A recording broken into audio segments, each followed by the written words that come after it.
Collection of British Authors Tauchnitz Edition. Volume 312 Queechy. By Elizabeth Wetherell. In 2 volumes. Volume 2. Tauchnitz Edition. By the same author. The Wide Wide World 1 volume. The Hills of the Shaitmuck 2 volumes. Say and Seal 2 volumes. The Old Helmet 2 volumes. Queechy. By Elizabeth Wetherell, author of The Wide Wide World. In 2 volumes. Author's Edition. In 2 volumes. Volume 2 Leipzig Bernhard Tauchnitz. 1854. Of Volume 2. Chapter 1. The Brook's Old Song, and the New. 2. Flighty and Unsatisfactory. 3. Disclosures by Mr. Skilcorn. 4. Mr. Olney's Cause Argued. v. Sometimes inconvenient. From the loophole of retreat, to peep at such a world. 6. Fleeta's White Muslin. 7. How the Fairy Engaged 2 Englishmen. 8. Fleeta Forgets Herself. 9. The Roses and the Gentleman. X. An Unseen Enemy Round the Corner. 11. The Fairy at Her Work Again. 12.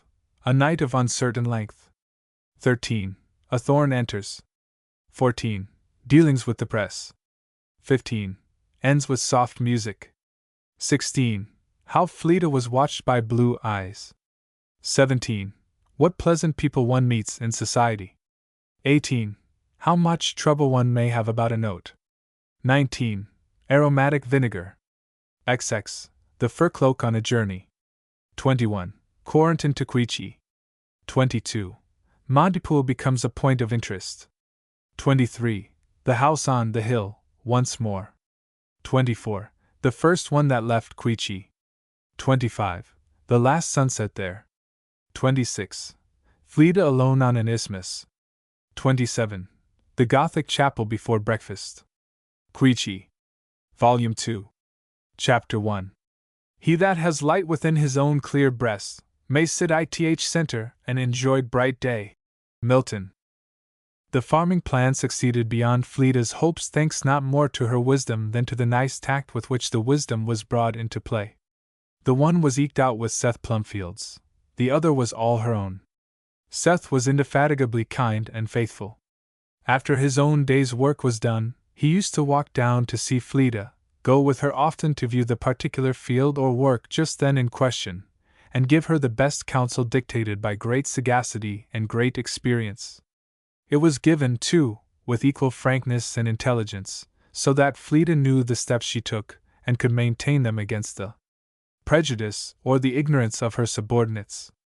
But Fleeta's delicate handling stood her yet more in stead than her strength.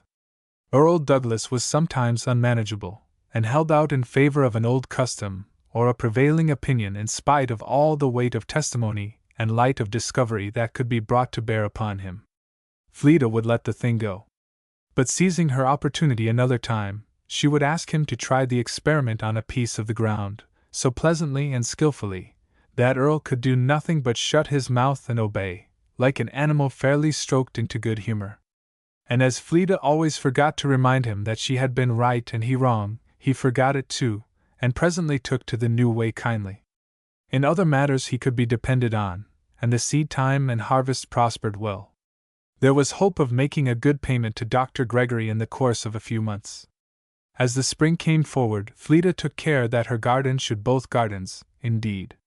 There she and Felitas had the game in their own hands, and beautifully it was managed. Hugh had full occupation at the mill. Many a dollar this summer was earned by the loads of fine fruits and vegetables which Felitas carried to Montepool. An accident opened a new source of revenue. When the courtyard was in the full blaze of its beauty, one day an admiring passer-by modestly inquired if a few of those exquisite flowers might be had for money. They were given him most cheerfully that time, but the demand returned, accompanied by the offer, and Fleeta obliged herself not to decline it. A trial it was, to cut her roses and jessamines for anything but her own or her friend's pleasure, but, according to custom, she bore it without hesitation. The place became a resort for all the flower lovers who happened to be staying at the pool, and rose leaves were changed into silver pennies as fast as in a fairy tale. But the delicate mainspring that kept all this machinery in order suffered from too severe a strain. There was too much running, too much considering, too much watchfulness. In the garden, pulling peas, and seeing that Felicitas weeded the carrots right in the field or the woodyard, consulting and arranging, or maybe debating, with Earl Douglas, who acquired by degrees an unwanted and concentrated respect for womankind in her proper person, breakfast waiting for her often before she came in the house, her old housewifery concerns, her share in Barbie's cares or difficulties, her sweet countenancing and cheering of her aunt, her dinner, her work, then when evening came, budding her roses, or tying her carnations, or weeding, or raking the ground between them, where Felicitas could do nothing, or training her multiflora and sweet-briar branches, and then often, after all, walking up to the mill to give Hugh a little earlier a home smile, and make his way down pleasant. No wonder if the energies which owed much of their strength to love's nerving should at last give out, and Felicitas' evening be passed in wearied slumbers. No wonder if many a day was given up to the forced quietude of a headache, the more grievous to Felicitas, because she knew that her aunt and Hugh always found the day dark that was not lightened by her sunbeam. How brightly it shone out the moment the cloud of pain was removed, winning the shadow from their faces and a smile to their lips, though solitude always saw her own settle into a gravity as fixed as it was soft. "You have been doing too much, Felicitas," said Mrs. Rossiter one morning when she came in from the garden. "I didn't know it would take me so long," said Felicitas, drawing a long breath. "But I couldn't help it. I had those celery plants to prick out, and then I was helping Felicitas to plant another patch of corn. He might have done that without help, I should think. But it must be put in today, and he had other things to do. And then you were at your flowers? Oh, well. Budding a few roses, that's only play. It was time they were done. But I am tired, and I am going up to see Hugh. It will rest me and him too." The gardening frock and gloves were exchanged for those of ordinary wear, and Felicitas set off slowly to go up to the sawmill. She stopped a moment when she came upon the bridge, to look off to the right where the waters of the little run came hurrying along through a narrow wooded chasm in the hill, murmuring to her of the time when a little child's feet had paused there, and a child's heart danced to its music. The freshness of its song was unchanged, the glad rush of its waters was as joyous as ever, but the spirits were quieted that used to answer it with sweeter freshness and lighter joyousness. Its faint echo of the old-time laugh was blended now in Felicitas' ear with a gentle wail for the rushing days and swifter fleeing delights of human life. Gentle, faint, but clear, she could hear it very well. Taking up her walk again, with a step yet slower, and a brow yet more quiet, she went until she came in sight of the little mill, and presently, above the noise of the brook, could hear the saw going. To her childish ears what a signal of pleasure that had always been! And now she sighed, and stopping at a little distance, looked for Hugh. He was there. She saw him in a moment going forward to stop the machinery, the piece of timber in hand having walked its utmost length up to the saw. She saw him throwing aside the new cut board, and adjusting what was left till it was ready for another march up to headquarters. When it stopped the second time, Felicitas went forward. Hugh must have been busy in his own thoughts, for he did not see her until he had again adjusted the log, and set the noisy works in motion. She stood still. Several huge timbers lay close by, ready for the saw, and on one of them where he had been sitting, Felicitas saw his Bible lying open. As her eye went from it to him, it struck her heart with a pang that he looked tired, and that there was a something of delicacy, even of fragility, in the air of face and figure both. He came to meet her, and welcomed her with a smile, that coming upon this feeling set Felicitas' heart a-quivering. Hugh's smile was always one of very great sweetness, though never unshadowed. There was often something ethereal in its pure gentleness. This time it seemed even sweeter than usual, but though not sadder, perhaps less sad, Felicitas could hardly command herself to reply to it. She could not at the moment speak. Her eye glanced at his open book. "Yes, it rests me," he said, answering her. "Rests you, dear Hugh." He smiled again. "Here is somebody else that wants resting, I am afraid," said he, placing her gently on the log, and before she had found anything to say, he went off again to his machinery. Felicitas sat looking at him, and trying to clear her bosom of its thick breathing. "What has brought you up here through the hot sun?" said he, coming back after he had stopped the saw, and sitting down beside her. Fleeta's lip moved nervously, and her eye shunned meeting his. Softly pushing back the wet hair from his temples, she said, "I had one of my fits of doing nothing at home. I didn't feel very bright, and thought perhaps you didn't, so, on the principle that two negatives make an affirmative." "I feel bright," said Hugh gently. Fleeta's eye came down to his, which was steady and clear as the reflection of the sky in Deepwater Lake, and then hers fell lower. "Why don't you, dear Fleeta?" "I believe I am a little tired," Fleeta said, trying, but in vain, to command herself and look up. "And there are states of body when anything almost is enough to depress one." "And what depresses you now?" said he, very steadily and quietly. "Oh, I was feeling a little down about things in general," said Fleeta, in a choked voice, trying to throw off her load with a long breath. "It's because I am tired, I suppose." "I felt so too a little while ago," said Hugh. "But I have concluded to give all that up, Fleeta." Fleeta looked at him. Her eyes were swimming full, but his were clear and gentle as ever, only glistening a little in sympathy with hers. "I thought all was going wrong with us," he went on, "but I found it was only I that was wrong, and since that, I have been quite happy, Fleeta." Fleeta could not speak to him. His words made her pain worse. "I told you this rested me," said he, reaching across her for his book. "And now I am never weary long. Shall I rest you with it? What have you been troubling yourself about today?" She did not answer while he was turning over the leaves, and he then said, "Do you remember this, Fleeta? Truly God is good to Israel, even to them that are of a clean heart." Fleeta bent her head down upon her hands. "I was moody and restless the other day," said Hugh, "desponding of everything, and I came upon this psalm, and it made me ashamed of myself. I had been disbelieving it, and because I could not see how things were going to work good, I thought they were going to work evil.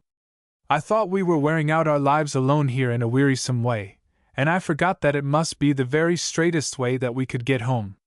I am sure we shall not want anything that will do us good, and the rest I am willing to want, and so are you, Fleeta?" Fleeta squeezed his hand, that was all. For a minute he was silent, and then went on, without any change of tone. "I had a notion, a while ago, that I should like if it were possible for me to go to college, but I am quite satisfied now. I have good time and opportunity to furnish myself with a better kind of knowledge that I shall want where college learning wouldn't be of much use to me, and I can do it, I dare say, better here in this mill than if we had stayed in New York, and I had lived in our favorite library." "But, dear Hugh," said Fleeta, who did not like this speech in any sense of it, "the two things do not clash. The better man, the better Christian always, other things being equal. The more precious kind of knowledge should not make one undervalue the less?" "No," he said, but the extreme quietness and simplicity of his reply smote Fleeta's fears. It answered her words and waived her thought. She dared not press him further. She sat looking over the road with an aching heart. "You haven't taken enough of my medicine," said Hugh, smiling. "Listen, Fleeta, all the paths of the Lord are mercy and truth unto such as keep his covenant and his testimonies." But that made Fleeta cry again. "All his paths, Fleeta, then, whatever may happen to you, and whatever may happen to me, or to any of us, I can trust him. I am willing any one should have the world, if I may have what Abraham had. Fear not, I am thy shield and thy exceeding great reward, and I believe I shall, Fleeta, for it is not the hungry that he has threatened to send empty away." Fleeta could say nothing, and Hugh just then said no more. For a little while, near and busy as thoughts might be, tongues were silent. Fleeta was crying quietly, the utmost she could do being to keep it quiet. Hugh, more quietly, was considering again the strong pillars on which he had laid his hope, and trying their strength and beauty, till all other things were to him as the mist rolling off from He Valley is to the man planted on a watchtower. His meditations were interrupted by the tramp of horse, and a party of riders, male and female, came past them up the hill. Hugh looked on as they went by. Fleeta's head was not raised. "There are some people enjoying themselves," said Hugh. "After all, dear Fleeta, we should be very sorry to change places with those gay riders." I would not, for 1,000 worlds, give my hope and treasure for all other they can possibly have in possession or prospect. No, indeed, said Fleda, energetically, and trying to rouse herself. And besides that, Hugh, we have, as it is, a great deal more to enjoy than most other people. We are so happy in each other, she was going to say, but the words choked her. Those people looked very hard at us, or at one of us, said Hugh. It must have been you, I think, Fleda. They are welcome, said Fleda.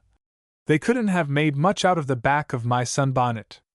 Well, dear Fleda, I must content myself with little more than looking at you now, for Mr. Winegar is in a hurry for his timber to be sawn, and I must set this noisy concern going again. Fleda sat and watched him, with rising and falling hopes and fears, forcing her lips to a smile when he came near her, and hiding her tears at other times, till the shadows stretching well to the east of the meridian admonished her she had been there long enough, and she left him still going backward and forward tending the saw. As she went down the hill, she pressed involuntarily her hands upon her heart, for the dull heavy pain there. But that was no plaster for it, and when she got to the bridge the soft singing of the little brook was just enough to shake her spirits from the doubtful poise they had kept. Giving one hasty glance along the road and up the hill, to make sure that no one was near, she sat down on a stone in the edge of the woods, and indulged in such weeping as her gentle eyes rarely knew, for the habit of patience so cultivated for others' sake constantly rewarded her own life with its sweet fruits. But deep and bitter in proportion was the flow of the fountain once broken up. She struggled to remind herself that Providence runneth not on broken wheels. She struggled to repeat to herself what she did not doubt, that all the ways of the Lord are mercy and truth to his people, in vain. The slight check for a moment to the torrent of grief but gave it greater head to sweep over the barrier, and the self-reproach that blamed its violence and needlessness only made the flood more bitter. Nature fought against patience for a while, but when the loaded heart had partly relieved itself, patience came in again, and she rose up to go home. It startled her exceedingly to find Mr. Olney standing before her, and looking so sorrowful that Fleda's eyes could not bear it. My dear Miss Ringon! Forgive me, I hope you will forgive me, but I could not leave you in such distress. I knew that in you it could only be from some very serious cause of grief. I cannot say it is from anything new, Mr. Olney, except to my apprehensions. You are all well? He said inquiringly, after they had walked a few steps in silence. Well? Yes, sir, said Fleda, hesitatingly. But I do not think that Hugh looks very well. The trembling of her voice told him her thought. But he remained silent. You have noticed it? She said, hastily looking up. I think you have told me he always was delicate. And you have noticed him looking so, lately, Mr. Olney. I have thought so, but you say he always was that. If you will permit me to say so, I have thought the same of you, Miss Fleda. Fleda was silent. Her heart ached again. We would gladly save each other from every threatening trouble, said Mr. Olney again, after a pause. But it ought to content us that we do not know how. Hugh is in good hands, my dear Miss Ringon. I know it, sir, said Fleda, unable quite to keep back her tears. And I know very well this thread of our life will not bear the strain always, and I know that the strands must, in all probability, part unevenly, and I know it is in the power of no blind fate, but that does not lessen our clinging to each other. Oh no! It grows but the tenderer and the stronger for the knowledge. Fleda could but cry. And yet, said he, very kindly, we who are Christians may and ought to learn to take troubles hopefully, for tribulation worketh patience, and patience, that is, quiet waiting on God, works experience of his goodness and faithfulness, and experience worketh hope, and that hope, we know, mocketh not ashamed. I know it, said Fleda. But Mr. Olney, how easily the brunt of a new affliction breaks down all that chain of reasoning. Yes, he said, sadly and thoughtfully. But my dear Miss Fleda, you know the way to build it up again. I would be very glad to bear all need for it away from you. They had reached the gate. Fleda could not look up to thank him. The hand she held out was grasped, more than kindly, and he turned away. Fleda's tears came hot again as she went up the walk. She held her head down to hide them, and went round the back way. Chapter 2. Now the melancholy God protect thee, and the tailor make thy doublet of changeable taffeta, for thy mind is a very opal. 12th night. Well, what did you come home for? Was Barbie's salutation. Here's company been waiting for you till they're tired, and I am sure I be. Company? Said Fleda. Yes, and it's ungrateful in you to say so, said Barbie. For she's been in a wonderful hurry to see you, or to get something to eat, I don't know which. A little o' both, I hope, in charity. Why didn't you give her something to eat? Who is it? I don't know who it is. It's one of your high flyers, that's all I can make out. She ain't a had a bit better than a man's beaver.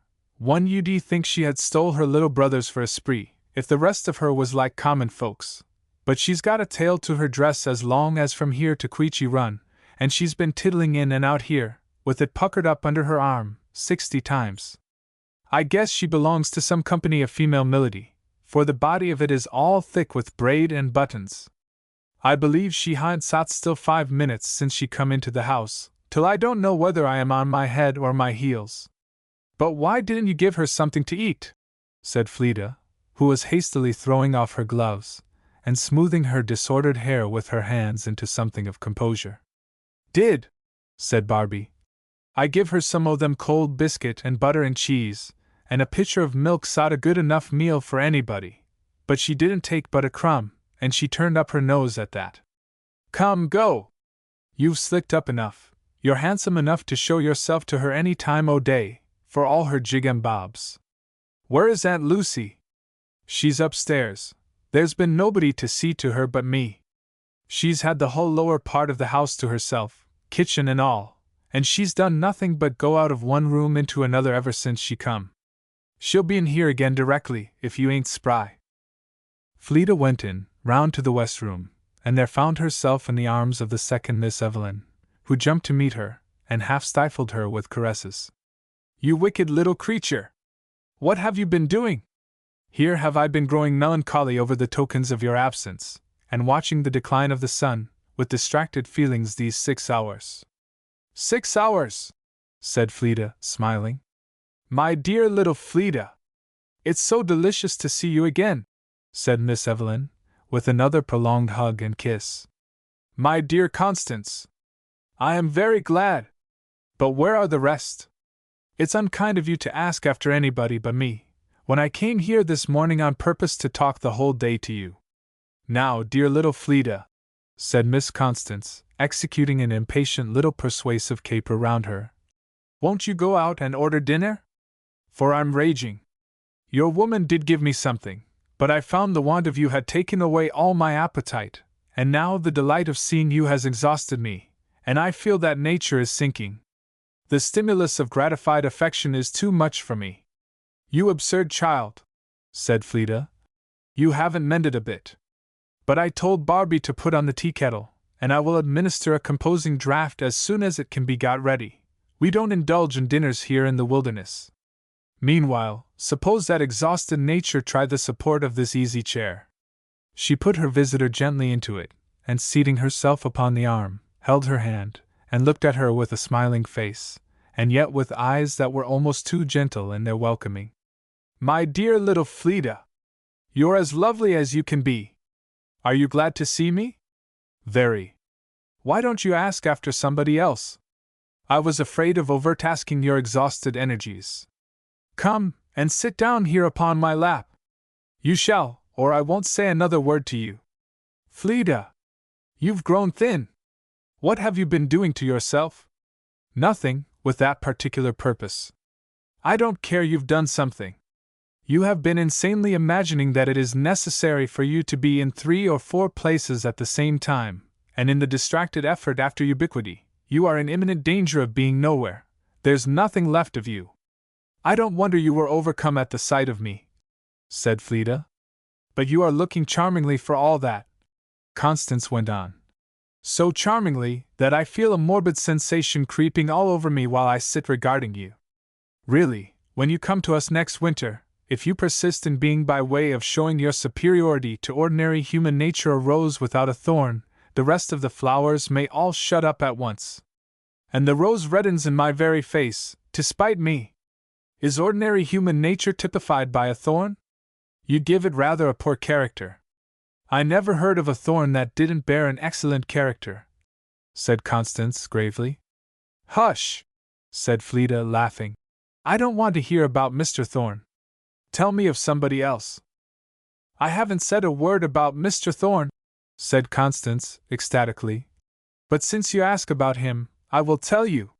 He has not acted like himself since you disappeared from our horizon, that is, he has ceased to be at all pointed in his attentions to me. His conversation has lost all the acuteness for which I remember you admired it.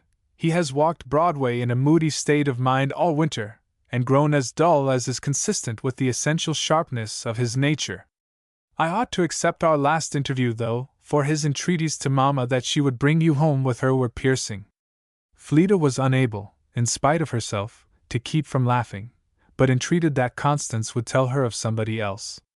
My respected parents are at Montepoole, with all their offspring, that is, Florence and Edith. I am at present anxiously inquired after, being nobody knows where, and to be fetched by Mamma this evening. Wasn't I good, little Fleda, to run away from Mr. Carleton, to come and spend a whole day in social converse with you? Carleton, said Fleda. Yes? Oh, you don't know who he is. He's a new attraction. There's been nothing like him this great while, and all New York is topsy-turvy about him. The mothers are dying with anxiety, and the daughters with admiration, and it's too delightful to see the cool superiority with which he takes it all, like a new star that all the people are pointing their telescopes at, as Thorne said spitefully the other day. Oh, he has turned my head. I have looked till I cannot look at anything else.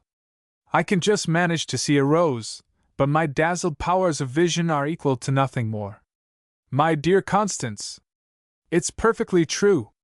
Why, as soon as we knew he was coming to Montepoole, I wouldn't let Mamma rest till we all made a rush after him, and when we got here first, and I was afraid he wasn't coming, nothing can express the state of my feelings. But he appeared the next morning, and then I was quite happy, said Constance, rising and falling in her chair, on what must have been ecstatic springs, for wire ones it had none.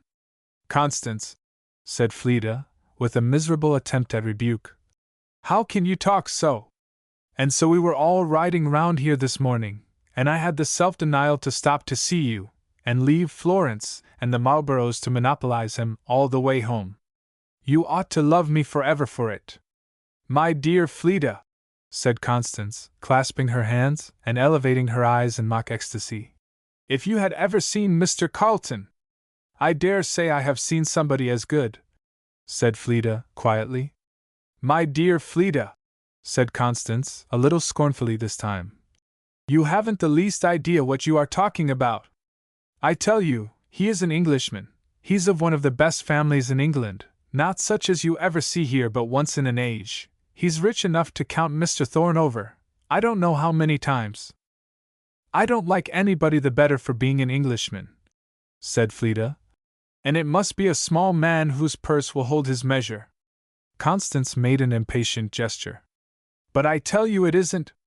We knew him when we were abroad, and we know what he is, and we know his mother very well. When we were in England, we were a week with them down at their beautiful place in Shire, the loveliest time. You see, she was over here with Mr. Carleton once before, a good while ago, and Mamma and Papa were polite to them, and so they showed us a great deal of attention when we were in England. We had the loveliest time down there you can possibly conceive. And, my dear Fleda, he wears such a fur cloak, lined with the most exquisite black fox. But Constance, said Fleda, a little vexed though laughing, any man may wear a fur cloak. The thing is, what is inside of it? It is perfectly indifferent to me what is inside of it, said Constance, ecstatically. I can see nothing but the edges of the black fox, especially when it is worn so very gracefully. But in some cases there might be a white fox within. There is nothing of the fox about Mr. Carleton, said Constance, impatiently. If it had been anybody else, I should have said he was a bear 2 or 3 times. But he wears everything as he does his cloak, and makes you take what he pleases from him what I wouldn't take from anybody else, I know. with a fox lining, said Fleda, laughing. Then foxes haven't got their true character, that's all. Now I'll just tell you an instance. It was at a party somewhere. It was at that tiresome Mrs. Swinburne's, where the evenings are always so stupid, and there was nothing worth going or staying for but the supper except Mr. Carlton, and he never stays 5 minutes, except at 2 or 3 places, and it drives me crazy, because they are places I don't go to very often. Suppose you keep your wits, and tell me your story. Well, don't interrupt me. He was there, and he had taken me into the supper room, when Mamma came along, and took it into her head to tell me not to take something, I forget what, punch, I believe, because I had not been well in the morning. Now you know, it was absurd. I was perfectly well then, and I told her I shouldn't mind her. But do you believe Mr. Carlton wouldn't give it to me? Absolutely told me he wouldn't, and told me why, as coolly as possible, and gave me a glass of water, and made me drink it, and if it had been anybody else, I do assure you I would have flung it in his face, and never spoken to him again, and I have been in love with him ever since. Now, is that tea going to be ready? Presently. How long have you been here? Oh, a day or 2, and it has poured with rain every single day since we came, till this one, and just think, said Constance with a ludicrously scared face. I must make haste, and be back again. You see, I came away on principle, that I may strike with the effect of novelty when I appear again, but if I stay too long, you know there is a point. On the principle of the ice boats, said Fleda. That back a little to give a better blow to the ice, where they find it tough? Tough, said Constance. Does Florence like this paragon of yours as well as you do? I don't know, she don't talk so much about him, but that proves nothing, she's too happy to talk to him. I expect our family concord will be shattered by and by, said Constance, shaking her head. You seem to take the prospect philosophically, said Fleda, looking amused. How long are you going to stay at the pool? Constance gave an expressive shrug, intimating that the deciding of that question did not rest with her. That is to say, you are here to watch the transit of this star over the meridian of Queechy? Of Queechy. Of Montepoole. Very well, of Montepoole. I don't wonder that nature is exhausted. I will go and see after this refection. The prettiest little meal in the world was presently forth for the two. Fleda knew her aunt would not come down, and he was yet at the mill, so she led her visitor into the breakfast room alone. Constance, by the way, again fondly embracing her, and repeating, My dear little Fleda, how glad I am to see you! The lady was apparently hungry, for there was a minute of silence while the refection began, and then Constance claimed, perhaps with a sudden appreciation of the delicious bread and butter, and cream and strawberries. What a lovely old room this is, and what lovely times you have here, don't you, Fleda? Yes, sometimes, Fleda said with a sigh. But I shall tell Mamma you are growing thin, and the first minute we get home I shall send for you to come us. Mrs. Thorne will be amazingly glad to see you. Has she got back from Europe? Said Fleda. Ages. And she's been entertaining the world as hard as she could ever since. I have no doubt Louis has confided to the maternal bosom all his distresses, and there never was anything like the rush that I expect will be made to our greenhouse next winter. Oh, Fleda, you should see Mr. Carlton's greenhouses. Should I? Said Fleda. Dear me! I hope Mamma will come, said Constance, with a comical, fidgety shake of herself. When I think of those greenhouses I lose my self-command. And the park! Fleda, it's the loveliest thing you ever saw in your life, and it's all that delightful man's doing, only he won't have a geometric flower garden, as I did everything I could think of to persuade him. I pity the woman that will be his wife, she won't have her own way in a single thing, but then he will fascinate her into thinking that his way is the best, so it will do just as well, I suppose. Do you know, I can't conceive what he has come over here for. He has been here before, you know, and he don't seem to me to know exactly what he means to do, at least, I can't find out, and I have tried. How long has he been here? Oh, a month or two, since the beginning of April, I believe.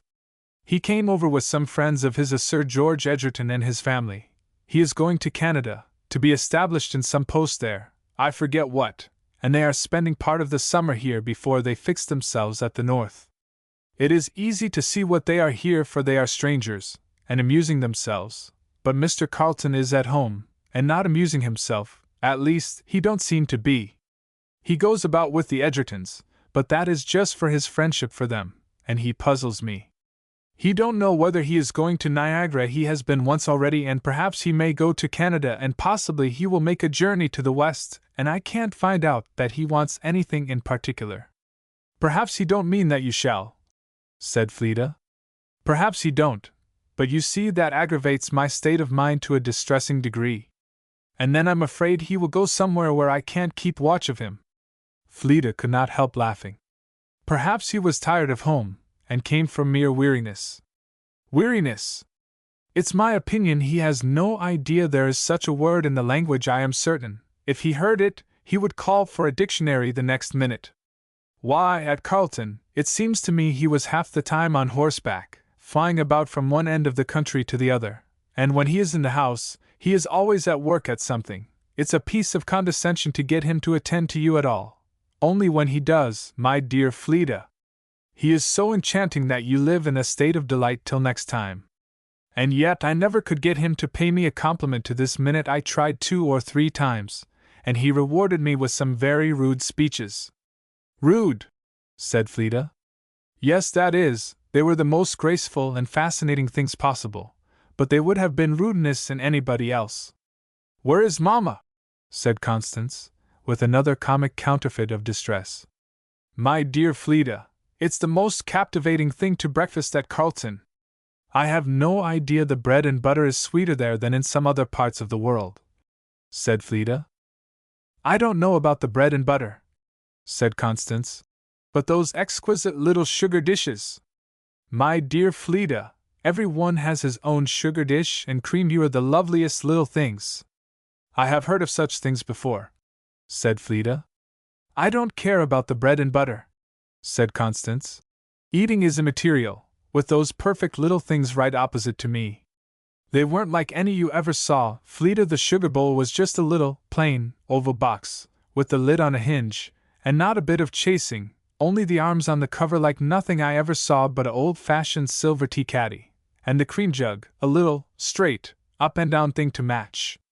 Mamma said they were clumsy, but they bewitched me. I think everything bewitched you, said Fleda, smiling. Can't your head stand a sugar dish and milk cup? My dear Fleda, I never had your superiority to the ordinary weaknesses of human nature. I can stand 1 sugar bowl, but I confess myself overcome by a dozen. How we have all wanted to see you, Fleda! And Papa, you have captivated Papa. And he says? Never mind, don't tell me what he says, said Fleda. There! That's your modesty that everybody rave about. I wish I could catch it. Fleda, where did you get that little Bible? While I was waiting for you, I tried to soothe my restless anticipations with examining all the things in all the rooms. Where did you get it? It was given me a long while ago, said Fleda. But it is real gold on the outside, the clasps and all. Do you know it? It is not washed. I know it, said Fleda, smiling. And it is better than gold inside. Wasn't that Mamma's favorite, Mr. Olney, that parted from you at the gate? Said Constance, after a minute's silence. Yes. Is he a favorite of yours, too? You must define what you mean by a favorite, said Fleda, gravely. Well, how do you like him? I believe everybody likes him, said Fleda, coloring, and vexed at herself that she could not help it. The bright eyes opposite her took note of the fact with a sufficiently wide-awake glance. He's very good, said Constance, hugging herself, and taking a fresh supply of butter. But don't let him know I have been to see you, or he'll tell you all sorts of evil things about me, for fear you should innocently be contaminated. Don't you like to be taken care of? Very much, said Fleda, smiling. By people that know how. I can't bear it, said Constance, apparently with great sincerity. I think it is the most impertinent thing in the world people can do. I can't endure it, except from... Oh, my dear Fleda, it is perfect luxury to have him put a shawl round your shoulders. Fleda, said Earl Douglas, putting his head in from the kitchen, and before he said any more, bobbing it frankly at Miss Evelyn, half in acknowledgment of her presence, and half, as it seemed, in apology for his own. "Fleeta, will you let Barbie pack up something nother for the men's lunch? My wife would ha' done it, as she had ought to, if she wa'n't down with the teeth-ache, and Catherine's away on a jig to Kenton, and the men won't do so much work on nothin', and I can't say nothin' to 'em if they don't, and I'd like to get that 'ere Cloverfield down afore night. It's goin' to be a fine spell o' weather. I was goin' to try to get along without it, but I believe we can't." "Very well," said Fleeta. "But, Mr. Douglas, you'll try the experiment of curing it in cocks?" "Well, I don't know," said Earl, in a tone of very discontented acquiescence. "I don't see how anything should be as sweet as the sun for dryin' hay. I know folks says it is, and I've heerd 'em say it is, and they'll stand to it, and you can't beat 'em off the notion it is, but somehow or 'nother I can't seem to come into it. I know the sun makes sweet hay, and I think the sun was meant to make hay, and I don't want to see no sweeter hay than the sun makes. It's as good hay as you need to have. But you wouldn't mind trying it for once, Mr. Douglas, just for me?" "I'll do just what you please," said he, with a little exculpatory shake of his head. "'Tain't my concern, it's no concern of mine. The gain or the loss 'll be your'n, and it's fair you should have the gain or the loss, whichever on 'em you choose to have. I'll put it in cocks. How much heft should be in 'em?" "About 100 pounds, and you don't want to cut any more than you can put up tonight, Mr. Douglas." "We'll try it." "Very good. And you'll send along something for the men?" "Barbie knows," said Earl, bobbing his head again intelligently at Fleeta. "There's 4 on 'em, and it takes something to feed 'em. Workin' men 'll put away a good deal o' meat." He withdrew his head and closed the door, happily for Constance, who went off into a succession of ecstatic convulsions. "What time of day do your eccentric haymakers prefer for the rest of their meals, if they lunch at 3 o'clock? I never heard anything so original in my life." "This is lunch number 2," said Fleeta, smiling. "Lunch number 1 is about 10 in the morning, and dinner at 12. And do they gladden their families with their presence at the other ordinary convivial occasions?" "Certainly." "And what do they have for lunch?" "Varieties. Bread and cheese, and pies, and coral cakes. At every other meal they have meat." "Horrid creatures! It is only during haying and harvesting. And you have to see to all this, poor little Fleeta. I declare, if I was you, I'd do something." "No," said Fleeta quietly. "Mrs. Douglas and Barbie manage the lunch between them. I am not at all desperate. But to have to talk to these people—" "Earl Douglas is not a very polished specimen," said Fleeta, smiling. "But I assure you, in some of these people there is an amount of goodness and wit, and shrewd practical sense and judgment, that would utterly distance many of those that would call them bears." Constance looked a good deal more than she said. "My dear little Fleeta, you're too sensible for anything, but as I don't like sense from anybody but Mr. Carlton, I would rather look at you in the capacity of a rose, smiling a gentle rebuke upon me while I talk nonsense." And she did talk, and Fleeta did smile and laugh, in spite of herself, till Mrs. Evelyn and her other daughters made their appearance. Then Barbie said she thought they'd have talked the house down, and she expected there'd be nothing left of Fleeta after all the kissing she got. But it was not too much for Fleeta's pleasure. Mrs. Evelyn was so tenderly kind, and Miss Evelyn as caressing as her sister had been, and Edith, who was but a child, so joyously delighted, that Fleeta's eyes were swimming in happiness as she looked from one to the other, and she could hardly answer kisses and questions fast enough.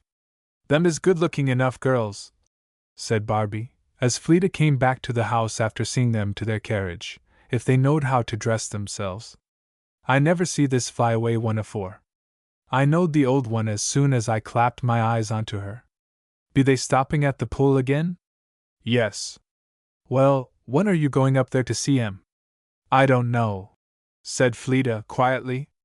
And then, sighing as the thought of her aunt came into her head, she went off to find her and bring her down.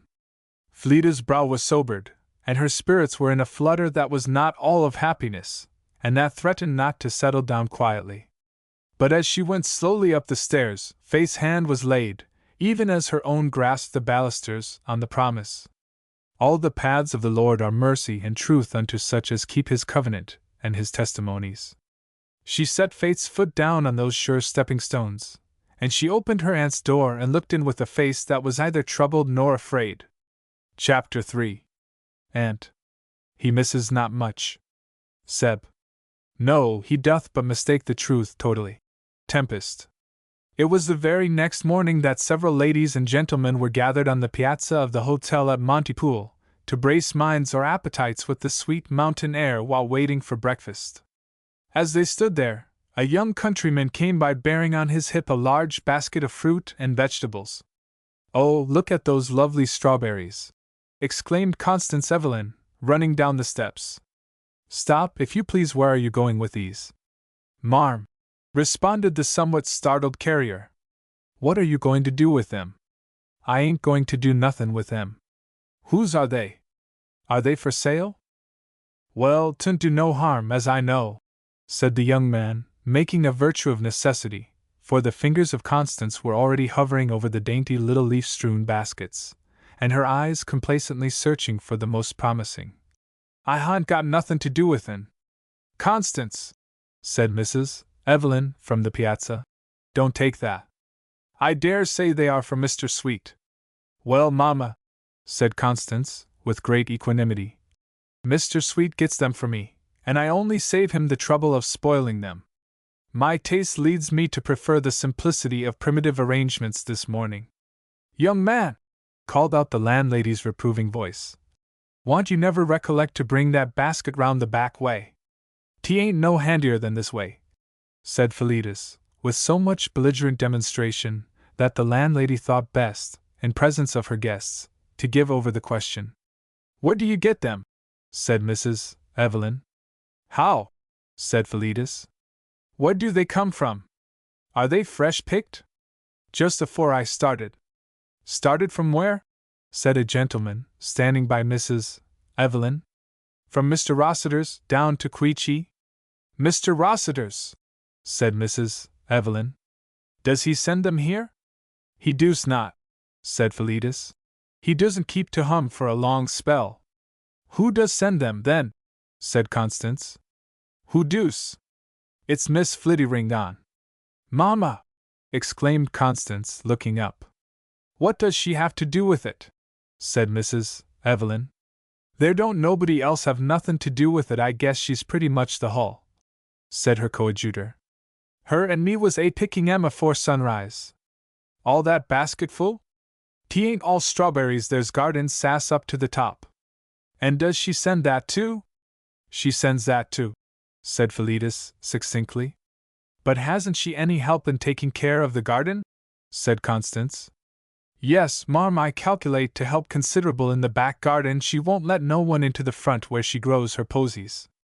"But where is Mr. Hugh?" "He's to hum." "But has he nothing to do with all this? Does he leave it all to his cousin?" "He's to the mill." "And Miss Ringdon manages farm, and garden, and all?" said Mrs. Evelyn. "She does," said Philetus.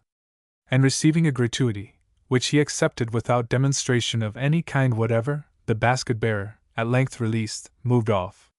"Poor Fleda," said Miss Evelyn, as he disappeared with his load. "She's a very clever girl," said Mrs. Evelyn, dismissing the subject. "She's too lovely for anything," said Constance. "Mr. Carlton, if you will just imagine we are in China, and introduct a pair of familiar chopsticks into this basket, I shall be repaid for the loss of a strawberry by the expression of ecstasy which will immediately spread itself over your features. I intend to patronize the natural mode of eating in future. I find the ends of my fingers decidedly odoriferous." He smiled a little as he complied with the young lady's invitation, but the expression of ecstasy did not come. "Are Mr. Rossiter's circumstances so much reduced?" he said, drawing nearer to Mrs. Evelyn. "Do you know them?" exclaimed both the daughters at once. "I knew Mrs. Rossiter very well some years ago, when she was in Paris." "They are all broken to pieces," said Mrs. Evelyn, as Mr. Carlton's eye went back to her for his answer. Mr. Rossiter failed and lost everything, bankrupt a year or two after they came home. And what has he been doing since? I don't know, trying to farm it here. But I am afraid he has not succeeded. Well, I am afraid not. They don't look like it. Mrs. Rossiter will not see anybody, and I don't believe they have done any more than struggle for a living since they came here. Where is Mr. Rossiter now? He is at the West, somewhere. Fleda tells me he is engaged in some agencies there, but I doubt, said Mrs. Evelyn, shaking her head compassionately. There is more in the name of it than anything else. He has gone downhill sadly since his misfortunes. I am very sorry for them. And his niece takes care of his farm in the meantime? Do you know her? Asked both the Miss Evelyns again. I can hardly say that, he replied. I had such a pleasure formerly. Do I understand that she is the person to fill Mr. Rossiter's place when he is away? So she says. And so she acts, said Constance. I wish you had heard her yesterday. It was beyond everything. We were conversing very amicably, regarding each other through a friendly vista formed by the sugar bowl and teapot, when a horrid man, that looked as if he had slept all his life in a haycock, and only waked up to turn it over, stuck his head in, and immediately introduced a clover field, and Fleda and he went to tumbling about the cocks till, I do assure you, I was deluded into a momentary belief that haymaking was the principal end of human nature, and looked upon myself as a burden to society, and after I had recovered my locality, and ventured upon a sentence of gentle commiseration for her sufferings, Fleda went off into a eulogium upon the intelligence of haymakers in general, and the strength of mind barbarians are universally known to possess. The manner, still more than the matter of this speech, was beyond the withstanding of any good-natured muscles, though the gentleman's smile was a grave one, and quickly lost in gravity. Mrs. Evelyn laughed and reproved in a breath, but the laugh was admiring, and the reproof was stimulative. The bright eye of Constance danced in return with the mischievous delight of a horse that has slipped his bridle and knows you can't catch him. And this has been her life ever since Mr. Rossiter lost his property. Entirely sacrificed, said Mrs. Evelyn, with a compassionately resigned air, education, advantages, and everything given up, and set down here, where she has seen nobody from year's end to year's end but the country people, about very good people but not the kind of people she ought to have been brought up among. Oh, Mamma, said the eldest Miss Evelyn, in a deprecatory tone. You shouldn't talk so, it isn't right. I am sure she is very nice, nicer now than anybody else I know, and clever too. Nice, said Edith. I wish I had such a sister. She is a good girl, a very good girl, said Mrs. Evelyn, in a tone which would have deterred any one from wishing to make her acquaintance. And happy, Mamma. Fleda don't look miserable, she seems perfectly happy and contented. Yes, said Mrs. Evelyn. She has got accustomed to this state of things. It's her life. She makes delicious bread and puddings for her aunt, and raises vegetables for market, and oversees her uncle's farmers, and it isn't a hardship to her. She finds her happiness in it. She is a very good girl, but she might have been made something much better than a farmer's wife. You may set your mind at rest on that subject, Mamma, said Constance, still using her chopsticks with great complacency. It's my opinion that the farmer is not in existence who is blessed with such a conjugal futurity. I think Fleda's strong pastoral tastes are likely to develop themselves in a new direction. Mrs.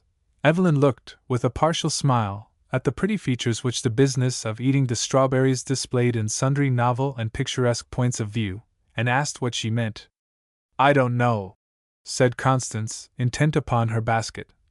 I feel a friend's distress for Mr. Thorne. It's all you're doing. Mamma, you won't be able to look him in the face when we have Fleda next fall. I am sure I shall not want to look at his. He'll be too savage for anything. Mr. Thorne, said Mr. Carleton. Yes, said Mrs. Evelyn, in an indulgent tone. He was very attentive to her last winter when she was with us, but she went away before anything was decided. I don't think he has forgotten her. I shouldn't think anybody could forget her, said Edith. I am confident he would be here at this moment, said Constance, if he wasn't in London. But what is all Mamma's doing, Constance? Inquired her sister. The destruction of the peace of the whole family of Thorns. I shouldn't sleep sound in my bed if I were she, with such a reflection. I look forward to heart-rending scenes, with a very disturbed state of mind. But what have I done, my child? Said Mrs. Evelyn. Didn't you introduce your favorite, Mr. Olney, to Miss Ringon last summer? I don't know. Her native delicacy shrunk from making any disclosures, and of course, the tongue of friendship is silent. But they were out ages yesterday while I was waiting for her, and their parting at the gate was I feel myself unequal to the task of describing it, said Constance, ecstatically. And she was in the most elevated tone of mind during our whole interview afterwards, and took all my brilliant remarks with as much coolness as if they had been drops of rain more, I presume, considering that it was hay time. Did you see him? Said Mrs. Evelyn. Only at that impracticable distance, Mamma, but I introduced his name afterwards, in my usual happy manner, and I found that Miss Ringon's cheeks were by no means indifferent to it. I didn't dare go any further. I am very glad of it. I hope it is so, said Mrs. Evelyn energetically. It would be a most excellent match. He is a charming young man, and would make her very happy. You are exciting gloomy feelings in Mr. Carleton's mind, Mamma, by your felicitous suggestions. Mr. Carleton, did your ears receive a faint announcement of ham and eggs, which went quite through and through mine just now? He bowed, and handed the young lady in. But Constance declared that though he sat beside her, and took care of her at breakfast, he had on one of his intangible fits, which drove her to the last extreme of impatience and captivation. The sun was not much more than 2 hours high the next morning, when a rider was slowly approaching Mr. Rossiter's house from the bridge, walking his horse, like a man who wished to look well at all he was passing. He paused behind a clump of locusts and rose acacias, in the corner of the courtyard, as a figure, bonnet and gloved, came out of the house, and began to be busy among the rose bushes. Another figure presently appeared at the hall door, and called out, "Fleda!" "Well, Barbie?"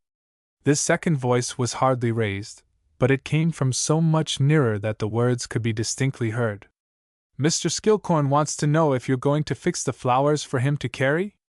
They're not ready, and it won't do for him to wait. Mr. Sweet must send for them if he wants them. Philetus must make haste back, for you know Mr. Douglas wants him to help in the barn meadow. Lucas won't be here, and now the weather is so fine, I want to make haste with the hay. Well, will you have the samp for breakfast? No, we'll keep that for dinner. I'll come in and poach some eggs, Barbie, if you'll make me some thin pieces of toast and call me when it's time." Thin Barbie. The gentleman turned his horse, and galloped back to Montepoole. Some disappointment was created among a portion of Mr. Sweet's guests that afternoon, by the intelligence that Mr. Carleton purposed setting off the next morning to join his English friends at Saratoga, on their way to the Falls and Canada. Which purpose was duly carried into effect.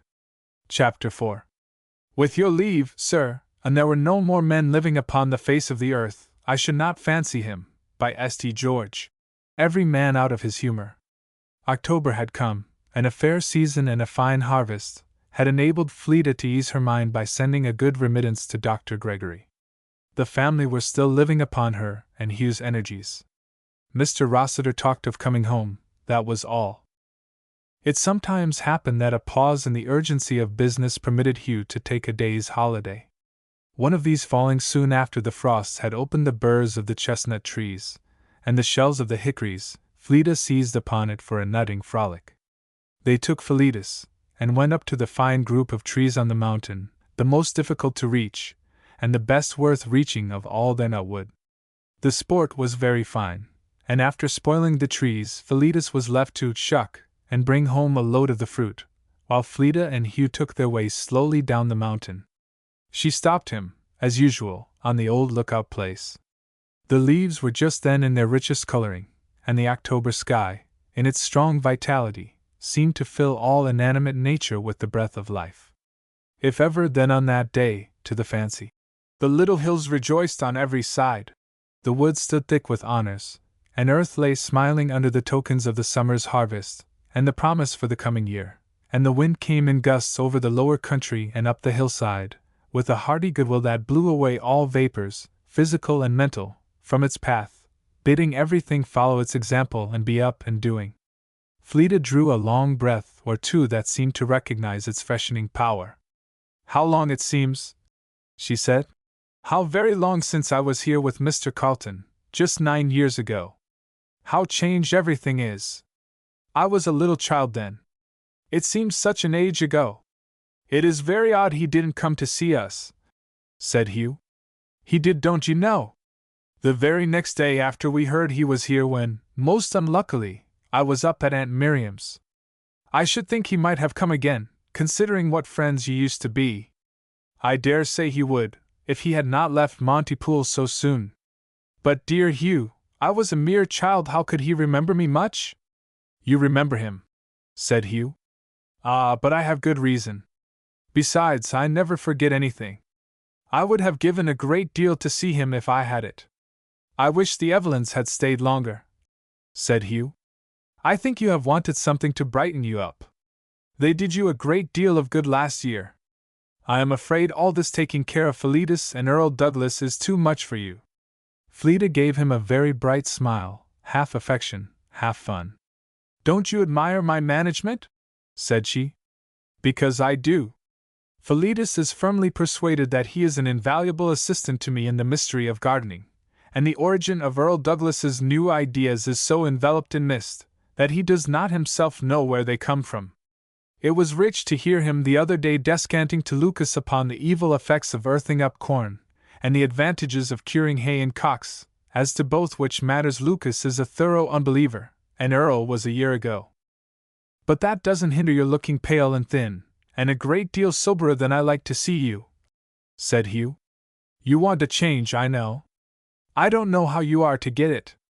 I wish they would send for you to New York again." "I don't know that I should want to go, if they did," said Fleda. "They don't raise my spirits, Hugh. I am amused sometimes, I can't help that, but such excessive gaiety rather makes me shrink within myself. I am, too, out of tone with it. I never feel more absolutely quiet than sometimes when I am laughing at Constance Evelyn's mad sallies, and sometimes I cannot laugh at them. I do not know what they must think of me. It is what they can have no means of understanding. I wish you didn't understand it either, Fleda. But you shouldn't say that. I am happier than they are, now, Hugh, now that you are better with all their means of happiness. They know nothing of our quiet enjoyments. They must live in a whirl, or they would think they are not living at all, and I do not believe that all New York can give them the real pleasure that I have in such a day as this. They would see almost nothing in all this beauty that my eyes drink in, as Cooper says, and they would be certain to quarrel with the wind, that to me is like the shake of an old friend's hand." "Delicious," said Fleda, as the wind rewarded this eulogium with a very hearty shake indeed. "I believe you would make friends with everything, Fleda," said Hugh, laughing. "The wind is always that to me," said Fleda. "Not always in such a cheerful mood as today, though. It talks to me often of 1,000 old-time things, and sighs over them with me, a most sympathizing friend. But today he invites me to a waltz, come." And pulling Hugh after her, away she went down the rocky path, with a step too light to care for the stones, the little feet capering down the mountain with a disdain of the ground that made Hugh smile to see her, and eyes dancing for company, till they reached the lower woodland. "A most spirited waltz," said Hugh, "and a most slack partner. Why didn't you keep me company?" "I never was made for waltzing," said Hugh, shaking his head. "Not to the tune of the north wind? That has done me good, Hugh. So I should judge by your cheeks. Poverty need not always make people poor," said Fleda, talking breath and his arm together. "You and I are rich, Hugh. And our riches cannot take to themselves wings and fly away," said Hugh. "No, but besides those riches, there are the pleasures of the eye and the mind, that one may enjoy everywhere in the country, at least unless poverty bear one down very hard, and they are some of the purest and most satisfying of any. Oh, the blessing of a good education! How it makes one independent of circumstances! And circumstances are education, too," said Hugh, smiling. "I dare say we should not appreciate our mountains and woods so well, if we had had our old plenty of everything else." "I always loved them," said Fleda. But what good company they have been to us for years past, Hugh! To me especially. I have more reason to love them. They walked on quietly and soberly to the brow of the tableland, where they parted, Hugh being obliged to go home, and Fleda wishing to pay a visit to her Aunt Miriam. She turned off alone to take the way to the high road, and went softly on, no longer, certainly, in the momentary spirits with which she had shaken hands with the wind, and skipped down the mountain, but feeling, and thankful that she felt, a cheerful patience to tread the dusty highway of life. The old lady had been rather ailing, and from one or two expressions she had let fall, Fleda could not help thinking that she looked upon her ailments with a much more serious eye than anybody else thought was called for. It did not, however, appear today. She was not worse, and Fleda's slight anxious feeling could find nothing to justify it, if it were not the very calm and quietly happy face and manner of the old lady, and that, if it had something to alarm, did much more to soothe. Fleda had sat with her a long time, patience and cheerfulness all the while unconsciously growing in her company, when, catching up her bonnet with a sudden haste very unlike her usual collectedness of manner, Fleda kissed her aunt, and was rushing away. "But stop! Where are you going, Fleda?" "Home, Aunt Miriam. I must, don't keep me." "But what are you going that way for? You can't go home that way?" "Yes, I can." "How?" "I can cross the Blackberry Hill behind the barn, and then over the East Hill, and then there's nothing but the watercress meadow." "I shan't let you go that way alone. Sit down and tell me what you mean. What is this desperate hurry?" But with equal precipitation, Fleda had cast her bonnet out of sight behind the table, and the next moment turned, with the utmost possible quietness, to shake hands with Mr. Olney. Aunt Miriam had presence of mind enough to make no remark, and received the young gentleman with her usual dignity and kindness. He stayed some time, but Fleda's hurry seemed to have forsaken her. She had seized upon an interminable long grey stocking her aunt was knitting, and sat in the corner working at it most diligently, without raising her eyes unless spoken to. "Do you give yourself no rest, at home or abroad, Miss Fleda?" said the gentleman. "Put that stocking down, Fleda," said her aunt. "It is in no hurry." "I like to do it, Aunt Miriam." But she felt, with warming cheeks, that she did not like to do it with two people sitting still and looking at her. The gentleman presently rose. "Don't go till we have had tea, Mr. Olney," said Mrs. Plumfield. "Thank you, ma'am. I cannot stay, I believe, unless Miss Fleda will let me take care of her down the hill by and by." "Thank you, Mr. Olney," said Fleda, "but I am not going home before night, unless they send for me." "I am afraid," said he, looking at her, "that the agricultural turn has proved an overmatch for your energies." "The farm don't complain of me, does it?" said Fleda, looking up at him with a comic, grave expression of countenance. "No," said he, laughing. "Certainly not, but if you will forgive me for saying so, I think you complain of it, tacitly, and that will raise a good many complaints in other quarters, if you do not take care of yourself." He shook hands and left them, and Mrs. Plumfield sat silently looking at Fleda, who, on her part, looked at nothing but the grey stocking. "What is all this, Fleda?" "What is what, Aunt Miriam?" said Fleda, picking up a stitch with desperate diligence. "Why did you want to run away from Mr. Olney?" "I didn't wish to be delayed, I wanted to get home." "Then why wouldn't you let him go home with you?" "I liked better to go alone, Aunt Miriam." "Don't you like him, Fleda?" "Certainly, Aunt Miriam, very much." "I think he likes you, Fleda," said her aunt, smiling. "I am very sorry for it," said Fleda, with great gravity. Mrs. Plumfield looked at her for a few minutes in silence, and then said, "Fleda, love, come over here and sit by me, and tell me what you mean. Why are you sorry? It has given me a great deal of pleasure to think of it." But Fleda did not budge from her seat or her stocking, and seemed tongue-tied. Mrs. Plumfield pressed for an answer. "Because, Aunt Miriam," said Fleda, with the prettiest red cheeks in the world, but speaking very clearly and steadily, "my liking only goes to a point which, I am afraid, will not satisfy either him or you." "But why?" "It will go further." "No, ma'am." "Why not? Why do you say so?" "Because I must if you asked me." But what can be more excellent and estimable, Fleda? Who could be more worth liking?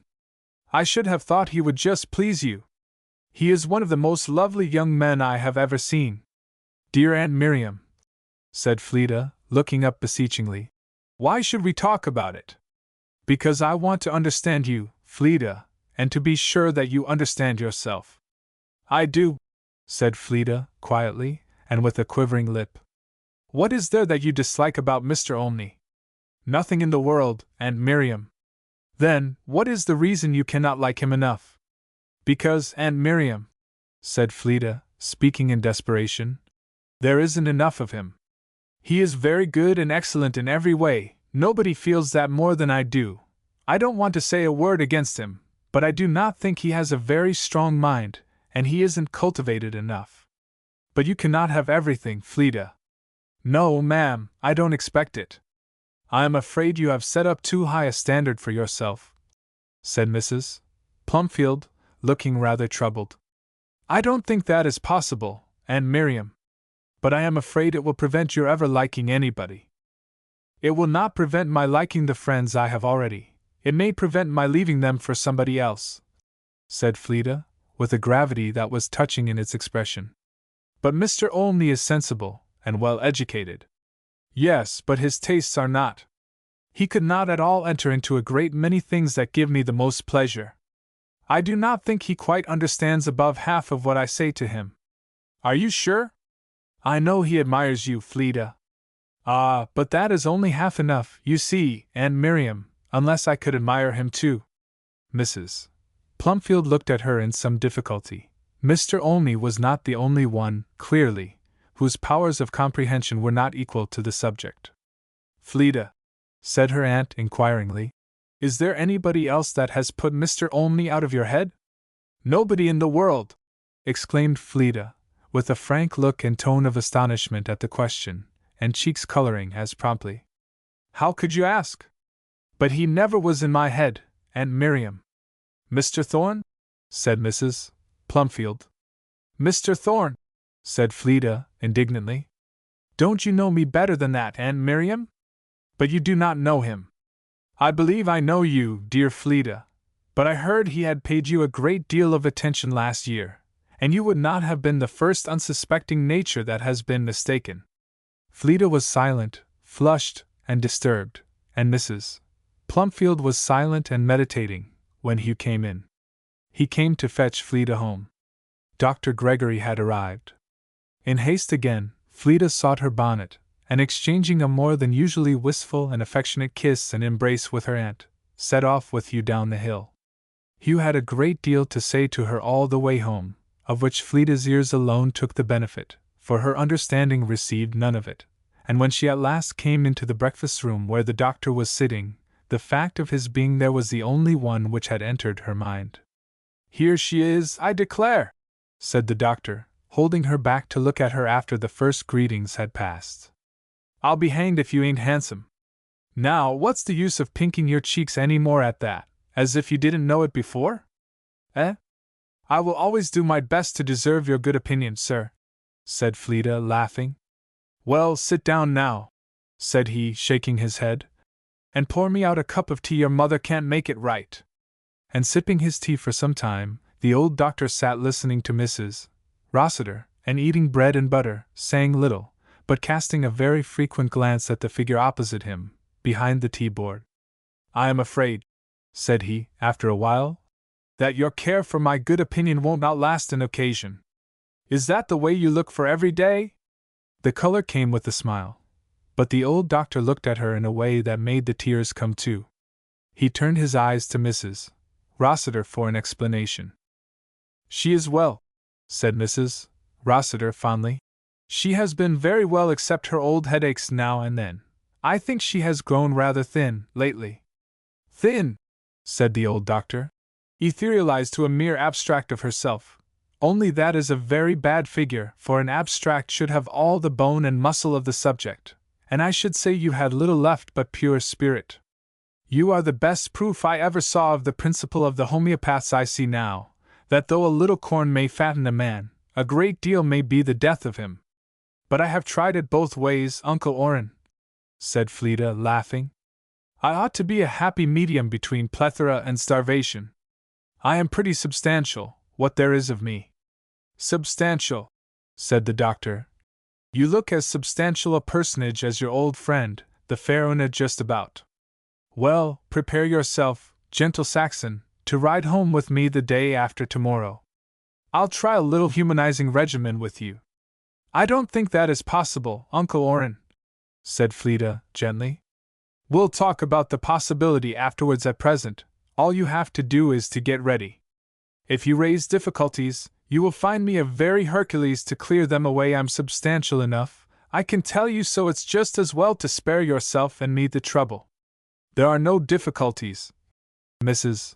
Rossiter and Hugh said both at once. I knew there weren't. Put a pair or two of clean stockings in your trunk, that's all you want, Mrs. Pritchard, and I will find the rest. There's the people in 14th Street want you the 1st of November, and I want you all the time till then, and longer too. Stop, I've got a missive of some sort here for you. He foisted out of his breast pocket a little package of notes, one from Mrs. Evelyn, and one from Florence, begging Fleda to come to them at the time the doctor had named, the third from Constance. My darling little Fleda, I am dying to see you, so pack up and come down with Dr. Gregory, if the least spark of regard for me is slumbering in your breast.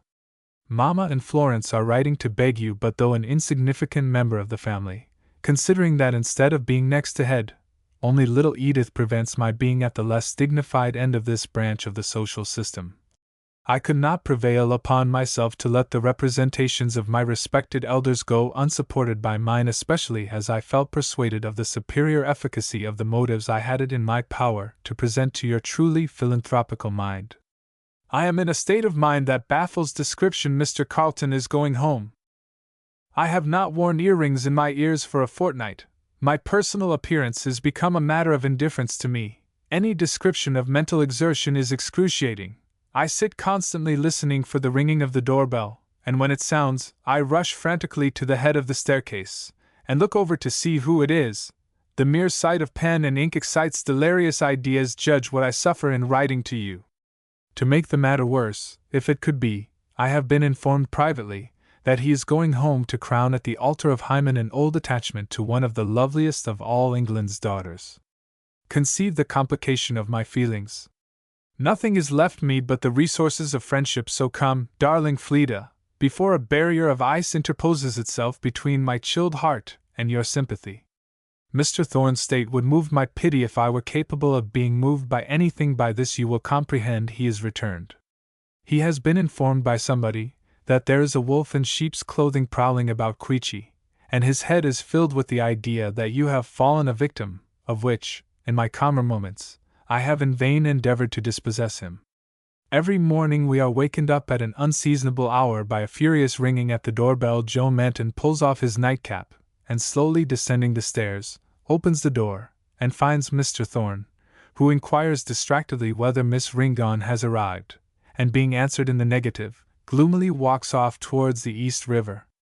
The state of anxiety in which his mother is thereby kept is rapidly depriving her of all her flesh, but we have directed Joe lately to reply, "No, sir," but she is expected, upon which Mr. Thorne regularly smiles faintly, and rewards the fowling piece with $25.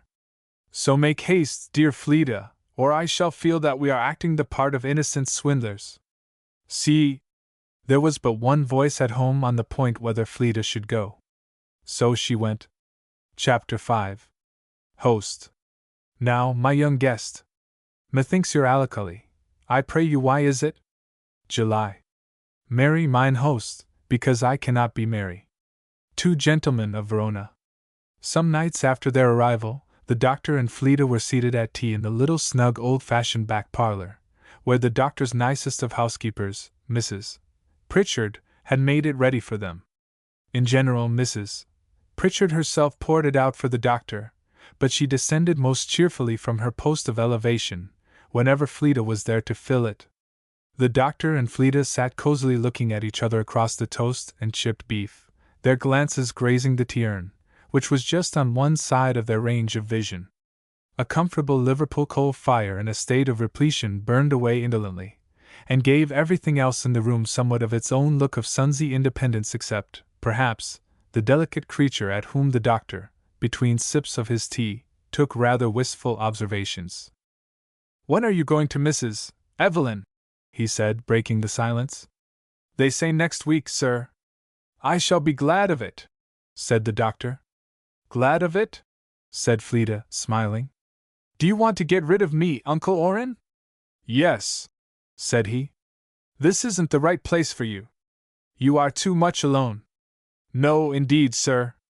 I have been reading voraciously, and enjoying myself as much as possible. I would quite as lieve be here as there, putting you out of the question." "I wouldn't as lieve have you," said he, shaking his head. "What were you musing about before tea?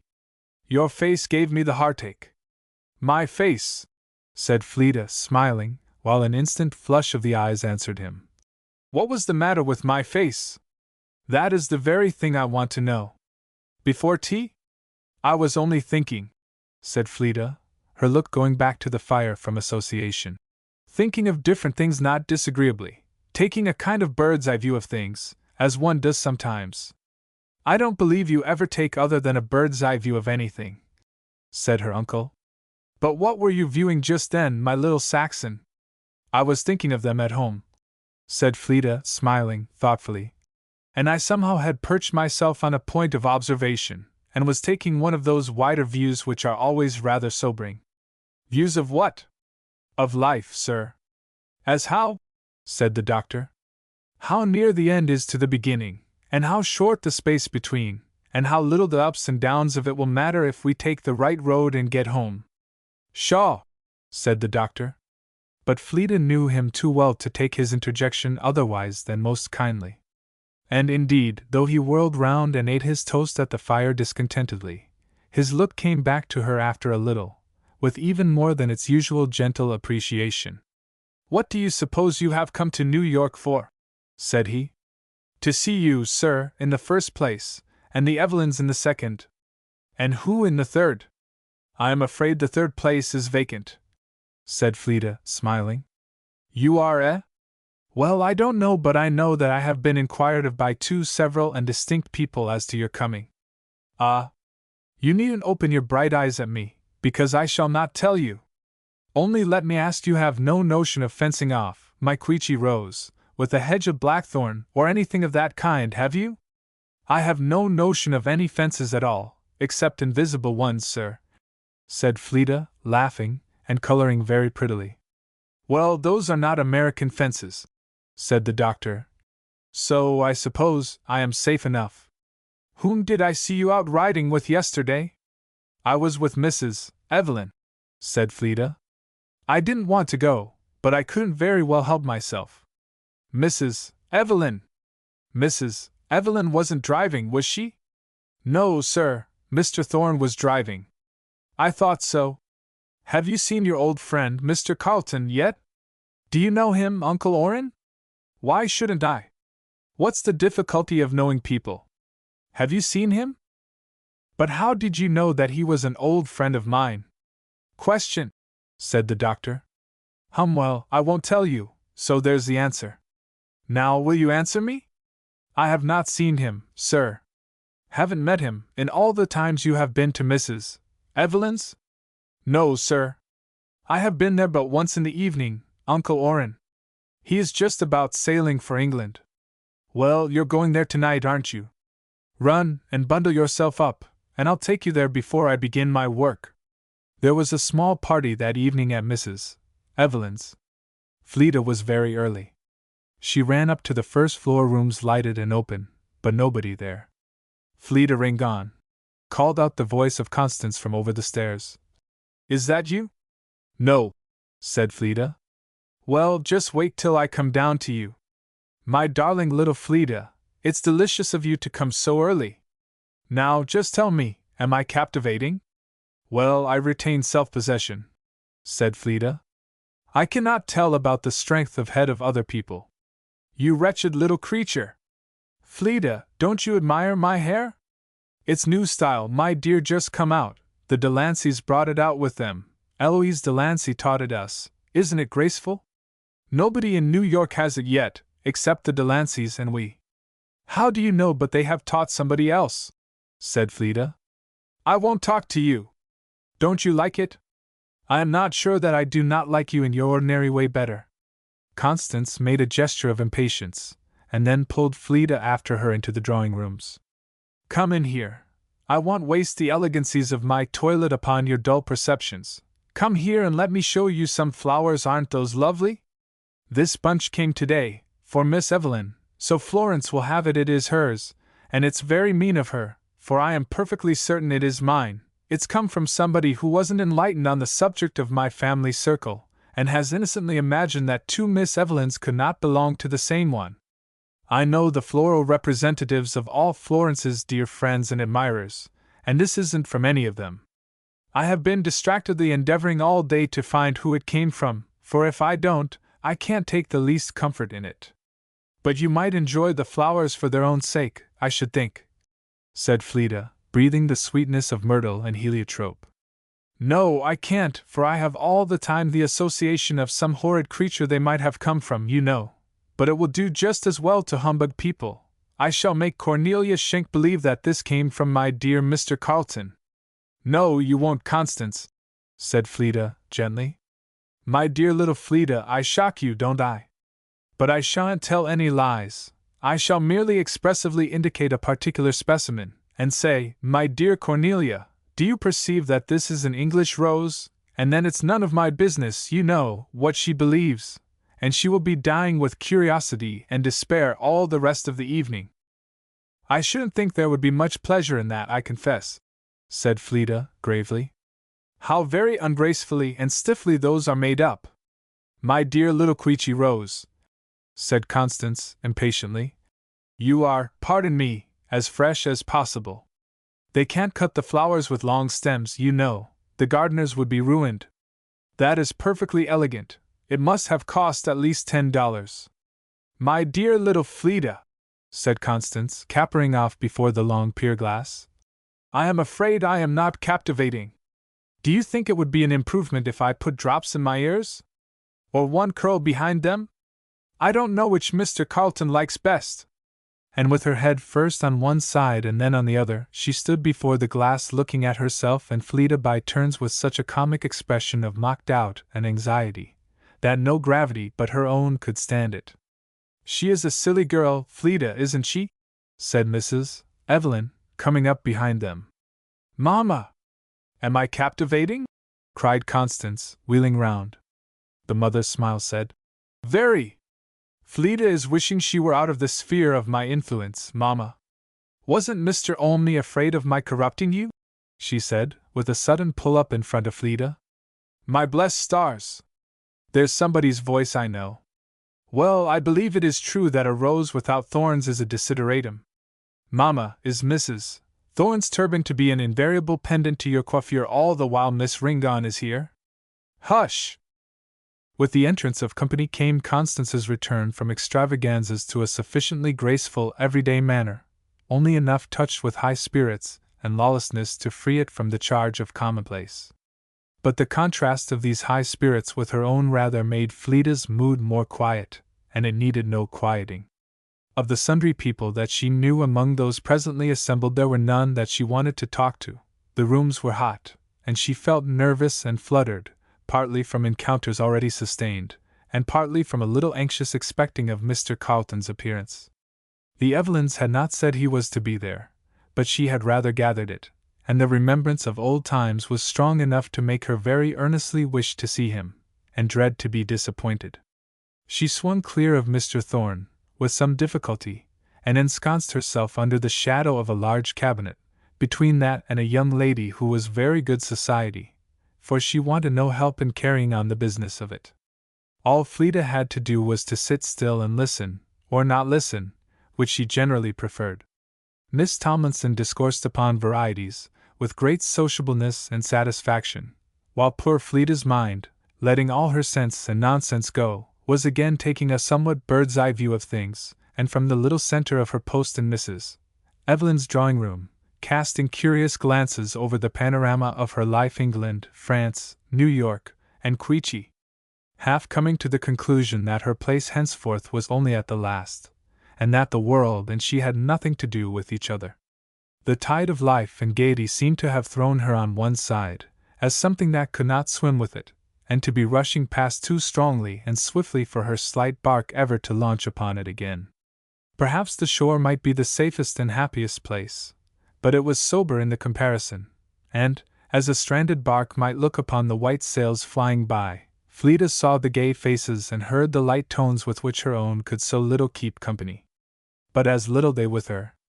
Their enjoyment was not more foreign to her than the causes which moved it were strange. Merry? She might like to be merry, but she could sooner laugh with the north wind than with one of those vapid faces, or with any face that she could not trust.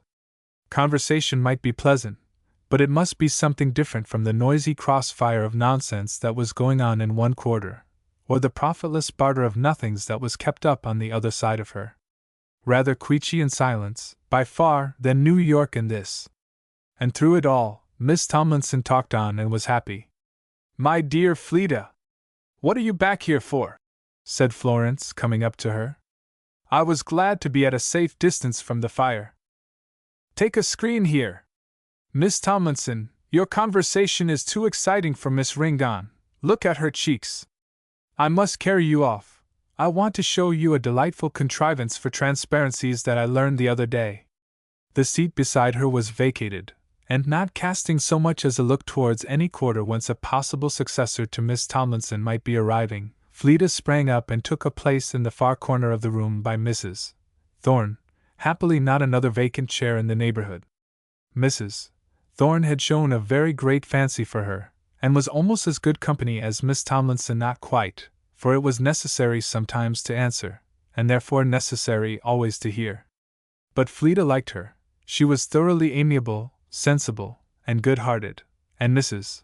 Thorne, very much gratified at Fleeta's choice of a seat, talked to her with a benignity which Fleeta could not help answering with grateful pleasure. "Little Queechy, what has driven you into the corner?" said Constance, pausing a moment before her. "It must have been a retiring spirit," said Fleeta. "Mrs. Thorne, isn't she lovely?" Mrs. Thorne's smile at Fleeta might almost have been called that, it was so full of benevolent pleasure. But she spoiled it by her answer. "I don't believe I am the first one to find it out. But what are you looking so sober for?" Constance went on, taking Fleeta's screen from her hand and fanning her diligently with it. "You don't talk." The gravity of Miss Ringon's face casts a gloom over the brightness of the evening. "I couldn't conceive what made me feel chilly in the other room till I looked about and found that the shade came from this corner, and Mr. Thorne's teeth, I saw, were chattering." "Constance," said Fleeta, laughing and vexed, and making the reproof more strongly with her eyes. "How can you talk so? Mrs. Thorne, isn't it true?" Mrs. Thorne's look at Fleeta was the essence of good humor. "Will you let Louis come and take you a good long ride tomorrow?" "No, Mrs. Thorne, I believe not. I intend to stay perseveringly at home tomorrow, and see if it is possible to be quiet a day in New York." "But you will go with me to the concert tomorrow night? Both of you and hear Truffy, come to my house and take tea, and go from there? Will you, Constance?" "My dear Mrs. Thorne," said Constance, "I shall be in ecstasies, and Miss Ringon was privately imploring me last night to find some way of getting her to it. We regard such material pleasures as tea and muffins with great indifference, but when you look up after swallowing your last cup you will see Miss Ringon and Miss Evelyn, cloaked and hooded, anxiously awaiting your next movement. My dear Fleeta, there is a ring!" And giving her the benefit of a most comic and expressive arching of her eyebrows, Constance flung back the screen into Fleeta's lap, and skimmed away. Fleeta was too vexed for a few minutes to understand more of Mrs.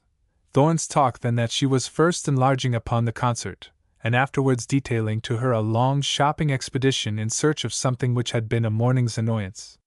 She almost thought Constance was unkind, because she wanted to go to the concert herself, to lug her in so unceremoniously, and wished herself back in her uncle's snug, little, quiet parlor, unless M. Carleton would come. "And there he is," said a quick beat of her heart, as his entrance explained Constance's ring. Such a rush of associations came over Fleda that she was in imminent danger of losing Mrs. Thorne altogether. She managed, however, by some sort of instinct, to disprove the assertion that the mind cannot attend to two things at once, and carried on a double conversation with herself and with Mrs. Thorne for some time very vigorously. "Just the same, he has not altered a jot," she said to herself as he came forward to Mrs. Evelyn. "It is himself. His very self. He doesn't look a day older. I'm very glad. Yes, ma'am, it's extremely tiresome. How exactly as when he left me in Paris, and how much pleasanter than anybody else. More pleasant than ever, it seems to me, but that is because I have not seen him in so long. He only wanted one thing. That same grave-eye, but quieter, isn't it, than it used to be? I think so. It's the best store in town, I think, Mrs. Thorne, by far. Yes, ma'am. Those eyes are certainly the finest I ever saw. How I have seen him stand and look just so when he was talking to his workmen, without that air of consciousness that all these people have. Comparatively, what a difference! I know very little about it, ma'am. I am not learned in laces. I never bought any. I wish he would look this way. I wonder if Mrs.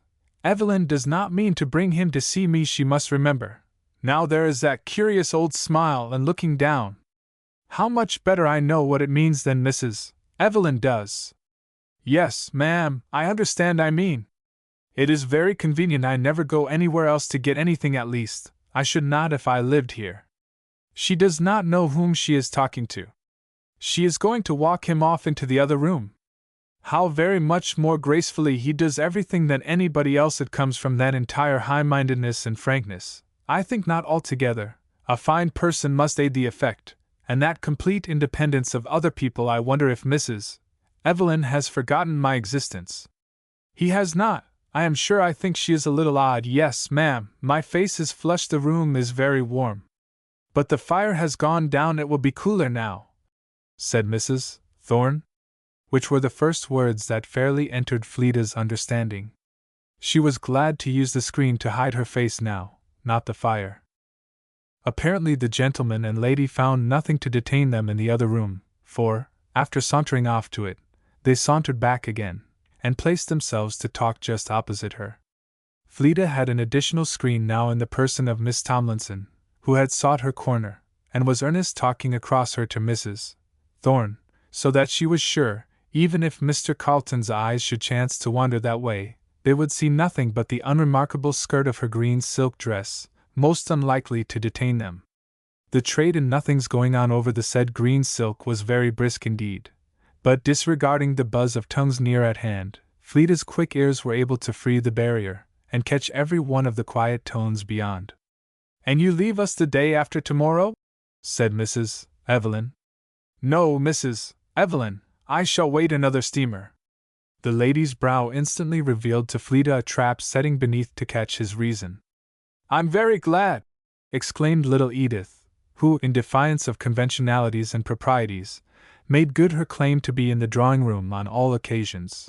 "Then you will take me another ride, won't you, Mr. Carleton? You do not flatter us with a very long stay," pursued Mrs. Evelyn. "Quite as long as I expected, longer than I meant it to be," he answered, rather thoughtfully.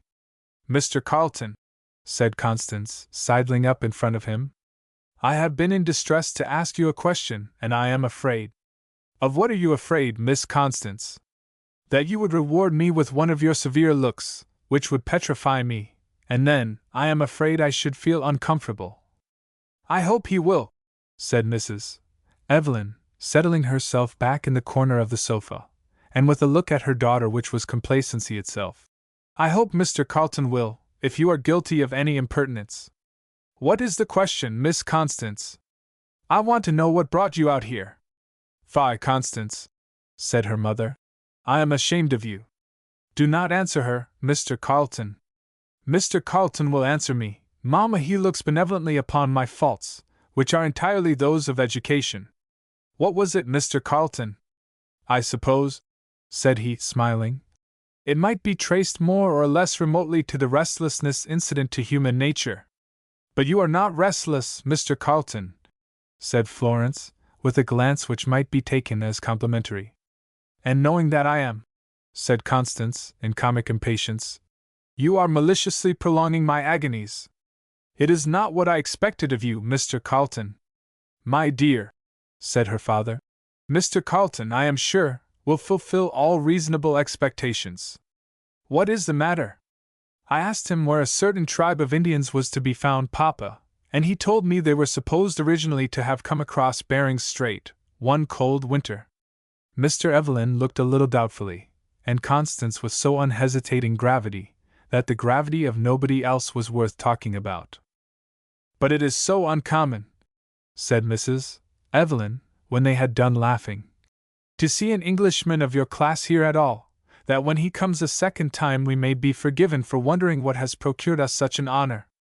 "Women may always be forgiven for wondering, my dear," said Mr. Evelyn, "or the rest of mankind must live at odds with them. Your principal object was to visit our western prairies, wasn't it, Mr. Carlton?" said Florence. "No," he replied quietly. "I cannot say that. I should choose to give a less romantic explanation of my movements. From some knowledge growing out of my former visit to this country, I thought there were certain negotiations I might enter into here with advantage, and it was for the purpose of attending to these, Miss Constance, that I came." "And have you succeeded?" said Mrs. Evelyn, with an expression of benevolent interest. "No, ma'am, my information had not been sufficient." "Very likely," said Mr. Evelyn. "There isn't one man in 100 whose representations on such a matter are to be trusted at a distance." "On such a matter?" repeated his wife funnily. "You don't know what the matter was, Mr. Evelyn, you don't know what you are talking about." "Business, my dear, business. I take only what Mr. Carlton said. It doesn't signify a straw what business. A man must always see with his own eyes." Whether Mr. Carlton had seen or had not seen, or whether even he had his faculty of hearing in present exercise, a glance at his face was incompetent to discover.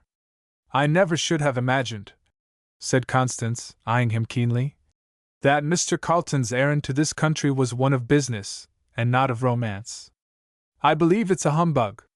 For an instant this was answered by one of those looks of absolute composure, in every muscle and feature, which put an effectual bar to all further attempts from without, or revelations from within. A look Fleda remembered well, and felt even in her corner.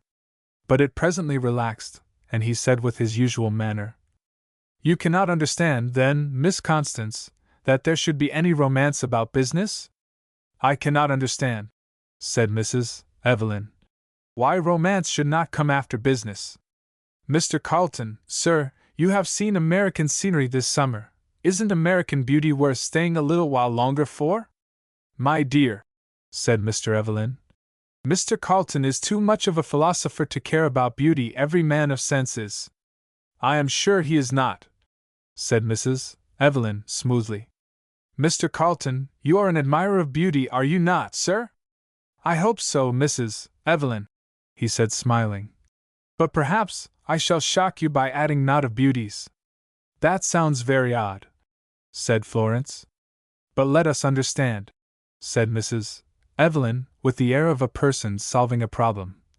"I suppose we are to infer that your taste in beauty is of a peculiar kind?" "That may be a fair inference," he said. "What is it, then?" said Constance eagerly. "Yes, what is it you look for in a face?" said Mrs. Evelyn. "Let us hear whether America has any chance," said Mr. Thorne, who had joined the group, and placed himself precisely so as to hinder Fleda's view. "My fancy has no stamp of nationality in this, at least," he said pleasantly. "Now, for instance, the Miss Delanceys, don't you call them handsome, Mr. Carlton?" said Florence. "Yes," he said, half smiling. "But not beautiful? Now, what is it they want? I do not wish, if I could, to make the want visible to other eyes than my own. Well, Cornelia Schenck, how do you like her face?" "It is very pretty featured." "Pretty featured? Why, she is called beautiful." "She has a beautiful smile, Mr. Carlton." "She has only one." "Only one? And how many smiles ought the same person to have?" cried Florence, impatiently. But that which instantly answered her said forcibly that a plurality of them was possible. "I have seen one face," he said gravely, and his eye seeking the floor. That had, I think, 1,000 different smiles, said Mrs. Evelyn in a constrained voice. If they were not all absolutely that, they had so much of freshness and variety that they all seemed new. Was the mouth so beautiful? Said Florence. Perhaps it would not have been remarked for beauty when it was perfectly at rest, but it could not move with the least play of feeling, grave or gay, that it did not become so in a very high degree. I think there was no touch or shade of sentiment in the mind that the lips did not give with singular nicety, and the mind was one of the most finely wrought I have ever known. And what other features went with this mouth? Said Florence. The usual compliment, I suppose, said Thorn. Item, 2 lips indifferent red. Item, 2 gray eyes, with lids to them. Item, 1 neck, 1 chin, and so forth. Mr. Carlton, sir, said Mrs. Evelyn blandly. As Mr. Evelyn says, women may be forgiven for wondering. Won't you answer Florence's question? Mr. Thorn has done it, Mrs. Evelyn, for me. But I have great doubts of the correctness of Mr. Thorn's description, sir. Won't you indulge us with yours? Word painting is a difficult matter, Mrs. Evelyn, in some instances. If I must do it, I will borrow my colors. In general, that which made her fairness much the fairer was, that it was but an ambassador of a most fair mind. A most exquisite picture, said Thorn. And the originals don't stand so thick that one is in any danger of mistaking them. Is the painter Shakespeare? I don't recollect. I think Sidney, sir.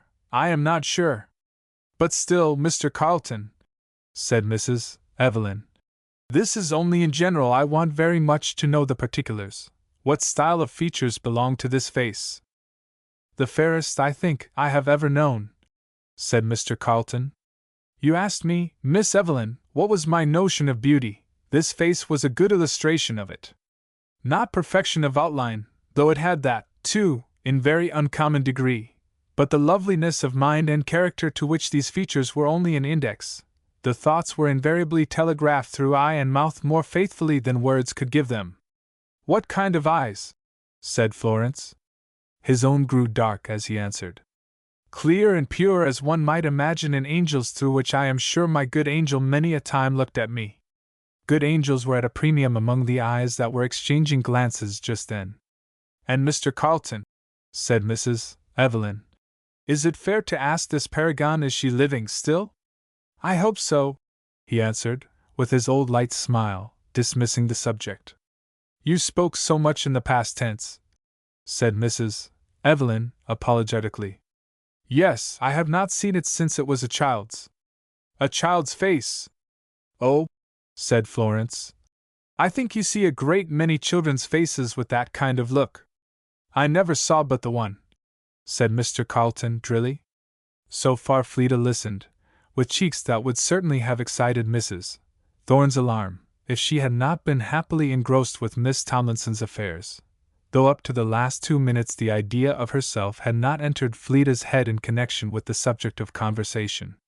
But then, feeling it impossible to make her appearance in public that evening, she quietly slipped out of the open window close by, which led into a little greenhouse on the piazza, and by another door gained the hall and the dressing-room. When Dr. Gregory came to Mrs. Evelyn's an hour or 2 after, a figure all cloaked and hooded ran down the stairs and met him in the hall. Ready, said the doctor, in surprise.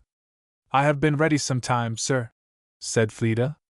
Well, said he, then we'll go straight home, for I've not done my work yet. Dear Uncle Orrin, said Fleda, if I had known you had work to do, I wouldn't have come. Yes, you would, said he, decidedly.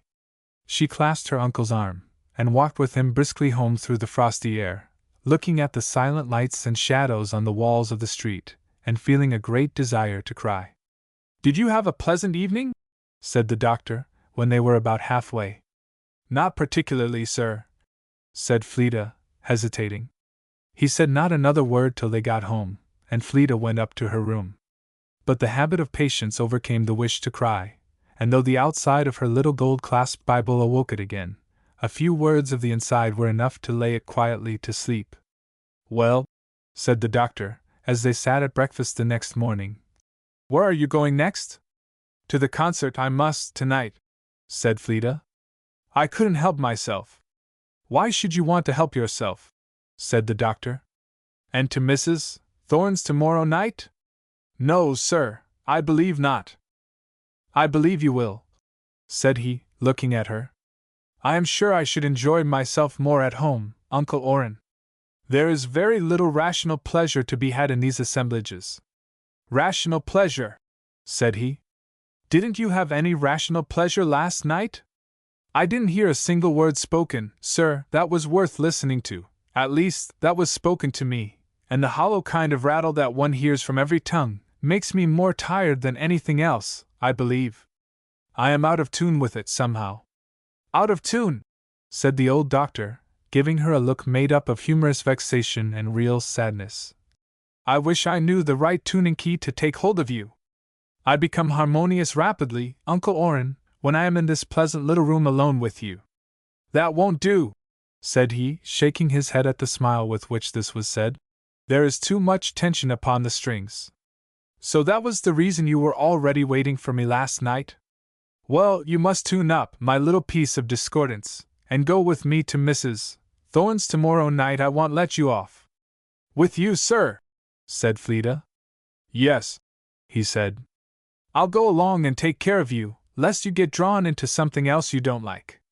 But dear Uncle Orrin, there is another difficulty. It is to be a large party, and I have not a dress exactly fit. What have you got? Said he, with a comic kind of fierceness. I have silks, but they are none of them proper for this occasion. They are ever so little old-fashioned. What do you want? Nothing, sir, said Fleda, for I don't want to go. You mend a pair of stockings to put on, said he, nodding at her, and I'll see to the rest. Apparently you place great importance in stockings, said Fleda, laughing, for you always mention them first. But please don't get anything for me, Uncle Orrin, please don't. I have plenty for common occasions, and I don't care to go to Mrs. Thorne's. I don't care either, said the doctor, working himself into his great coat. By the by, do you want to invoke the aid of St. Crispin? He went off, and Fleda did not know whether to cry or to laugh at the vigorous way in which he trod through the hall, and slammed the front door after him. Her spirits just kept the medium, and did neither. But they were in the same doubtful mood still an hour after, when he came back with a paper parcel he had brought home under his arm, and unrolled a fine embroidered muslin. Her eyes were very unsteady in carrying their brief messages of thankfulness, as if they feared saying too much. The doctor, however, was in the mood for doing, not talking, by looks or otherwise. Mrs. Pritchard was called into consultation, and with great pride and delight engaged to have the dress and all things else in due order by the following night, her eyes saying all manner of gratulatory things as they went from the muslin to Fleda, and from Fleda to Dr. Gregory. The rest of the day was, not books, but needlefuls of thread, and from the confusion of laces and draperies, Fleda was almost glad to escape, and go to the concert but for one item. That spoiled it. They were in their seats early. Fleda managed successfully to place the two Evelyns between her and Mr. Thorne, and then prepared herself to wear out the evening with patience. My dear Fleda, whispered Constance, after some time spent in restless reconnoitering of everything, I don't see my English rose anywhere. Hush, said Fleda, smiling. That happened not to be an English rose, Constance. What was it? American, unfortunately. It was an Noisette, the variety, I think, that they call Conque de Venus. My dear little Fleda, you're too wise for anything, said Constance, with a rather significant arching of her eyebrows. You mustn't expect other people to be as rural in their acquirements as yourself. I don't pretend to know any rose by sight but the Queechy, she said, with a change of expression meant to cover the former one. Fleda's face, however, did not call for any apology. It was perfectly quiet. But what has become of him? Said Constance, with her comic impatience. My dear Fleda, if my eyes cannot rest upon that development of elegance, the parterre has become a wilderness to me.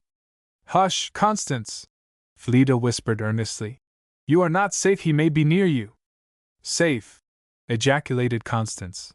but a half-backward hasty glance of her eye brought home so strong an impression that the person in question was seated a little behind her, that she dared not venture another look, and became straightway extremely well behaved.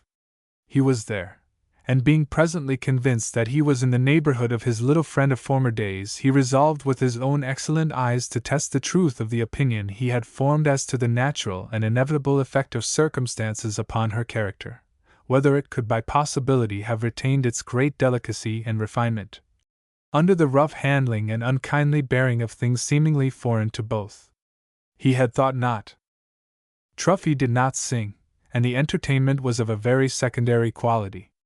This seemed to give no uneasiness to the Miss Evelyns, for if they pouted, they laughed and talked in the same breath, and that incessantly. It was nothing to Mr. Carleton, for his mind was bent on something else. And with a little surprise he saw that it was nothing to the subject of his thoughts, either because her own were elsewhere, too, or because they were in league with a nice taste, that permitted them to take no interest in what was going on. Even her eyes, trained as they had been to recluse habits, were far less busy than those of her companions. Indeed, they were not busy at all, for the greater part of the time, one hand was upon the brow, shielding them from the glare of the gaslights. Ostensibly, but the very quiet air of the face led him to guess that the mind was glad of a shield too. It relaxed sometimes. Constance, and Florence, and Mr. Thorne, and Mr. Thorne's mother, were every now and then making demands upon her, and they were met always with an intelligent, well-bred eye, and often with a smile of equal gentleness and character. But her observer noticed that though the smile came readily, it went as readily, and the lines of the face quickly settled again into what seemed to be an habitual composure. There were the same outlines, the same characters, he remembered very well, yet there was a difference. Not grief had changed them, but life had. The brow had all its fine chiseling and high purity of expression, but now there sat there a hopelessness, or rather a want of hopefulness, that a child's face never knows. The mouth was sweet and pliable as ever, but now often patience and endurance did not quit their seat upon the lip even when it smiled. The eye, with all its old clearness and truthfulness, had a shade upon it that, 9 years ago, only fell at the bidding of sorrow, and in every line of the face there was a quiet gravity that went to the heart of the person who was studying it. Whatever causes had been at work, he was very sure, had done no harm to the character. Its old simplicity had suffered no change, as every look and movement proved. The very unstudied careless position of the fingers over the eyes showed that the thoughts had nothing to do there. On one half of his doubt Mr. Carleton's mind was entirely made up. But education? The training and storing of the mind, how had that fared? He would know. Perhaps he would have made some attempt that very evening towards satisfying himself, but noticing that, in coming out, Thorne permitted the Evelyns to pass him, and attached himself determinately to Fleda, he drew back, and resolved to make his observations indirectly, and on more than one point, before he should seem to make them at all. Chapter 6. Hark! I hear the sound of coaches, the hour of attack approaches. Gay. Mrs. Pritchard had arrayed Fleda in the white muslin, with an amount of satisfaction and admiration that all the lines of her face were insufficient to express. "Now," she said, "you must just run down and let the doctor see you, afore you take the shine off, or he won't be able to look at anything else when you get to the place." "That would be unfortunate," said Fleda, and she ran down, laughing, into the room where the doctor was waiting for her. But her astonished eyes encountering the figure of Dr. Quackenboss, she stopped short, with an air that no woman of the world could have bettered. The physician of Queechy, on his part, was at least equally taken aback. "Dr. Quackenboss," said Fleda. "I was going to say, Miss Ringon," said the doctor, with a most unaffected obeisance. "But I am afraid, sir, it is a deceptive influence." "I hope not," said Dr. Gregory, smiling, one corner of his mouth for his guest and the other for his niece. "Real enough to do real execution, or I am mistaken, sir." "Upon my word, sir," said Dr. Quackenboss, bowing again. "I hope a Miss Ringon will remember the acts of her executive power at home, and return in time to prevent an unfortunate termination." Dr. Gregory laughed heartily now, while Fleda's cheeks relieved her dress to admiration. Who will complain of her if she don't?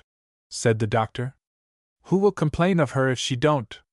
But Fleeta put in her question. How are you all at home, Dr. Quackenboss? All queechy, sir, answered the doctor, politely, on the principle of first come, first served. And individuals I shouldn't like to specify. How are you all in queechy, Dr. Quackenboss? Said Fleeta. I have the pleasure to say we are coming along as usual, replied the doctor, who seemed to have lost his power of standing up straight. My sister Flora enjoys but poor health lately. They are all holding their heads up at your house. Mr. Rossiter has come home. Uncle Rolf! Has he? Exclaimed Fleeta, the color of joy quite supplanting the other. Oh, I'm very glad. Yes, said the doctor. He's been home now, I guess, going on 4 days. I am very glad, repeated Fleeta. But won't you come and see me another time, Dr. Quackenboss? I am obliged to go out. The doctor professed his great willingness, adding that he had only come down to the city to do 2 or 3 chores, and thought she might perhaps like to take the opportunity which would afford him such very great gratification. No, indeed, fair enough, said Dr. Gregory, when they were on their way to Mrs.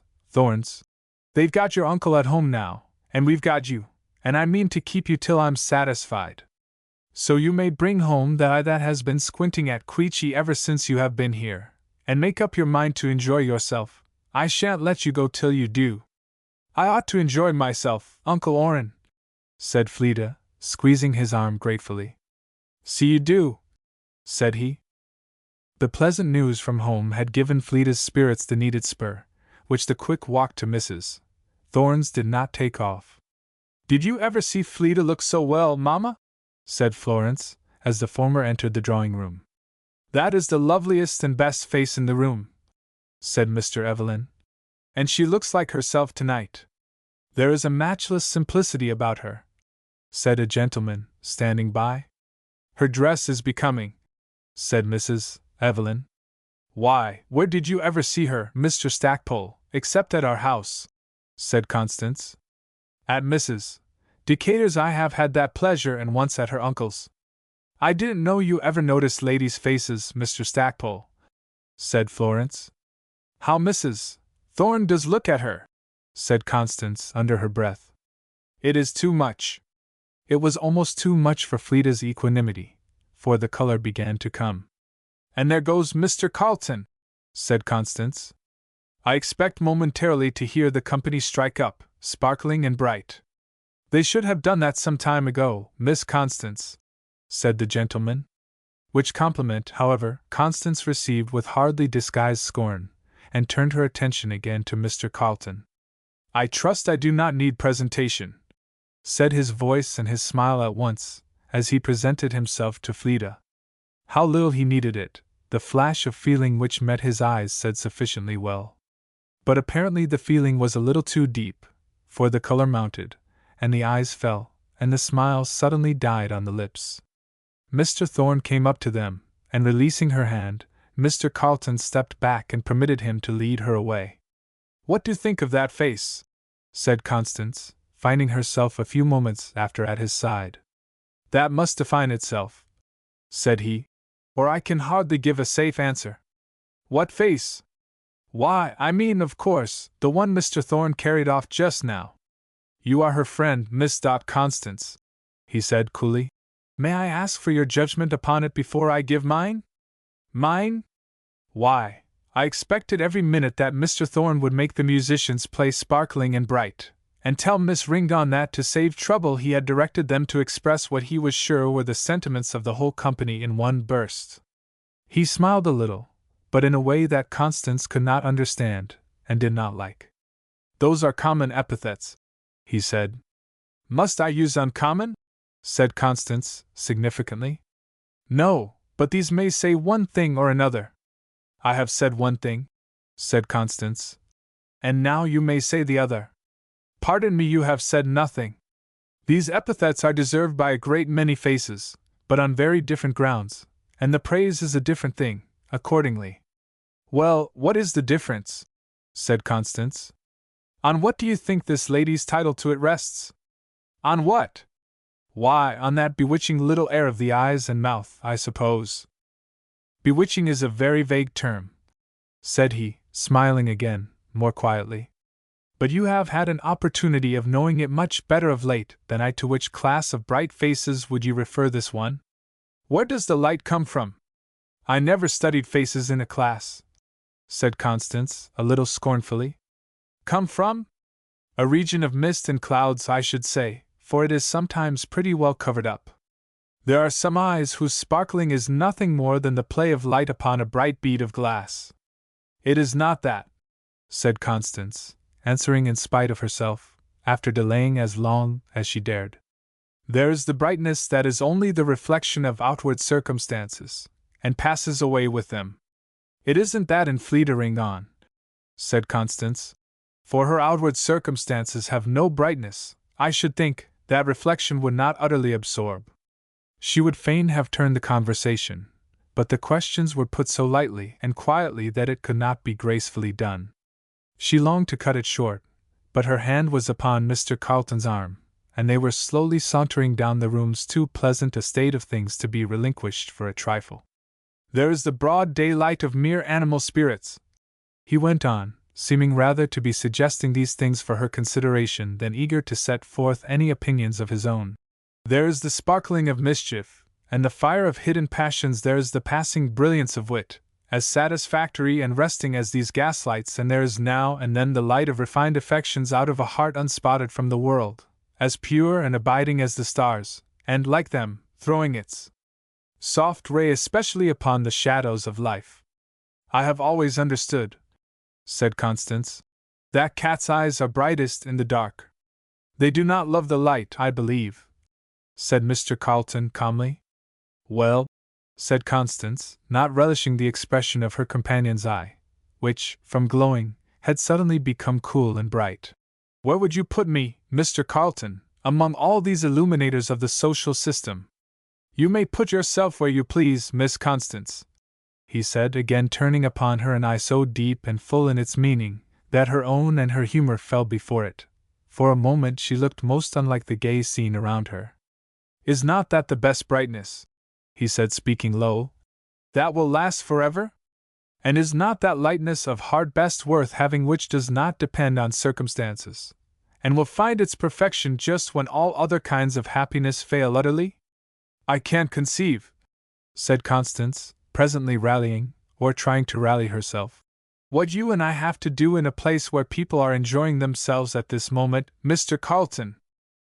He smiled at that, and led her out of it into the conservatory, close to which they found themselves.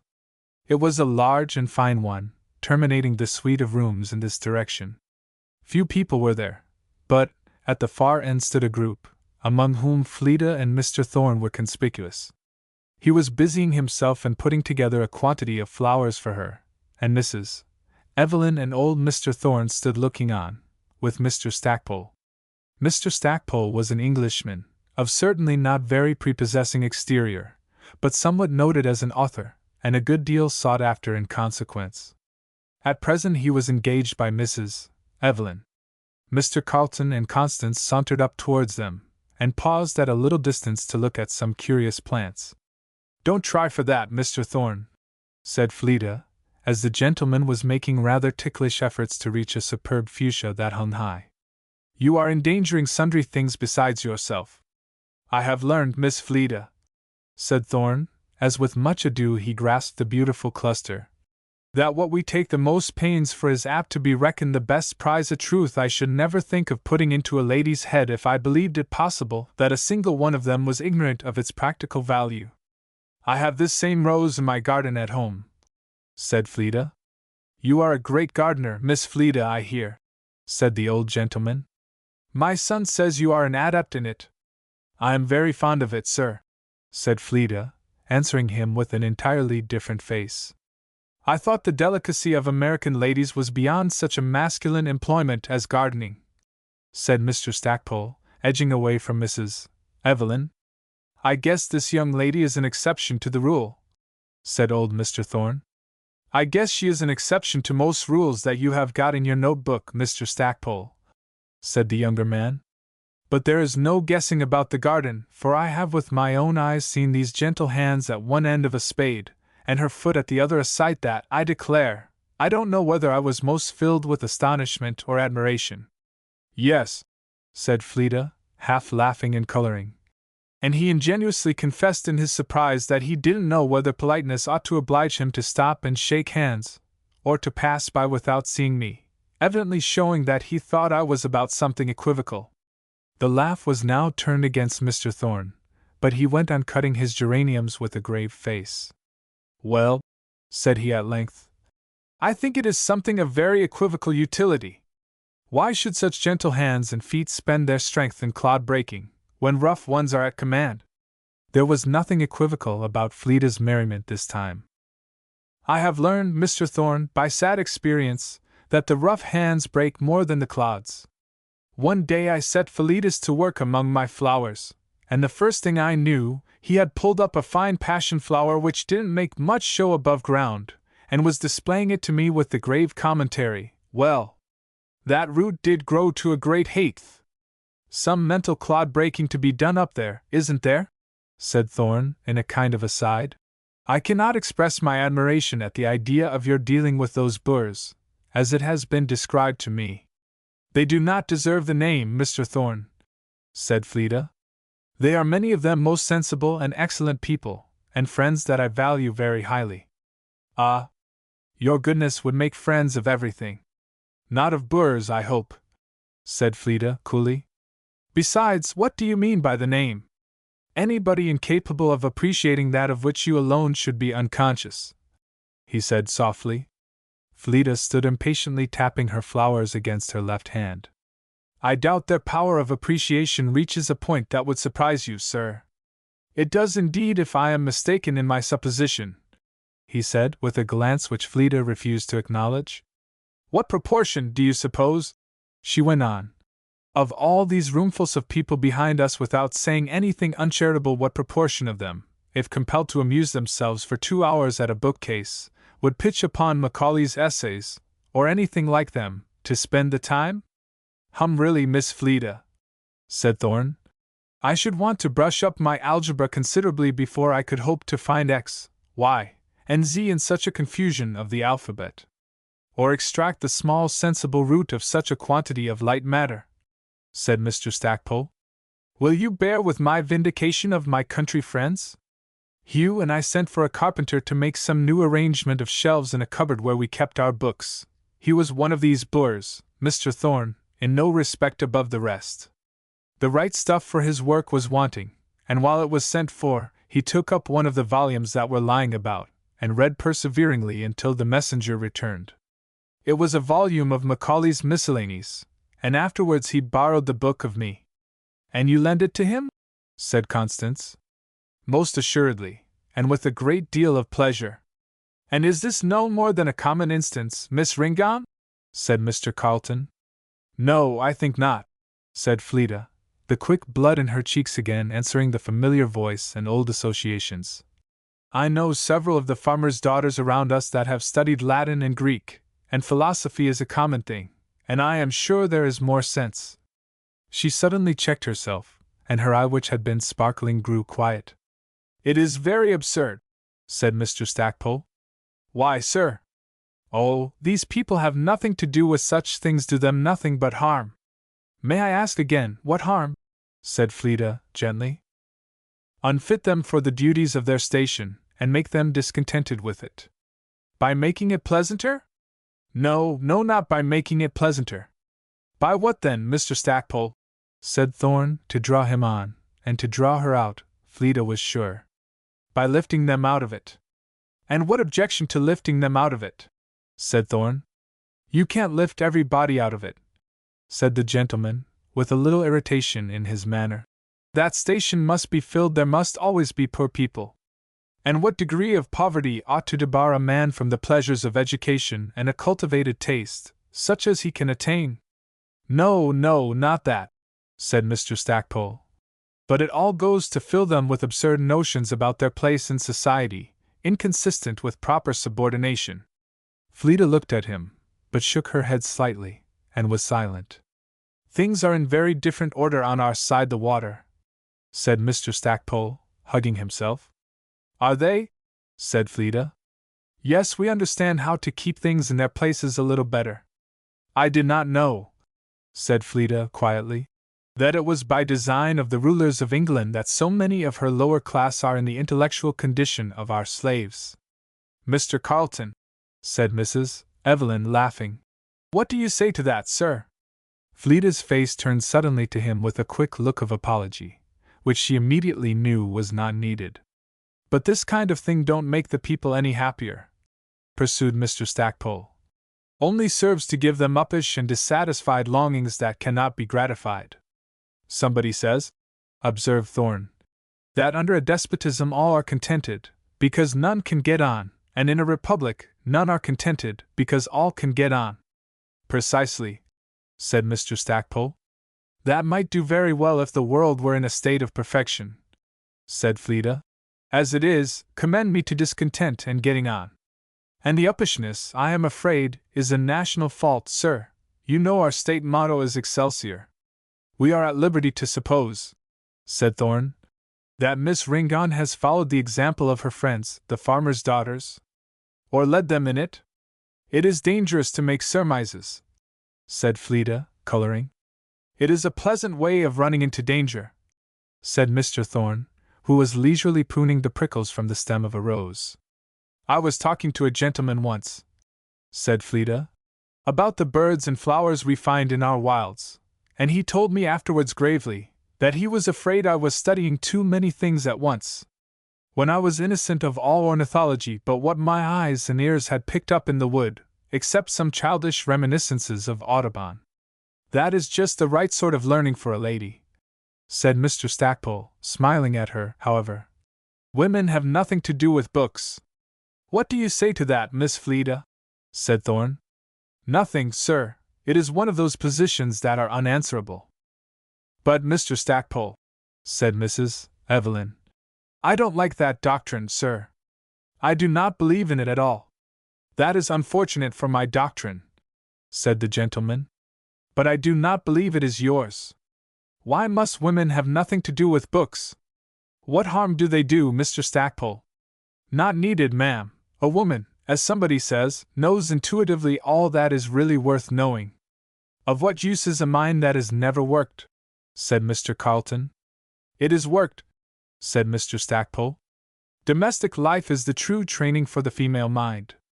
One woman will learn more wisdom from the child on her breast than another will learn from 10,000 volumes. It is very doubtful how much wisdom the child will ever learn from her, said Mr. Carleton, smiling.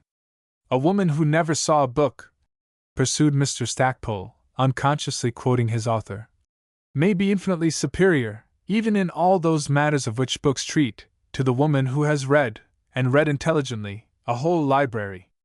Unquestionably. And it is, likewise, beyond question, that a silver sixpence may be worth more than a washed guinea.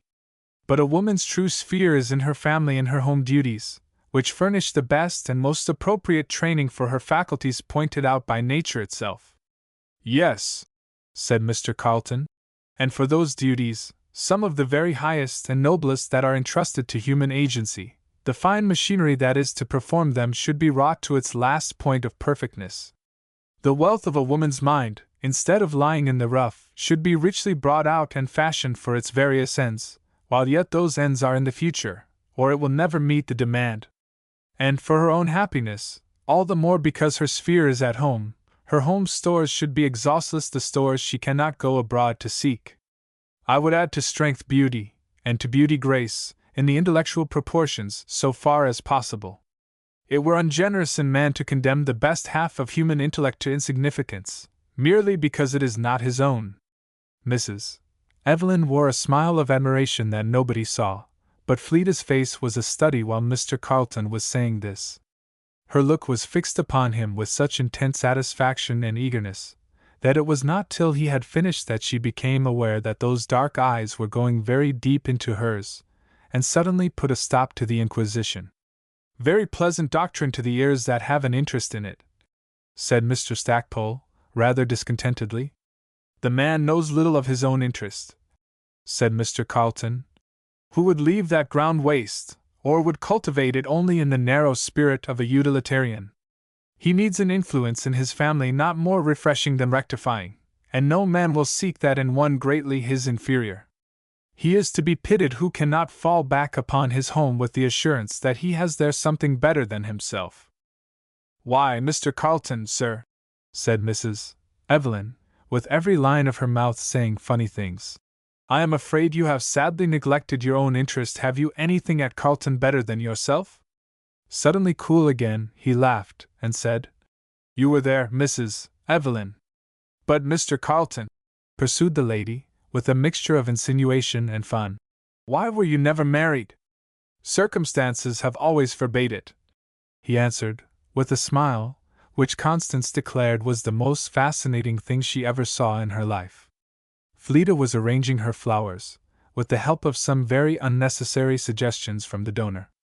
Mr. Lewis, said Constance, with a kind of insinuation very different from her mother's, made up of fun and dating, Mr. Carlton has been giving me a long lecture on botany, while my attention was distracted by listening to your spiritual conversation. Well, Miss Constance, and I am morally certain I shan't recollect a word of it if I don't carry away some specimens to refresh my memory, and in that case he would never give me another.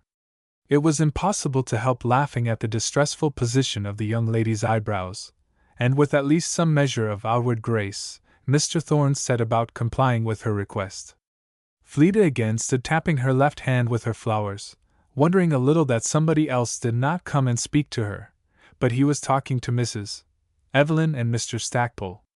Fleda did not wish to join them, and nothing better occurred to her than to arrange her flowers over again, so, throwing them all down before her on a marble slab, she began to pick them up one by one, and put them together, with, it must be confessed, a very indistinct realization of the difference between myrtle and lemon blossoms, and as she seemed to be laying acacia to rose, and disposing some sprigs of beautiful heath behind them, in reality she was laying kindness alongside of kindness, and looking at the years beyond years where their place had been.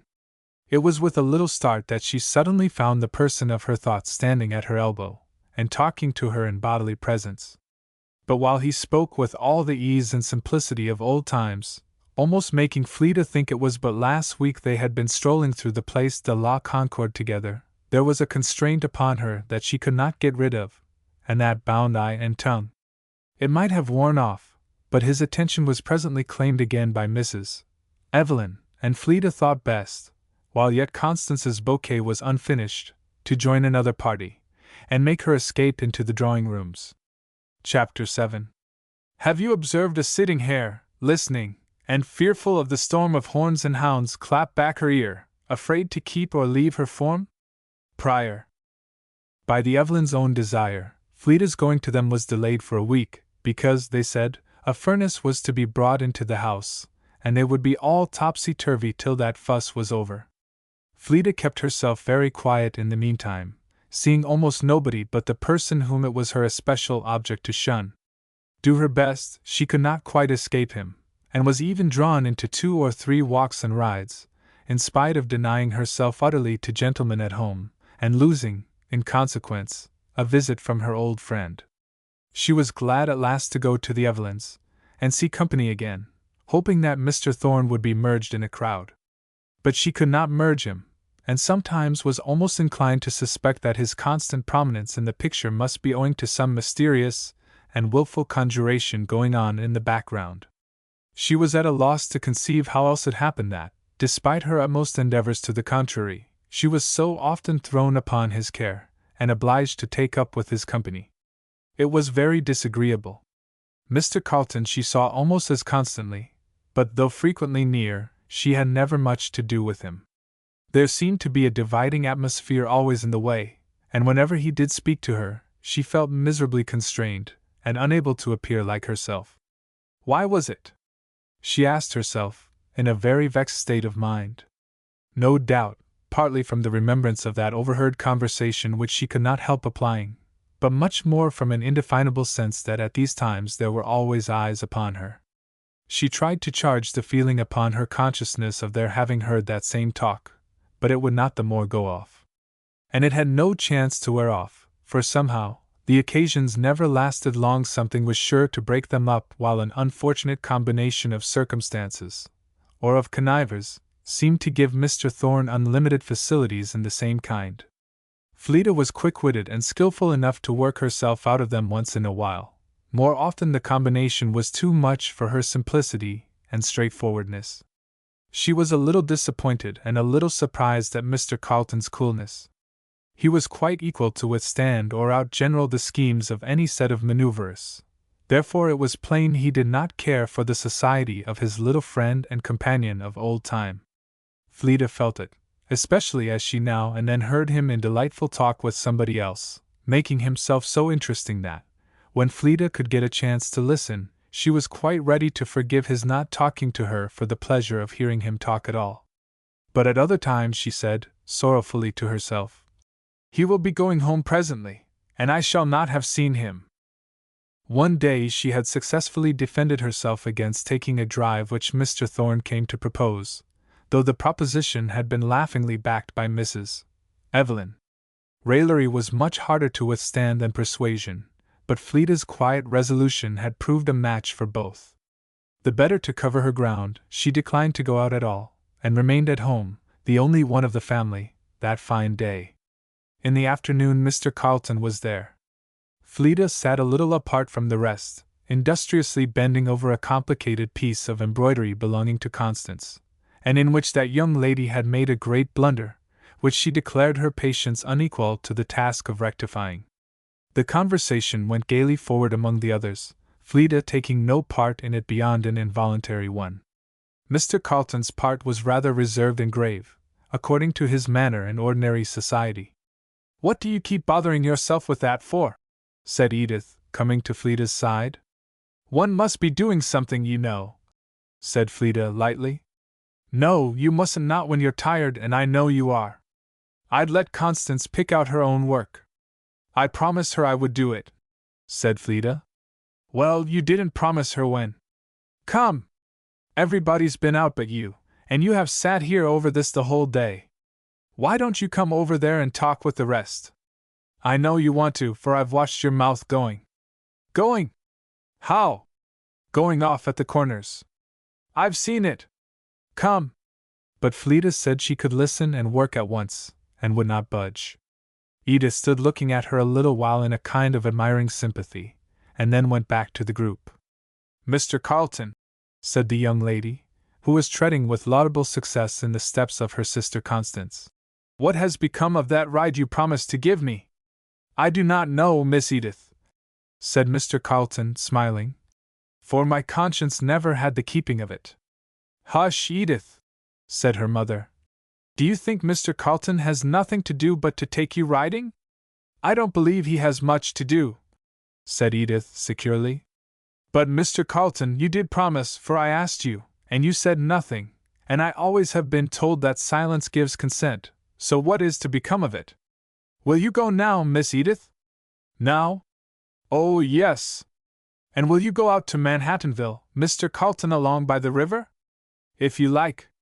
"But, Miss Edith, the carriage will hold another. Cannot you persuade one of these ladies to go with us?" "Fleda," said Edith, springing off to her with extravagant capers of joy. "Fleda, you shall go. You haven't been out today." "And I cannot go out today," said Fleda, gently. "The air is very fine," said Mr. Carleton, approaching her table, with no want of alacrity in step or tone, her ears new. "And this weather makes everything beautiful. Has that piece of canvas any claims upon you that cannot be put aside for a little?" "No, sir," said Fleda. "But I am sorry I have a stronger reason that must keep me at home." "She knows how the weather looks," said Edith. "Mr. Thorne takes her out every other day. It's no use to talk to her, Mr. Carleton, when she says she want. Every other day," said Fleda. No, said Mrs. Evelyn, coming up, and with that smile which Fleda had never liked so little as at that minute. "Not every other day, Edith. What are you talking of? Go, and don't keep Mr. Carleton waiting." Fleda worked on, feeling a little aggrieved.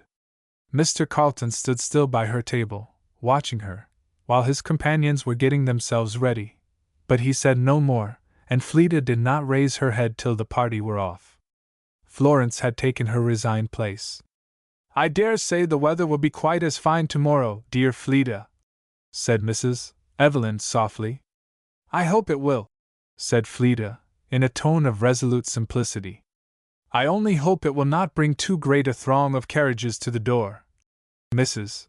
Evelyn went on, in a tone of great internal amusement. "I never used to mind it, but I have lately a nervous fear of collisions." "Tomorrow is not your reception day?"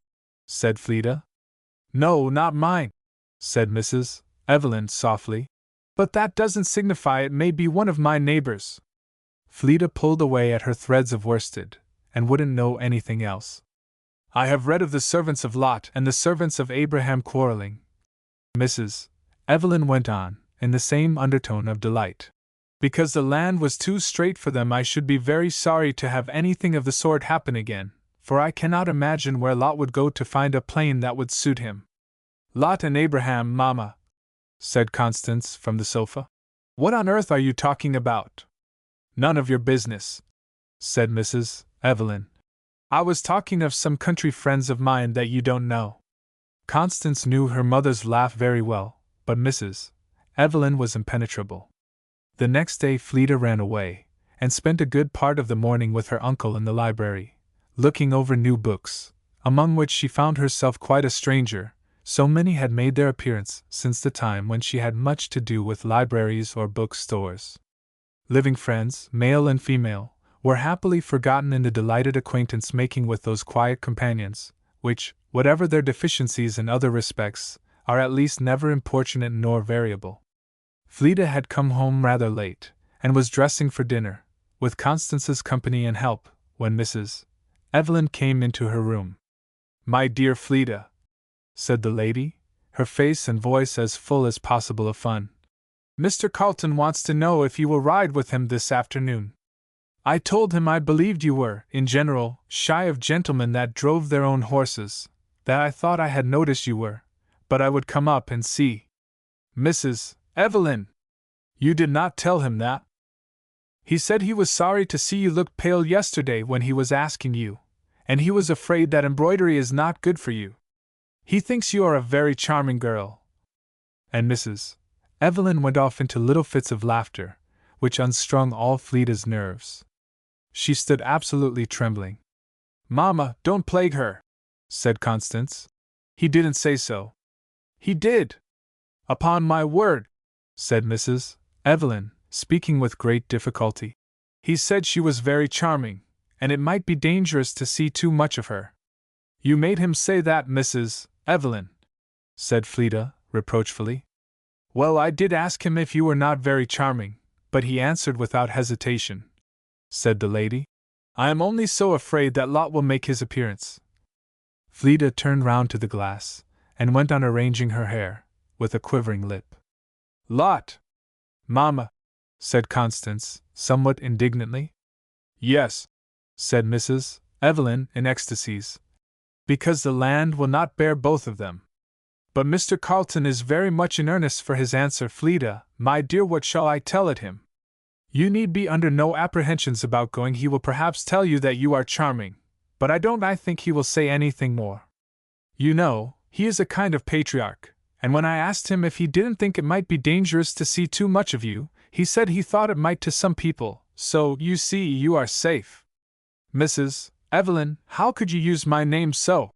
said Fleda, with a voice that carried a good deal of reproach. "My dear Fleda, shall I tell him you will go?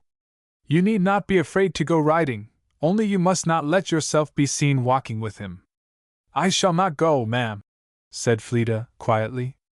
"I wanted to send Edith with you, thinking it would be pleasanter, but I knew Mr. Carlton's carriage would hold but two today. So what shall I tell him?"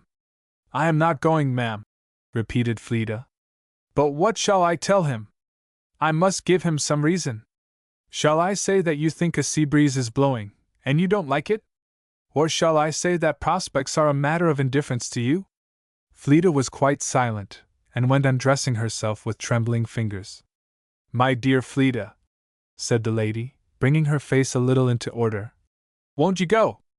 I am very sorry. So am I sorry, said Fleda. I can't go, Mrs. Evelyn. I will tell Mr. Carlton you are very sorry, said Mrs. Evelyn, every line of her face drawing again.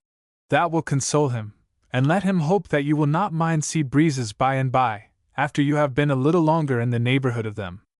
I will tell him you are a good Republican, and have an objection, at present, to an English equipage, but I have no doubt that is a prejudice which will wear off. She stopped to laugh, while Fleda had the greatest difficulty not to cry. The lady did not seem to see her disturbed brow, but recovering herself after a little, though not readily, she bent forward and touched her lips to it in kind fashion. Fleda did not look up, and saying again, I will tell him, dear Fleda, Mrs. Evelyn left the room. Constance, after a little laughing and condoling, either of which Fleda attempted to answer, ran off, too, to dress herself, and Fleda, after finishing her own toilette, locked her door, sat down, and cried heartily. She thought Mrs. Evelyn had been, perhaps unconsciously, very unkind, and to say that unkindness has not been meant is but to shift the charge from one to another vital point in the character of a friend, and one, perhaps, sometimes not less grave. A moment's passionate wrong may consist with the endurance of a friendship worth having, better than the thoughtlessness of obtuse wits that can never know how to be kind. Fleda's whole frame was still in a tremor from disagreeable excitement, and she had serious causes of sorrow to cry for. She was sorry she had lost what would have been a great pleasure in the ride, and her great pleasures were not often, but nothing would have been more impossible than for her to go after what Mrs. Evelyn had said. She was sorry Mr. Carlton should have asked her twice in vain what must he think. She was exceeding sorry that a thought should have been put into her head that never before had visited the most distant dreams of her imagination, so needlessly, so gratuitously. She was very sorry, for she could not be free of it again, and she felt it would make her miserably hampered and constrained, in mind and manner both, in any future intercourse with the person in question. And then again, what would he think of that? Poor Fleda came to the conclusion that her best place was at home, and made up her mind to take the first good opportunity of getting there. She went down to dinner with no traces of either tears or unkindness on her sweet face, but her nerves were quivering all the afternoon. She could not tell whether Mrs. Evelyn and her daughters found it out, and it was impossible for her to get back even her old degree of freedom of manner before either Mr. Carlton or Mr. Thorne, all the more, because Mrs. Evelyn was every now and then bringing out some sly allusion, which afforded herself intense delight, and wrought Fleda to the last degree of quietness. Unkind Fleda thought now it was but half from ignorance of the mischief she was doing, and the other half from the mere desire of selfish gratification. The times and ways in which Lot and Abraham were walked into the conversation were incalculable and unintelligible, except to the person who understood it only too well. On one occasion Mrs. Evelyn went on with a long rigmarole to Mr. Thorne about sea breezes, with a face of most exquisite delight at his mystification and her own hidden fun, till Fleda was absolutely trembling. Fleda shunned both the gentlemen, at length, with a kind of nervous horror. One steamer had left New York, and another, and still Mr. Carlton did not leave it. Why he stayed, Constance was as much in a puzzle as ever, for no mortal could guess. Clearly, she said, he did not delight in New York society, for he honored it as slightly and partially as might be, and it was equally clear, if he had a particular reason for staying, he didn't mean anybody should know it. If he don't mean it, you won't find it out, Constance, said Fleda. But it is that very consideration, you see, which inflames my impatience to a most dreadful degree. I think our house is distinguished with his regards, though I am sure I can't imagine why, for he never condescends to anything beyond general benevolence when he is here, and not always to that. He has no taste for embroidery, or Miss Ringdon's crewels would receive more of his notice. He listens to my spirited conversation with a self-possession which invariably deprives me of mine. And his ear is evidently dull to musical sensibilities, or Florence's harp would have greater charms. I hope there is a web weaving somewhere that will catch him. At present he stands in an attitude of provoking independence of all the rest of the world. It is curious, said Constance, with an indescribable face. I feel that the independence of another is rapidly making a slave of me. What do you mean, Constance? Said Edith, indignantly. But the others could do nothing but laugh.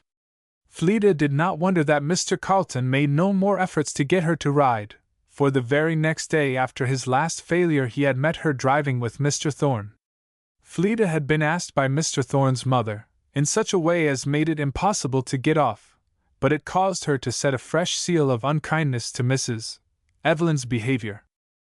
One evening, when there was no other company at Mrs. Evelyn's, Mr. Stackpole was entertaining himself with a long dissertation upon the affairs of America, past, present, and future. It was a favorite subject. Mr. Stackpole always seemed to have more complacent enjoyment of his easy chair when he could succeed in making every American in the room sit uncomfortably. And this time, without any one to thwart him, he went on to his heart's content, disposing of the subject as one would strip a rose of its petals, with as much seeming nonchalance and ease, and with precisely the same design, to make a rose no rose. Leaf after leaf fell under Mr. Stackpole's touch, as if it had been a black frost. The American government was a rickety experiment go to pieces presently, American institutions an alternative between fallacy and absurdity, the fruit of raw minds and precocious theories, American liberty a contradiction, American character a compound of quackery and pretension, American society, except at Mrs. Evelyn's, an anomaly, American destiny the same with that of a cactus, or a volcano, a period of rest followed by a period of excitement, not, however, like the former, making successive shoots towards perfection, but like the latter, grounding every new face of things upon the demolition of that which went before. Smoothly and pleasantly Mr. Stackpole went on compounding this cup of entertainment for himself and his hearers, smacking his lips over it, and all the more, Fleda thought, when they made wry faces, throwing in a little truth, a good deal of fallacy, a great deal of perversion and misrepresentation, while Mrs. Evelyn listened and smiled, and half parried and half assented to his positions, and Fleda sat impatiently drumming upon her elbow with the fingers of her other hand, in the sheer necessity of giving some expression to her feelings. Mr. Stackpole at last got his finger upon the sore spot of American slavery, and pressed it hard. "This is the land of the stars and the stripes," said the gentleman, in a little fit of virtuous indignation. "This is the land where all are brothers, where all men are born free and equal." "Mr. Stackpole," said Fleda, in a tone that called his attention, "are you well acquainted with the popular proverbs of your country?" "Not particularly," he said. He had never made it a branch of study. "I am a great admirer of them." He bowed, and begged to be excused for remarking that he didn't see the point yet. "Do you remember this one, sir?" said Fleda, coloring a little. "Those that live in glass houses shouldn't throw stones?" "I have heard it, but pardon me, though your remark seems to imply the contrary, I am in the dark yet. What unfortunate points of vitrification have I laid open to your fire? I thought they were probably forgotten by you, sir. I shall be exceedingly obliged to you if you will put me in condition to defend myself." "I think nothing could do that, Mr. Stackpole. Under whose auspices and fostering care was this curse of slavery laid upon America?" "Why, of course, but you will observe, Miss Ringon, that at that day the world was unenlightened on a great many points. Since then, we have cast off the wrong which we then shared with the rest of mankind." "Aye, sir, but not until we had first repudiated it, and Englishmen had desired to force it back upon us at the point of the sword. 4 times. "But my dear Fleda," interrupted Mrs. Evelyn, "the English nation have no slaves, nor slave trade. They have put an end to slavery entirely, everywhere under their flag." "They were very slow about it," said Fleda. 4 times the government of Massachusetts abolished the slave trade under their control, and 4 times the English government thrust it back upon them. Do you remember what Burke says about that, in his speech on conciliation with America?" "It don't signify what Burke says about it," said Mr. Stackpole, rubbing his chin. "Burke is not the first authority. But, Miss Ringon, it is undeniable that slavery, and the slave trade too, does at this moment exist in the interior of your own country." I will never excuse what is wrong, sir, but I think it becomes an Englishman to be very moderate in putting forth that charge. Why, said he, hastily, we have done away with it entirely in our own dominions, wiped that stain clean off. Not a slave can touch British ground but he breathes free air from that minute. Yes, sir, but candor will allow that we are not in a condition in this country to decide the question by a tour de force. What is to decide it, then? Said he, a little arrogantly. The progress of truth in public opinion. And why not the government, as well as our government? It has not the power, you know, sir. Not the power! Well, that speaks for itself. Nothing against us, on a fair construction, said Fleda, patiently. It is well known, to those who understand the subject. Where did you learn so much about it, Fleda? Said Mrs. Evelyn, humorously. As the birds pick up their supplies, ma'am, here and there. It is well known, Mr. Stackpole, that our Constitution never could have been agreed upon, if that question of slavery had not been, by common consent, left where it was with the separate state governments. The separate state governments! Well, why do not they put an end to it? The disgrace is only shifted. Of course, they must first have the consent of the public mind of those states. Ah! Their consent! And why is their consent wanting? We cannot defend ourselves there, said Mrs. Evelyn. I wish we could. The disgrace, at least, is shifted from the whole to a part.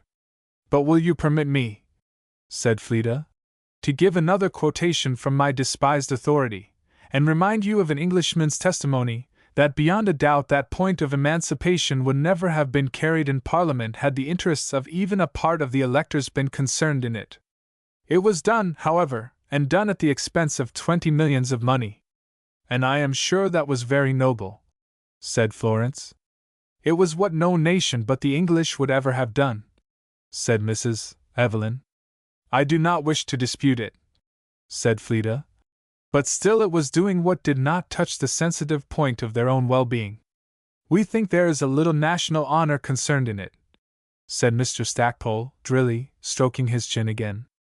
So does every right-minded person, said Mrs. Evelyn. I am sure I do. And I am sure so do I, said Fleda. But I think the honor of a piece of generosity is considerably lessened by the fact that it is done at the expense of another. Generosity, said Mr. Stackpole. It was not generosity, it was justice. There was no generosity about it. Then it deserves no honor at all, said Fleda. If it was merely that, the tardy execution of justice is but the removal of a reproach. We Englishmen are of opinion, however, said Mr. Stackpole, contentedly, that the removers of a reproach are entitled to some honor, which those who persist in retaining it cannot claim. Yes, said Fleda, drawing rather a long breath.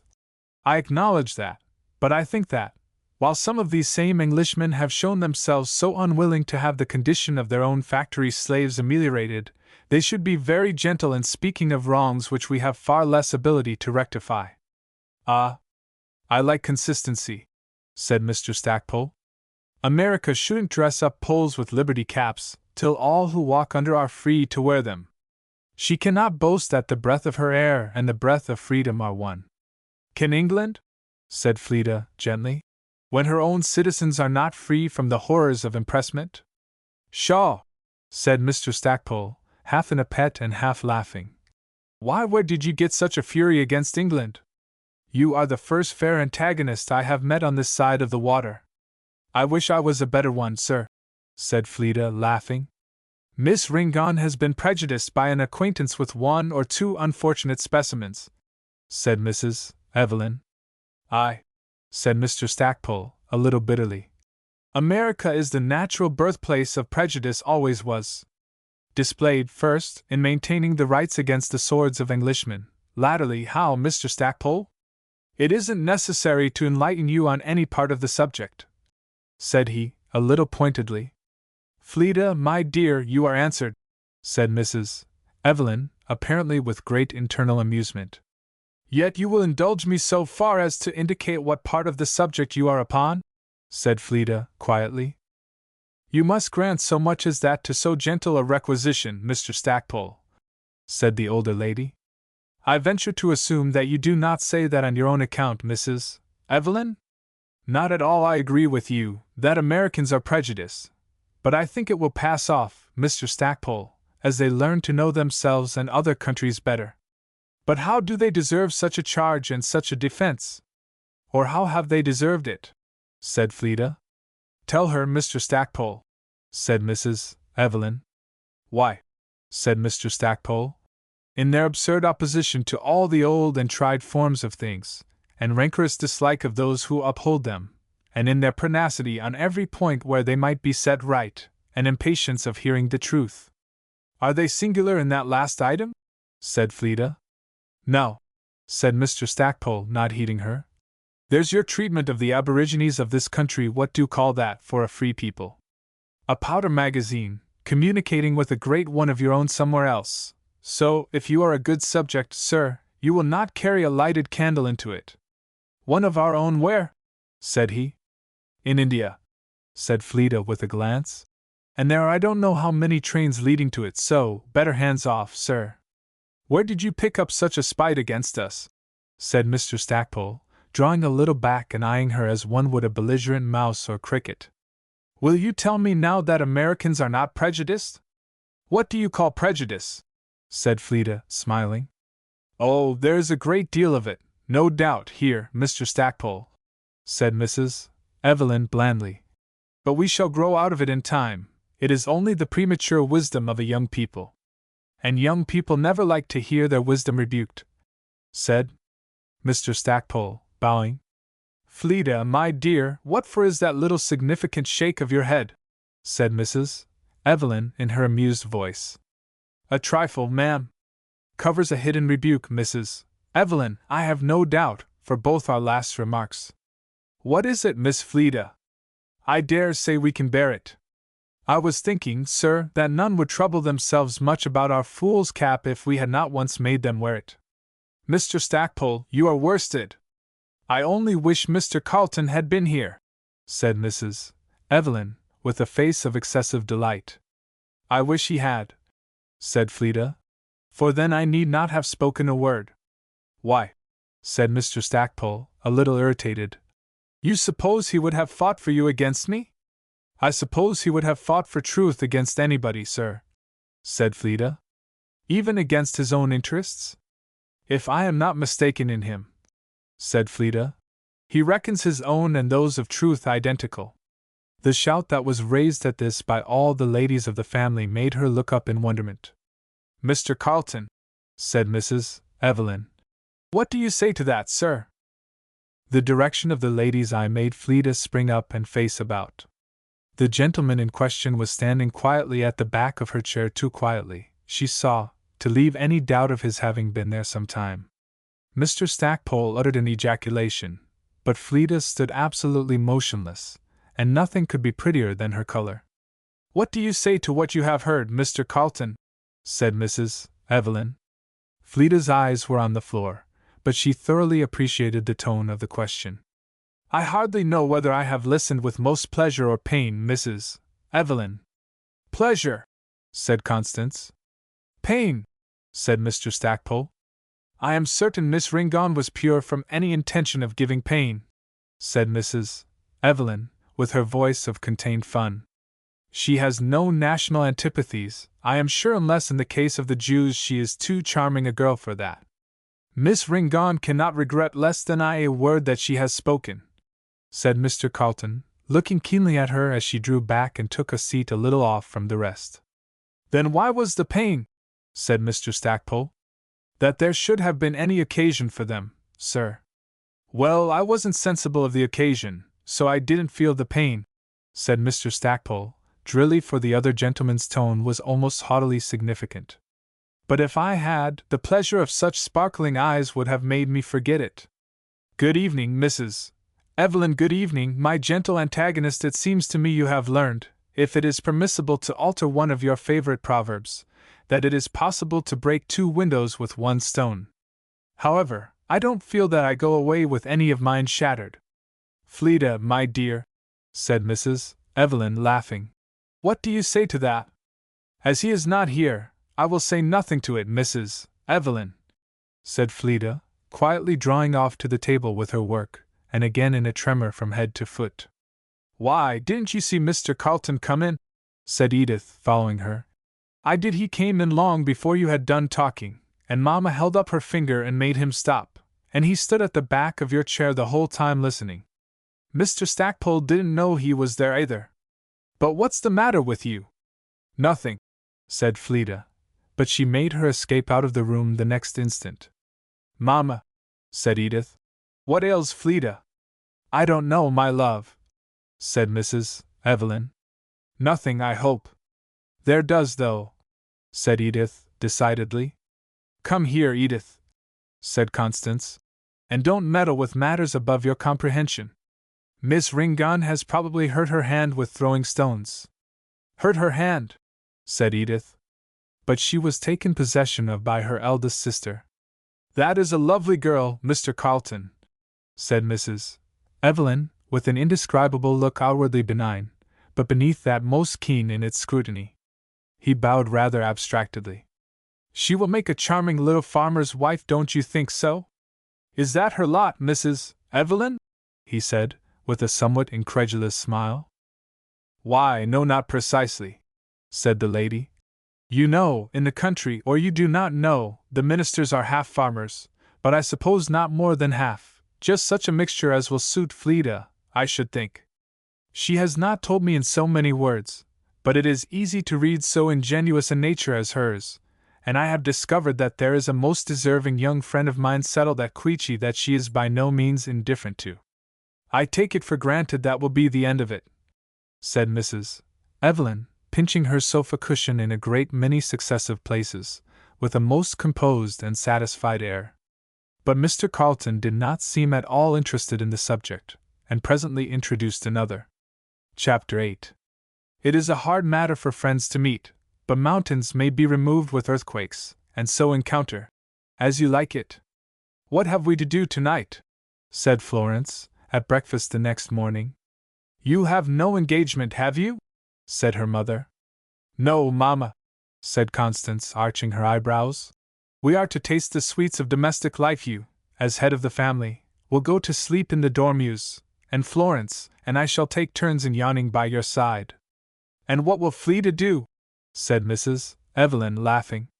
Fleda, Mamma, will be wrapped in remorseful recollections of having enacted a mob last evening, and have enough occupation in considering how she shall repair damages.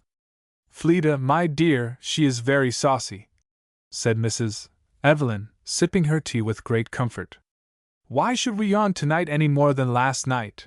Said Fleda, a question which Edith would certainly have asked if she had not been away at school. The breakfast was too late for both her and her father. Last night, my dear, your fractious disposition kept us upon half-breath. There wasn't time to yawn. I meant to have eased my breast by laughing afterwards, but that expectation was stifled. What stifled it? I was afraid, said Constance, with a little flutter of her person up and down in her chair. Afraid of what? And besides, you know, we can't have our drawing-rooms filled with distinguished foreigners every evening we are not at home. I shall direct the fowling piece to be severe in his execution of orders tonight, and let nobody in. I forgot, exclaimed Constance, with another flutter. It is Mr. Thorne's night. My dearest Mamma, will you consent to have the dormeuse wheeled round with its back to the fire? And Florence and I will take the opportunity to hear little Edith's lessons in the next room, unless Mr. Decatur comes. I must endeavor to make the Manton comprehend what he has to do. But what is to become of Mr. Evelyn? Said Fleda. You make Mrs. Evelyn the head of the family very unceremoniously. Mr. Evelyn, my dear, said Constance gravely, makes a futile attempt semi-weekly to beat his brains out with a club, and every successive failure encourages him to try again, the only effect being a temporary decapitation of his family, and I believe this is the night on which he periodically turns a frigid eye upon their destitution. You are too absurd, said Florence, reaching over for a sausage. Dear Constance, said Fleda, half laughing. Why do you talk so? Constance, behave yourself, said her mother. Mamma, said the young lady, I am actuated by a benevolent desire to effect a diversion of Miss Ringan's mind from its gloomy meditations, by presenting to her some more real subjects of distress. I wonder if you ever looked at such a thing, said Fleda. What such a thing? As a real subject of distress. Yes, I have one incessantly before me in your serious countenance. Why in the world, Fleda, don't you look like other people? I suppose, because I don't feel like them. And why don't you? I am sure you ought to be as happy as most people. I think I am a great deal happier, said Fleda. Than I am? Said the young lady, with arched eyebrows. But they went down, and her look softened in spite of herself, at the eye and smile which answered her. I should be very glad, dear Constance, to know you were as happy as I. Why do you think I am not? Said the young lady, a little tartly. Because no happiness would satisfy me that cannot last. And why can it last? It is not built upon lasting things. Pshaw, said Constance. I wouldn't have such a dismal kind of happiness as yours, Fleda, for anything. Dismal, said Fleda, smiling. Because it can never disappoint me? Or because it isn't noisy? My dear little Fleda, said Constance, in her usual manner, you have lived up there among the solitudes till you have got morbid ideas of life, which it makes me melancholy to observe. I am very much afraid they verge towards stagnation. No, indeed, said Fleda, laughing. But, if you please, with me the stream of life has flowed so quietly, that I have looked quite to the bottom, and know how shallow it is, and growing shallower. I could not venture my bark of happiness there. But with you it is like a spring torrent, the foam and the roar hinder your looking deep into it. Constance gave her a significant glance, a strong contrast to the earnest simplicity of Fleda's face, and presently inquired if she ever wrote poetry.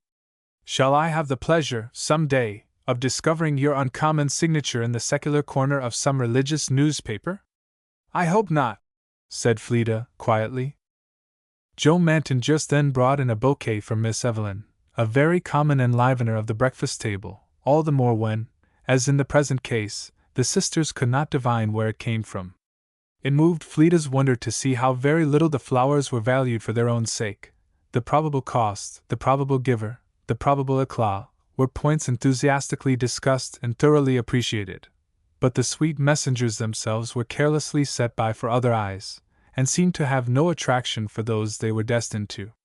Fleda enjoyed them at a distance, and could not help thinking that heaven sends almonds to those that have no teeth.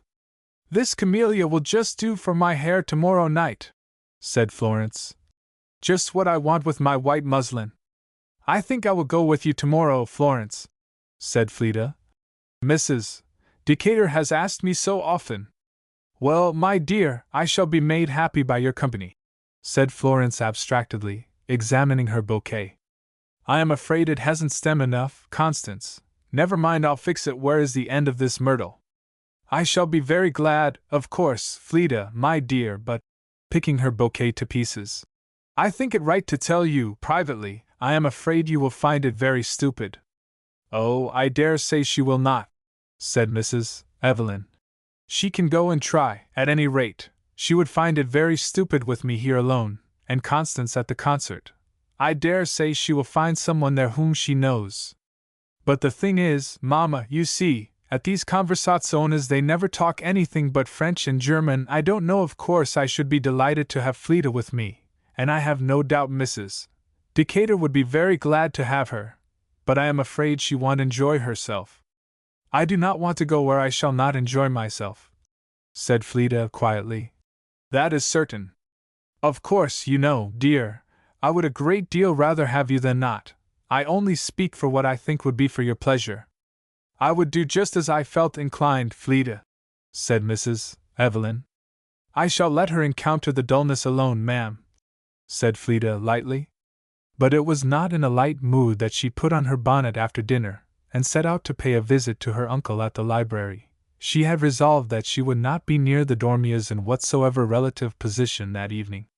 Very, very quiet she was. Her grave little face walked through the crowd of busy, bustling, anxious people, as if she had nothing in common with them, and Fleeta felt that she had very little. Half unconsciously, as she passed along the streets, her eyes scanned the countenances of that moving panorama, and the report it brought back made her draw closer within herself. She wondered that her feet had ever tripped lightly up those library stairs. "Ha! My fair Saxon," said the doctor, "what has brought you down here today? I felt in want of something fresh, Uncle Orrin, so I thought I would come and see you." "Fresh," said he. "Ah, you are pining for green fields, I know. But you little piece of simplicity, there are no green fields now at Queechy, they are 2 feet deep with snow by this time." "Well, I am sure that is fresh," said Fleeta, smiling. The doctor was turning over great volumes one after another in a delightful confusion of business. "When do you think you shall go north, Uncle Orrin?" "North?" said he. "What do you want to know about the north? You said, you know, sir, that you would go a little out of your way to leave me at home." "I won't go out of my way for anybody. If I leave you there, it will be in my way."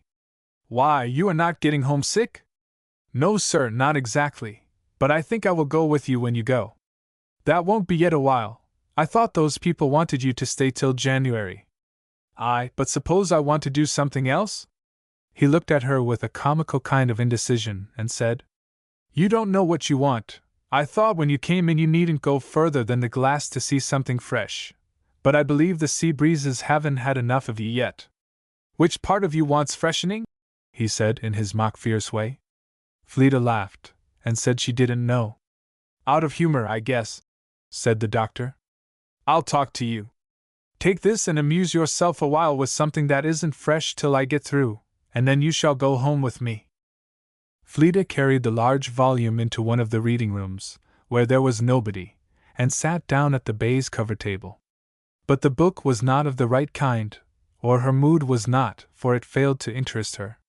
She sat nonchalantly turning over the leaves, but mentally she was busy turning over other leaves, which had by far most of her attention. The pages that memory read the record of the old times passed in that very room, and the old childish light-hearted feelings that were, she thought, as much beyond recall.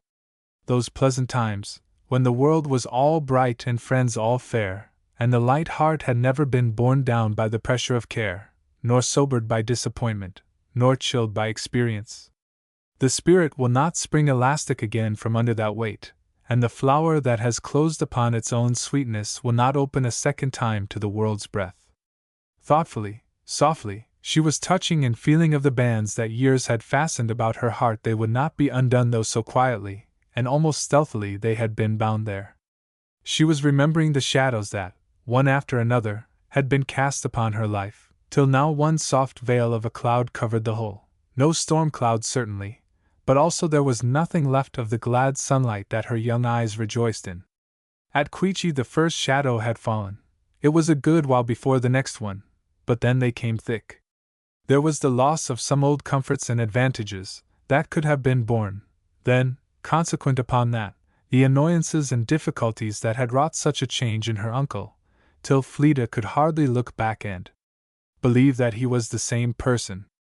Once manly, frank, busy, happy in making his family, so now reserved, gloomy, irritable, unfaithful to his duty, and selfishly throwing down the burden they must take up, but were far less able to bear.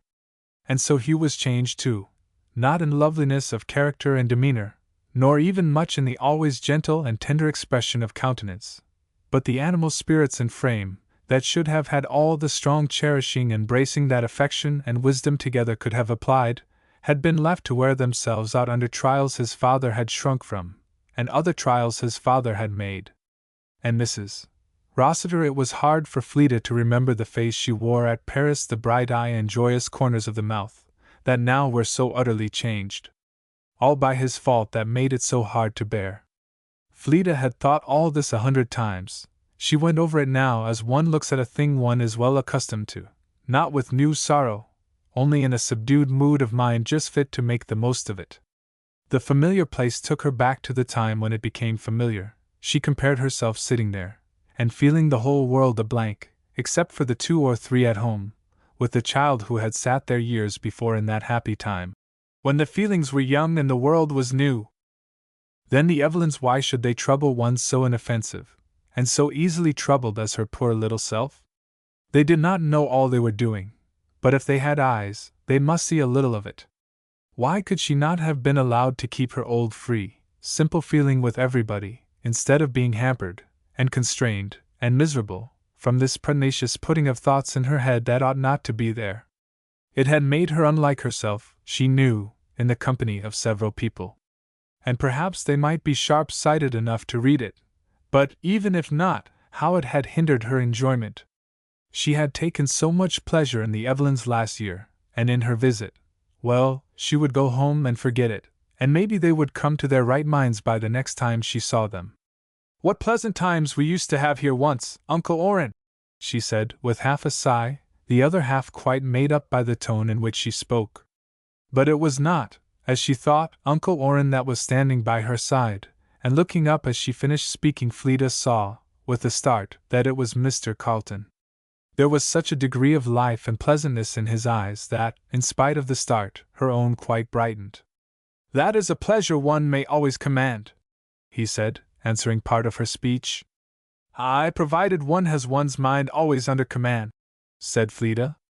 "It is possible to sit down to a feast with a want of appetite. In such a case, what is the best tonic?" His manner, even in those 2 minutes, had put Fleda perfectly at her ease, ill-bred eyes and ears being absent. She looked up and answered, with such entire trust in him, as made her forget that she had ever had any cause to distrust herself. "For me," she said, "as a general rule, nothing is better than to go out of doors into the woods or the garden. They are the best fresheners I know of. I can do myself good there at times when books are a nuisance." "You are not changed from your old self," he said. The wish was strong upon Fleda to know whether he was, but it was not till she saw the answer in his face that she knew how plainly hers had asked the question. And then she was so confused that she did not know what the answer had been. "I find it so, too," he said. "The influences of pure nature are the best thing I know for some moods after the company of a good horse. And you on his back, I suppose? That was my meaning. What is the doubt thereupon?" said he, laughing. "Did I express any doubt? Or my eyes were mistaken? I remember they never used to be that," said Fleda. "What was it?" "Why," said Fleda, thinking that Mr. Carleton had probably retained more than one of his old habits, for she was answering with her old obedience, "I was doubting what the influence is in that case worth analyzing, I think. I am afraid the good horse's company has little to do with it." "What, then, do you suppose?" said he, smiling. "Why," said Fleda, "it might be, but I beg your pardon, Mr. Carleton. I am astonished at my own presumption. Go on, and let me know why," he said, with that happiness of manner which was never resisted. Fleda went on, reassuring her courage now and then with a glance. "The relief might spring, sir, from the gratification of a proud feeling of independence, or from a dignified sense of isolation, or an imaginary writing down of opposition, or the consciousness of being master of what you have in hand." She would have added to the general category, the running away from oneself. But the eye and bearing of the person before her forbade even such a thought as connected with him. He laughed, but shook his head. "Perhaps, then," said Fleda, "it may be nothing worse than the working off of a surplus of energy, or impatience that leaves behind no more than can be managed. You have learned something of human nature since I had the pleasure of knowing you," he said, with a look at once amused and penetrating. "I wish I hadn't," said Fleda. Her countenance absolutely fell. "I sometimes think," said he, turning over the leaves of her book, "that these are the best companionship one can have. The world at large is very unsatisfactory." "Oh, how much!" said Fleda, with a long breath. "The only pleasant thing that my eyes rested upon as I came through the streets this afternoon was a huge bunch of violets that somebody was carrying. I walked behind them as long as I could." "Is your old love for Queechy in full force?" said Mr. Carleton, still turning over the leaves, and smiling. "I believe so. I should be very sorry to live here long. At home I can always go out and find society that refreshes me." "You have set yourself a high standard," he said, with no displeased expression of the lips. "I have been charged with that," said Fleda.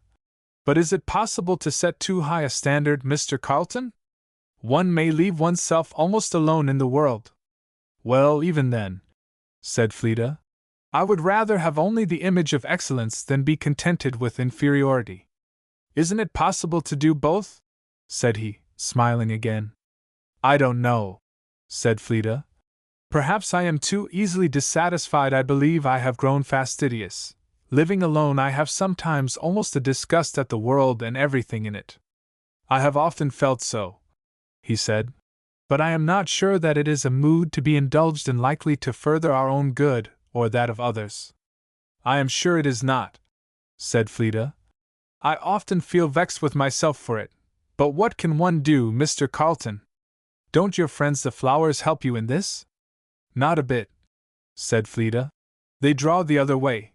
Their society is so very pure and satisfying, that one is all the less inclined to take up with the other." She could not tell quite what to make of the smile with which he began to speak. It half abashed her.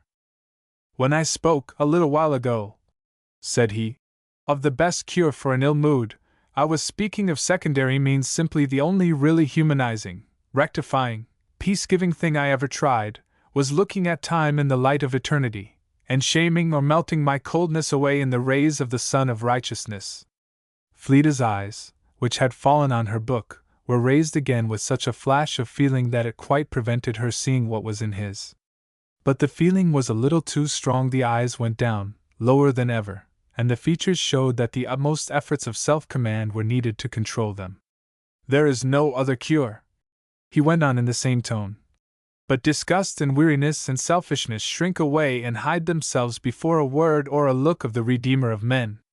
When we hear him say, 'I have bought thee, thou art mine,' it is like one of those old words of healing, 'Thou art loose from thine infirmity, be thou clean,' and the mind takes sweetly the grace and the command together, that he who loveth God love his brother also.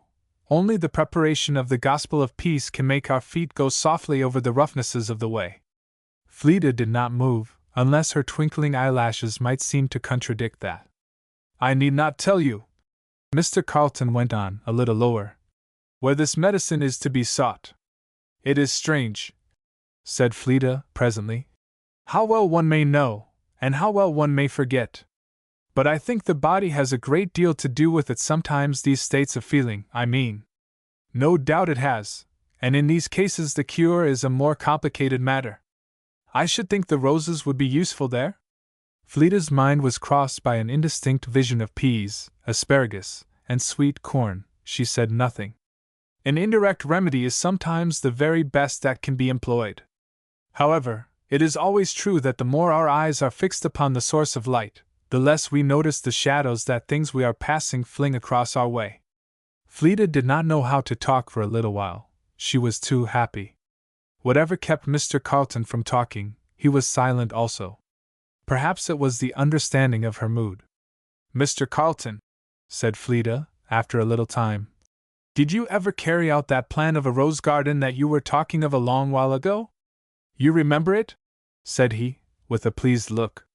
"Yes, that was one of the first things I set about, after I went home, but I did not follow the regular fashion of arrangement that one of your friends is so fond of." "I should not like that for anything," said Fleda, "and least of all for roses. Do you remember the little shrubbery path that opened just in front of the library windows, leading, at the distance of half a mile, to a long, narrow, winding glen?"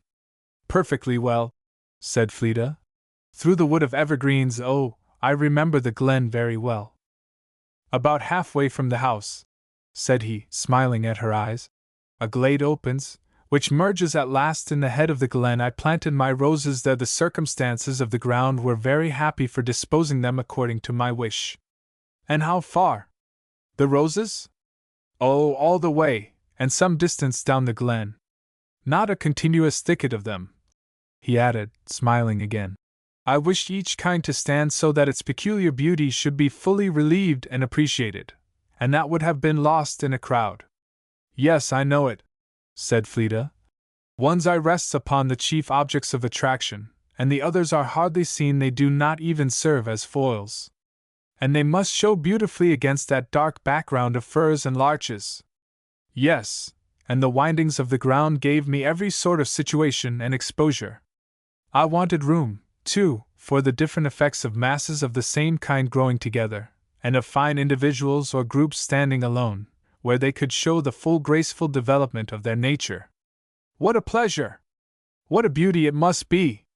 The ground is very happy. Many varieties of soil and exposure were needed for the plants of different habits, and I found or made them all. The rocky beginnings of the glen even furnished me with south walls for the little tea roses, and the Macartneys, and musk roses, the Banksias I kept nearer home. Do you know them all, Mr. Carlton? Not quite, said he, smiling at her. I have seen one Banksia. The Macartney is a name that tells me nothing. They are evergreens with large white flowers, very abundant and late in the season, but they need the shelter of a wall with us.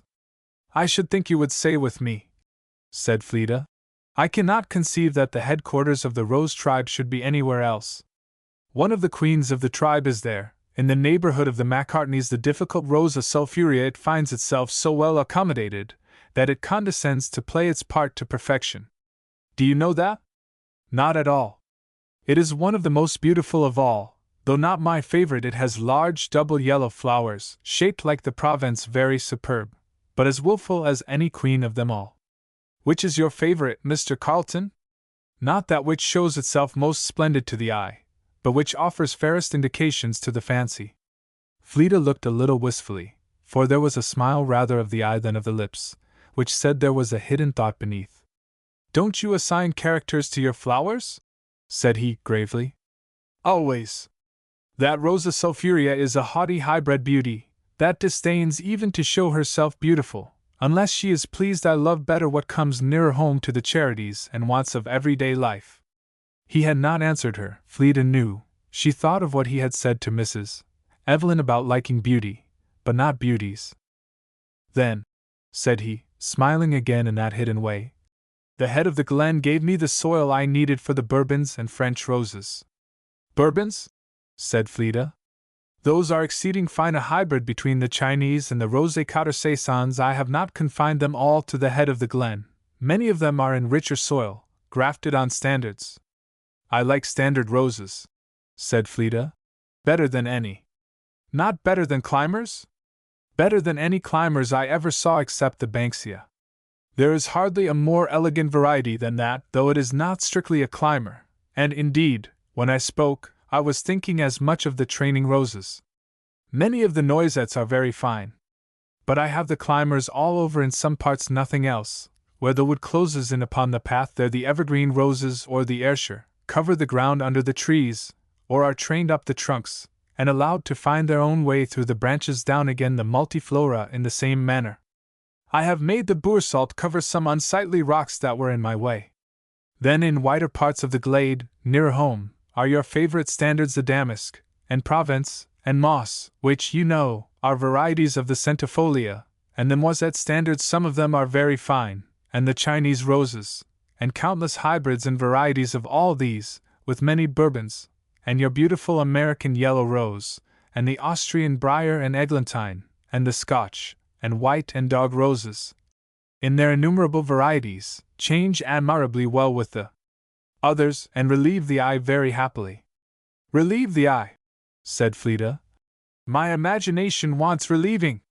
Isn't there? I have a fancy that there is a view of the sea from some parts of that walk, Mr. Carlton? Yes, you have a good memory, said he, smiling. On one side the wood is rather dense, and in some parts of the other side, but elsewhere the trees are thinned off towards the southwest, and in one or two points the descent of the ground and some cutting have given free access to the air and free range to the eye, bounded only by the sea line in the distance, if, indeed, that can be said to bound anything. I haven't seen it since I was a child, said Fleda. And for how long a time in the year is this literally a garden of roses, Mr. Carlton? The perpetual roses are in bloom for 8 months, the damask and the Chinese, and some of their varieties. The Provence roses are in blossom all the summer. Ah, we can do nothing like that in this country, said Fleda, shaking her head. Our winters are unmanageable. She was silent a minute, turning over the leaves of her book in an abstracted manner.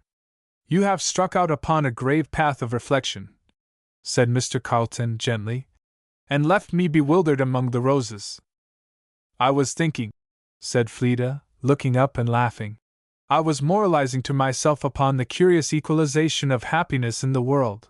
I just sheered off from a feeling of envy, and comfortably reflected that one measures happiness by what one knows, not by what one does not know, and so, that in all probability I have had near as much enjoyment in the little number of plants that I have brought up and cherished, and know intimately, as you, sir, in your superb walk through fairyland. Do you suppose," said he, laughing, "that I leave the whole care of fairyland to my gardener? No, you are mistaken. When the roses are to act as my correctors, I find I must become theirs. I seldom go among them without a pruning knife, and never without wishing for one. And you are certainly right so far that the plants on which I bestow most pains give me the most pleasure. There are some that no hand but mine ever touches, and those are by far the best loved of my eye." A discussion followed, partly natural, partly moral, on the manner of pruning various roses, and on the curious connection between care and complacency, and the philosophy of the same.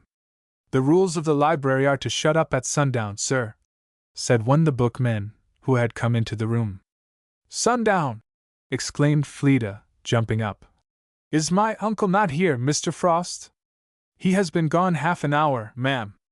And I was to have gone home with him. I have forgotten myself."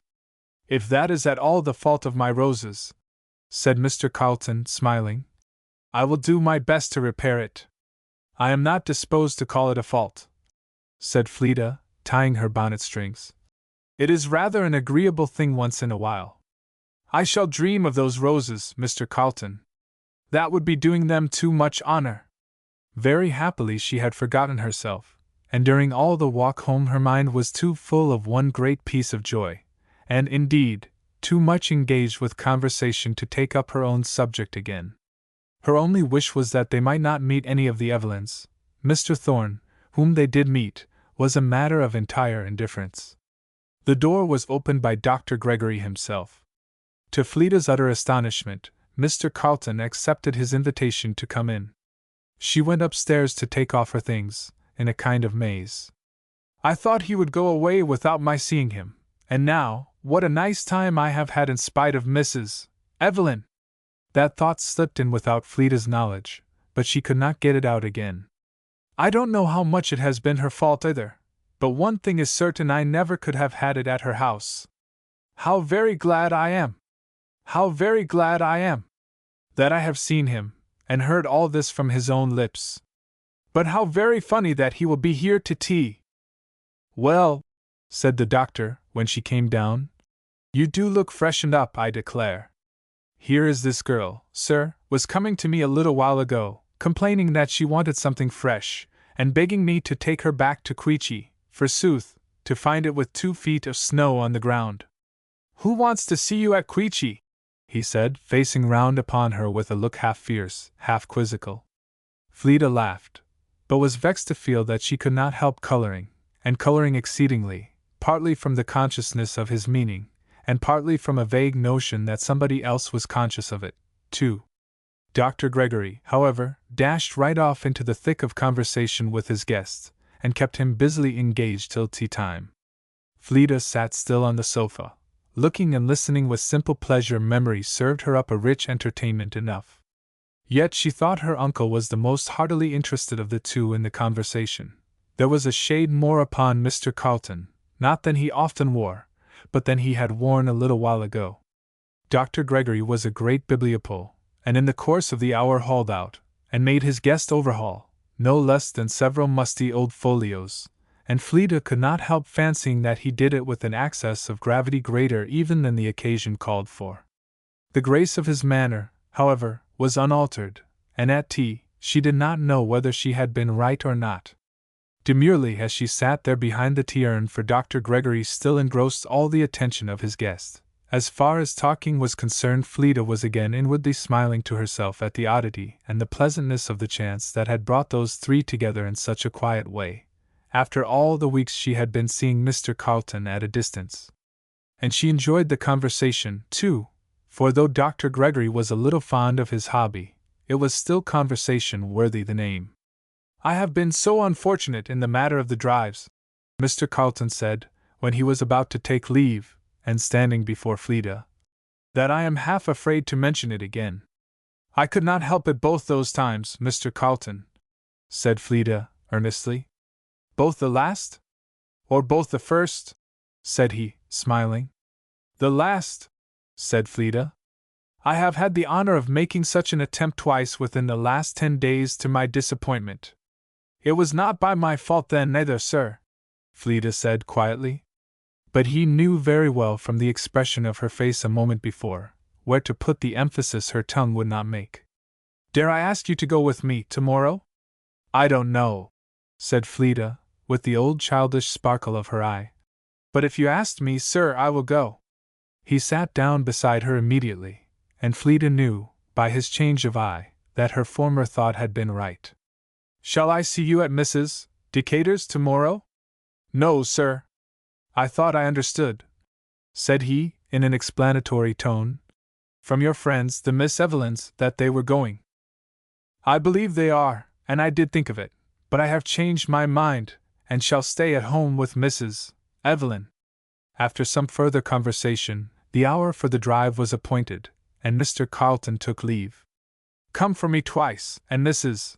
Evelyn refused without consulting me," thought Fleda. "What could make her do so? How very rude he must have thought me! And how glad I am I have had an opportunity of setting that right." So, quitting Mrs. Evelyn, her thoughts went off upon a long train of wandering over the afternoon's talk. "Wake up," said the doctor, laying his hand kindly upon her shoulder. "You'll want something fresh again presently. What mine of profundity are you digging into now?"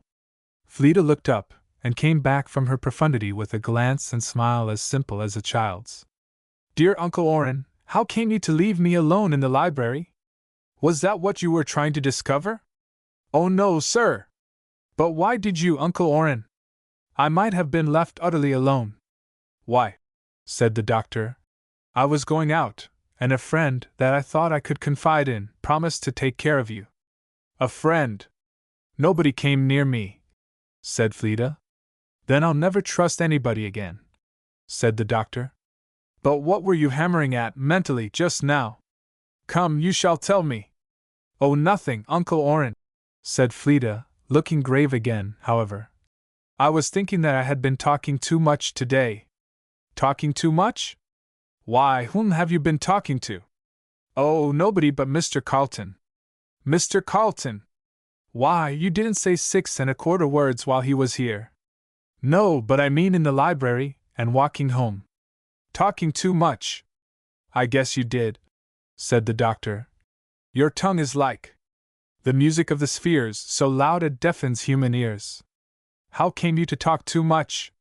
I thought you were too shy to talk at all in company." "No, sir, I am not. I am not at all shy unless people frighten me. It takes almost nothing to do that, but I am very bold if I am not frightened." "Were you frightened this afternoon?" "No, sir." "Well, if you weren't frightened, I guess nobody else was," said the doctor. Chapter 9. Whence came this? This is some token from a newer friend. Shakespeare. The snowflakes were falling softly and thick when Fleda got up the next morning. "No ride for me today, but how very glad I am that I had a chance of setting that matter right. What could Mrs. Evelyn have been thinking of? Very false kindness. If I had disliked to go ever so much, she ought to have made me, for my own sake, rather than let me seem so rude. It is true she didn't know how rude. Oh, snowflakes, how much purer and prettier you are than most things in this place." No one was in the breakfast parlor when Fleda came down, so she took her book and the dormeuse, and had an hour of luxurious quiet before anybody appeared. Not a footfall in the house, nor even one outside to be heard, for the soft carpeting of snow which was laid over the streets. The gentle breathing of the fire the only sound in the room, while the very light came subdued through the falling snow and the thin muslin curtains, and gave an air of softer luxury to the apartment. "Money is pleasant," thought Fleda, as she took a little complacent review of all this before opening her book. And yet how unspeakably happier one may be without it, than another with it. Happiness never was locked up in a purse vet. I am sure Hugh and they must want me at home. There was a little sober consideration of the lumps of coal and the contented-looking blaze in the grate, a most essentially homelike thing, and then Fleda went to her book, and for the space of an hour turned over her pages without interruption. At the end of the hour, the fowling piece, certainly the noisiest of his kind, put his head in, but seeing none of his ladies, took it and himself away again, and left Fleda in peace for another half-hour. Then appeared Mrs. Evelyn in her morning wrapper, and only stopping at the bell-handle, came up to the dormeuse, and stooping down, kissed Fleda's forehead with so much tenderness that it won a look of most affectionate gratitude in reply. "Fleda, my dear, we set you a sad example. But you won't copy it. Joe, breakfast. Has Mr. Evelyn gone downtown?" "Yes, ma'am, 2 hours ago." "Did it ever occur to you, Fleda, my dear," said Mrs. Evelyn, breaking the lumps of coal with the poker, in a very leisurely, satisfied kind of a way, "did it ever occur to you to rejoice that you were not born a business man? What a life! I wonder how it compares with that of a business woman," said Fleda, laughing. "There is an uncompromising old proverb which says, 'Man's work is from sun to sun, but a woman's work is never done,' a saying which, she instantly reflected, was entirely beyond the comprehension of the person to whose consideration she had offered it. And then came in Florence, rubbing her hands and knitting her eyebrows. "Why, you don't look as bright as the rest of the world this morning," said Fleda. "What a wretched storm! Wretched! This beautiful snow! Here have I been enjoying it for this hour." But Florence rubbed her hands, and looked as if Fleda were no rule for other people. "How horrid it will make the going out tonight, if it snows all day!" "Then you can stay at home," said her mother composedly. "Indeed I shall not, Mamma." "Mamma," said Constance, now coming in with Edith, "isn't breakfast ready? It strikes me that the fowling piece wants polishing up. I have an indistinct impression that the sun would be upon the meridian, if he was anywhere." "Not quite so bad as that," said Fleda, smiling. "It is only an hour and a half since I came downstairs." "You horrid little creature!" "Mamma, I consider it an act of inhospitality to permit studious habits on the part of your guests. And I am surprised your ordinary sagacity has not discovered that it is the greatest impolicy towards the objects of your maternal care. We are laboring under growing disadvantages, for when we have brought the enemy to, at long shot, there is a mean little craft that comes in and unmans him, in a close fight, before we can get our speaking trumpets up." "Constance!" "Do hush," said her sister. "You are too absurd." "Fact," said Constance gravely. "Captain Lewiston was telling me the other night how the thing is managed, and I recognized it immediately, and told him I had often seen it done." "Hold your tongue, Constance," said her mother, smiling, "and come to breakfast." Half, and but half, of the mandate the young lady had any idea of obeying. "I can't imagine what you are talking about, Constance," said Edith. "And then, being a friend, you see," pursued Constance, "we can do nothing but fire a salute, instead of demolishing her." "Can't you?" said Fleda. "I am sure many a time I have felt as if you had left me nothing but my colors. Except your prizes, my dear. I am sure I don't know about your being a friend either, for I have observed that you engage English and American alike." "She is getting up her colors now," said Mrs. Evelyn in mock gravity. "You can't tell what she is." "Blood red," said Constance. "A pirate!" "I thought so!" she exclaimed, with an ecstatic gesture. "I shall make it my business to warn everybody." "Oh, Constance!" said Fleda, burying her face in her hands. But they all laughed.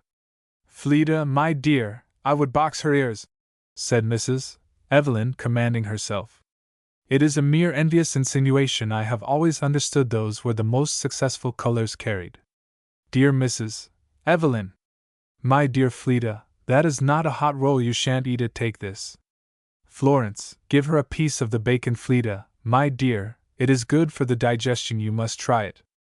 Constance was quite mistaken in supposing yours were those obnoxious colors. There is too much white with the red. It is more like a very different flag. Like what, then, Mamma? Said Constance. A good American would have blue in it. You may keep the American yourself, said her mother. Only, said Fleda, trying to recover herself, there is a slight irregularity. With you the stars are blue and the ground white. My dear little Fleda, exclaimed Constance, jumping up and capering round the table to kiss her. You are too delicious for anything, and in future I will be blind to your colors, which is a piece of self-denial I am sure nobody else will practice. Mamma, said Edith, what are you all talking about? Can't Constance sit down and let Fleda eat her breakfast? Sit down, Constance, and eat your breakfast. I will do it, Mamma, out of consideration for the bacon. Nothing else would move me. Are you going to Mrs. Decatur's tonight, Fleda? No, Edith, I believe not. I'm very glad, then there'll be somebody at home. But why don't you? I think on the whole I had rather not. Mamma, said Constance, you have done very wrong in permitting such a thing. I know just how it will be. Mr. Thorne and Mr. Stackpole will make indefinite voyages of discovery round Mrs. Decatur's rooms, and then, having a glimmering perception that the light of Miss Ringan's eyes is in another direction, they will sheer off, and you will presently see them come sailing blandly in, one after the other, and cast anchor for the evening, when, to your extreme delight, Mr. Stackpole and Miss Ringan will immediately commence fighting. I shall stay at home to see, exclaimed Constance, with little bounds of delight up and down upon her chair, which this time afforded her the additional elasticity of springs. I will not go. I am persuaded how it will be, and I would not miss it for anything. Dear Constance, said Fleda, unable to help laughing through all her vexation. Please do not talk so. You know very well Mr. Stackpole only comes to see your mother. He was here last night, said Constance, in an extreme state of delight, with all the rest of your admirers ranged in the hall, with their hats in a pile at the foot of the staircase, as a token of their determination not to go till you came home, and, as they could not be induced to come up to the drawing-room, Mr. Evelyn was obliged to go down, and with some difficulty persuaded them to disperse. Fleda was by this time in a state of indecision betwixt crying and laughing, assiduously attentive to her breakfast. Mr. Carleton asked me if you would go to ride with him again the other day, Fleda, said Mrs. Evelyn, with her face of delighted mischief, and I excused you, for I thought you would thank me for it. Mamma, said Constance, the mention of that name rouses all the bitter feelings I am capable of. My dear Fleda, we have been friends, but if I see you abstracting my English rose— Look at those roses behind you, said Fleda. The young lady turned and sprang at the word, followed by both her sisters, and for some moments nothing but a hubbub of exclamations filled the air. Joe, you are enchanting! But did you ever see such flowers? Oh, those rosebuds! And these camellias, said Edith. Look, Florence, how they are cut with such splendid long stems! And the roses, too, all of them, see, Mamma, just cut from the bushes, with the buds all left on, and immensely long stems. Mamma, these must have cost an immensity. That is what I call a bouquet, said Fleda, fain to leave the table, too, and draw near the tempting show in Florence's hand. This is the handsomest you have had all winter, Florence, said Edith. Handsomest? I never saw anything like it. I shall wear some of these tonight, Mamma. You are in a great hurry to appropriate it, said Constance. How do you know but it is mine? Which of us is it for, Joe? Say it is mine, Joe, and I will vote you the best article of your kind, said Constance, with an inexpressible glance at Fleda. Who brought it, Joe? said Mrs. Evelyn. Yes, Joe, who brought it? Where did it come from, Joe? Joe had hardly a chance to answer. I really couldn't say, Miss Florence. The man wasn't known to me. But did he say it was for Florence or for me? No, ma'am, he. Which did he say it was for? He didn't say it was either for Miss Florence or for you, Miss Constance, he. But didn't he say who sent it? No, ma'am. It's— Mamma, here is a white moss that is beyond everything, with 2 of the most lovely buds. Oh, said Constance, clasping her hands and whirling about the room in comic ecstasy. I shan't survive it if I cannot find out where it is from. How delicious the scent of these tea roses is, said Fleda. You ought not to mind the snowstorm today, after this, Florence. I should think you would be perfectly happy. I shall be, if I can contrive to keep them fresh to wear tonight. Mamma, how sweetly they would dress me. They're a great deal too good to be wasted so, said Mrs. Evelyn. I shan't let you do it. Mamma!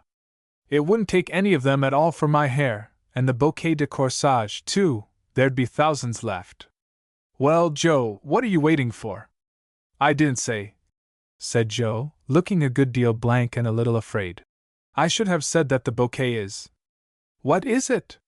It is, I believe, ma'am, the man said it was for Miss Ringon. For me! Exclaimed Fleda, her cheeks forming instantly the most exquisite commentary on the gift that the giver could have desired. She took in her hand the superb bunch of flowers from which the fingers of Florence unclosed as if it had been an icicle. Why didn't you say so before? She inquired sharply, but the fowling piece had wisely disappeared. I am very glad, exclaimed Edith. They have had plenty all winter, and you haven't had one. I am very glad it is yours, Fleda. But such a shadow had come upon every other face that Fleda's pleasure was completely overclouded. She smelled at her roses, just ready to burst into tears, and wishing sincerely that they had never come. I am afraid, my dear Fleda, said Mrs. Evelyn, quietly going on with her breakfast, that there is a thorn somewhere among those flowers.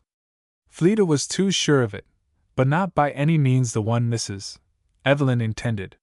He never could have got half those from his own greenhouse, Mamma, said Florence. If he had cut every rose that was in it, and he isn't very free with his knife either. I said nothing about anybody's greenhouse, said Mrs. Evelyn, though I don't suppose there is more than one lot in the city they could have come from. Well, said Constance, settling herself back in her chair and closing her eyes, I feel extinguished. Mamma, do you suppose it possible that a hot cup of tea might revive me? I am suffering from a universal sense of unappreciated merit, and nobody can tell what the pain is that hasn't felt it.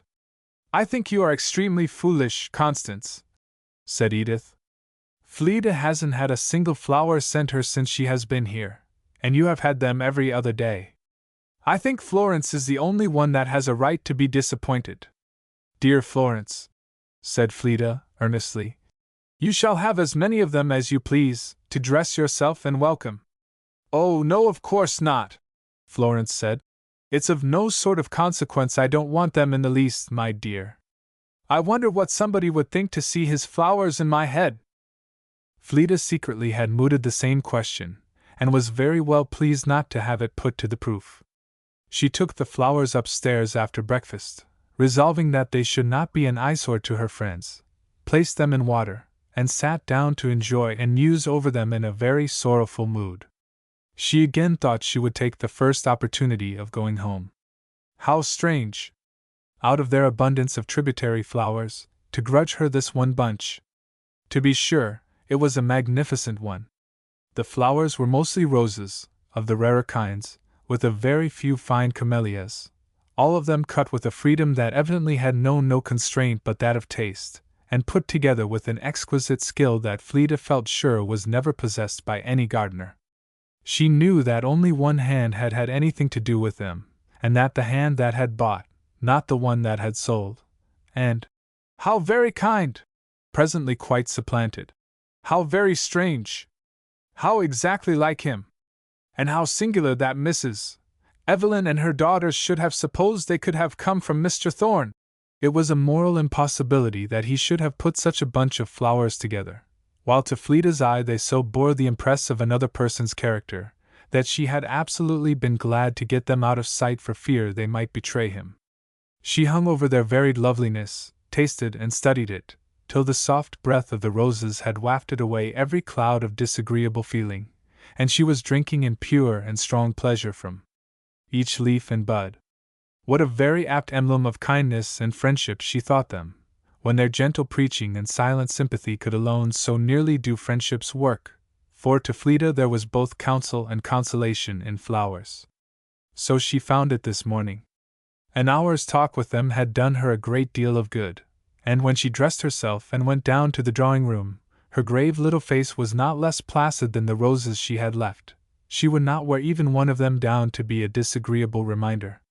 And she thought that still snowy day was one of the very pleasantest she had had in New York. Florence went to Mrs. Decatur's, but Constance, according to her avowed determination, remained at home to see the fun. Fleda hoped most sincerely there would be none for her to see. But a good deal to her astonishment, early in the evening, Mr. Carleton walked in, followed very soon by Mr. Thorne. Constance and Mrs.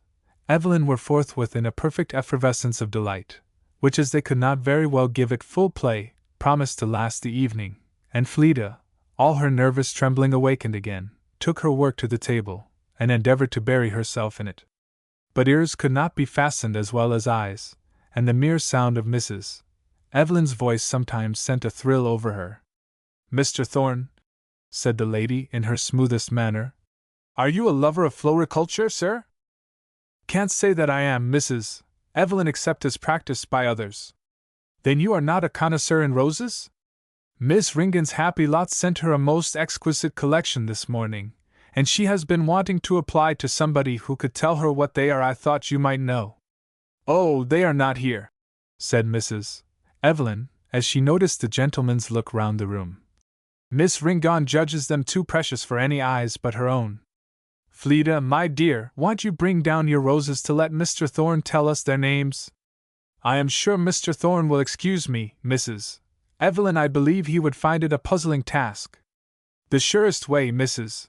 Evelyn, would be to apply at the fountain head for information," said Thorne drily. "If I could get at it," said Mrs. Evelyn, Fleda knew, with quivering lips. "But it seems to me I might as well try to find the Dead Sea." "Perhaps Mr. Carleton might serve your purpose," said Thorne. That gentleman was at the moment talking to Constance. "Mr. Carleton," said Mrs. Evelyn. "Are you a judge, sir?" "Of what, Mrs. Evelyn?" "I beg your pardon." The lady's tone somewhat lowered. "Are you a judge of roses, Mr. Carleton?" "So far as to know a rose when I see it," he answered, smiling, and with an imperturbable coolness that it quieted Fleda to hear. "Aye, but the thing is," said Constance, "do you know 20 roses when you see them?" "Miss Ringan, Mr. Carleton," said Mrs. Evelyn, "has received a most beautiful supply this morning, but like a true woman, she is not satisfied to enjoy unless she can enjoy intelligently. They are strangers to us all, and she would like to know what name to give them. Mr. Thorne suggested that perhaps you might help us out of our difficulty." "With great pleasure, so far as I am able, if my judgment may be exercised by daylight. I cannot answer for shades of green in the night time." But he spoke with an ease and simplicity that left no mortal able to guess whether he had ever heard of a particular bunch of roses in his life before. "You give me more of Eve in my character, Mrs. Evelyn, than I think belongs to me," said Fleda, from her work at the far center table, which certainly did not get its name from its place in the room. "My enjoyment today has not been in the least troubled by curiosity," which none of the rest of the family could have affirmed. "Do you mean to say, Mr. Carleton," said Constance, "that it is necessary to distinguish between shades of green in judging of roses?" "It is necessary to make shades of distinction in judging of almost anything, Miss Constance. The difference between varieties of the same flower is often extremely nice. I have read of magicians," said Thorne softly, bending down towards Fleda's work, "who did not need to see things to answer questions respecting them." Fleda thought that was a kind of magic remarkably common in the world, but even her displeasure could not give her courage to speak. It gave her courage to be silent, however, and Mr. Thorne's best efforts, in a conversation of some length, could gain nothing but very uninterested rejoinders. A sudden pinch from Constance then made her look up, and almost destroyed her self-possession, as she saw Mr. Stackpole mail his way into the room. "I hope I find my fair enemy in a mollified humor," he said, approaching them. I suppose you have repaired damages, Mr. Stackpole, said Constance, since you venture into the region of broken windows again. Mr. Stackpole declared there were none to repair, said Mrs. Evelyn from the sofa. More than I knew of, said the gentleman, laughing. There were more than I knew of, but you see I court the danger, having rashly concluded that I might as well know all my weak points at once. Miss Ringon will break nothing tonight, Mr. Stackpole. She promised me she would not. Not even her silence? Said the gentleman. Is she always so desperately industrious? Said Mr. Thorne. Miss Ringon, Mr. Stackpole, said Constance, is subject to occasional fits of misanthropy, in which cases her retreating with her work to the solitude of the centre table is significant of her desire to avoid conversation, as Mr. Thorne has been experiencing. I am happy to see that the malady is not catching, Miss Constance. Mr. Stackpole, said Constance, I am in a morose state of mind.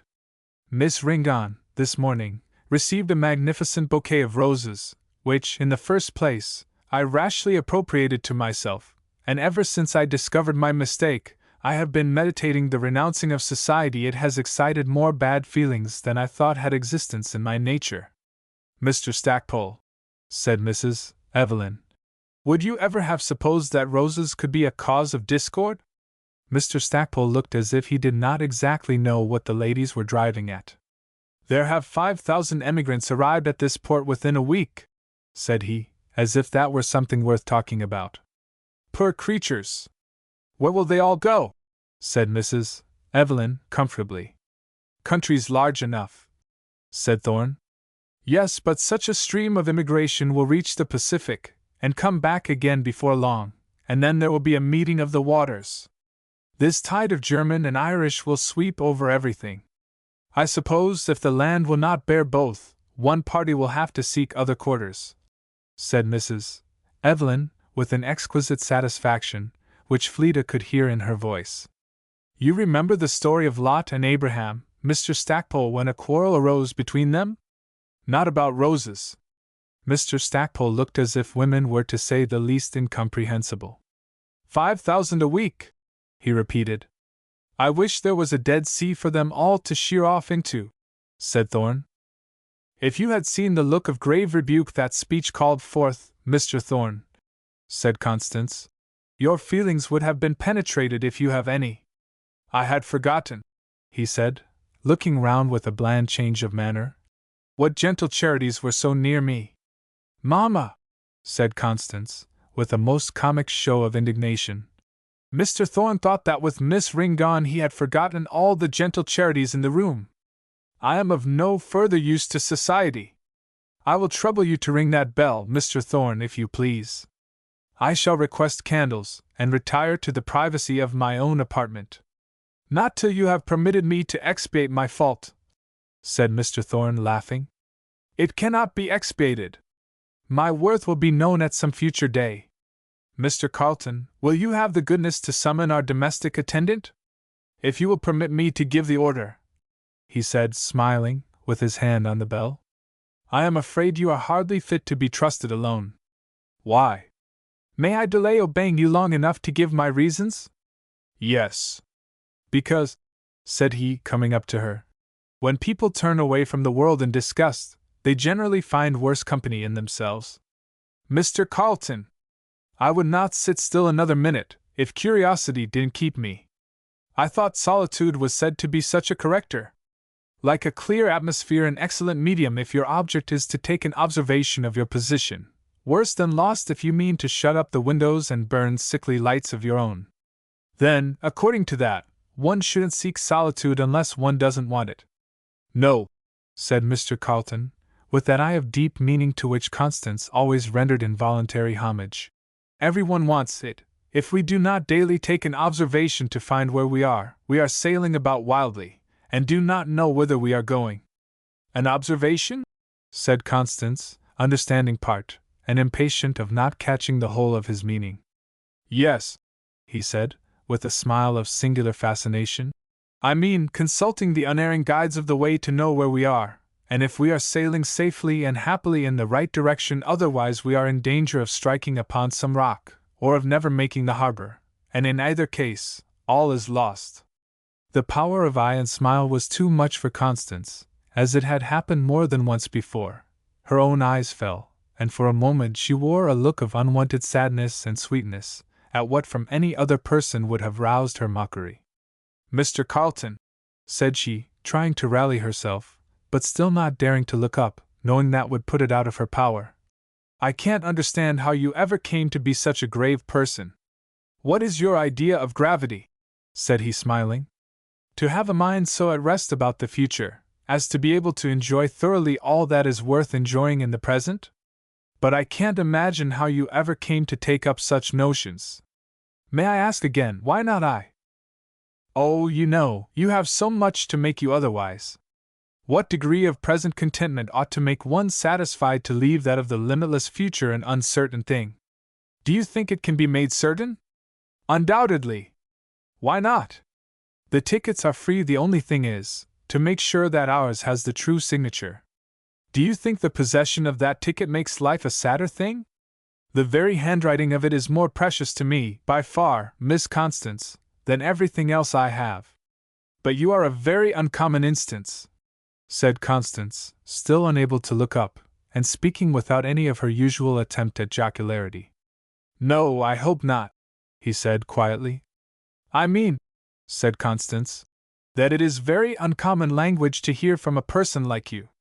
"I suppose I know your meaning," he said, after a minute's pause.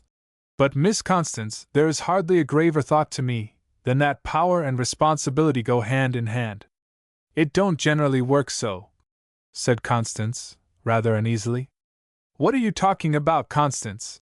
said Mrs. Evelyn. "Mr. Carlton, mamma, has been making me melancholy." "Mr. Carlton," said Mrs. Evelyn, "I am going to petition that you will turn your efforts in another direction. I have felt oppressed all the afternoon, from the effects of that funeral service I was attending. I am only just getting over it. The preacher seemed to delight in putting together all the gloomy thoughts he could think of." "Yes," said Mr. Stackpole, putting his hands in his pockets. "It is the particular enjoyment of some of them, I believe, to do their best to make other people miserable." Mr. Thorne said nothing, being warned by the impatient little hammering of Fleda's worsted needle upon the marble, while her eye was no longer considering her work, and her face rested anxiously upon her hand. "There wasn't a thing," the lady went on, "in anything he said, in his prayer or his speech, there wasn't a single cheering or elevating consideration. All he talked and prayed for was, that the people there might be filled with a sense of their wickedness." "It's their trade, ma'am," said Mr. Stackpole. "It's their trade. I wonder if it ever occurs to them to include themselves in that petition. There wasn't the slightest effort made, in anything he said, or prayed for, and one would have thought that would have been so natural. There was not the least endeavor to do away with that superstitious fear of death which is so common, and one would think it was the very occasion to do it. He never once asked that we might be led to look upon it rationally and calmly. It's so unreasonable, Mr. Stackpole, it is so dissonant with our views of a benevolent Supreme Being, as if it could be according to His will that His creatures should live lives of tormenting themselves. It so shows a want of trust in His goodness." "It's a relic of barbarism, ma'am," said Mr. Stackpole. "It's a popular delusion, and it is like to be, till you can get men to embrace wider and more liberal views of things." "What do you suppose it proceeds from?" said Mr. Carlton, as if the question had just occurred to him. "I suppose from false notions received from education, sir." "Hardly," said Mr. Carlton.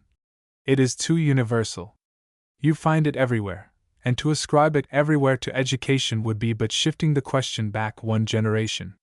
It is a root of barbarous ages," said Mr. Stackpole.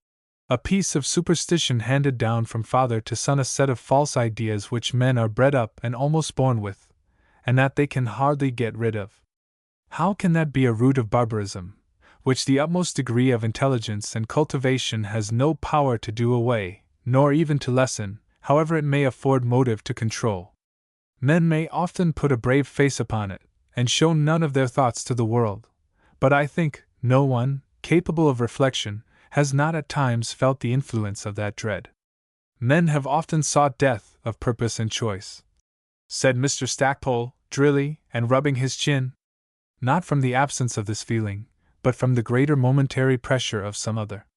Of course, said Mr. Stackpole, rubbing his chin still, there is a natural love of life the world could not get on if there was not. If the love of life is natural, the fear of death must be so, by the same reason. Undoubtedly, said Mrs. Evelyn. It is natural, it is part of the constitution of our nature. Yes, said Mr. Stackpole, settling himself again in his chair, with his hands in his pockets. It is not unnatural, I suppose, but then that is the first view of the subject. It is the business of reason to correct many impressions and prejudices that are, as we say, natural. And there was where my clergyman of today failed utterly, said Mrs. Evelyn. He aimed at strengthening that feeling, and driving it down as hard as he could into everybody's mind, not a single lisp of anything to do it away, or lessen the gloom with which we are, naturally, as you say, disposed to invest the subject. I dare say he has held it up as a bugbear till it has become one to himself, said Mr. Stackpole. Is it nothing more than the mere natural dread of dissolution? Said Mr. Carleton. I think it is that, said Mrs. Evelyn. I think that is the principal thing. Is there not, besides, an undefined fear of what lies beyond, an uneasy misgiving, that there may be issues which the spirit is not prepared to meet? I suppose there is, said Mrs. Evelyn. But, sir, why, that is the very thing, said Mr. Stackpole. That is the mischief of education I was speaking of. Men are brought up to it. You cannot dispose of it so, sir, for this feeling is quite as universal as the other, and so strong, that men have not only been willing to render life miserable, but even to endure death itself, with all the aggravation of torture, to smooth their way in that unknown region beyond. It is one of the maladies of human nature, said Mr. Stackpole, that it remains for the progress of enlightened reason to dispel. What is the cure for the malady? Said Mr. Carleton quietly.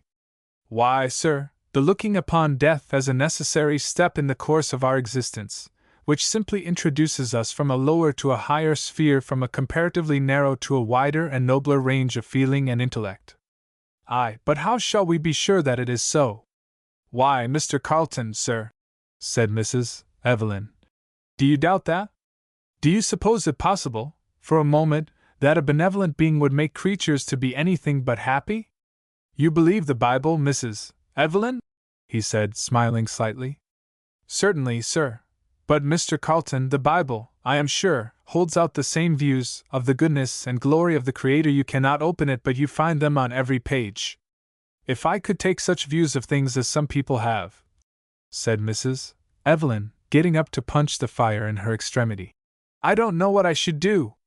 Mr. Carleton, I think I would rather never have been born, sir. Every one runs to the Bible, said Mr. Stackpole. It is the general armory, and all parties draw from it to fight each other. True, said Mr. Carleton, but only while they draw partially. No man can fight the battle of truth but in the whole panoply, and no man so armed can fight any other. What do you mean, sir? I mean that the Bible is not a riddle, either inconsistent with itself. But if you take off one leg of a pair of compasses, the measuring power is gone. But, Mr. Carleton, sir, said Mrs. Evelyn, do you think that reading the Bible is calculated to give one gloomy ideas of the future? By no means, he said, with one of those meaning-fraught smiles. But is it safe, Mrs. Evelyn, in such a matter, to venture a single grasp of hope without the direct warrant of God's word? Well, sir? Well, ma'am, that says, the soul that sinneth, it shall die. That disposes of the whole matter comfortably at once, said Mr. Stackpole. But, sir, said Mrs. Evelyn, that doesn't stand alone. The Bible everywhere speaks of the fullness and freeness of Christ's salvation. Full and free as it can possibly be, he answered, with something of a sad expression of countenance. But Mrs. Evelyn never offered but with conditions. What conditions? Said Mr. Stackpole, hastily. I recommend you to look for them, sir, answered Mr. Carleton, gravely. They should not be unknown to a wise man. Then you would leave mankind ridden by this nightmare of fear? Or what is your remedy? There is a remedy, sir, said Mr. Carlton, with that dilating and darkening eye which showed him deeply engaged in what he was thinking about. It is not mine. When men feel themselves lost, and are willing to be saved in God's way, then the breach is made up, then hope can look across the gap and see its best home and its best friend on the other side, then faith lays hold on forgiveness, and trembling is done, then, sin being pardoned, the sting of death is taken away and the fear of death is no more, for it is swallowed up in victory. But men will not apply to a physician while they think themselves well, and people will not seek the sweet way of safety by Christ till they know there is no other. And so, do you see, Mrs. Evelyn, that when the gentleman you were speaking of sought today to persuade his hearers that they were poorer than they thought they were, he was but taking the surest way to bring them to be made richer than they ever dreamed. There was a power of gentle earnestness in his eye that Mrs. Evelyn could not answer. Her look fell as that of Constance had done, and there was a moment's silence. Thorn had kept quiet, for two reasons: that he might not displease Fleda, and that he might watch her. She had left her work and, turning half round from the table, had listened intently to the conversation, towards the last, very forgetful that there might be anybody to observe her, with eyes fixed and cheeks flushing, and the corners of the mouth just indicating delight, till the silence fell, and then she turned round to the table and took up her worsted work. But the lips were quite grave now, and Thorn's keen eyes discerned that upon one or two of the artificial roses there lay 2 or 3 very natural drops. "Mr. Carlton," said Edith, "what makes you talk such sober things? You have set Miss Ringgon to crying." "Mr. Carlton could not be better pleased than at such a tribute to his eloquence," said Mr. Thorn, with a saturnine expression. "Smiles are common things," said Mr. Stackpole, a little maliciously. "But any man may be flattered to find his words drop diamonds." "Fleda, my dear," said Mrs. Evelyn, with that trembling tone of concealed ecstasy which always set every one of Fleda's nerves a-jarring, "you may tell the gentlemen that they do not always know when they are making an unfelicitous compliment. I never read what poets say about briny drops and salt tears, without imagining the heroine immediately to be something like Lot's wife." "Nobody said anything about briny drops, Mamma," said Edith. "Why, there's Florence!" Her entrance made a little bustle, which Fleda was very glad of. "Unkind!" She was trembling again in every finger.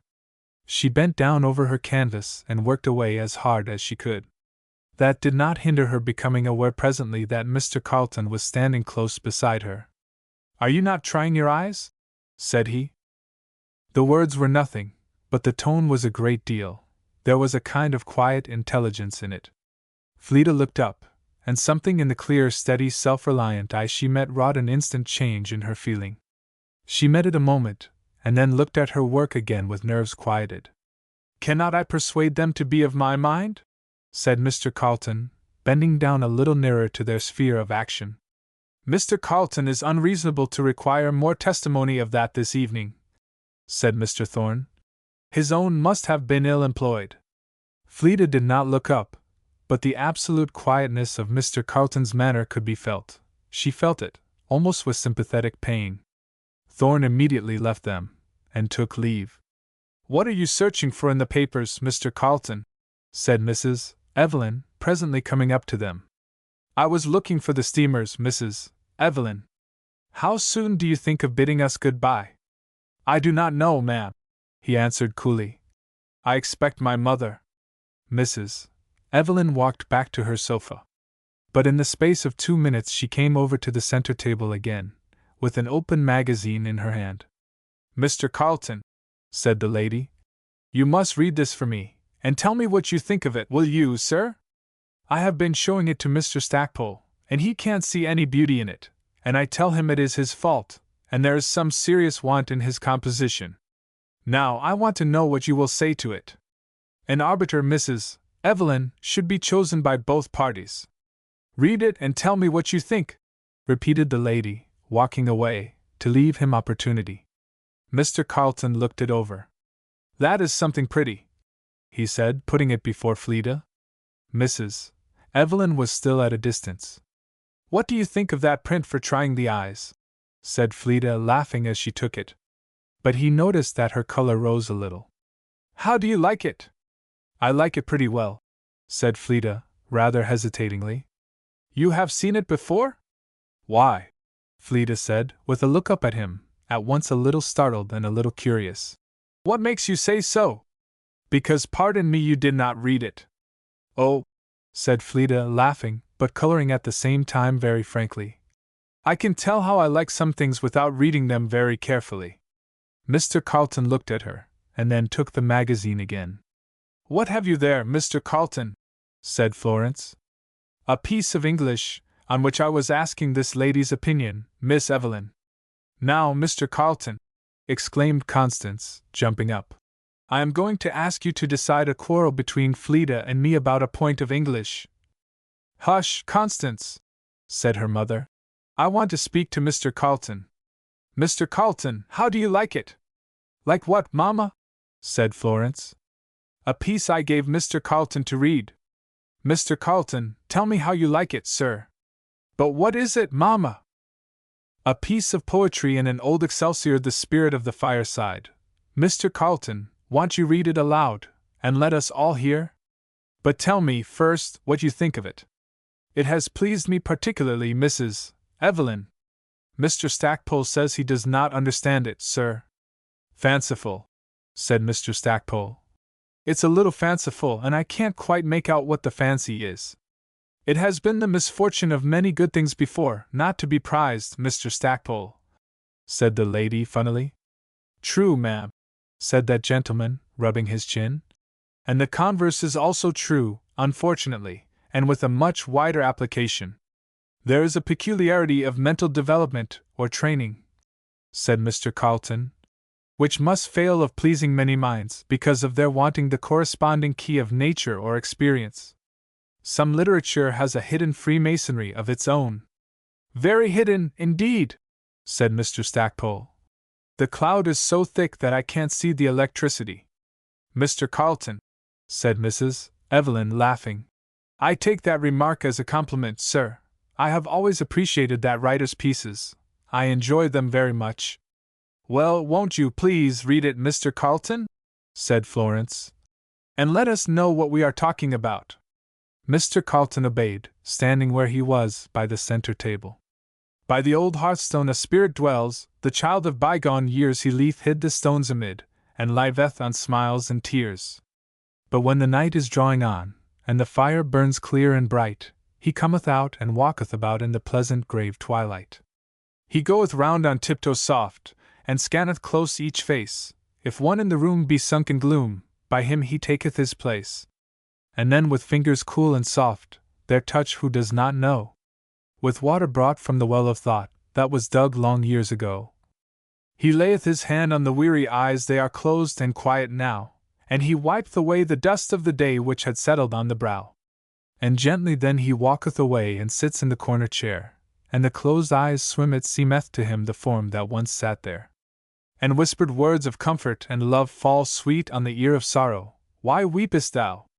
Thou art troubled now, but there cometh a bright tomorrow. We, too, have passed over life's wild stream in a frail and shattered boat, but the pilot was sure, and we sailed secure when we seemed but scarce afloat.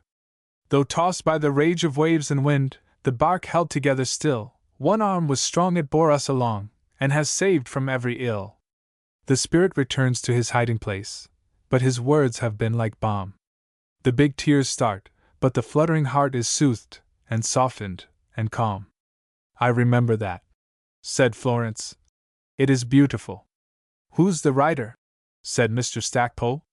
I don't know, said Mrs. Evelyn. It is signed Hugh.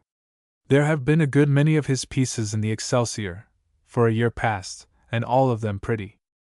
Hugh! Exclaimed Edith, springing forward. That's the one that wrote The Chestnuts. Fleda, won't you read Mr. Carlton The Chestnuts? Why, no, Edith, I think not. Ah, do!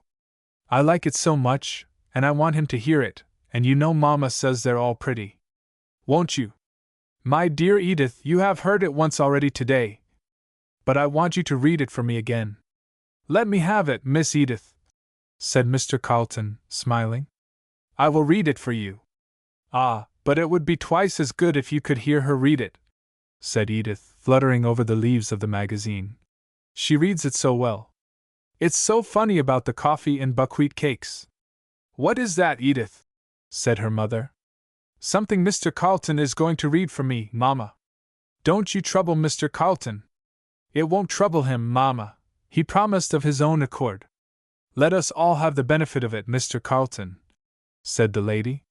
It is worthy of remark that Fleda's politeness utterly deserted her during the reading of both this piece and the last. She as near as possible turned her back upon the reader. Merrily sang the crickets forth one fair October night, and the stars looked down, and the northern crown gave its strange fantastic light. A nipping frost was in the air, on flowers and grass it fell, and the leaves were still on the eastern hill, as if touched by a fairy spell.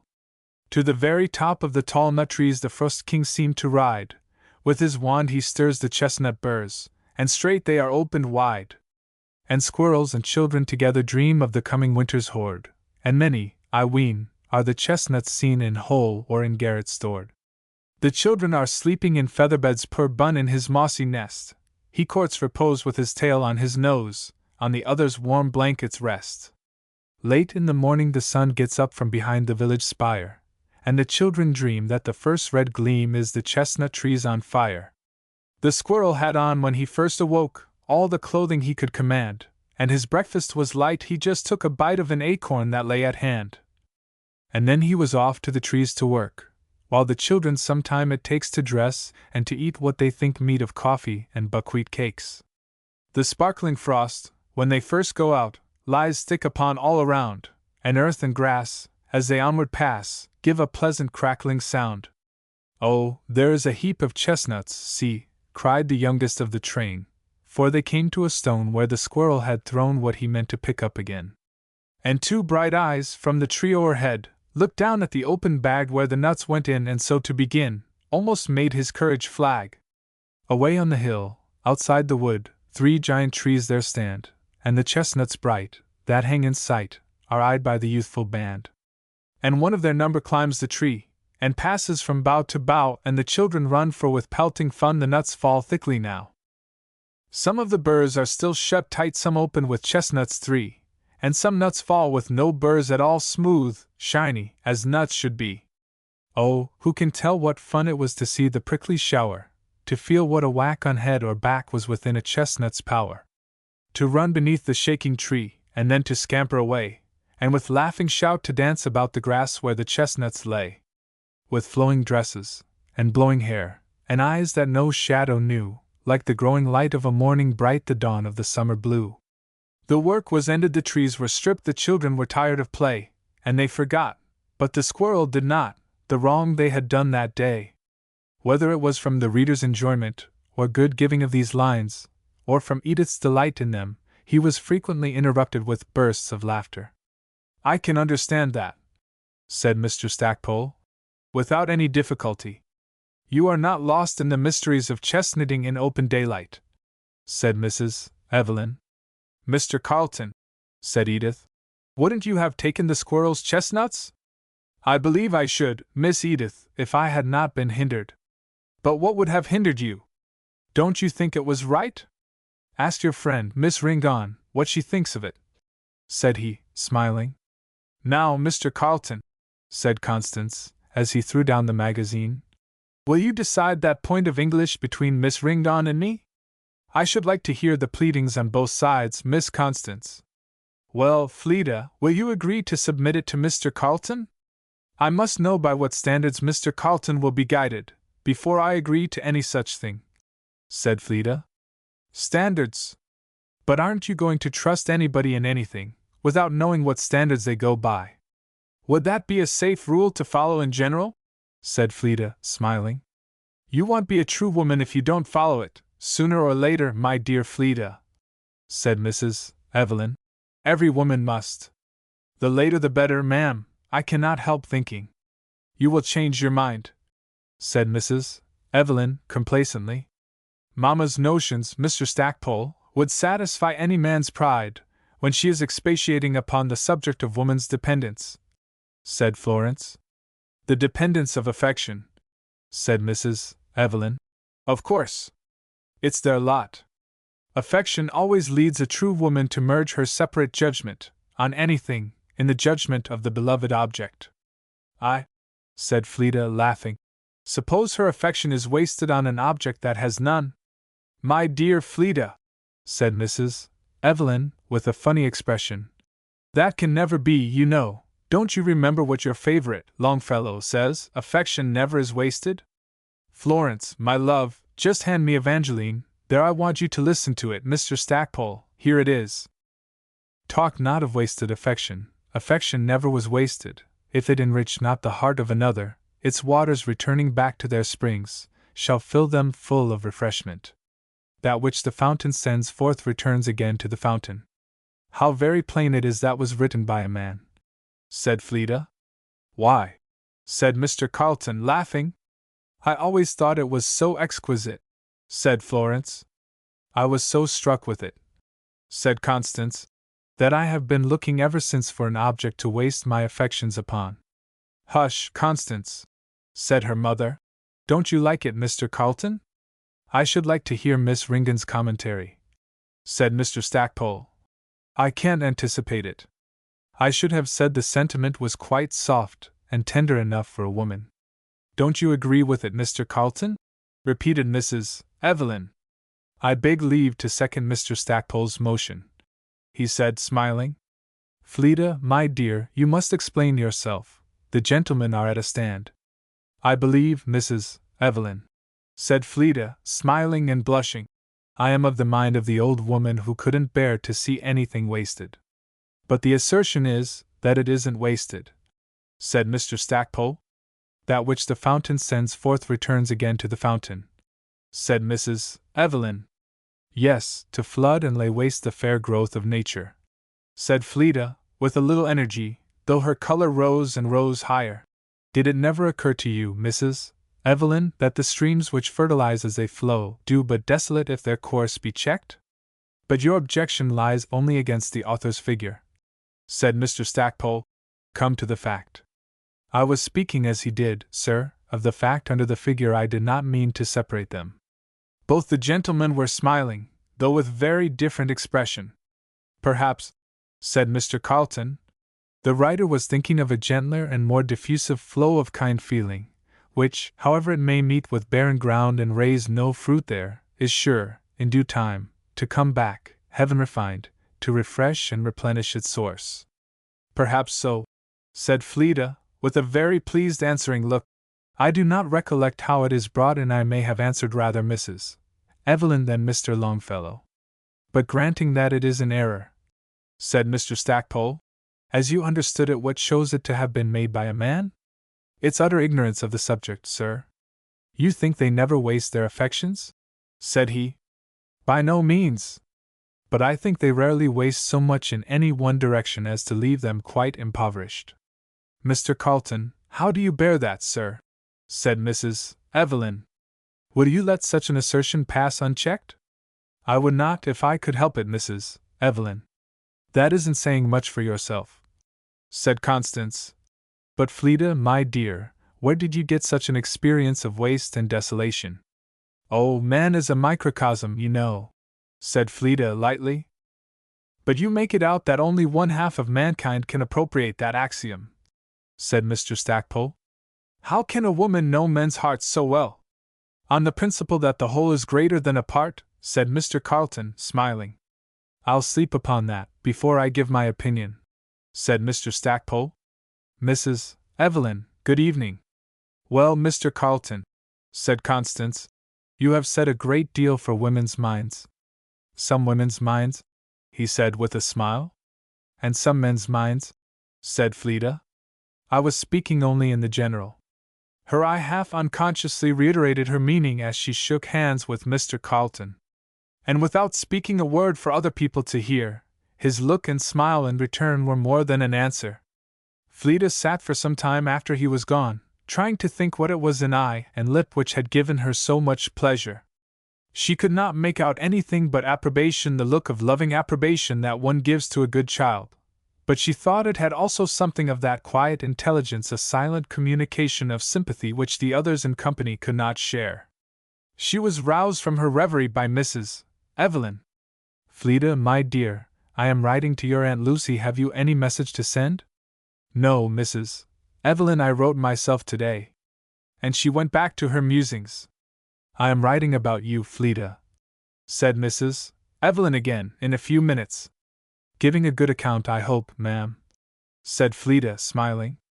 "I shall tell her I think sea breezes have an unfavorable effect upon you," said Mrs. Evelyn, "that I am afraid you are growing pale, and that you have clearly expressed yourself in favor of a garden at Queechy, rather than any lot in the city or anywhere else, so she had better send for you home immediately."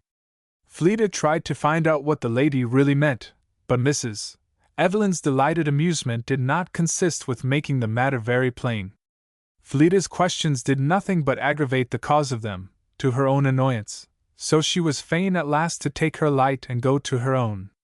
She looked at her flowers again with a renewal of the first pleasure and of the quieting influence the giver of them had exercised over her that evening, thought again how very kind it was of him to send them, and to choose them so, how strikingly he differed from other people, how glad she was to have seen him again, and how more than glad that he was so happily changed from his old self. And then from that change and the cause of it, to those higher, more tranquilizing, and sweetening influences that own no kindred with earth's dust, and descend like the dew of heaven to lay and fertilize it. And when she laid herself down to sleep, it was with a spirit grave, but simply happy, every annoyance and unkindness as unfelt now as ever the parching heat of a few hours before when the stars are abroad.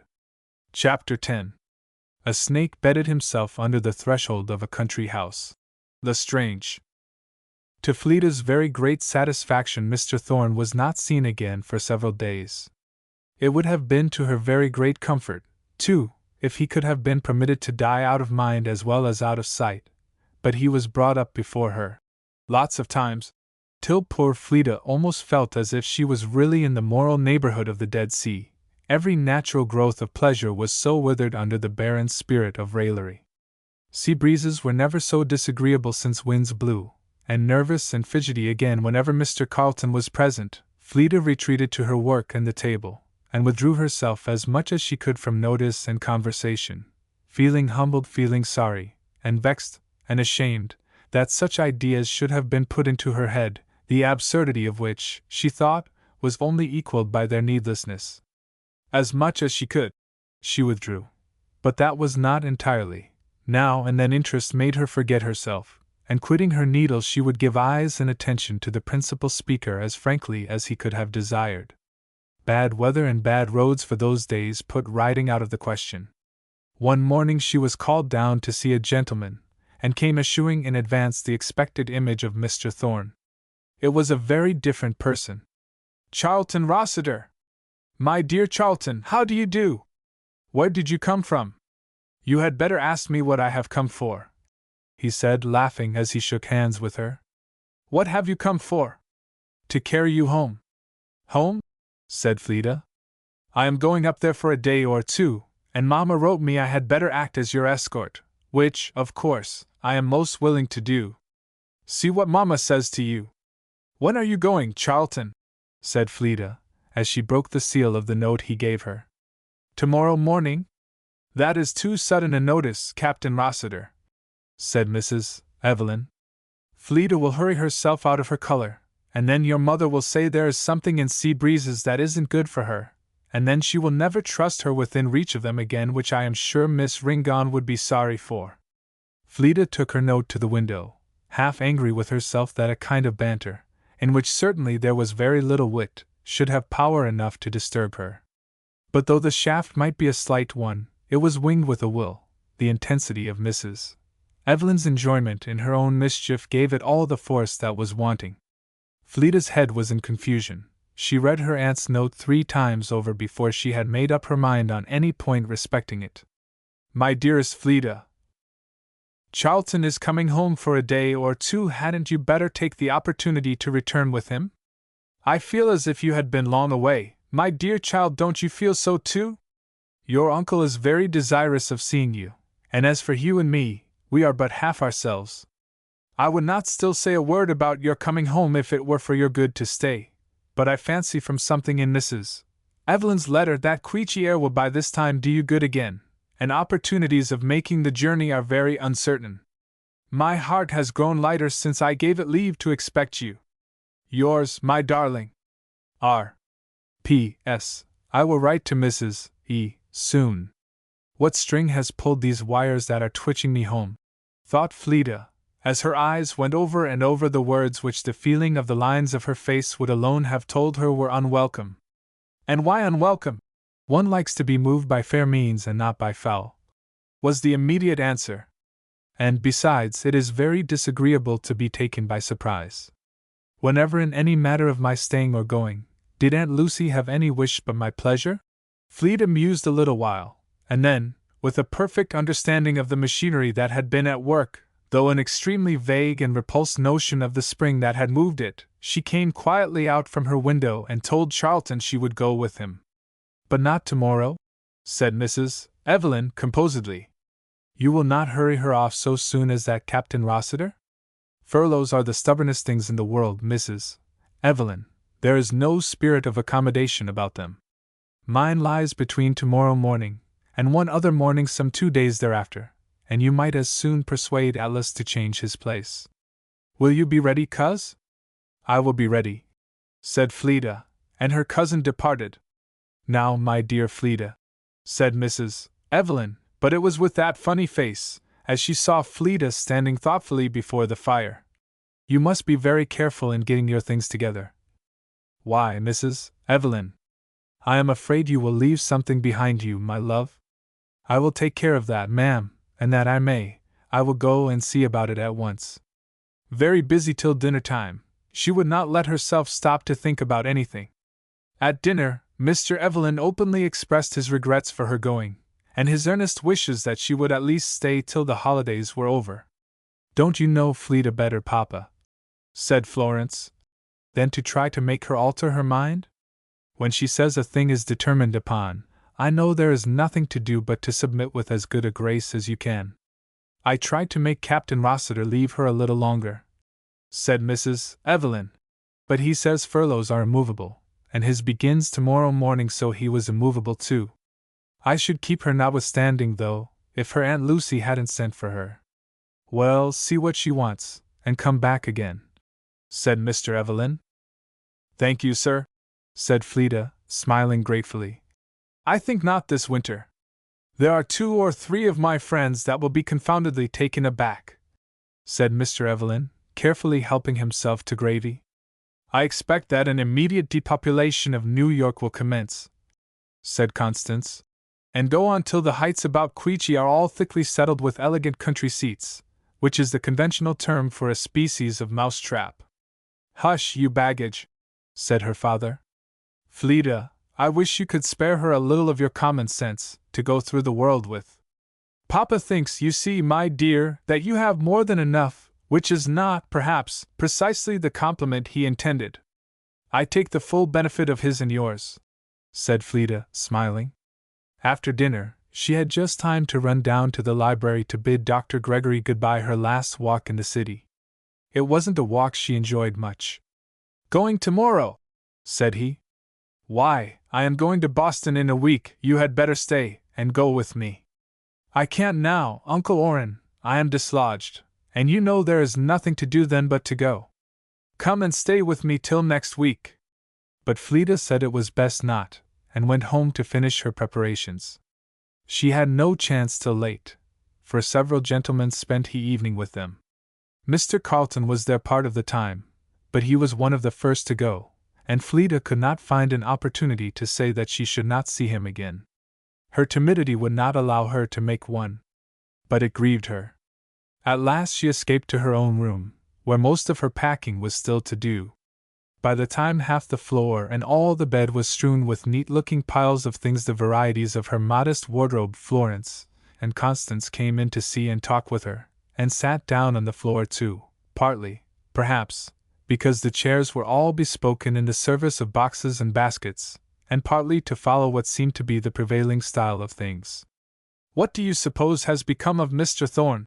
Said Constance. I have a presentiment that you will find him cracking nuts sociably with Mr. Rossiter, or drinking one of Aunt Lucy's excellent cups of coffee, in comfortable expectation of your return. If I thought that, I should stay here," said Fleda. "My dear, those were my cups of coffee." "I wish I could make you think it then," said Constance. "But you are glad to go home, aren't you, Fleda?" said Florence. "She isn't," said her sister. "She knows Mamma contemplates making a grand entertainment of all the Jews, as soon as she is gone." "What does Mamma mean by that, Fleda? I observe you comprehend her with most invariable quickness." "I should be puzzled to explain all that your mother means," said Fleda, gently, as she went on bestowing her things in the trunk. "No, I am not particularly glad to go home, but I fancy it is time. I am afraid I have grown too accustomed to your luxury of life, and want knocking about to harden me a little." "Harden you?" said Constance. "My dear Fleda, you are under a delusion. Why should any one go through an indurating process? Will you inform me?" "I don't say that every one should," said Fleda. "But isn't it well for those whose lot does not lie among soft things?" There was extreme sweetness, and a touching insinuation in her manner, and both the young ladies were silent for some time thereafter, watching somewhat wistfully the gentle hands and face that were so quietly busy, till the room was cleared again, and looked remarkably empty, with Fleda's trunk standing in the middle of it. And then, reminding them that she wanted some sleep to fit her for the hardening process, and must therefore send them away, she was left alone. One thing Fleda had put off till then, the care of her bunch of flowers. They were beautiful still. They had given her a very great deal of pleasure, and she was determined they should be left to no servant's hands to be flung into the street. If it had been summer, she was sure she could have got buds from them. As it was, perhaps she might strike some cuttings. At all events, they should go home with her. So, carefully taking them out of the water, and wrapping the ends in some fresh earth she had got that very afternoon from her uncle's garden, Fleda bestowed them in the corner of her trunk that she had left for them, and went to bed, feeling weary in body, and in mind to the last degree quiet. In the same mind and mood she reached Queechy the next afternoon. It was a little before January, just the same time that she had come home last year. As then, it was a bright day, and the country was again covered thick with the unspotted snow, but Fleda forgot to think how bright and fresh it was. Somehow she did not feel this time quite so glad to find herself there. It had never occurred to her so strongly before, that Queechy could want anything. This feeling flew away before the first glimpse of her aunt's smile, and for half an hour after, Fleda would have certified that Queechy wanted nothing. At the end of that time came in Mr. Rossiter. His greeting of Charlton was sufficiently unmarked, but eye and lip wakened when he turned to Fleda. "My dear child," he said, holding her face in both his hands, "how lovely you have grown!" "That's only because you have forgotten her, father," said Hugh, laughing. It was a very lovely face just then. Mr. Rossiter gazed into it a moment, and again kissed first one cheek and then the other, and then suddenly withdrew his hands and turned away, with an air Fleda could not tell what to make of it, an air that struck her with an immediate feeling of pain, somewhat as if for some cause or other he had nothing to do with her or her loveliness. And she needed not to see him walk the room for 3 minutes to know that Michigan agencies had done nothing to lighten his brow, or uncloud his character. If this had wanted confirmation, Fleda would have found it in her aunt's face. She soon discovered, even in the course of the pleasant talkative hours before supper, that it was not brightened, as she had expected to find it, by her uncle's coming home, and her ears now caught painfully the occasional long breath, but half smothered, which told of a burden upon the heart but half concealed. Fleda supposed that Mr. Rossiter's business affairs at the West must have disappointed him, and resolved not to remember that Michigan was in the map of North America. Still they talked on, through the afternoon and evening, all of them except him. He was moody and silent. Fleda felt the cloud overshadow sadly her own gaiety, but Mrs. Rossiter and he were accustomed to it, and Charlton was much too tall a light to come under any external obscuration whatever. He was descanting brilliantly upon the doings and prospects at Fort Hamilton, where he was stationed, much to the entertainment of his mother and brother. Fleda could not listen to him, while his father was sitting lost in something not half so pleasant as sleep, in the corner of the sofa. Her eyes watched him stealthily, till she could not bear it any longer. She resolved to bring the power of her sunbeam to bear, and going round, seated herself on the sofa close by him, and laid her hand on his arm. He felt it immediately. The arm was instantly drawn away to be put round her, and Fleda was pressed nearer to his side, while the other hand took hers, and his lips were again on her forehead. "And how do you like me for a farmer, Uncle Rolf?" she said, looking up at him, laughingly, and then fearing immediately that she had chosen her subject ill. Not from any change in his countenance, however, that decidedly brightened up. He did not answer at once. "My child, you make me ashamed of mankind." "Of the dominant half of them, sir, do you mean?" said Charlton. "Or is your observation a sweeping one?" "It would sweep the greatest part of the world into the background, sir," answered his father drily, "if its sense were the general rule. And what has Fleda done to be such a besom of desolation?" Fleda's laugh set everybody else a-going, and there was immediately more life and common feeling in the society than had been all day. They all seemed willing to shake off a weight, and even Fleda, in the endeavor to chase the gloom that hung over others, as it had often happened, lost half of her own. "But still I am not answered," said Charlton, when they were grave again. "What has Fleda done to put such a libel upon mankind?" "You should call it a label, as Dr. Quackenboss does," said Fleda in a fresh burst. "He says he never would stand being labeled." "But come back to the point," said Charlton. "I want to know what is the label in this case, that Fleda's doings put upon those of other people." "Insignificance," said his father drily. "I should like to know how bestowed," said Charlton. "Don't enlighten him, Uncle Rolf," said Fleda, laughing. "Let my doings remain in safe obscurity, please." "I stand as a representative of mankind," said Charlton, "and I demand an explanation.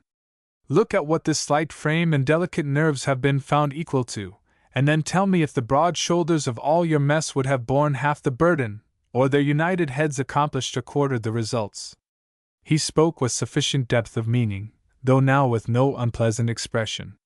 But Charlton, notwithstanding, rather gathered himself up. "Oh, Uncle Rolf," said Fleda gently, "nerves and muscles haven't much to do with it. After all, you know, I have just served the place of a mouthpiece. Seth was the head, and good Earl Douglas the hand." "I am ashamed of myself and of mankind," Mr. Rossiter repeated, "when I see what mere weakness can do, and how proudly valueless strength is contended to be. You are looking, Captain Rossiter. But, after all, a cap and plume really makes a man taller only to the eye."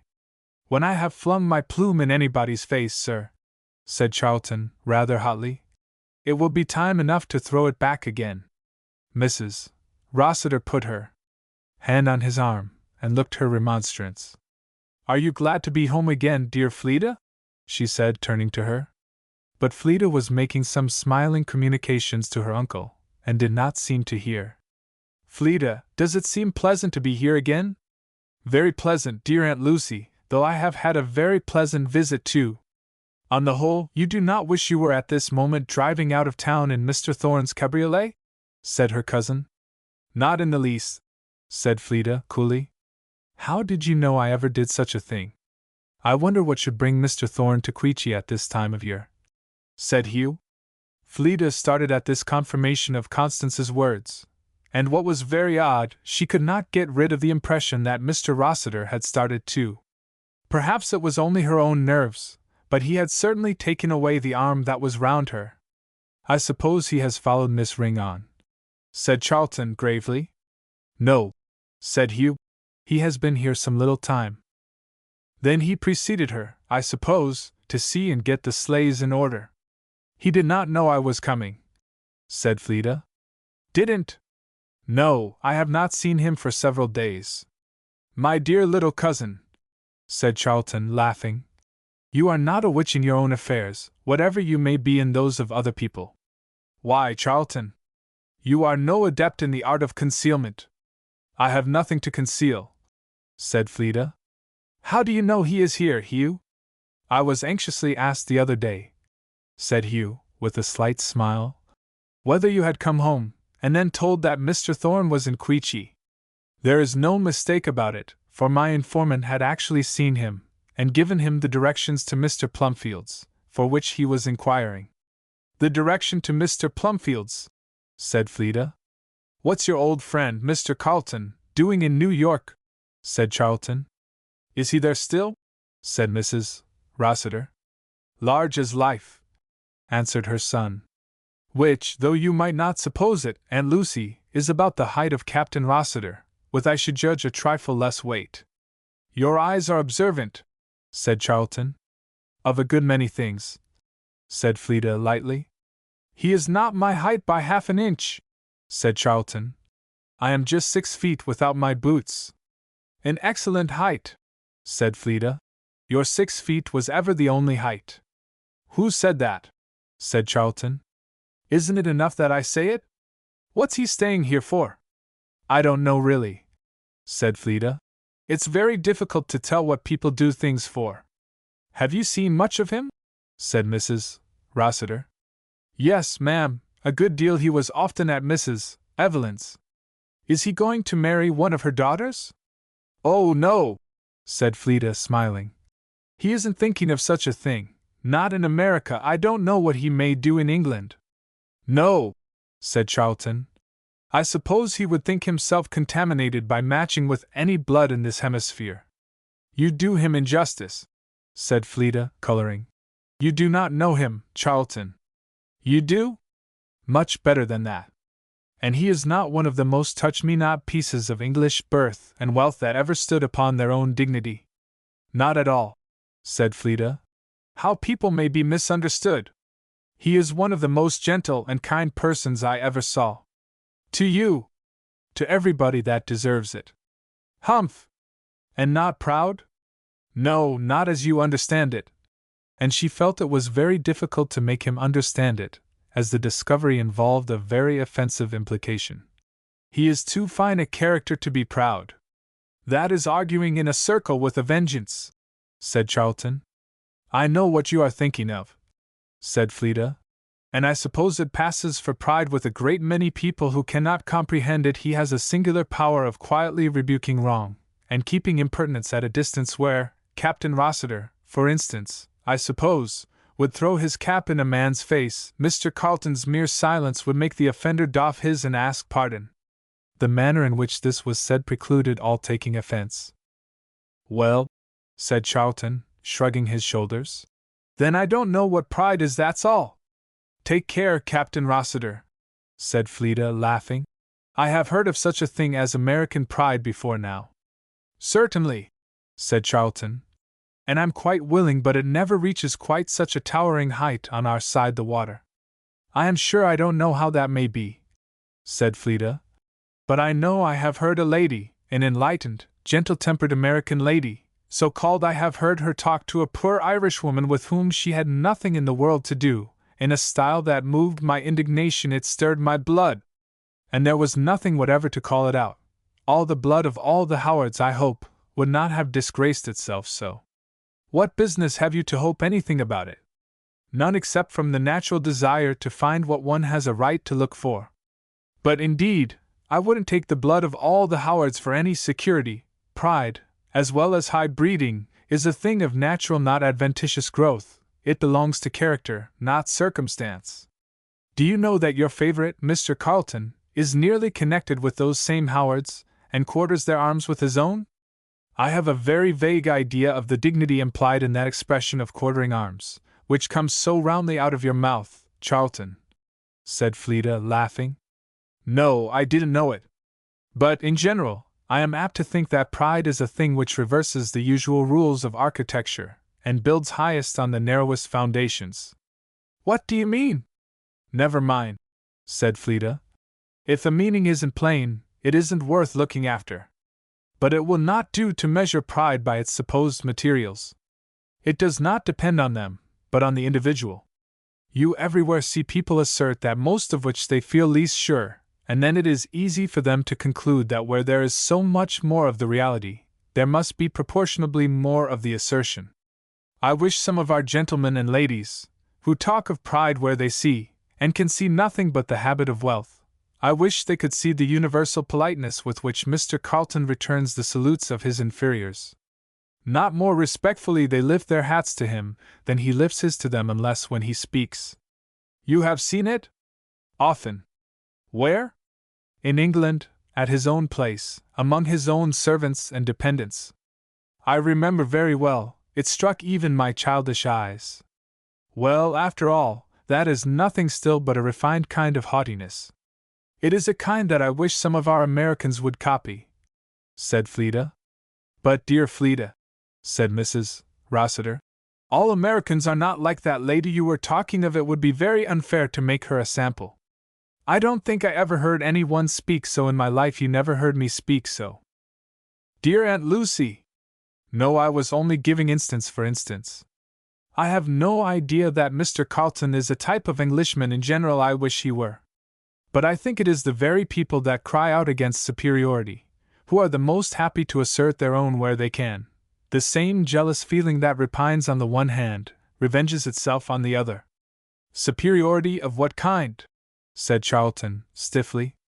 Of any kind. Superiority of wealth, or refinement, or name, or standing. Now, it does not follow that an Englishman is proud because he keeps liveried servants, and it by no means follows that an American lacks the essence of haughtiness because he finds fault with him for doing so. I dare say some of our neighbors think we are proud, said Hugh, because we use silver forks instead of steel. Because we're too good for steel forks, you ought to say, said Fleda. I am sure they think so. I have been given to understand as much. Barbie, I believe, has a good opinion of us, and charitably concludes that we mean right. But some other of our country friends would think I was far gone in uppishness if they knew that I never touch fish with a steel knife, and it wouldn't mend the matter much to tell them that the combination of flavors is disagreeable to me. It hardly suits the doctrine of liberty and equality that my palate should be so much nicer than theirs. Absurd, said Charlton. Very, said Fleda. But on which side, in all probability, is the pride? It wasn't for liveried servants that I charged Mr. Carlton, said her cousin. How do the Evelyns like this paragon of yours? Oh, everybody likes him, said Fleda, smiling. Except you and your friend, Mr. Thorne. Thorne don't like him, eh? I think not. What do you suppose is the reason? Said Charlton, gravely. I don't think Mr. Thorne is particularly apt to like anybody, said Fleda, who knew very well the original cause of both exceptions, but did not like to advert to it. Apparently you don't like Mr. Thorne? Said Mr. Rossiter, speaking for the first time. I don't know who does, sir, much except his mother. What is he? A man not wanting in parts, sir, and with considerable force of character, but I am afraid more for ill than good. I should be very sorry to trust him with anything dear to me. How long were you in forming that opinion? Said Charlton, looking at her curiously. It was formed, substantially, the first evening I saw him, and I have never seen cause to alter it since. The several members of the family therewith fell into a general muse, with the single exception of Hugh, whose eyes and thoughts seemed to be occupied with Fleda's living presence. Mr. Rossiter then requested that breakfast might be ready very early at 6 o'clock. 6 o'clock! Exclaimed Mrs. Rossiter. I have to take a long ride, on business, which must be done early in the day. When will you be back? Not before nightfall. But going on another business journey, said Mrs. Rossiter. You have but just these few hours come home from one. Cannot breakfast be ready? Yes, Uncle Ralph, said Fleda, bringing her bright face before him. Ready at 5:30, if you like, now that I am to the fore, you know. He clasped her to his breast and kissed her again, but with a face so very grave that Fleda was glad nobody else saw it. Then Charlton went, averring that he wanted at least a night and a half of sleep between two such journeys as the one of that day and the one before him on the next, especially as he must resign himself to going without anything to eat. Him also Fleda laughingly promised that, precisely half an hour before the stage time, a cup of coffee and a roll should be smoking on the table, with whatever substantial appendages might be within the bounds of possibility, or the house. I will pay you for that beforehand with a kiss, said he. You will do nothing of the kind, said Fleda, stepping back. A kiss is a favor taken, not given, and I am entirely ignorant what you have done to deserve it. You make a curious difference between me and Hugh, said Charlton, half in jest, half in earnest. Hugh is my brother, Captain Rossiter, said Fleda, smiling, and that is an honor you never made any pretensions to. Come, you shall not say that any more, said he, taking the kiss that Fleda had no mind to give him. Half laughing, but with eyes that were all too ready for something else, she turned again to Hugh, when his brother had left the room, and looked wistfully in his face, stroking back the hair from his temples with a caressing hand. You are just as you were when I left you, she said, with lips that seemed too unsteady to say more, and remained parted. I am afraid so are you, he replied. Not a bit fatter. I hoped you would be. What have you been smiling at so this evening? I was thinking how well you talked. Why, Hugh, you should have helped me. I talk too much. I would much rather listen, said Hugh. Dear Fleda, what a different thing the house is with you in it. Fleda said nothing, except an inexplicable little shake of her head, which said a great many things, and then she and her aunt were left alone. Mrs. Rossiter drew her to her bosom, with a look so exceeding fond that its sadness was hardly discernible. It was mingled, however, with an expression of some doubt. What has made you keep so thin? I have been very well, and Lucy thinness agrees with me. Are you glad to be home again, dear Fleda? I am very glad to be with you, dear Aunt Lucy. But not glad to be home. Yes, I am, said Fleda. But somehow I don't know, I believe I have got a little spoiled. It is time I was at home, I am sure. I shall be quite glad after a day or two, when I have got into the works again. I am glad now, Aunt Lucy. Mrs. Rossiter seemed unsatisfied, and stroked the hair from Fleda's forehead, with an absent look. What was there in New York, that you were so sorry to leave? Nothing, ma'am, in particular, said Fleda brightly. And I am not sorry, Aunt Lucy, I tell you. I am a little spoiled with company and easy living. I am glad to be with you again. Mrs. Rossiter was silent. Don't you get up to Uncle Rolf's breakfast tomorrow, Aunt Lucy? Nor you. I shan't, unless I want to, but there'll be nothing for you to do, and you must just lie still. We will all have our breakfast together when Charlton has his. You are the veriest sunbeam that ever came into a house, said her aunt, kissing her. Chapter 11. My flagging soul flies under her own pitch. Dryden. Fleda mused as she went upstairs, whether the sun were a luminous body to himself or no, feeling herself at that moment dull enough. Bright was she to others? Nothing seemed bright to her. Every old shadow was darker than ever. Her uncle's unchanged gloom, her aunt's unrest face, Hugh's unaltered, delicate, sweet look, which always, to her fancy, seemed to write upon his face, passing away, and the thickening prospects whence sprang the miasm that infected the whole moral atmosphere. Alas, yes! Money is a good thing, thought Fleda. And poverty need not be a bad thing, if people can take it right, but if they take it wrong. With a very drooping heart, indeed, she went to the window. Her old childish habit had never been forgotten. Whenever the moon or the stars were abroad, Fleda rarely failed to have a talk with them from her window. She stood there, now, looking out into the cold, still night, with eyes just dimmed with tears. Not that she lacked sadness enough, but she did lack spirit enough to cry. It was very still. After the rattle and confusion of the city streets, that extent of snow-covered country, where the very shadows were motionless, the entire absence of soil and of disturbance, the rest of nature, the breathlessness of the very wind, all preached a quaint kind of sermon to Fleda. By the force of contrast, they told her what should be, and there was more yet. She thought that by the force of example, they showed what might be. Her eyes had not long traveled over the familiar old fields and fences before she came to the conclusion that she was home in good time. She thought she had been growing selfish, or in danger of it, and she made up her mind she was glad to be back again among the rough things of life, where she could do so much to smooth them for others, and her own spirit might grow to a polish it would never gain in the regions of ease and pleasure. To do life's work, thought Fleda, clasping her hands.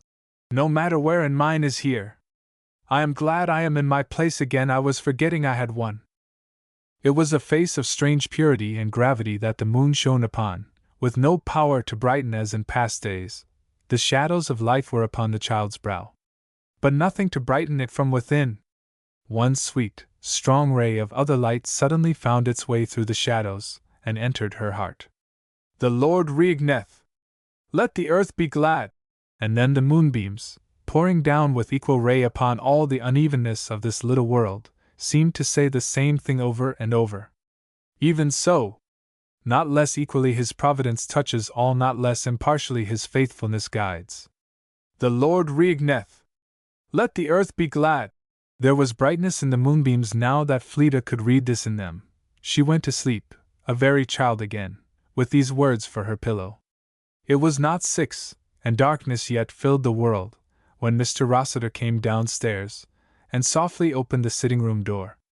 But the home fairy had been at work. He was greeted with such a blaze of cheerfulness as seemed to say what a dark place the world was everywhere but at home. His breakfast table was standing ready, well set and well supplied, and even as he entered by one door, Fleda pushed open the other, and came in from the kitchen, looking as if she had some strange spirit-like kindred with the cheery, hearty glow which filled both rooms. "Fleda! You up at this hour?" "Yes, Uncle Ralph," she said, coming forward to put her hands upon his. "You are not sorry to see me, I hope?" But he did not say he was glad, and he did not speak at all. He busied himself gravely with some little matters of preparation for his journey. Evidently, the gloom of last night was upon him yet. But Fleda had not wrought for praise, and could work without encouragement. Either step nor hand slackened, till all she and Barbie had made ready was in nice order on the table, and she was pouring out a cup of smoking coffee. "You are not fit to be up," said Mr. Rossiter, looking at her. "You are pale, now. Put yourself in that armchair, Fleda, and go to sleep. I will do this for myself." "No, indeed, Uncle Ralph," she answered brightly. "I have enjoyed getting breakfast very much at this out-of-the-way hour, and now I am going to have the pleasure of seeing you eat it. Suppose you were to take a cup of coffee instead of my shoulder." He took it and sat down, but Fleda found that the pleasure of seeing him was to be a very qualified thing. He ate like a business man, in unbroken silence and gravity, and her cheerful words and looks got no return. It became an effort at length to keep either bright. Mr. Rossiter's sole remarks during breakfast were to ask if Charlton was going back that day, and if Philetus was getting the horse ready. Mr. Skilcorn had been called in good time by Barbie, at Fleda's suggestion, and coming downstairs had opined discontentedly that a man hadn't no right to be took out of bed in the morning afore he could see himself. But this, and Barbie's spirited reply that there was no chance of his doing that at any time of day, so it was no use to wait, Fleda did not repeat. Her uncle was in no humor to be amused. She expected almost that he would go off without speaking to her. But he came up kindly to where she stood watching him. "You must bid me good-bye for all the family, Uncle Ralph, as I am the only one here," she said, laughing. But she was sure that the embrace and kiss which followed were very exclusively for her. They made her face almost as sober as his own. "There will be a blessing for you," said he, "if there is a blessing anywhere." "If, Uncle Ralph," said Fleda, her heart swelling to her eyes. He turned away, without answering her. Fleda sat down in the easy chair then, and cried, but that lasted very few minutes. She soon left crying for herself to pray for him, that he might have the blessing he did not know. That did not stop tears. She remembered the poor man sick of the palsy, who was brought in by friends to be healed, and that Jesus, seeing their faith, said unto the sick of the palsy, "Son, thy sins be forgiven thee." It was a handle that faith took hold of and held fast, while love made its petition. It was all she could do, she thought. She never could venture to speak to her uncle on the subject. Weary and tired, tears and longing at length lost themselves in sleep. When she awaked, she found the daylight broadly come, little King in her lap, the fire, instead of being burned out, in perfect preservation, and Barbie standing before it, and looking at her. "You hain't got one speck o' good by this journey to New York," was Miss Elster's vexed salutation. Do you think so? Said Fleeta, rousing herself. I wouldn't venture to say as much as that, Barbie. If you have, 'tain't in your cheeks, said Barbie, decidedly. You look just as if you was made of anything that wouldn't stand wear, and that isn't the way you used to look. I have been up a good while without breakfast. My cheeks will be a better color when I have had that, Barbie. They feel pale. The second breakfast was a cheerful thing. But when the second traveler was dispatched, and the rest fell back upon their old numbers, Fleeta was very quiet again. It vexed her to be so, but she could not change her mood. She felt as if she had been whirled along in a dream, and was now just opening her eyes to daylight and reality. And reality, she could not help it, looked rather dull after dreamland. She thought it was very well she was waked up, but it cost her some effort to appear so. And then she charged herself with ingratitude. Her aunt and Hugh were so exceedingly happy in her company. Earl Douglas is quite delighted with the clover hay, Fleeta, said Hugh, as the three sat at an early dinner. Is he? Said Fleeta. Yes, you know he was very unwilling to cure it in your way, and he thinks there never was anything like it now. Did you ever see finer ham, Fleeta? Inquired her aunt. Mr. Plumfield says it could not be better. Very good, said Fleeta, whose thoughts had somehow got upon Mr. Carleton's notions about female education, and were very busy with them. I expected you would have remarked upon our potatoes before now, said Hugh. These are the elephants. Have you seen anything like them in New York? There cannot be more beautiful potatoes, said Mrs. Rossiter. We had not tried any of them before you went away, Fleeta, had we? I don't know, and Lucy, no, I think not. You needn't talk to Fleeta, mother, said Hugh, laughing. She is quite beyond attending to all such ordinary matters. Her thoughts have learned to take a higher flight since she has been in New York. It is time they were brought down, then, said Fleeta, smiling. But they have not learned to fly out of sight of home, Hugh. Where were they, dear Fleeta? Said her aunt. I was thinking, a minute ago, of something I heard talked about in New York, and Lucy, and afterwards I was trying to find out by what possible or imaginable road I had got round to it. Could you tell? Fleeta said. No, and tried to bear her part in the conversation. But she did not know whether to blame the subjects which had been brought forward, or herself, for her utter want of interest in them. She went into the kitchen, feeling dissatisfied with both. Did you ever see potatoes that would beat them elephants? Said Barbie. Never, certainly, said Fleeta, with a most involuntary smile. I never did, said Barbie. They beat all, for bigness and goodness both. I can't keep 'em together. There's thousands of 'em, and I mean to make Felitus eat 'em for supper. Such potatoes and milk is good enough for him, or anybody. The cow has gained on her milk wonderful, Fleeta, since she begun to have them roots fed out to her. Which cow? Said Fleeta. Which cow? Why, the blue cow. There ain't none of the others that's giving any, to speak of, said Barbie, looking at her. Don't you know the cow you said them carrots should be kept for? Fleeta half laughed, as there began to rise up before her the various magazines of vegetables, grain, hay, and fodder, that for many weeks had been deliciously distant from her imagination. I made butter for 4 weeks, I guess, after you went away, Barbie went on.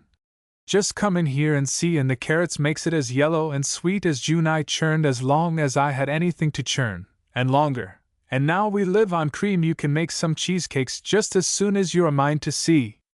Ain't that doing pretty well? And fine it is. Put your nose down to it bravely, Barbie, and it is very sweet. You haven't left nothing behind you in New York, have you? Said Barbie, when they returned to the kitchen. Left anything? No, what do you think I have left?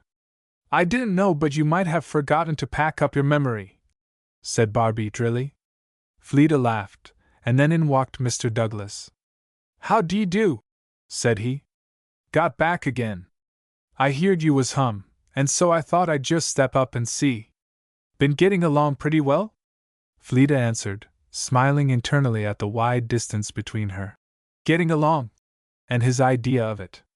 Well, the hay's first rate, said Earl, taking off his hat and sitting down in the nearest chair. I've been feeding it out now for a good spell, and I know what to think about it. We've been feedin' it out ever since sometime this side o' the middle o' November. I never see nothin' sweeter, and I don't want to see nothin' sweeter than it is. And the cattle eats it like May roses. They don't know how to thank you enough for it." "To thank you, Mr. Douglas?" said Fleda, smiling. "No," said he, in a decided manner. "I don't want no thanks for it, and I don't deserve none. Ain't thanks to none or my foresightness that the clover wa'n't served the old way. I didn't like new notions, and I never did like new notions, and I never see much good of 'em. But I suppose there's some on 'em that ain't moonshine. My woman says there is, and I suppose there is, and after this clover hay I'm willin' to allow that there is. It's as sweet as a posy if you smell to it, and all of it's cured alike, and I think, Fleda, there's a quarter more weight of it. I hain't proved it nor weighed it, but I've an eye and a hand as good as most folks, and I'll qualify to there being a fourth part more weight of it, and it's a beautiful color. The critters is as fond of it as you and I'd be of strawberries." "Well, that is satisfactory, Mr. Douglas," said Fleda. "How is Mrs. Douglas and Catherine?" "I hain't heerd 'em sayin' nothin' about it," he said. "And if there was anythin' the matter, I suppose they'd let me know. There don't much go wrong in a man's house without his hearin' tell of it. So I think. Maybe 'tan't the same in other men's houses. That's the way it is in mine." "Mrs. Douglas would not thank you," said Fleda, wholly unable to keep from laughing. Earl's mouth gave way a very little, and then he went on. "How be you?" he said. "You hain't gained much, as I see. I don't see but you're as poor as when you went away." "I am very well, Mr. Douglas. I guess New York ain't the place to grow fat." "Well, Fleda, there hain't been seen in the whole country, or by any man in it, the like of the crop of corn we took off that 20-acre lot. They're all beat to hear tell of it. They want believe me. Seth Plumfield hain't showed as much himself. He says you're the best farmer in the state. I hope he gives you part of the credit, Mr. Douglas. How much was there?" "I'll take my share of credit whenever I can get it," said Earl. "And I think it's right to take it, as long as you hain't nothing to be ashamed of. But I won't take no more than my share, and I will say I thought we was goin' to choke the corn to death, when we seeded the field in that way. Well, there's better than 2,000 bushel more or less, and as handsome corn as I want to see. There never was handsomer corn. Would you let it go for 5 shillings? There's a man I've heerd of wants the whole of it. Is that a good price, Mr. Douglas? Why don't you ask Mr. Rossiter? Do you suppose Mr. Rossiter knows much about it?" inquired Earl, with a curious turn of feature, between sly and contemptuous. "The less he has to do with that heap of corn, the bigger it'll be. That's my day. I ain't going to ask him nothing. You may ask him what you like to ask him, but I don't think he'll tell you much that'll make you and me wiser in the matter o' farmin'. But now that he is at home, Mr. Douglas, I certainly cannot decide without speaking to him." "Very good," said Earl uneasily. "'Tain't no affair of mine as you like to have it, so you'll have it just as you please. But now, Fleda, there's another thing I want to speak to you about. I want you to let me take hold of that 'ere piece of swamp land and bring it in. I knew a man that fixed a piece of land like that, and cleared nigh $1,000 off it the first year." "Which piece?" said Fleda. "Why, you know which 'tis, just the other side of the trees over there between them 2 little hills. There's 6 or 7 acres of it, nothin' in the world but mud and briars. Will you let me take hold of it? I'll do the whole job if you'll give me half the profits for 1 year. Come over and look at it, and I'll tell you come. The walk won't hurt you, and it ain't fur." All Fleda's inclinations said no, but she thought it was not best to indulge them. She put on her hood and went off with him, and was treated to a long and most implicated detail of ways and means, from which she at length disentangled the rationale of the matter, and gave Mr. Douglas the consent he asked for, promising to gain that of her uncle. The day was fair and mild, and in spite of weariness of body, a certain weariness of mind prompted Fleda, when she had got rid of Earl Douglas, to go and see her Aunt Miriam. She went, questioning with herself all the way, for her want of goodwill to these matters. True, they were not pleasant mind work, but she tried to school herself into taking them patiently as good life work. She had had too much pleasant company, and enjoyed too much conversation, she said. It had unfitted her for home duties. Mrs. Plumfield, she knew, was no better. But her eye found no change for the worse. The old lady was very glad to see her, and very cheerful and kind as usual. "Well, are you glad to be home again?" said Aunt Miriam, after a pause in the conversation. "Everybody asks me that question," said Fleda, smiling. "Perhaps for the same reason I did, because they thought you didn't look very glad." "I am glad," said Fleda, "but I believe not so glad as I was last year." "Why not?" "I suppose I had a pleasanter time. I have got a little spoiled, I believe, Aunt Miriam," Fleda said, with glistening eyes and an altering voice. "I don't take up my old cares and duties kindly at first. I shall be myself again in a few days." Aunt Miriam looked at her with that fond, wistful, benevolent look which made Fleda turn away. "What has spoiled you, love?" "Oh, easy living and pleasure, I suppose," Fleda said, but said with difficulty. "Pleasure?" said Aunt Miriam, putting one arm gently round her. Fleda struggled with herself. "It is so pleasant, Aunt Miriam, to forget these money cares. To lift one's eyes from the ground, and feel free to stretch out one's hand, not to be obliged to think about spending sixpences, and to have one's mind at liberty for a great many things that I haven't time for here. And Hugh and Aunt Lucy, somehow things seem sad to me."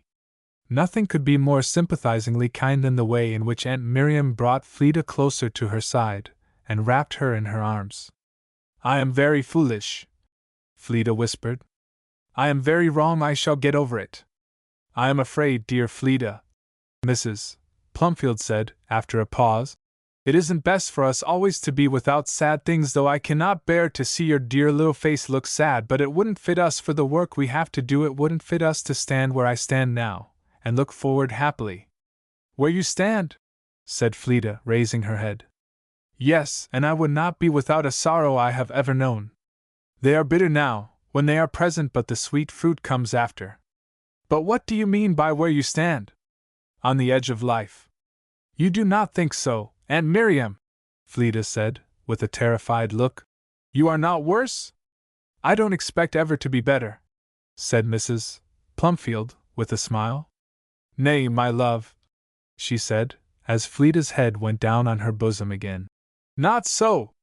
I do not wish it either, Fleda. I do not expect to leave you soon, but I would not prolong the time by a day. I would not have spoken of it now if I had recollected myself, but I am so accustomed to think and speak of it, that it came out before I knew it. My darling child, it is nothing to cry for." "I know it, Aunt Miriam." "Then don't cry," whispered Aunt Miriam, when she had stroked Fleda's head for 5 minutes. "I am crying for myself, Aunt Miriam," said Fleda. "I shall be left alone." "Alone, my dear child?" "Yes, there is nobody but you that I feel I can talk to." She would have added that she dared not say a word to Hugh, for fear of troubling him. But that pain at her heart stopped her, and pressing her hands together, she burst into bitter weeping. "Nobody to talk to but me?" said Mrs. Plumfield, after again soothing her for some time. "What do you mean, dear?" "Oh, I can't say anything to them at home," said Fleda, with a forced effort after voice. "And you are the only one I can look to for help. Hugh never says anything, almost never anything of that kind. He would rather others should counsel him. There is one friend to whom you may always tell everything, with no fear of wearying him, of whom you may at all times ask counsel, without any danger of being denied, more dear, more precious, more rejoiced in, the more he is sought unto. Thou mayest lose friend after friend, and gain more than thou losest in that one." "I know it," said Fleda. "But dear Aunt Miriam, don't you think human nature longs for some human sympathy and help too? My sweet blossom!" "Yes," said Mrs. Plumfield caressingly, stroking her bowed head. "But let him do what he will, he hath said, 'I will never leave thee nor forsake thee.'" "I know that too," said Fleda, weeping.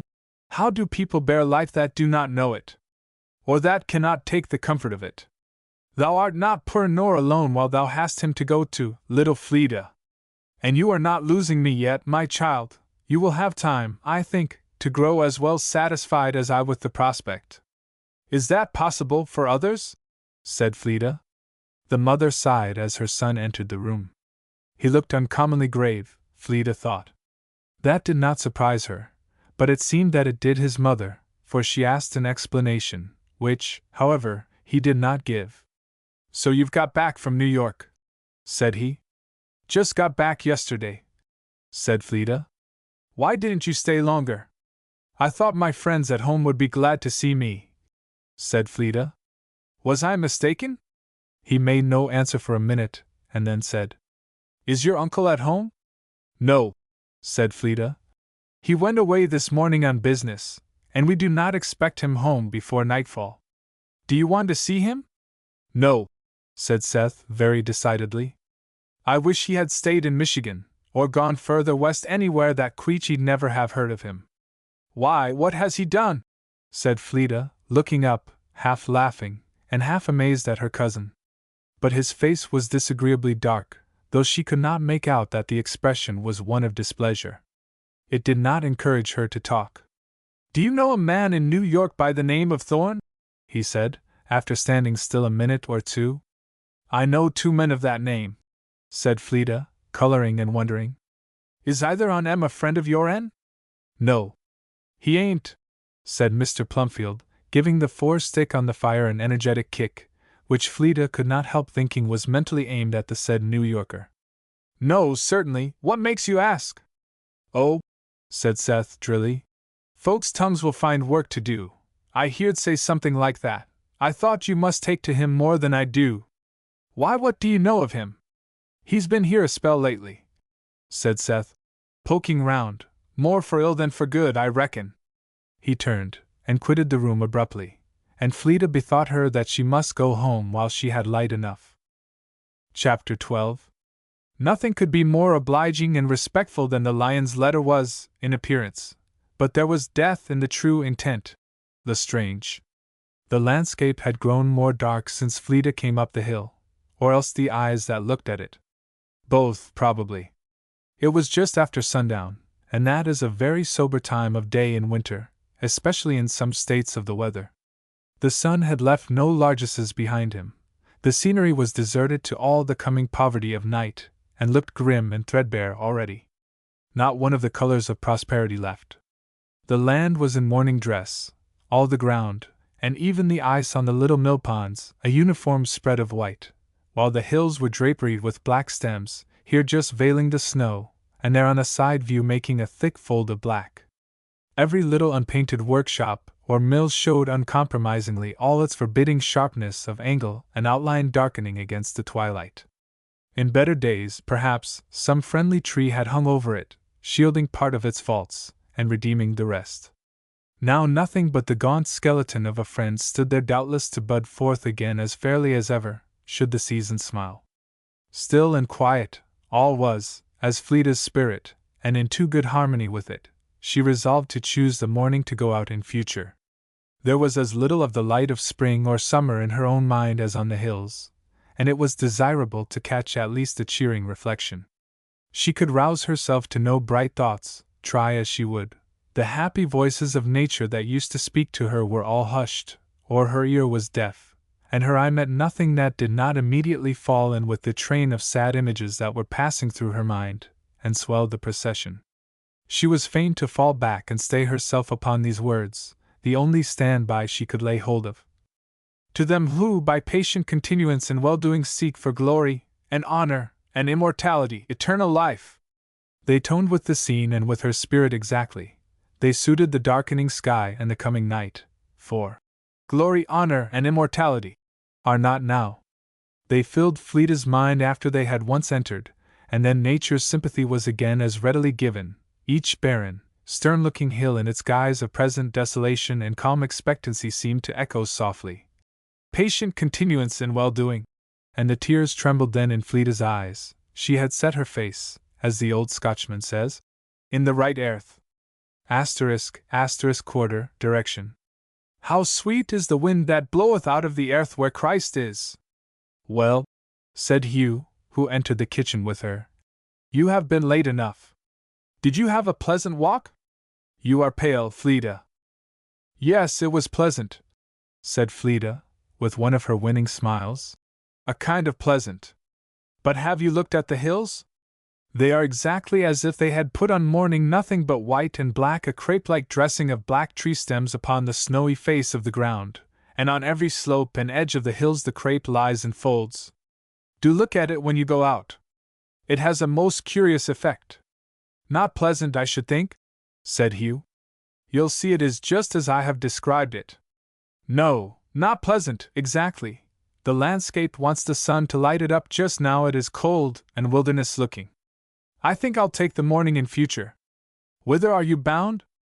I must go over to Queechy Run for a minute. On business. I'll be home before supper. I should have been back by this time, but Felicitas has gone to bed with a headache, and I had to take care of the cows. 3 times and out, said Barbie. I won't try again.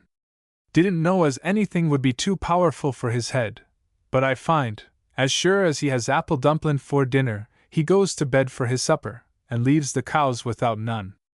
And then Hugh has to take it. It has saved so many elephants, that's one thing. Hugh went out by one door, and Felita by another entered the breakfast room, the one generally used in winter for all purposes. Mrs. Rossiter sat there alone in an easy-chair, and Felita no sooner caught the outline of her figure than her heart sank at once to an unknown depth, unknown before and unfathomable now.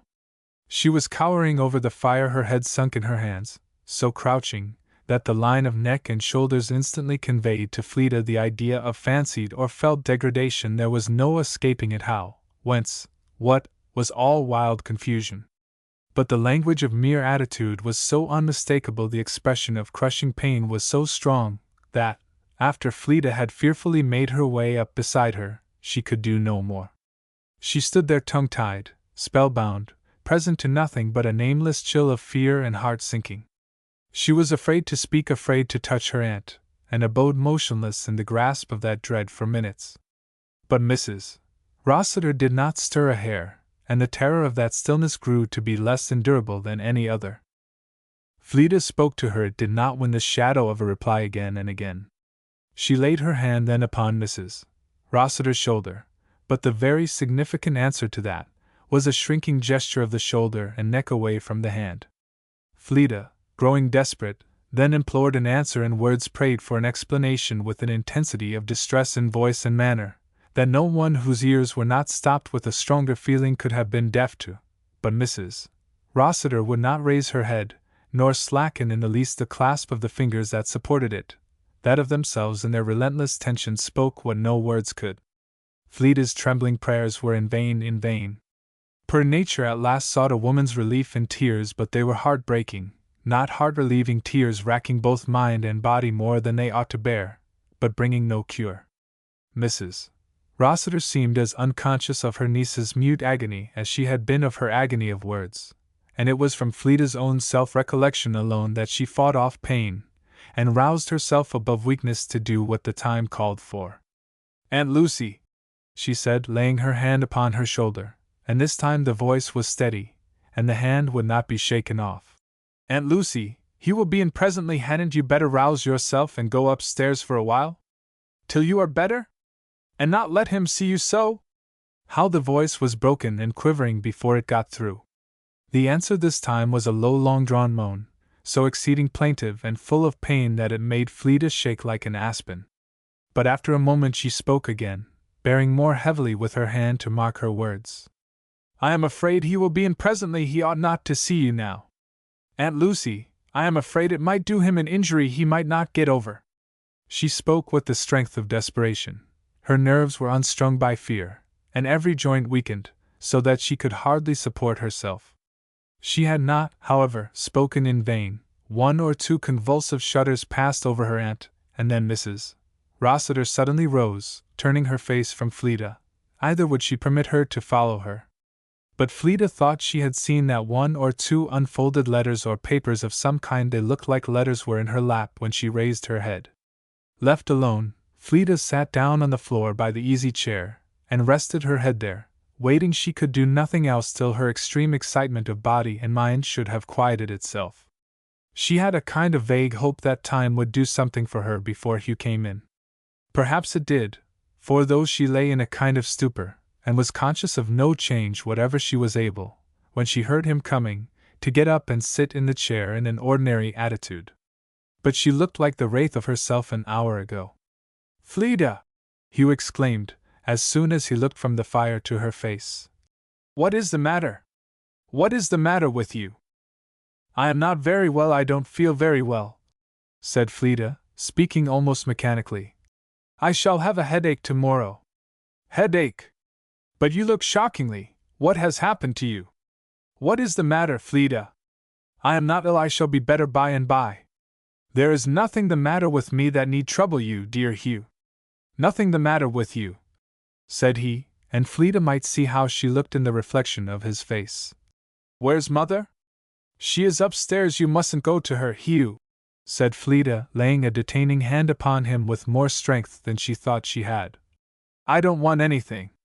Why mustn't I go to her? I don't think she wants to be disturbed." "I must disturb her." "You mustn't." "I know she don't, she isn't well, something has happened to trouble her." "What?" "I don't know." "And is that what has troubled you, too?" said Hugh, his countenance changing as he gained more light on the subject. "What is it, dear Fleda?" "I don't know," repeated Fleda, bursting into tears. Hugh was quiet enough now, and sat down beside her, subdued and still, without even desiring to ask a question. Fleda's tears flowed violently for a minute, then she checked them for his sake, and they sat motionless, without speaking to one another, looking into the fire, and letting it die out before them into embers and ashes, either stirring to put a hand to it.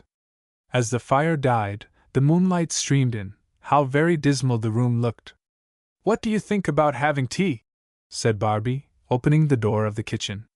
Neither felt it possible to answer her. "Mr. Rossiter ain't come home, is he?" "No," said Fleda, shuddering. "So I thought, and so I told Seth Plumfield. Just now he was asking for him." "My stars! Hain't you no fire here? What did you let it go out for?" Barbie came in and began to build it up. "It's growing cold, I can tell you, so you may as well have something in the chimney to look at.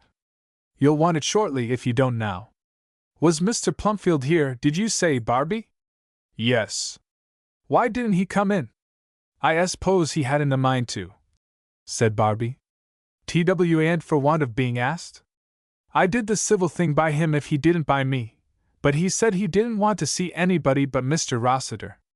Did not want to see anybody but Mr. Rossiter, when he had distinctly said he did not wish to see him. Fleda felt sick, merely from the mysterious dread which could fasten upon nothing, and therefore took in everything. "Well, what about tea?" concluded Barbie, when the fire was going according to her wishes. "Will you have it, or will you wait longer?" "No, we won't wait, we will have it now, Barbie," said Fleda, forcing herself to make the exertion, and she went to the window to put down the hangings. The moonlight was very bright, and Fleda's eye was caught in the very act of letting down the curtain, by a figure in the road slowly passing before the courtyard fence. It paused a moment by the horse gate, and turning, paced slowly back till it was hid behind the rose acacias. There was a clump of shrubbery in that corner thick enough even in winter to serve for a screen. Fleda stood with the curtain in her hand, half let down, unable to move, and feeling almost as if the very currents of life within her were standing still, too. She thought, she was almost sure, she knew the figure. It was on her tongue to ask Hugh to come and look, but she checked that. The form appeared again from behind the acacias, moving with the same leisurely pace the other way towards the horse gate. Fleda let down the curtain, then the other two, quietly, and then left the room, and stole, noiselessly, out at the front door, leaving it open, that the sound of it might not warn Hugh what she was about, and stepping like a cat down the steps, ran, breathlessly, over the snow to the courtyard gate. There waited, shivering in the cold, but not feeling it for the cold within, while the person she was watching stood still a few moments by the horse gate, and came again, with leisurely steps, towards her. "Seth Plumfield," said Fleda, almost as much frightened at the sound of her own voice as he was. He stopped immediately, with a start, and came up to the little gate behind which she was standing, but said nothing. "What are you doing here? You oughtn't to be out without anything on," said he. "You're fixing to take your death." He had good reason to say so. But she gave him no more heed than the wind. "What are you waiting here for? What do you want?" I have nothing better to do with my time, said he. I thought I'd walk up and down here a little. You go in. Are you waiting to see Uncle Rolf? She said, with teeth chattering. You mustn't stay out here, said he, earnestly. You're like nothing but a spook this minute. I'd rather see one, or a whole army of 'em. Go in, go in. Tell me if you want to see him, Seth. No, I don't. I told you I didn't. Then why are you waiting for him? I thought I'd see if he was coming home tonight. I had a word to say if I could catch him before he got into the house. Is he coming home tonight? Said Fleeta. I don't know, said he, looking at her. Do you? Fleeta burst open the gate between them, and putting her hands on his, implored him to tell her what was the matter. He looked singularly disturbed. His fine eye twinkled with compassion, but his face, never a weak one, showed no signs of yielding now. The matter is, said he, pressing hard both her hands, that you are fixing to be down sick in your bed by tomorrow. You mustn't stay another second. Come in, then. No, not tonight. You want tell me? There is nothing I can tell you. Maybe there'll be nothing to tell. Run in, and keep quiet. Fleeta hurried back to the house, feeling that she had gone to the limit of risk already. Not daring to show herself to Hugh in her chilled state of body and mind, she went into the kitchen. Why, what on earth's come over you? Was Barbie's terrified ejaculation, when she saw her. I have been out and got myself cold. Cold, said Barbie. You're looking dreadful. What on earth ails you, Fleeta? Don't ask me, Barbie, said Fleeta, hiding her face in her hands and shivering. I made myself very cold just now. Aunt Lucy doesn't feel very well, and I got frightened, she added presently. What's the matter with her? I don't know. If you'll make me a cup of tea, I'll take it up to her, Barbie. You put yourself down there, said Barbie, placing her with gentle force in a chair. You'll do no such a thing till I see you look as if there was some blood in you. I'll take it up myself. But Fleeta held her, though with a hand much too feeble indeed for any but moral suasion. It was enough. Barbie stood silently, and very anxiously watching her, till the fire had removed the outward chill at least. But even that took long to do, and before it was well done, Fleeta again asked for the cup of tea. Barbie made it without a word, and Fleeta went to her aunt with it, taking her strength from the sheer emergency. Her knees trembled under her as she mounted the stairs, and once a glimpse of those words flitted across her mind. Patient continuance in well-doing. It was like a lightning flash in a dark night showing the way one must go. She could lay hold of no other stay. Her mind was full of one intense purpose to end the suspense. She gently tried the door of her aunt's room. It was unfastened, and she went in. Mrs. Rossiter was lying on the bed, but her first mood had changed, for at Fleeta's soft word and touch she half rose up, and putting both arms round her waist, laid her face against her. There were no tears still, only a succession of low moans, so inexpressibly weak and plaintive, that Fleeta's nature could hardly bear them without giving way. A more fragile support was never clung to. Yet her trembling fingers, in their agony, moved caressingly among her aunt's hair and over her brow, as she begged her when she could. She was not able at first to let her know the cause that was grieving her. The straitened clasp of Mrs. Rossiter's arms, and her increased moaning, gave only an answer of pain. But Fleeta repeated the question. Mrs. Rossiter, still neglecting it, then made her sit down upon the bed, so that she could lay her head higher on Fleeta's bosom, where she hid it, with a mingling of fondness given and asked a purr seeking for comfort and rest, that wrung her niece's heart. They sat so for a little time, Fleeta hoping that her aunt would by degrees come to the point herself. The tea stood cooling on the table, not even offered, not wanted there. Wouldn't you feel better if you told me, dear Aunt Lucy? Said Fleeta, when they had been for a little while perfectly still. Even the moaning had ceased. Is your uncle come home? Whispered Mrs. Rossiter, but so low that Fleeta could but half catch the words. Not yet. What o'clock is it? I don't know. Not early. It must be near 8. Why? You have not heard anything of him? No, nothing. There was silence again for a little, and then Mrs. Rossiter said in a low, fearful whisper, Have you seen anybody round the house? Fleda's thoughts flew to Seth, with that nameless fear to which she could give neither shape nor direction, and after a moment's hesitation she said, "What do you mean?" "Have you?" said Mrs. Rossiter, with more energy. "Seth Plumfield was here a little while ago." Her aunt had the clue that she had not, for with a half-scream, half-exclamation, she quitted Fleda's arms, and fell back upon the pillows, turning from her and hiding her face there. Fleda prayed again for her confidence, as well as the weakness and the strength of fear could do, and Mrs. Rossiter, presently grasping a paper that lay on the bed, held it out to her, saying only, as Fleda was about quitting the room, "Bring me a light." Fleda left the letter there and went down to fetch one. She commanded herself under the excitement and necessity of the moment all but her face. That terrified Barbie exceedingly. But she spoke with a strange degree of calmness, told her Mrs. Rossiter was not alarmingly ill, that she did not need Barbie's services, and wished to see nobody but herself, and didn't want a fire. As she was passing through the hall again, Hugh came out of the sitting room to ask after his mother. Fleda kept the light from her face. "She does not want to be disturbed. I hope she will be better tomorrow." "What is the matter, Fleda?" "I don't know yet." "And you are ill yourself, Fleda?" "You are ill?" "No, I shall do very well, never mind me." "Hugh, take some tea, I will be down by and by." He went back, and Fleda went upstairs. Mrs. Rossiter had not moved. Fleda set down the light, and herself beside it, with the paper her aunt had given her. It was a letter. Queechy, Thursday. It gives me great concern, my dear madam, to be the means of bringing to you a piece of painful information, but it cannot be long kept from your knowledge, and you may perhaps learn it better from me than by any other channel. May I entreat you not to be too much alarmed, since I am confident the cause will be of short duration? Pardon me for what I am about to say. There are proceedings entered into against Mr. Rossiter. There are writs out against him on the charge of having, some years ago, endorsed my father's name upon a note of his own giving. Why it has lain so long I cannot explain. There is, unhappily, no doubt of the fact. I was in Queechy some days ago, on business of my own. When I became aware that this was going on, my father had made no mention of it to me.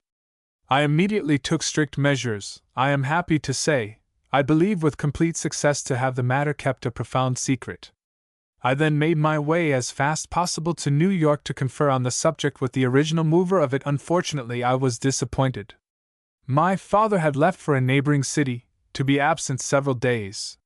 Finding myself too late to prevent, as I had hoped to do, any open steps from being taken at Queechy, I returned hither immediately to enforce secrecy of proceedings and to assure you, madam, that my utmost exertions shall not be wanting to bring the whole matter to a speedy and satisfactory termination. I entertain no doubt of being able to succeed entirely, even to the point of having the whole transaction remain unknown and unsuspected by the world. It is so entirely as yet, with the exception of 1 or 2 law officers, whose silence I have means of procuring. May I confess that I am not entirely disinterested? May the selfishness of human nature ask its reward, and own its moving spring. May I own that my zeal in this cause is quickened by the unspeakable excellencies of Mr. Rossiter's lovely niece, which I have learned to appreciate with my whole heart, and be forgiven? And may I hope for the kind offices and intercession of the lady I have the honor of addressing, with her niece, Miss Ringon, that my reward, the single word of encouragement I ask for, may be given me?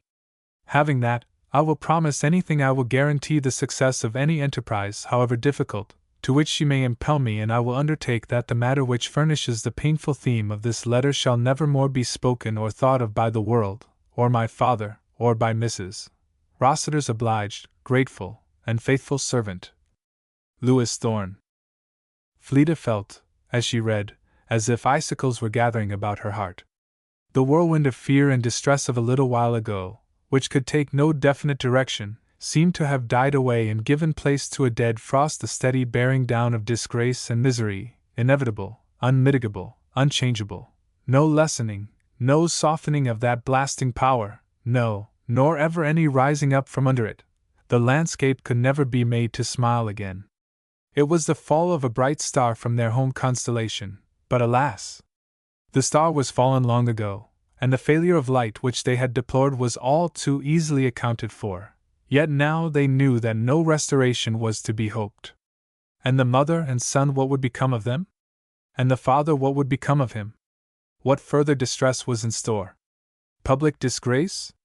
And Fleda bowed her head forward on her clasped hands with the mechanical, vain endeavor to seek rest or shelter from thought.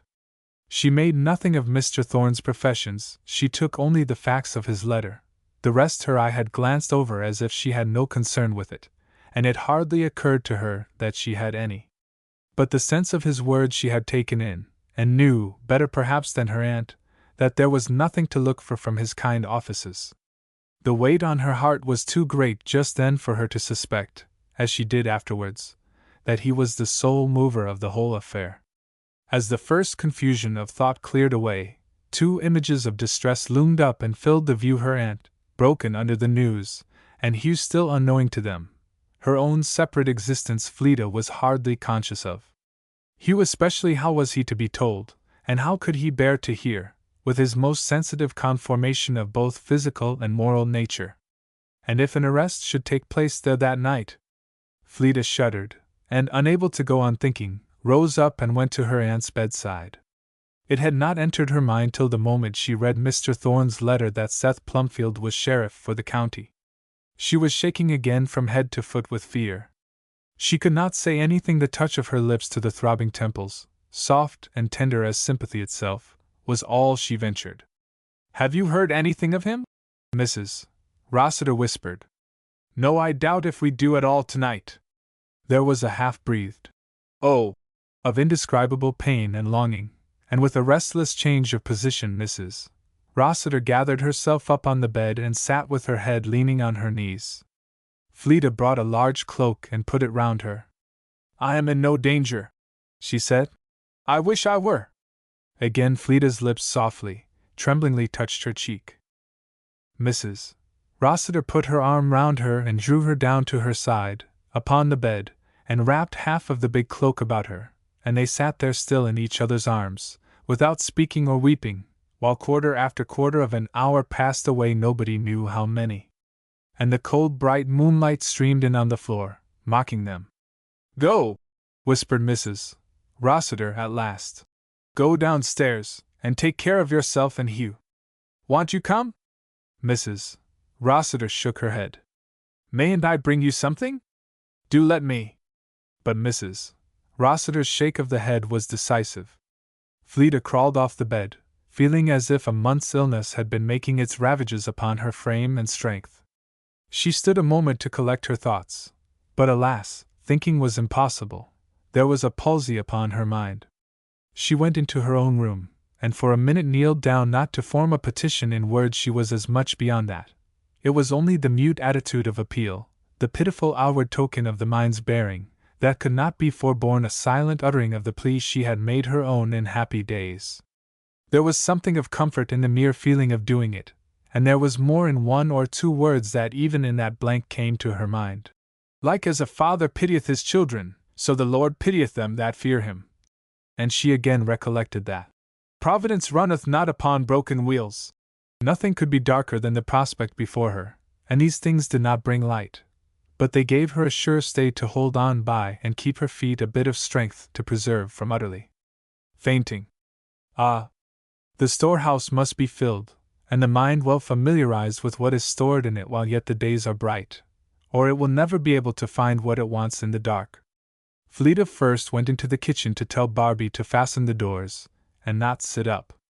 "I don't believe Uncle Rolf will be home tonight, but if he comes, I will let him in." Barbie looked at her with absolutely a face of distress, but not daring to ask, and not knowing how to propose anything, she looked in silence. "It must be 9 o'clock now," Fleda went on. "And how long be you going to sit up?" said Barbie. "I don't know, a while yet." "You look proper for it," said Barbie, half sorrowfully and half indignantly. "You look as if a straw would knock you down this minute. There's sense into everything. You catch me going to bed, and leaving you up. It won't do me no hurt to sit here the whole night, and I'm the only one in the house that's fit for it, with the exception of Philetus, and the little wit he has by day seems to forsake him at night. All the light that ever gets into his head, I believe, comes from the outside. As soon as ever that's gone, he shuts up his shutters. He's been snoozing already now this hour and a half. Go yourself off to bed, Fleeta," she added, with a mixture of reproach and kindness, "and leave me alone to take care of myself and the house too." Fleeta did not remonstrate, for Barbie was as determined in her way as it was possible for anything to be. She went into the other room without a particle of notion what she should say or do.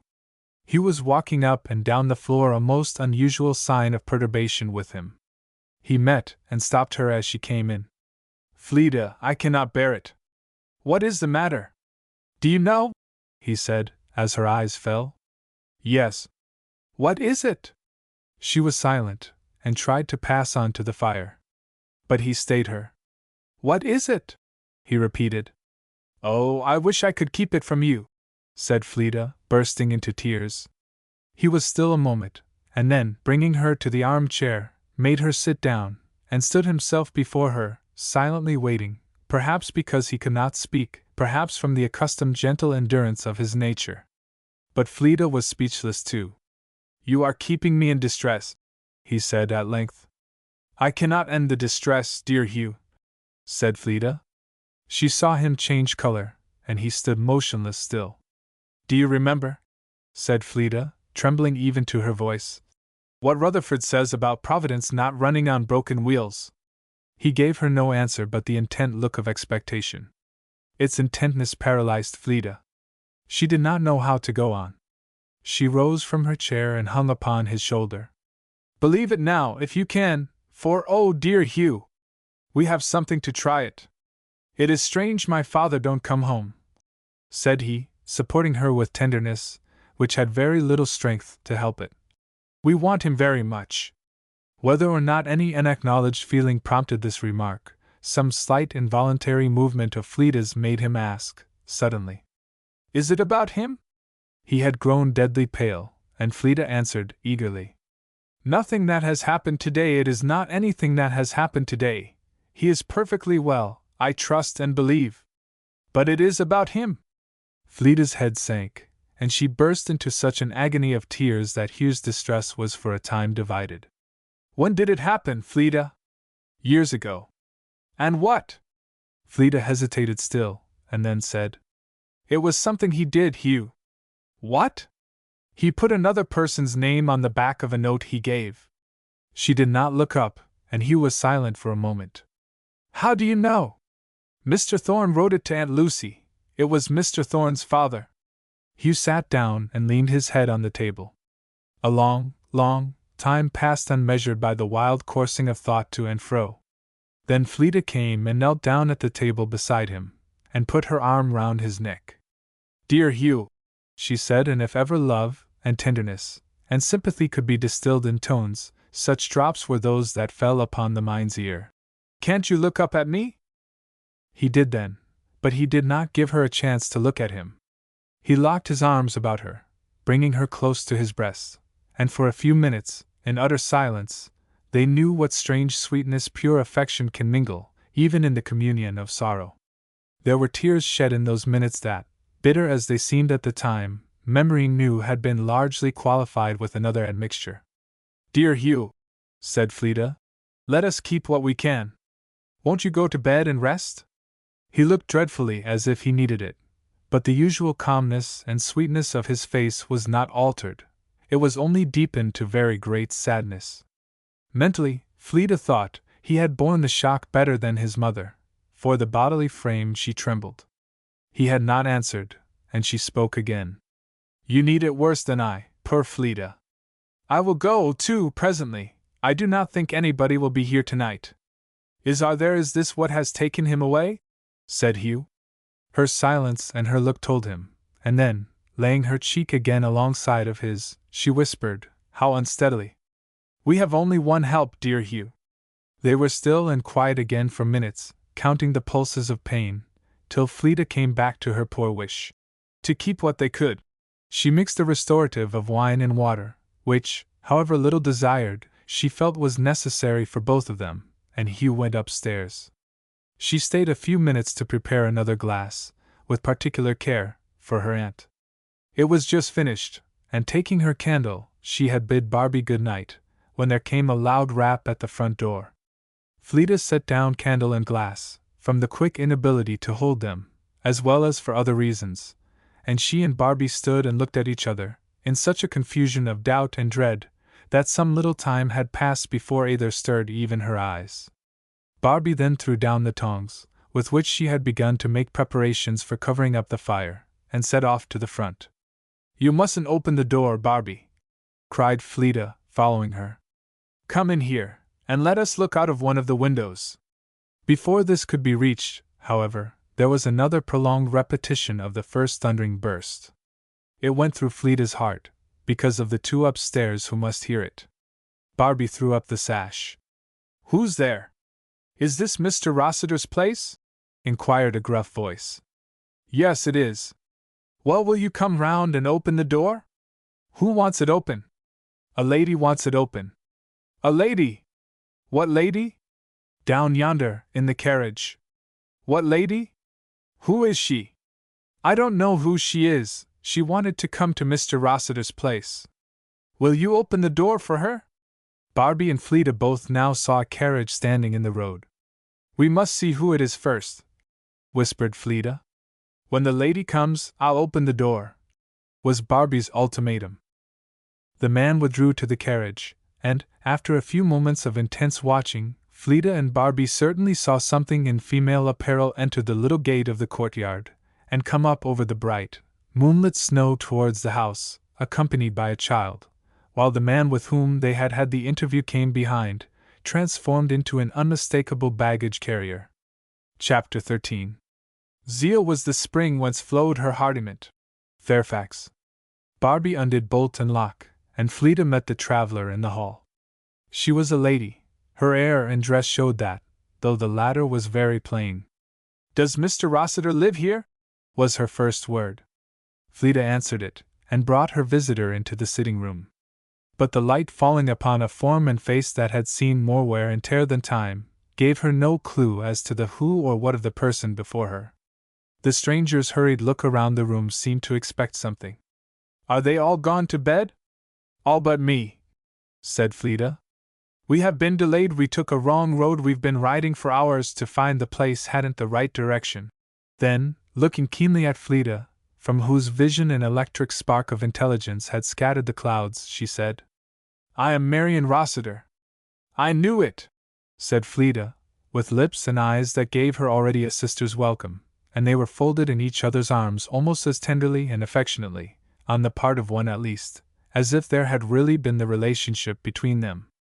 But more than surprise and affection struck Fleda's heart. "And where are they all, Fleda? Can I see them?" "You must wait till I have prepared them. Hugh and Aunt Lucy are not very well."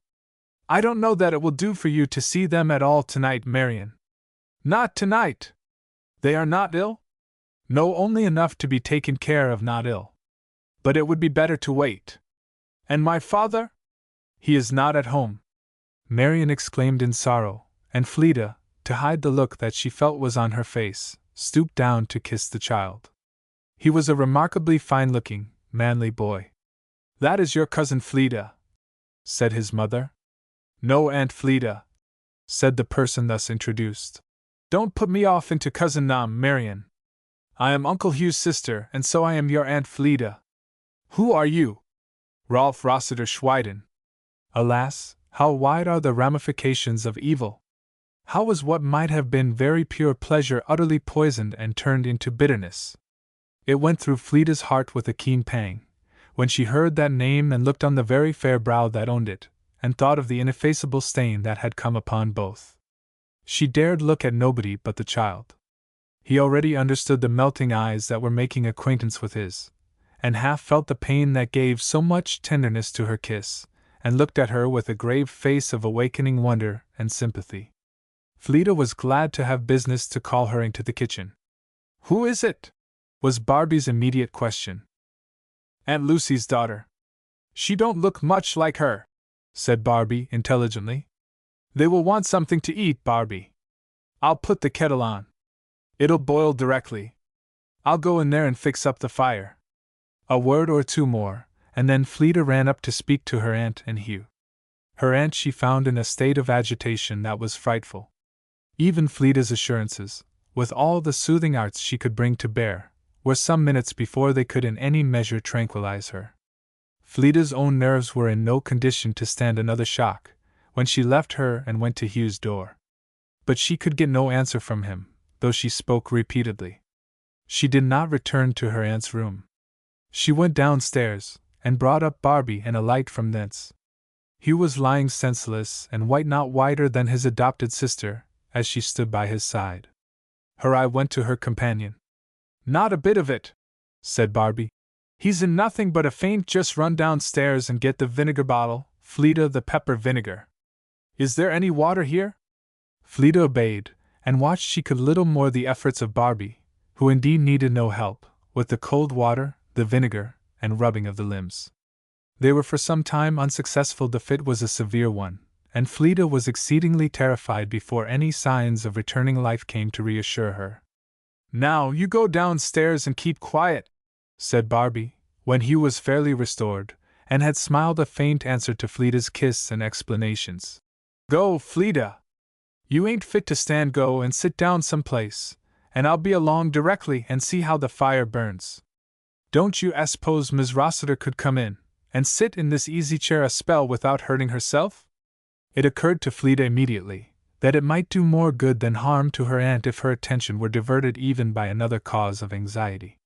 She gently summoned her, telling her no more than was necessary to fit her for being Hugh's nurse, and in a very few minutes she and Barbie were at liberty to attend to other claims upon them. But it sank into her heart. Hugh will not get over this. And when she entered the sitting room, what Mr. Carleton, years before, had said of the wood flower, was come true in its fullest extent. A storm wind had beaten it to the ground.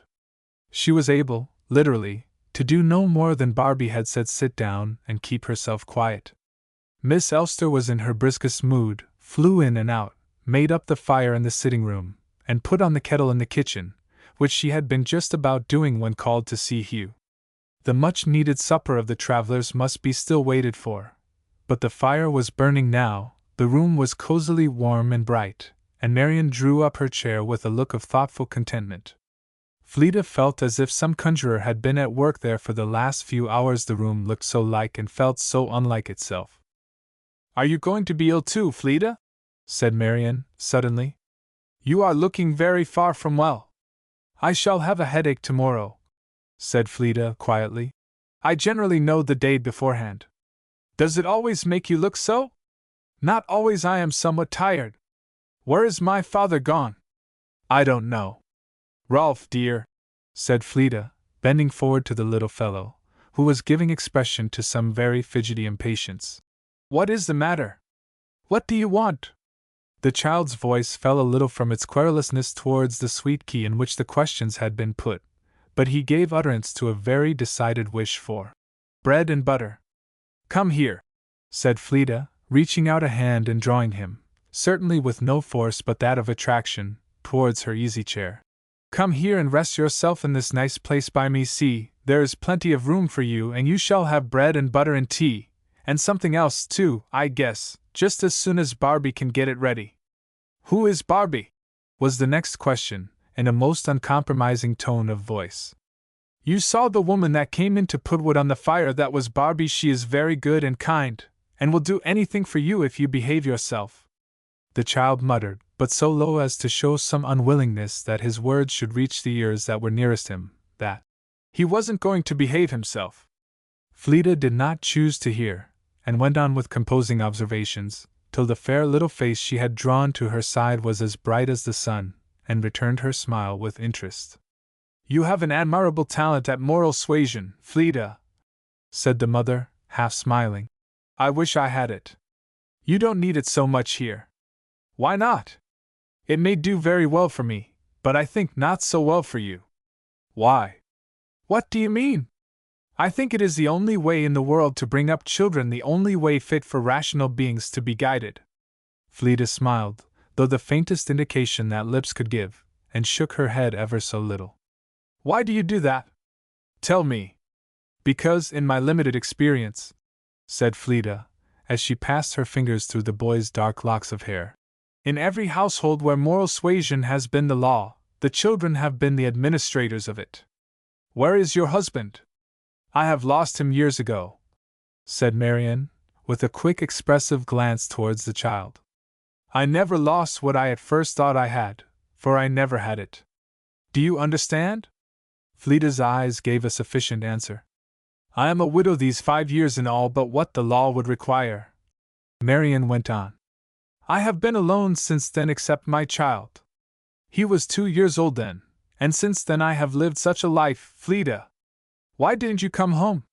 Couldn't the most absolute reason in the world. Think of it. Come home. It was as much as I could do to stay there. Those sympathizing eyes were enough to make her go on. I have wanted everything except trouble.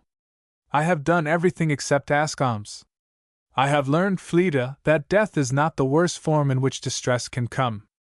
Fleeta felt stung, and bent down her head to touch her lips to the brow of little Rolf. Death would have been a trifle, said Marian. I mean not that I should have wished to leave Rolf alone in the world, but if I had been left I would rather wear outside than inside mourning. Fleeta looked up again, and at her. Oh, I was so mistaken, Fleeta, she said, clasping her hands. So mistaken. In everything, so disappointed in all my hopes. And the loss of my fortune was the cause of it all. Nay, verily, thought Fleeta, but she said nothing. She hung her head again, and Marian, after a pause, went on to question her about an endless string of matters concerning themselves and other people, past doings and present prospects, till little Rolf, soothed by the uninteresting soft murmur of voices, fairly forgot bread and butter and himself in a sound sleep, his head resting upon Fleeta. Here is one comfort for you, Marian, she said, looking down at the dark eyelashes which lay on a cheek rosy and healthy as ever 7 years old new. He is a beautiful child, and I am sure, a fine one. It is thanks to his beauty that I have ever seen home again, said his mother. Fleeta had no heart this evening to speak words that were not necessary. Her eyes asked Marian to explain herself. He was in Hyde Park one day. I had a miserable lodging not far from it, and I used to let him go in there, because he must go somewhere. You know I couldn't go with him. Why not? Couldn't? Oh, Fleeta! I have seen changes. He was there one afternoon, alone, and had got into difficulty with some bigger boys. A little fellow, you know, he stood his ground manfully, but his strength wasn't equal to his spirit, and they were tyrannizing over him after the fashion of boys, who are, I do think, the ugliest creatures in creation, said Madame Schweiden, not apparently reckoning her own to be of the same gender. And a gentleman, who was riding by, stopped and interfered, and took him out of their hands, and then asked him his name. Struck, I suppose, with his appearance. Very kind, wasn't it? Men so seldom bother themselves about what becomes of children. I suppose there were thousands of others riding by at the same time. Very kind, Fleeta said. When he heard what his name was, he gave his horse to his servant, and walked home with Rolf, and the next day he sent me a note, speaking of having known my father and mother, and asking permission to call upon me.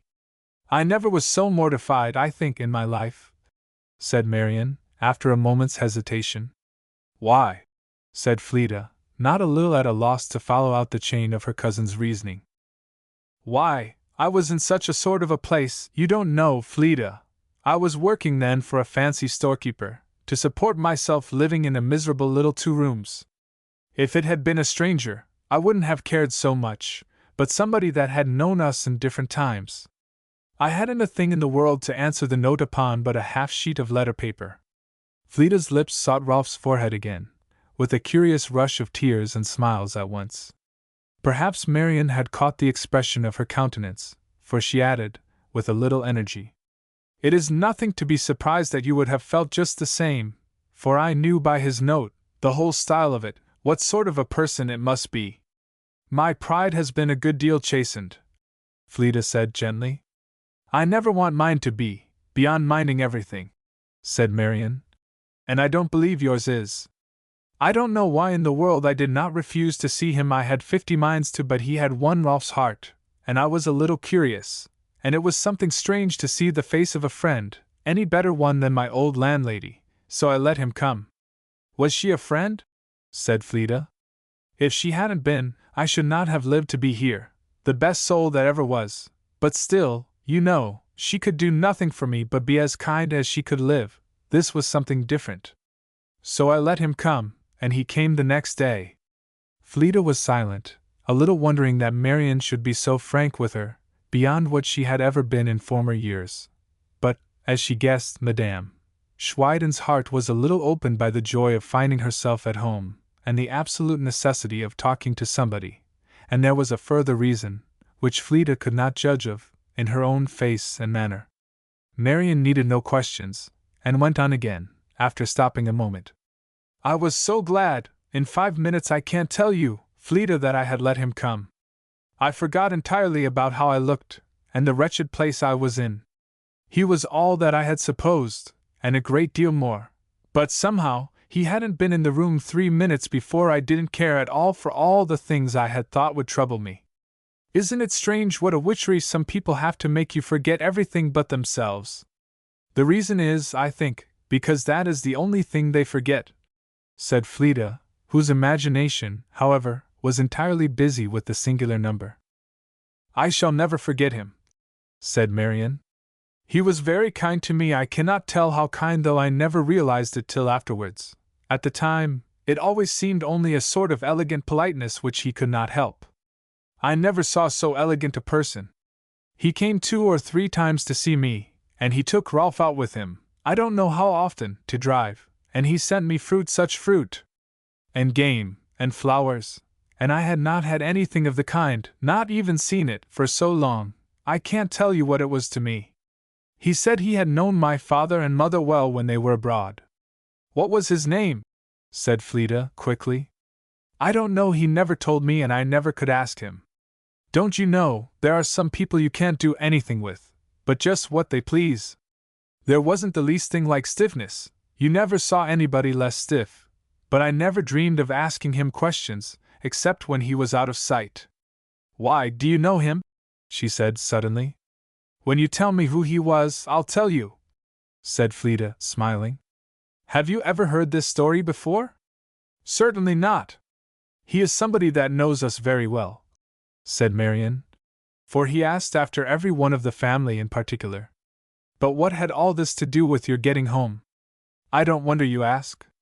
The day after his last visit came a note saying that he owed a debt in my family, which it had never been in his power to repay, that he could not give the enclosure to my father, who would not recognize the obligation, and that if I would permit him to place it in my hands, I should confer a singular favor upon him. And what was the enclosure? 500 pounds.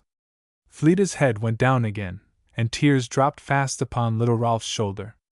I suppose my pride has been a little broken too, Marian went on, or I shouldn't have kept it. But then, if you saw the person, and the whole manner of it, I don't know how I could ever have sent it back. Literally I couldn't, though, for I hadn't the least clue. I never saw or heard from him afterwards. When was this, Marian? Last spring. Last spring? Then what kept you so long? Because of the arrival of eyes that I was afraid of. I dared not make the least move that would show I could move. I came off the very first packet after I was free. How glad you must be, said Fleeta. Glad? Glad of what, Mamma? Said Rolf, whose dreams the entrance of Barbie had probably disturbed. Glad of bread and butter, said his mother. Wake up, here it is. The young gentleman declared, rubbing his eyes, that he did not want it now, but however, Fleeta contrived to dispel that illusion, and bread and butter was found to have the same dulcifying properties at Queechy that it owns in all the rest of the world. Little Rolf was completely mollified after a hearty meal, and was put with his mother to enjoy most unbroken slumbers in Fleeta's room. Fleeta herself, after a look at Hugh, crept to her aunt's bed, whither Barbie very soon dispatched Mrs. Rossiter, taking in her place the armchair and the watch with most invincible goodwill and determination, and sleep at last took the joys and sorrows of that disturbed household into its kind custody. Fleeta was the first one awake, and was thinking how she should break the last news to her aunt, when Mrs. Rossiter put her arms round her, and, after a most affectionate look and kiss, spoke to what she supposed had been her niece's purpose. "You want taking care of more than I do, poor Fleeta." "It was not for that I came," said Fleeta. "I had to give up my room to the travelers." "Travelers!" A very few words more brought out the whole, and Mrs. Rossiter sprang out of bed and rushed to her daughter's room. Fleeta hid her face in the bed to cry for a moment's passionate indulgence in weeping while no one could see. But a moment was all. There was work to do, and she must not disable herself. She slowly got up, feeling thankful that her headache did not announce itself with the dawn, and that she would be able to attend to the morning affairs and the breakfast, which was something more of a circumstance now with the new additions to the family.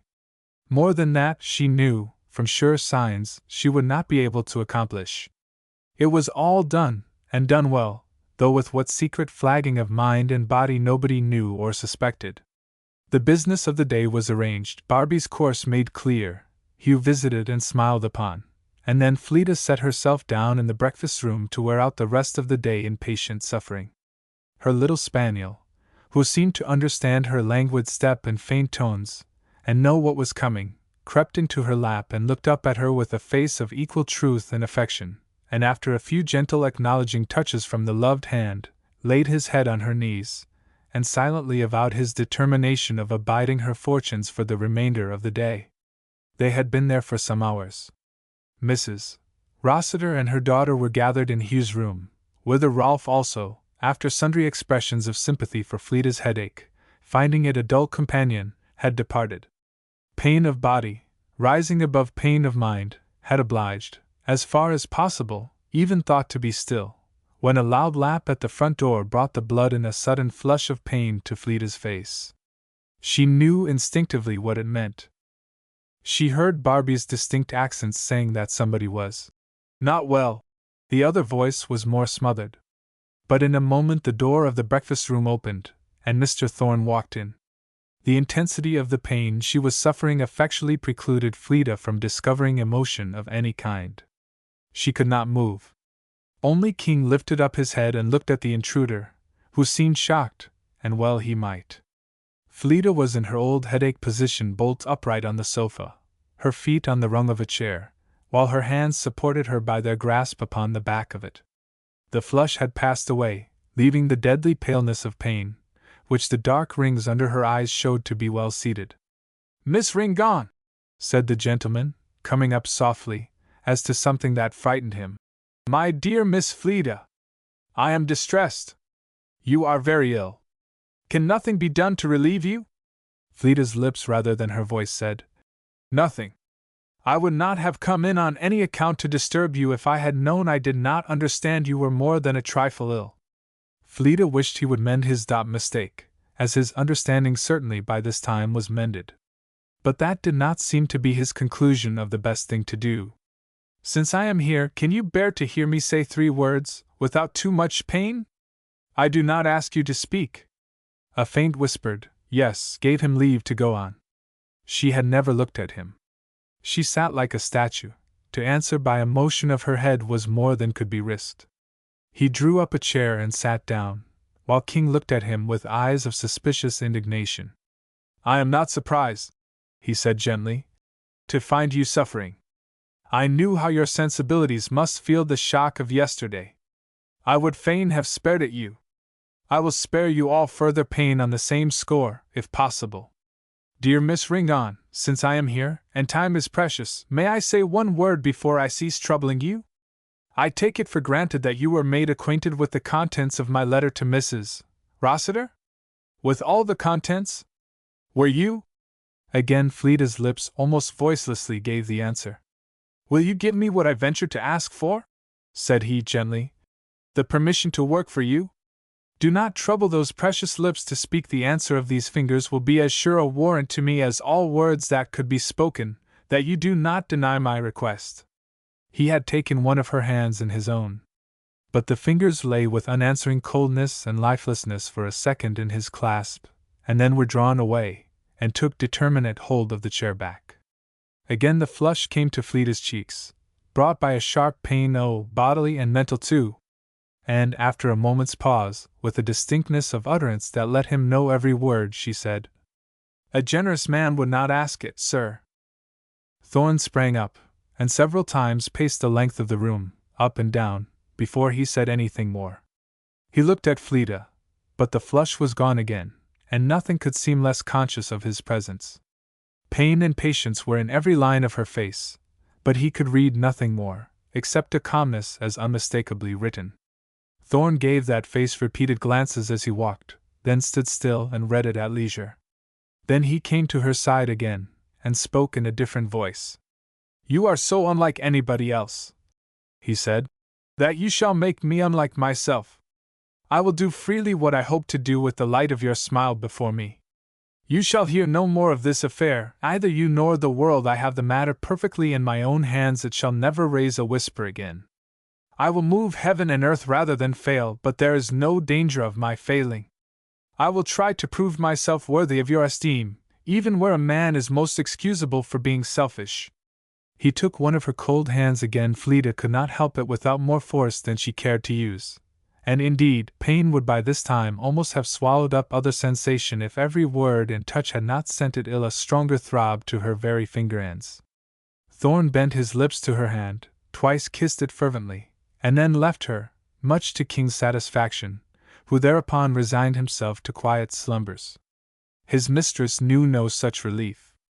Excitement had dreadfully aggravated her disorder, at a time when it was needful to banish even thought as far as possible. Pain effectually banished it now, and Barbie, coming in a little after Mr. Thorn had gone, found her quite unable to speak, and scarce able to breathe, from agony. Barbie's energies and fainting remedies were again put in use, but pain reigned triumphant for hours, and when its hard rule was at last abated, Fleda was able to do nothing but sleep like a child for hours more. Towards a late tea time she was at last awake, and carrying on a very one-sided conversation with Ralph, her own lips being called upon for little more than a smile now and then. King, not able to be in her lap, had curled himself up upon a piece of his mistress's dress, and as close within the circle of her arms as possible, where Fleda's hand and his head were on terms of mutual satisfaction. "I thought you wouldn't permit a dog to lie in your lap," said Marian. "Do you remember that?" said Fleda, with a smile. "Ah, I have grown tender-hearted, Marian, since I have known what it was to want comfort myself. I have come to the conclusion that it is best to let everything have all the enjoyment it can in the circumstances. King crawled into my lap one day when I had not spirits enough to turn him out, and he has kept the place ever since." "Little King!" In answer to which word of intelligence, King looked in her face and wagged his tail, and then earnestly endeavored to lick all her fingers, which, however, was a piece of comfort she would not give him. "Fleda," said Barbie, putting her head in, "I wish you'd just step out here and tell me which cheese you'd like to have cut." "What a fool!" said Marian. "Let her cut them all if she likes." "She is no fool," said Fleda. She thought Barbie's punctiliousness, however, a little ill-timed, as she rose from her sofa, and went into the kitchen. "Well, you do look as if you wa'n't good for nothing but to be taken care of," said Barbie. "I wouldn't have riz you up if it hadn't been just tea time, and I knowed you couldn't stay quiet much longer." And, with a look which explained her tactics, she put into Fleda's hand a letter, directed to her aunt. "Philetus give it to me," she said, without a glance at Fleda's face. "He said it was give to him by a spry little shaver, who wa'n't a mind to tell nothin' about himself." "Thank you, Barbie," was Fleda's most grateful return, and summoning her aunt upstairs, she took her into her own room, and locked the door before she gave her the letter, which Barbie's shrewdness and delicacy had taken such care should not reach its owner in a wrong way. Fleda watched her as her eye ran over the paper, and caught it as it fell from her fingers. "My dear wife, that villain Thorn has got a handle of me which he will not fail to use. You know it all, I suppose, by this time. It is true that in an evil hour, long ago, when greatly pressed, I did what I thought I should surely undo in a few days. The time never came. I don't know why he has let it lie so long, but he has taken it up now, and he will push it to the extreme. There is but one thing left for me. I shall not see you again. The rascal would never let me rest, I know, in any spot that calls itself American ground. You will do better without me than with me. R. Fleda mused over the letter for several minutes, and then touched her aunt, who had fallen on a chair, with her head sunk in her hands. What does he mean? Said Mrs. Rossiter, looking up with a perfectly colorless face. To leave the country. Are you sure? Is that it? Said Mrs. Rossiter, rising and looking over the words again. He would do anything, Fleda. That is what he means, Aunt Lucy. Don't you see, he says he could not be safe anywhere in America. Mrs. Rossiter stood eyeing with intense eagerness, for a minute or two, the note in her niece's hand. Then he is gone. Now that it is all settled. And we don't know where, and we can't get word to him. Her cheek, which had a little brightened, became perfectly white again. He isn't gone yet, he can't be, he cannot have left Queechy till today, he will be in New York for several days yet, probably. New York? It may be Boston. No, he would be more likely to go to New York, I am sure he would, he is accustomed to it. We might write to both places, said poor Mrs. Rossiter. I will do it, and send them off at once. But he might not get the letters, said Fleda thoughtfully. He might not dare to ask at the post office. His wife looked at that possibility, and then wrung her hands. Oh, why didn't he give us a clue? Fleda put an arm round her affectionately, and stood thinking, stood trembling, might as well be said, for she was too weak to be standing at all. What can we do, dear Fleda? Said Mrs. Rossiter, in great distress. Once out of New York, and we can get nothing to him. If he only knew that there is no need, and that it is all over. We must do everything, Aunt Lucy, said Fleda thoughtfully. And I hope we shall succeed yet. We will write, but I think the most hopeful other thing we could do would be to put advertisements in the newspapers. He would be very likely to see them. Advertisements? But you couldn't. What would you put in? Something that would catch his eye, and nobody's else. That is easy, Aunt Lucy. But there is nobody to put them in, Fleda. You said Uncle Orrin was going to Boston? He wasn't going there till next week, but he was to be in Philadelphia a few days before that. The letter might miss him. Mr. Plumfield. Couldn't he? But Fleda shook her head. Wouldn't do, Aunt Lucy. He would do all he could, but he don't know New York, nor the papers. He wouldn't know how to manage it. He don't know Uncle Ralph. I shouldn't like to trust it to him. Who then? There isn't a creature we could ask. Fleda laid her cheek to her poor aunt's and said, I'll do it. But you must be in New York to do it, dear Fleda, you can't do it here. I will go to New York. When? Tomorrow morning. But dear Fleda, you can't go alone. I can't let you, and you're not fit to go at all, my poor child. And between conflicting feelings Mrs. Rossiter sat down and wept without measure. Listen, Aunt Lucy, said Fleda, pressing a hand on her shoulder. Listen, and don't cry so. I'll go and make all right, if efforts can do it. I am not going alone, I'll get Seth to go with me, and I can sleep in the cars, and rest nicely in the steamboat. I shall feel happy and well when I know that I am leaving you easier, and doing all that can be done to bring Uncle Ralph home. Leave me to manage, and don't say anything to Marian. It is one blessed thing that she need not know anything about all this. I shall feel better than if I were at home, and had trusted this business to any other hands. You are the blessing of my life, said Mrs. Rossiter. Cheer up, and come down and let us have some tea, said Fleda, kissing her. I feel as if that would make me up a little, and then I'll write the letters. I shan't want but very little baggage.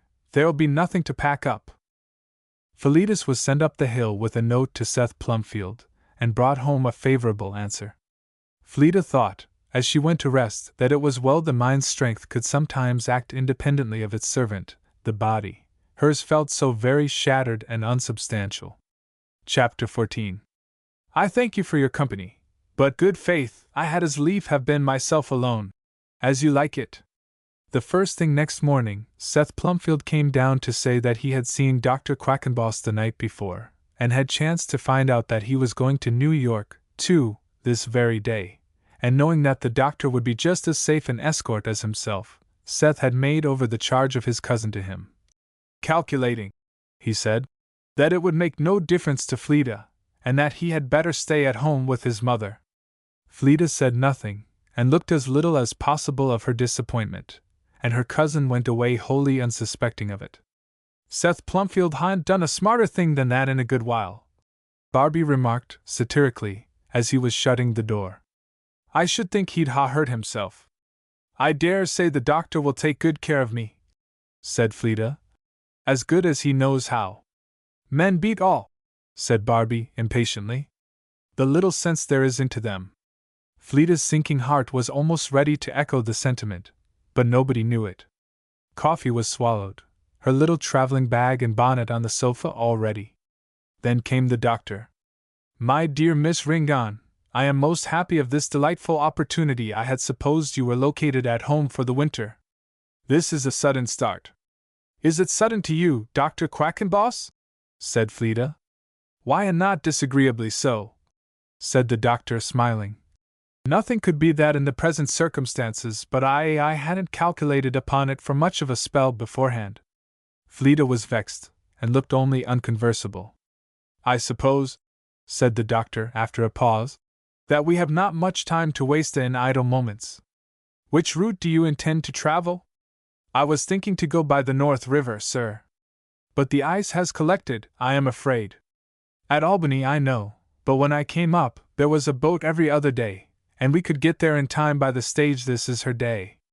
But we have had some pretty tight weather since, if you remember, said the doctor, and the boats have ceased to connect with the stage. We shall have to go to Greenfield to take the Housatonic, which will land us at Bridgeport on the Sound. Have we time to reach Greenfield this morning? Oceans of time, said the doctor delightedly. I've got my team here, and they're jumping out of their skins with having nothing to do, and the weather they'll carry us there as spry as grasshoppers now, if you're ready, my dear Miss Ringon. There was nothing more but to give and receive those speechless lip messages that are out of the reach of words, and Mrs. Rossiter's half-spoken last charge, to take care of herself, and with these seals upon her mission, Fleeta set forth and joined the doctor, thankful for one foil to curiosity in the shape of a veil, and only wishing that there were any invented screen that she could place between her and hearing. I hope your attire is of a very warm description, said the doctor, as he helped her into the wagon. It frizzed pretty hard last night, and I don't think it has got out of the notion yet. If I had been consulted in any other form than that of a friend, I should have disapprobated, if you'll excuse me, Miss Ringon's traveling again before her rose of Cassius there was in blow. I hope you have heard no evil tidings? Dr. Gregory, I hope, is not taken ill? I hope not, sir, said Fleeta. He didn't look like it. A very hearty old gentleman. Not very old either, I should judge. Was he the brother of your mother or your father? Neither, sir. Ah. I misunderstood, I thought, but of course I was mistaken. I thought I heard you speak to him under the title of uncle. But that is a title we sometimes give to elderly people as a term of familiarity. There is an old fellow that works for me. He has been a long time in our family, and we always call him Uncle Jenk. Fleeta was ready to laugh, cry, and be angry in a breath. She looked straight before her, and was mum. That rose of Cassius is a most exquisite thing, said the doctor, recurring to the cluster of bare bushy stems in the corner of the garden. Did Mr. Rossiter bring it with him when he came to his present residence? Yes, sir. Where is Mr. Rossiter now? Fleeta replied, with a jump of her heart, that business affairs had obliged him to be away for a few days. And when does he expect to return? Said the doctor. I hope he will be home as soon as I am, said Fleeta. Then you do not expect to remain long in the city this time? I shall not have much of a winter at home if I do, said Fleeta. We are almost at January.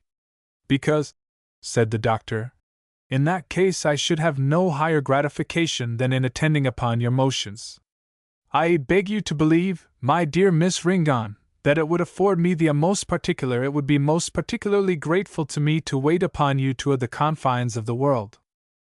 Fleeta hastened to assure her officious friend that the time of her return was altogether uncertain, resolving rather to abide a guest with Mrs.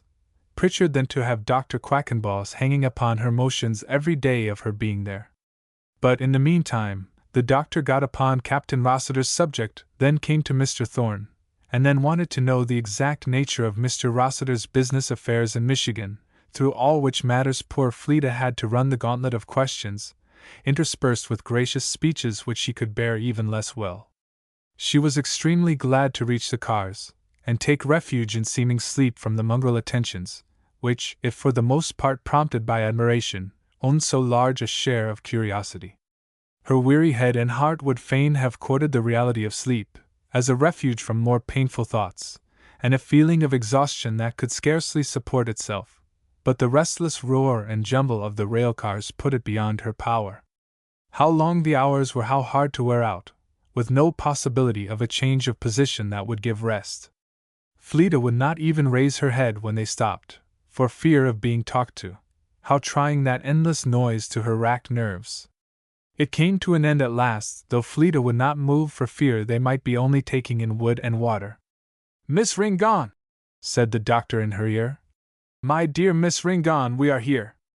"Are we?" said Fleda, looking up. "What other name has the place, doctor?" "Why, Bridgeport," said the doctor. "We're at Bridgeport. Now we have leave to exchange conveyances. A man feels constrained after a prolonged length of time in a place. How have you enjoyed the ride?" "Not very well, it has seemed long. I am glad we are at the end of it." But as she rose and threw back her veil, the doctor looked startled. "My dear Miss Ringon, are you faint?" "No, sir." "You are not well, indeed." "I am very sorry the ride has been. Take my arm." "Ma'am," said the doctor, touching a black satin cloak which filled the passageway, "will you have the goodness to give this lady a passport?" But the black satin cloak preferred a straightforward manner of doing this, so their egress was somewhat delayed. Happily faintness was not the matter. "My dear Miss Ringon," said the doctor, as they reached the ground and the outer air. "What was it? The stove too powerful? You are of a dreadfully delicate appearance." "I had a headache yesterday," said Fleda. "It always leaves me with a disagreeable reminder the next day. I am not ill." But he looked frightened, and hurried her, as fast as he dared, to the steamboat, and there proposed half a dozen restoratives, the simplest of which Fleda took, and then sought delicious rest from him and from herself on the cushions of a settee. Delicious! Though she was alone, in the cabin of a steamboat, with strange forms and noisy tongues around her, the closed eyelids shut it out all, and she had time but for one resting thought of patient continuance in well-doing, and one happy heart look up to him who has said that he cares for his children, a look that laid her anxieties down there when past misery and future difficulty faded away before a sleep that lasted till the vessel reached her moorings and was made fast. She was too weary and faint even to think during the long drive up to Bleecker Street. She was fain to let it all go, the work she had to do, and the way she must set about it, and rest in the assurance that nothing could be done that night. She did not so much as hear Dr. Quackenboss's observations, though she answered a few of them, till, at the door, she was conscious of his promising to see her tomorrow, and of her instant conclusion to take measures to see nobody. How strange everything seemed! She walked through the familiar hall, feeling as if her acquaintance with every old thing was broken. There was no light in the back parlor, but a comfortable fire. Is Dr. Gregory at home?" she asked of the girl who had let her in. "No, ma'am, he hasn't got back from Philadelphia. Tell Mrs. Pritchard a lady wants to see her." Good Mrs. Pritchard was much more frightened than Dr. Quackenboss had been when she came into the back parlor to see a lady, and found Fleda in the great armchair, taking off her things. She poured out questions, wonderings, and lamentings, not in a breath, but in a great many, quite forgot to be glad to see her, she looked so dreadfully, and what had been the matter. Fleda answered her, told of yesterday's illness and today's journey, and met all her shocked inquiries with so composed a face, and such a calm smile and bearing, that Mrs. Pritchard was almost persuaded not to believe her eyes. "My uncle is not at home?" "Oh no, Miss Fleda. I suppose he's in Philadelphia, but his motions is so little to be depended on, Then I never know when I have him. Maybe he'll stop going through to Boston, and maybe no, and I don't know when, so anyhow I had to have a fire made, and this room all ready, and ain't it lucky it was ready for you tonight? And now he ain't here, you can have the great chair all to yourself, and make yourself comfortable. We can keep warmer here, I guess, than you can in the country," said the good housekeeper, giving some skillful admonishing touches to the fire. "And you must just sit there and read and rest, and see if you can't get back your old looks again. If I thought it was that you came for, I'd be happy. I never did see such a change in anyone in 5 days." She stood looking down at her guest with a face of very serious concern, evidently thinking much more than she chose to give utterance to. "I am tired, Mrs. Pritchard," said Fleda, smiling up at her. "I wish you had somebody to take care of you, Miss Fleda, that wouldn't let you tire yourself. It's a sin to throw your strength away so, and you don't care for looks, nor nothing else when it's for other people. You're looking just as handsome, too, for all," she said, her mouth giving way a little, as she stooped down to take off Fleda's overshoes. "But that's only because you can't help it. Now, what is there you'd like to have for supper? Just say, and you shall have it whatever would seem best, because I mightn't hit the right thing." Fleda declared her indifference to everything but a cup of tea, and her hostess bustled away to get that, and tax her own ingenuity and kindness for the rest. And, leaning her weary head back in the lounge, Fleda tried to think, but it was not time yet. She could only feel what a sad change had come over her since she had sat there last, shut her eyes, and wished she could sleep again.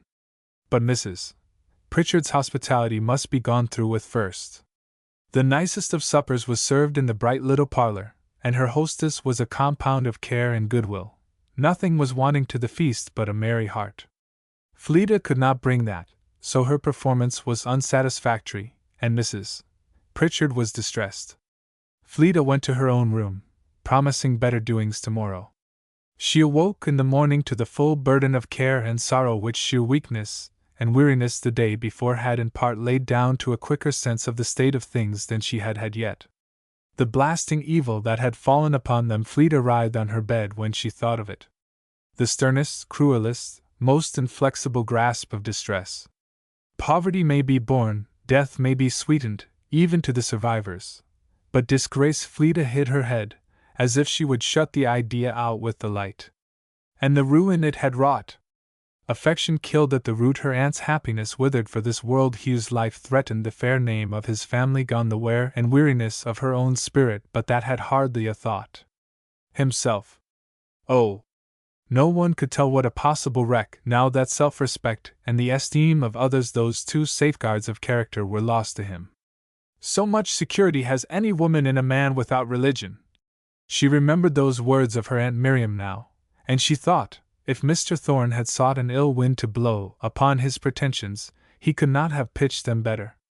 What fairer promise, without religion, could be than her uncle had given?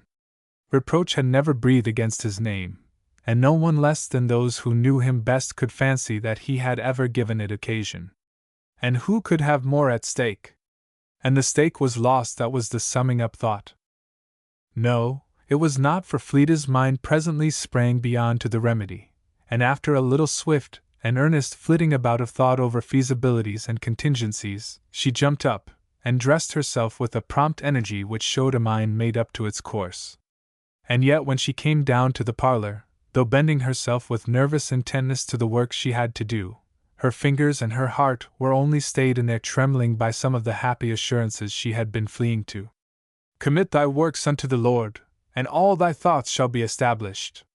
In all thy ways acknowledge him, he shall direct thy paths."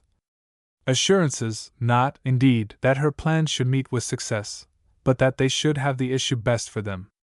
She was early, but the room was warm and in order, and the servant had left it.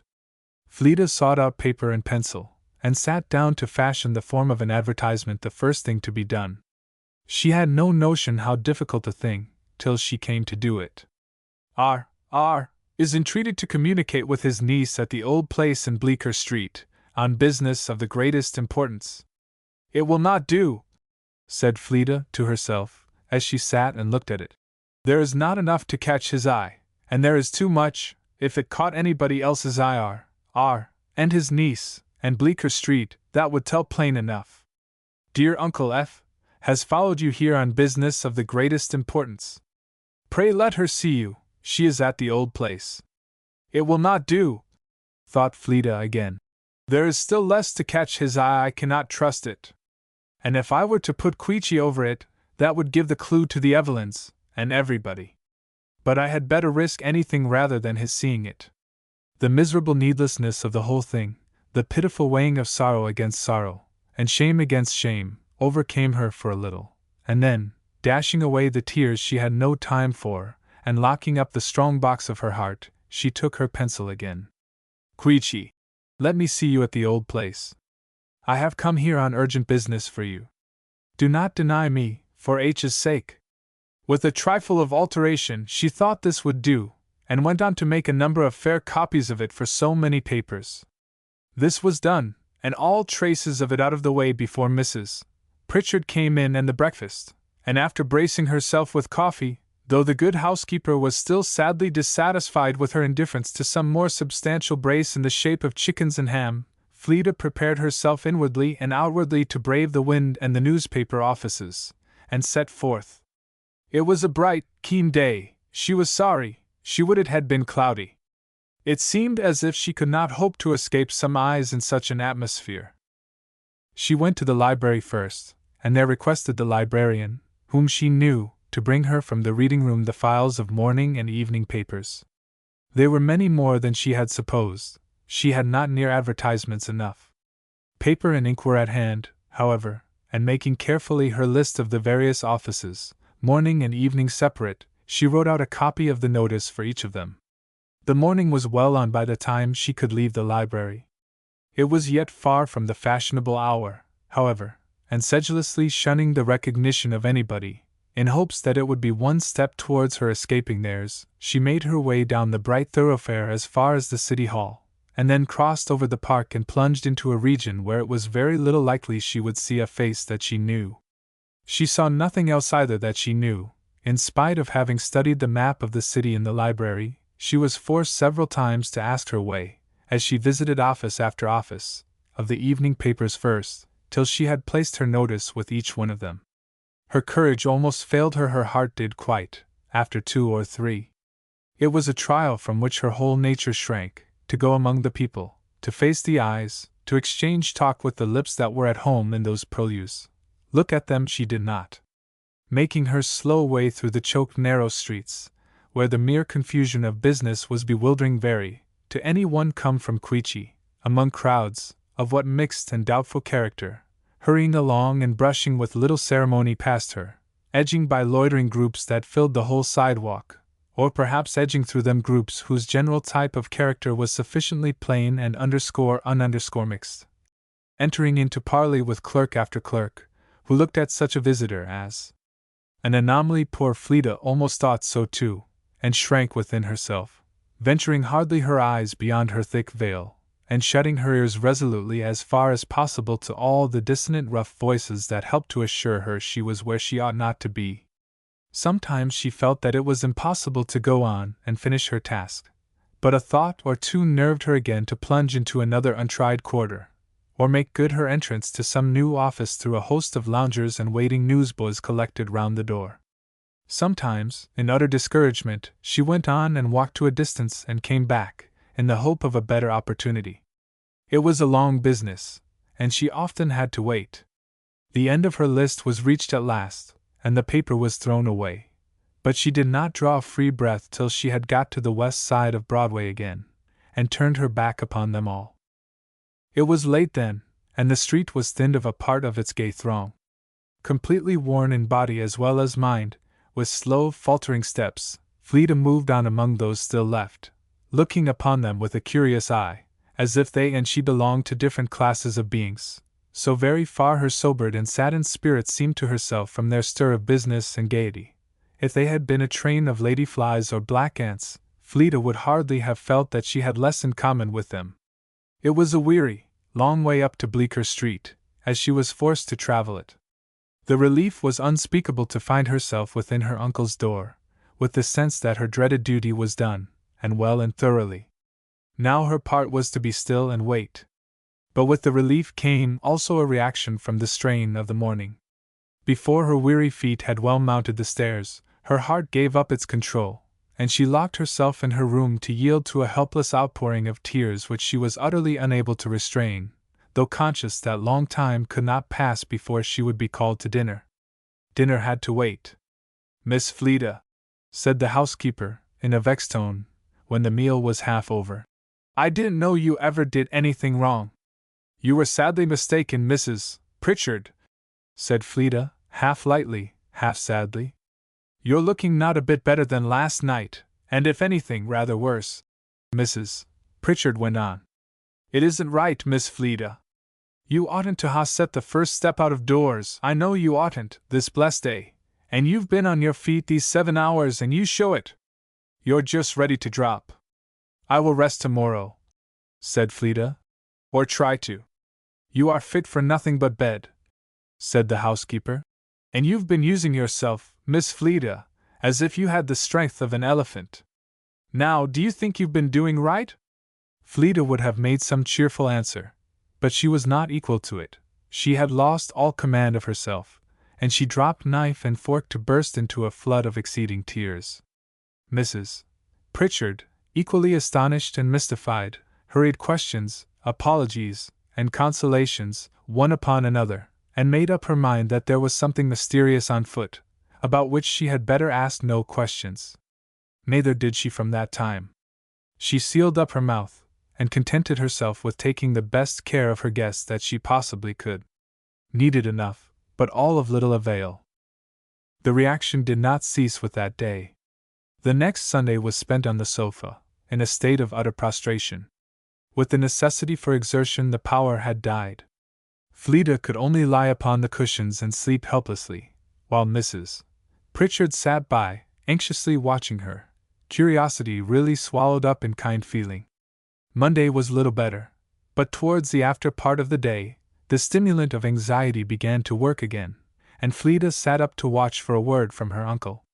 But none came, and Tuesday morning distressed Mrs. Pritchard with its want of amendment. It was not to be hoped for, Fleda knew, while this fearful watching lasted. Her uncle might not have seen the advertisement, he might not have got her letter, he might be even then setting sail to quit home forever. And she could do nothing but wait. Her nerves were alive to every stir, every touch of the bell made her tremble. It was impossible to read, to lie down, to be quiet or still anywhere. She had set the glass of expectancy, for one thing, in the distance, and all things else were a blur or a blank. They had sat down to dinner that Tuesday, when a ring at the door, which had made her heart jump, was followed. Yes, it was by the entrance of the maid-servant holding a folded bit of paper in her hand. Fleda did not wait to ask whose it was. She seized it, and saw and sprang away upstairs. It was a sealed scrap of paper, that had been the back of a letter, containing 2 lines without signature.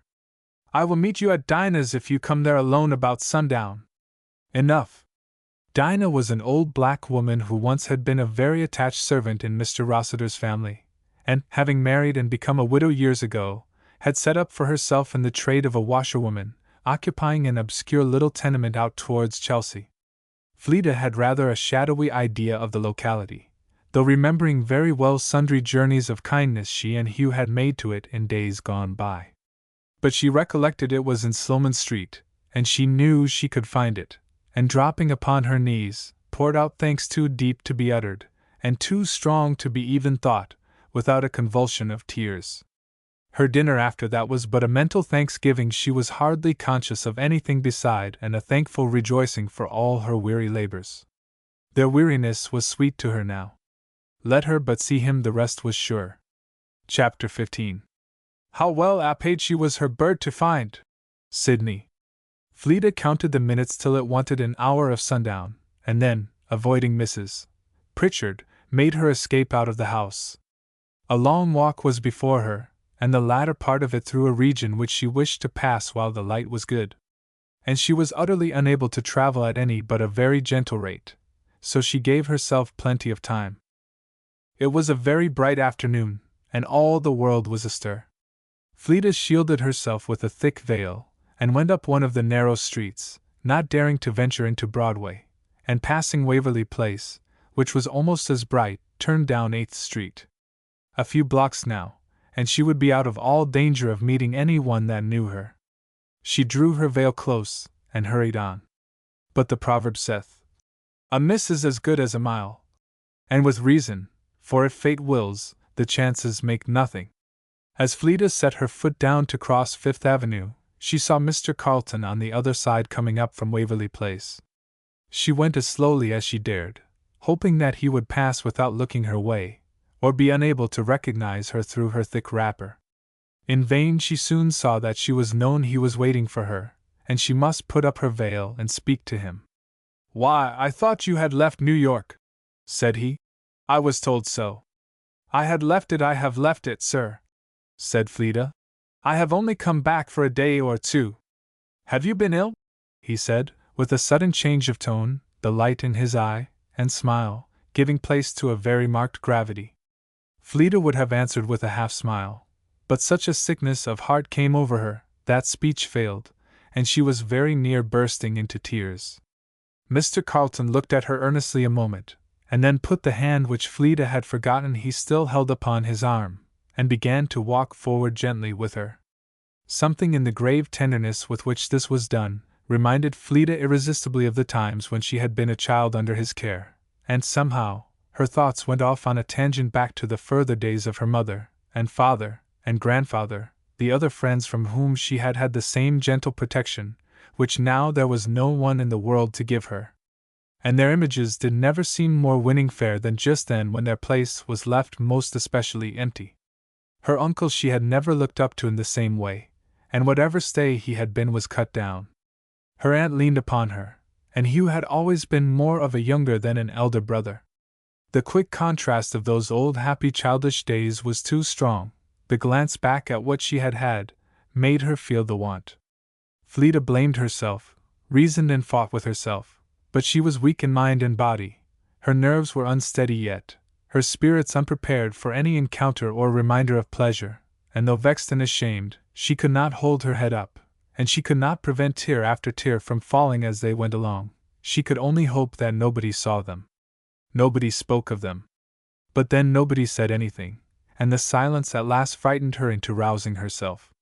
She checked her tears and raised her head. She ventured no more. She dared not turn her face towards her companion. He looked at her once or twice, as if in doubt whether to speak or not. "Are you not going beyond your strength?" he said at length, gently. Fleda said, "No," although in a tone that half confessed his suspicion. He was silent again, however, and she cast about in vain for something to speak of. It seemed to her that all subjects of conversation in general had been packed up for exportation. Either eye nor memory could light upon a single one. Block after block was passed, the pace at which he walked, and the manner of his care for her, alone showing that he knew what a very light hand was resting upon his arm. "How pretty the curl of blue smoke is from that chimney," he said. It was said with a tone so carelessly easy that Fleda's heart jumped for one instant in the persuasion that he had seen and noticed nothing peculiar about her. "I know it," she said eagerly. "I have often thought of it, especially here in the city." "Why is it? What is it?" Fleda's eye gave one of its exploratory looks at his, such as he remembered from years ago, before she spoke. "Isn't it contrast? Or at least I think that helps the effect here." "What do you make the contrast?" he said quietly. "Isn't it," said Fleda, with another glance, "the contrast of something pure and free and upward tending, with what is below it? I did not mean the mere painter's contrast. In the country smoke is more picturesque, but in the city I think it has more character." "To how many people do you suppose it ever occurred that smoke had a character?" said he, smiling. "You are laughing at me, Mr. Carleton. Perhaps I deserve it." "You do not think that," said he, with a look that forbade her to think it. "But I see you are of Lavater's mind, that everything has a physiognomy?" "I think he was perfectly right," said Fleda. "Don't you, Mr. Carleton?" "To some people, yes. But the expression is so subtle that only very nice sensibilities, with fine training, can hope to catch it. Therefore, to the mass of the world Lavater would talk nonsense. That is a gentle hint to me. But if I talk nonsense, I wish you would set me right, Mr. Carlton. I am very apt to amuse myself with tracing out fancied analogies in almost everything, and I may carry it too far to be spoken of wisely. I think it enlarges the field of pleasure very much. Where one eye is stopped, another is but invited on. So, said Mr. Carlton, while that puff of smoke would lead one person's imagination only down the chimney to the kitchen fire, it would take another's. Where did yours go? Said he, suddenly turning round upon her. Fleda met his eye again, without speaking, but her look had, perhaps, more than half revealed her thought, for she was answered with a smile so intelligent and sympathetic that she was abashed. How very much religion heightens the enjoyments of life, Mr. Carlton said after a while. Fleda's heart throbbed in answer. She did not speak. Both in its direct and indirect action, the mind is set free from influences that narrowed its range and dimmed its vision, and refined to a keener sensibility, a juster perception, a higher power of appreciation, by far, than it had before. And then, to say nothing of religion's own peculiar sphere of enjoyment, technically religious, what a field of pleasure it opens to its possessor in the world of moral beauty, most partially known to any other, and the fine but exquisite analogies of things material with things spiritual, those harmonies of nature, to which, talk as they will, all other ears are deaf. You know, said Fleda, with full eyes that she dared not show, how Henry Martyn said that he found he enjoyed painting and music so much more after he became a Christian. I remember. It is the substituting a just medium for a false one. It is putting nature within and nature without in tune with each other, so that the chords are perfect now which were jarring before. And yet how far people would be from believing you, Mr. Carlton. Yes, they are possessed with the contrary notion. But in all the creation nothing has a one-sided usefulness. What a reflection it would be upon the wisdom of its author, if godliness alone were the exception, if it were not profitable for the life that now is, as well as for that which is to come. They make that work the other way, don't they? Said Fleda. Not being able to see how thorough religion should be for anybody's happiness, they make use of your argument to conclude that it is not what the Bible requires. How I have heard that urge that God intended His creatures to be happy as a reason why they should disobey Him. They lay hold on the wrong end of the argument, and work backwards. Precisely. God intended His creatures to be happy. Strict obedience would make them unhappy. Therefore, He does not intend them to obey. They never put it before them quite so clearly, said Fleda. They would startle at it a little, but so they would at the right stating of the case. And how would that be, Mr. Carlton? It might be somewhat after this fashion. God requires nothing that is not for the happiness of His people. He requires perfect obedience. Therefore, perfect obedience is for their happiness. But unbelief will not understand that. Did it ever strike you how much there is in those words, "Come and see"? All that argument can do, after all, is but to persuade to that. Only faith will submit to terms, and enter the narrow gate, and only obedience knows what the prospect is on the other side. But isn't it true, Mr. Carlton, that the world have some cause for their opinion, judging as they do by the outside? The peculiar pleasures of religion, as you say, are out of sight, and they do not always find in religious people that enlargement and refinement of which you were speaking. Because they make unequal comparisons. Recollect that, as God has declared, the ranks of religion are not for the most part filled from the wise and the great. In making your estimate, you must measure things equal in other respects. Compare the same man with himself before he was a Christian, or with his unchristianized fellows, and you will find invariably the refining, dignifying, ennobling influence of true religion, the enlarged intelligence, and the greater power of enjoyment.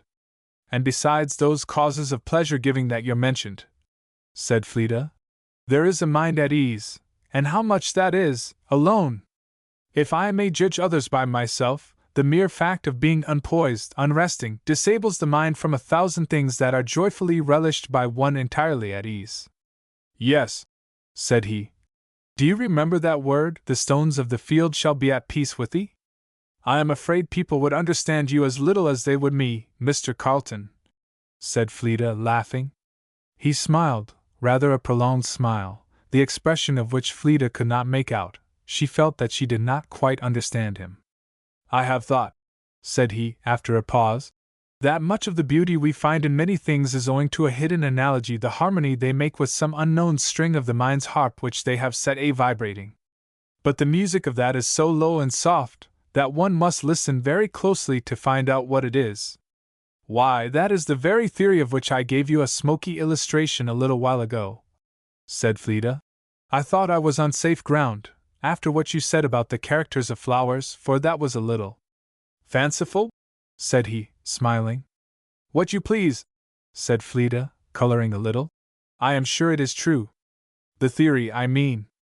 I have many a time felt it, though I never put it in words. I shall think of that. Did you ever happen to see the very early dawn of a winter's morning? Said he. But he laughed the next instant at the comical expression of Fleeta's face as it was turned to him. Forgive me for supposing you as ignorant as myself. I have seen it once. Appreciated it, I hope, that time? Said Fleeta. I shall never forget it. And it never wrought in you a desire to see it again? I might see many a dawn, said he, smiling, without what I saw then. It was very early, and a cloudy morning, so that night had still almost undisturbed possession of earth and sky, but in the southeastern quarter, between two clouds, there was a space of fair white promise, hardly making any impression upon the darkness, but only set off by it. And upon this one bright spot in earth or heaven, rode the planet of the morning, the sun's forerunner, bright upon the brightness. All else was dusky, except where overhead the clouds had parted again and showed a faint old moon, glimmering down upon the night it could no longer be said to rule. Beautiful, said Fleeta. There is hardly any time I like so well as the dawn of a winter morning, with an old moon in the sky. Summer weather has no beauty like it in some things. Once, continued Mr. Carleton, I should have seen no more than I have told you the beauty that every cultivated eye must take in. But now, methought I saw the dayspring that has come upon a longer night, and from out of the midst of it there was the fair face of the morning star looking at me with its sweet reminder and invitation, looking over the world with its aspect of triumphant expectancy. There was its calm assurance of the coming day, its promise that the star of hope, which now there were only a few watching eyes to see, should presently be followed by the full beams of the sun of righteousness, making the kingdoms of the world his own. Your memory may bring to you the words that came to mine, the promise to him that overcometh, and the beauty of the lips that made it, the encouragement to patient continuance in well-doing, till the day break, and the shadows flee away. And there, on the other hand, was the substituted light of earth's wisdom and inventions, dominant yet, but waning, and soon to be put out forever. Fleeta was crying again, and perhaps that was the reason why Mr. Carleton was silent for some time. She was very sorry to show herself so weak, but she could not help it. Part of his words had come too close. And when she had recovered again, she was absolutely silent too, for they were nearing Sloman Street, and she could not take him there with her. She did not know what to say, nor what he would think, and she said not another word till they came to the corner. There she must stop and speak. I am very much obliged to you, Mr. Carleton, she said, drawing her hand from his arm, for taking care of me all this disagreeable way. I will not give you any more trouble. You are not going to dismiss me? Said he, looking at her with a countenance of serious anxiety. I must, said Fleeta, ingenuously. I have business to attend to here. But you will let me have the pleasure of waiting for you? Oh no, said Fleeta, hesitating and flushing. Thank you, Mr. Carleton, but pray do not. I don't know at all how long I may be detained. He bowed, she thought gravely, and turned away, and she entered the little wretched street, with a strange feeling of pain that she could not analyze. She did not know where it came from, but she thought if there only had been a hiding place for her, she could have sat down and wept a whole heartful. The feeling must be kept back now, and it was soon forgotten in the throbbing of her heart at another thought which took entire possession. The sun was not down, there was time enough, but it was with a step and eye of hurried anxiety that Fleeta passed along the little street, for fear of missing her quest, or lest Dinah should have changed her domicile. Yet would her uncle have named it for their meeting if he had not been sure of it. It was very odd he should have appointed that place at all, and Fleeta was inclined to think he must have seen Dinah by some chance, or it never would have come into his head. Still her eye passed unheeding over all the varieties of dinginess and misery in her way, intent only upon finding that particular dingy cellar-way which used to admit her to Dinah's premises. It was found at last, and she went in. The old woman, herself most unchanged, did not know the young lady, but well remembered the little girl whom Fleeta brought to her mind. And then she was overjoyed to see her, and asked a multitude of questions, and told a long story of her having met Mr. Rossiter in the street the other day, in the last place where she'd have looked to see him, and how old he had grown, and how surprised she had been to see the gray hairs in his head. Fleeta at last gave her to understand that she expected him to meet her there, and would like to see him alone, and the good woman immediately took her work into another apartment, made up the fire, and set up the chairs, and leaving her, assured Fleeta she would lock up the doors, and not let no one come through. It was sundown, and later, Fleeta thought, and she felt as if every pulse was doing double duty. No matter, if she were shattered and the work done. But what work? Oh, the needlessness, the cruelty, the folly of it! And how much of the ill consequences she might be unable, after all, to ward off. She took off her hat, to relieve a nervous, smothered feeling, and walked, and sat down, and then sat still, from trembling inability to do anything else. Dinah's poor little room, clean though it was, looked to her the most dismal place in the world, from its association with her errand. She hid her face on her knees, that she might have no disagreeableness to contend with, but that which could not be shut out. It had lain there some time, till a sudden feeling of terror at the growing lateness made her raise it to look at the window. Mr. Rossiter was standing still before her. He must have come in very softly, and looking, though Fleeta had not imagined him looking so changed. All was forgotten, the wrong, and the needlessness, and the indignation with which she had sometimes thought of it. Fleeta remembered nothing but love and pity, and threw herself upon his neck with such tears of tenderness and sympathy, such kisses of forgiveness and comfort speaking, as might have broken a stouter heart than Mr. Rossiter's. He held her in his arms for a few minutes, passively suffering her caresses, and then gently unloosing her hold, placed her on a seat, sat down a little way off, covered his face, and groaned aloud. Fleeta could not recover herself at once. Then, shaking off her agitation, she came and knelt down by his side, and putting one arm over his shoulders, laid her cheek against his forehead. Words were beyond reach, but his forehead was wet with her tears, and kisses, of soft entreaty, of winning assurance, said all she could say. "What did you come here for, Fleeta?" said Mr. Rossiter, at length, without changing his position. "To bring you home, Uncle Rolf." "Home!" said he, with an accent between bitterness and despair. "Yes, for it's all over, it's all forgotten, there is no more to be said about it at all," said Fleeta, getting her words out she didn't know how. "What is forgotten?" said he harshly. "All that you would wish, sir," replied Fleeta, softly and gently. "There is no more to be done about it, and I came to tell you, if possible, before it was too late." "Oh, I'm so glad!" And her arms and her cheek pressed closer, as fresh tears stopped her voice. "How do you know, Fleeta?" said Mr. Rossiter, raising his head, and bringing hers to his shoulder, while his arms in turn enclosed her. Fleeta whispered, "He told me so himself." "Who? Mr. Thorne?" The words were but just spoken above her breath. Mr. Rossiter was silent for some time. "Are you sure you understood him?" "Yes, sir, it could not have been spoken plainer." "Are you quite sure he meant what he said, Fleeta?" "Perfectly sure, Uncle Rolf." "I know he did. What stipulation did he make beforehand?" "He did it without any stipulation, sir." "What was his inducement, then?"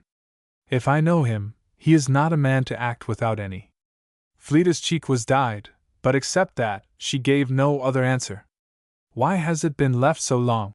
said her uncle presently. "I don't know, sir, he said nothing about that. He promised that neither we nor the world should hear anything more of it." "The world?" said Mr. Rossiter. "No, sir, he said that only 1 or 2 persons had any notion of it, and that their secrecy he had the means of securing." Did he tell you anything more? Only that he had the matter entirely under his control, and that never a whisper of it should be heard again. No promise could be given more fully and absolutely. Mr. Rossiter drew a long breath, speaking to Fleda's ear very great relief, and was silent. And what reward is he to have for this, Fleda? He said, after some musing. All that my hearty thanks and gratitude can give, as far as I am concerned, sir. Is that what he expects, Fleda? I cannot help what he expects, said Fleda in some distress. What have you engaged yourself to, my child?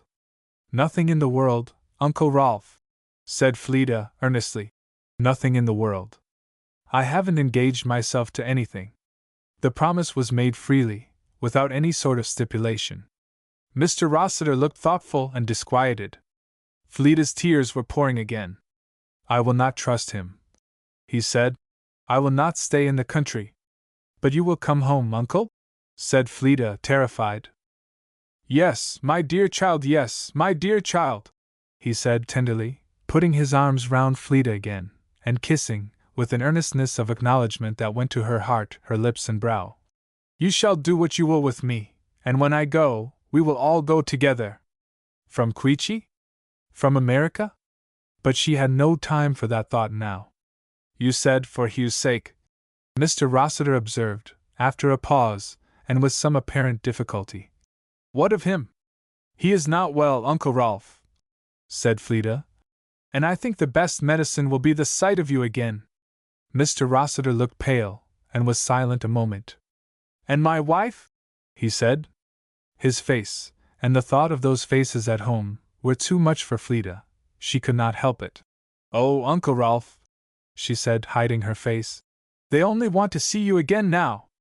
Mr. Rossiter leaned his head in his hands and groaned, and Fleda could but cry. She felt there was nothing to say.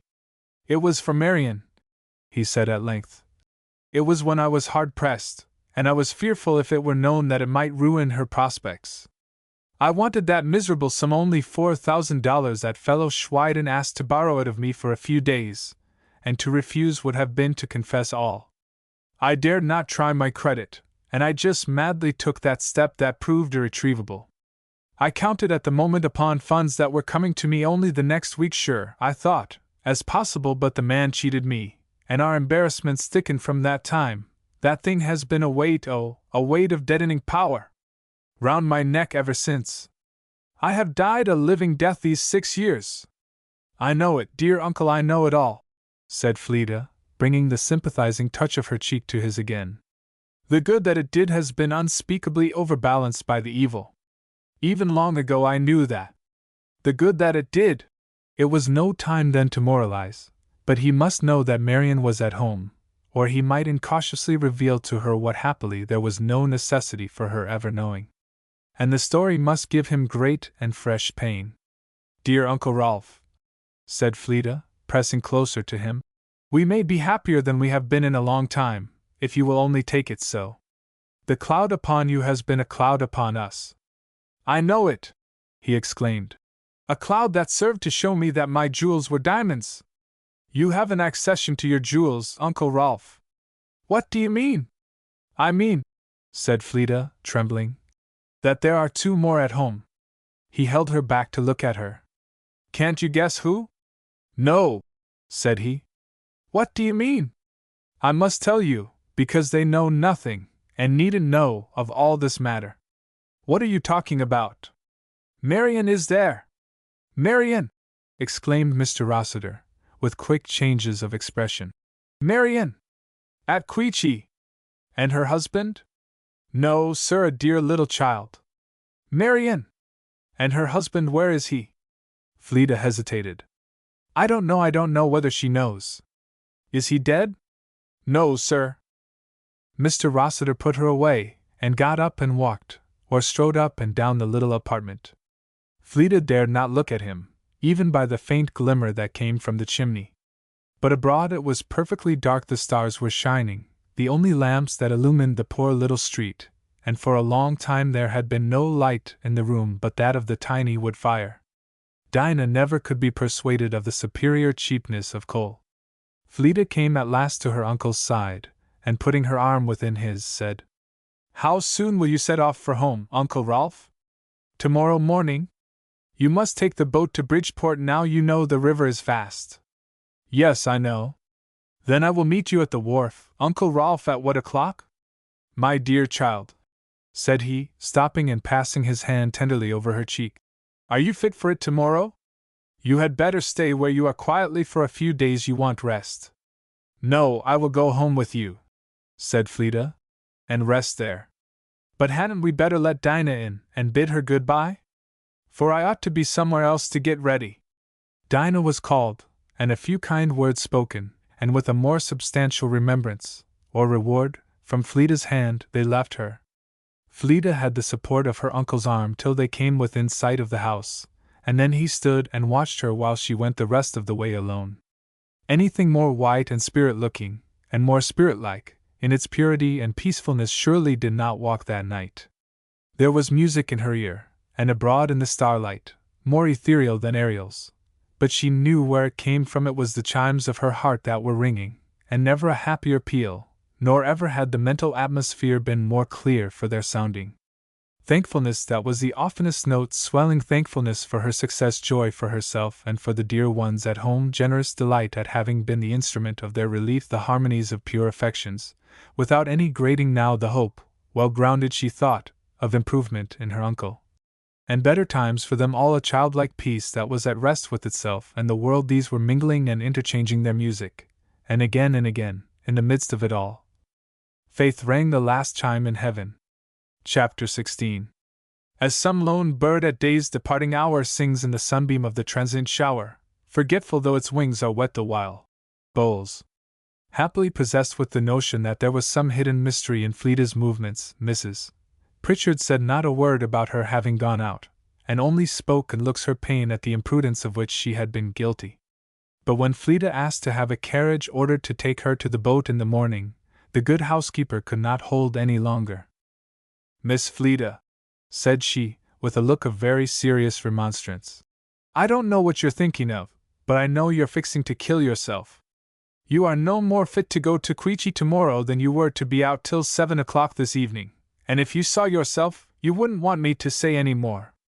There is not the least morsel of color in your face, and you look as if you had a mind to get rid of your body altogether as fast as you can. You want to be in bed for 2 days running, now this minute." "Thank you, dear Mrs. Pritchard," said Fleeta, smiling. "You are very careful of me, but I must go home tomorrow, and go to bed afterwards." The housekeeper looked at her a minute in silence, and then said, "Don't, dear Miss Fleeta," with an energy of entreaty, which brought the tears into Fleeta's eyes. But she persisted in desiring the carriage, and Mrs. Pritchard was silenced, observing, however, that she shouldn't wonder if she wasn't able to go, after all. Fleeta herself was not without a doubt on the subject before the evening was over. The reaction, complete now, began to make itself felt, and morning settled the question. She was not able even to rise from her bed. The housekeeper was, in a sort, delighted, and Fleeta was in too passive a mood of body and mind to have any care on the subject. The agitation of the past days had given way to an absolute quiet, that seemed as if nothing could ever ruffle it again, and this feeling was seconded by the extreme prostration of body. She was a mere child in the hands of her nurse, and had, Mrs. Pritchard said, if she wouldn't mind her telling the sweetest baby face that ever had so much sense belonging to it. The morning was half spent in dozing slumbers, when Fleeta heard a rush of footsteps, much lighter and sprightlier than good Mrs. Pritchard's, coming up the stairs, and pattering along the entry to her room, and with little ceremony, in rushed Florence and Constance Evelyn. They almost smothered Fleeta with their delighted caresses, and ran so hard their questions about her looks and her illness, that she was well nigh spared the trouble of answering. "You horrid little creature," said Constance. "Why didn't you come straight to our house? Just think of the injurious suspicions you have exposed us to say nothing of the extent of fiction we have found ourselves obliged to execute. I didn't expect it of you, little Queechy." Fleeta kept her pale face quiet on the pillow, and only smiled her incredulous curiosity. "But when did you come back, Fleeta?" said Miss Evelyn. "We should never have known a breath about your being here." Constance went on. We were sitting last night, in peaceful unconsciousness of there being any neglected calls upon our friendship in the vicinity, when Mr. Carlton came in and asked for you. Imagine our horror! We said you had gone out early in the afternoon, and had not returned. You didn't say that, said Fleda, coloring. And he remarked at some length, said Constance, upon the importance of young ladies having some attendance when they are out late in the evening, and that you in particular were one of those persons he didn't say, but he intimated, of a slightly volatile disposition whom their friends ought not to lose sight of. But what brought you to town again, Fleda? Said the elder sister.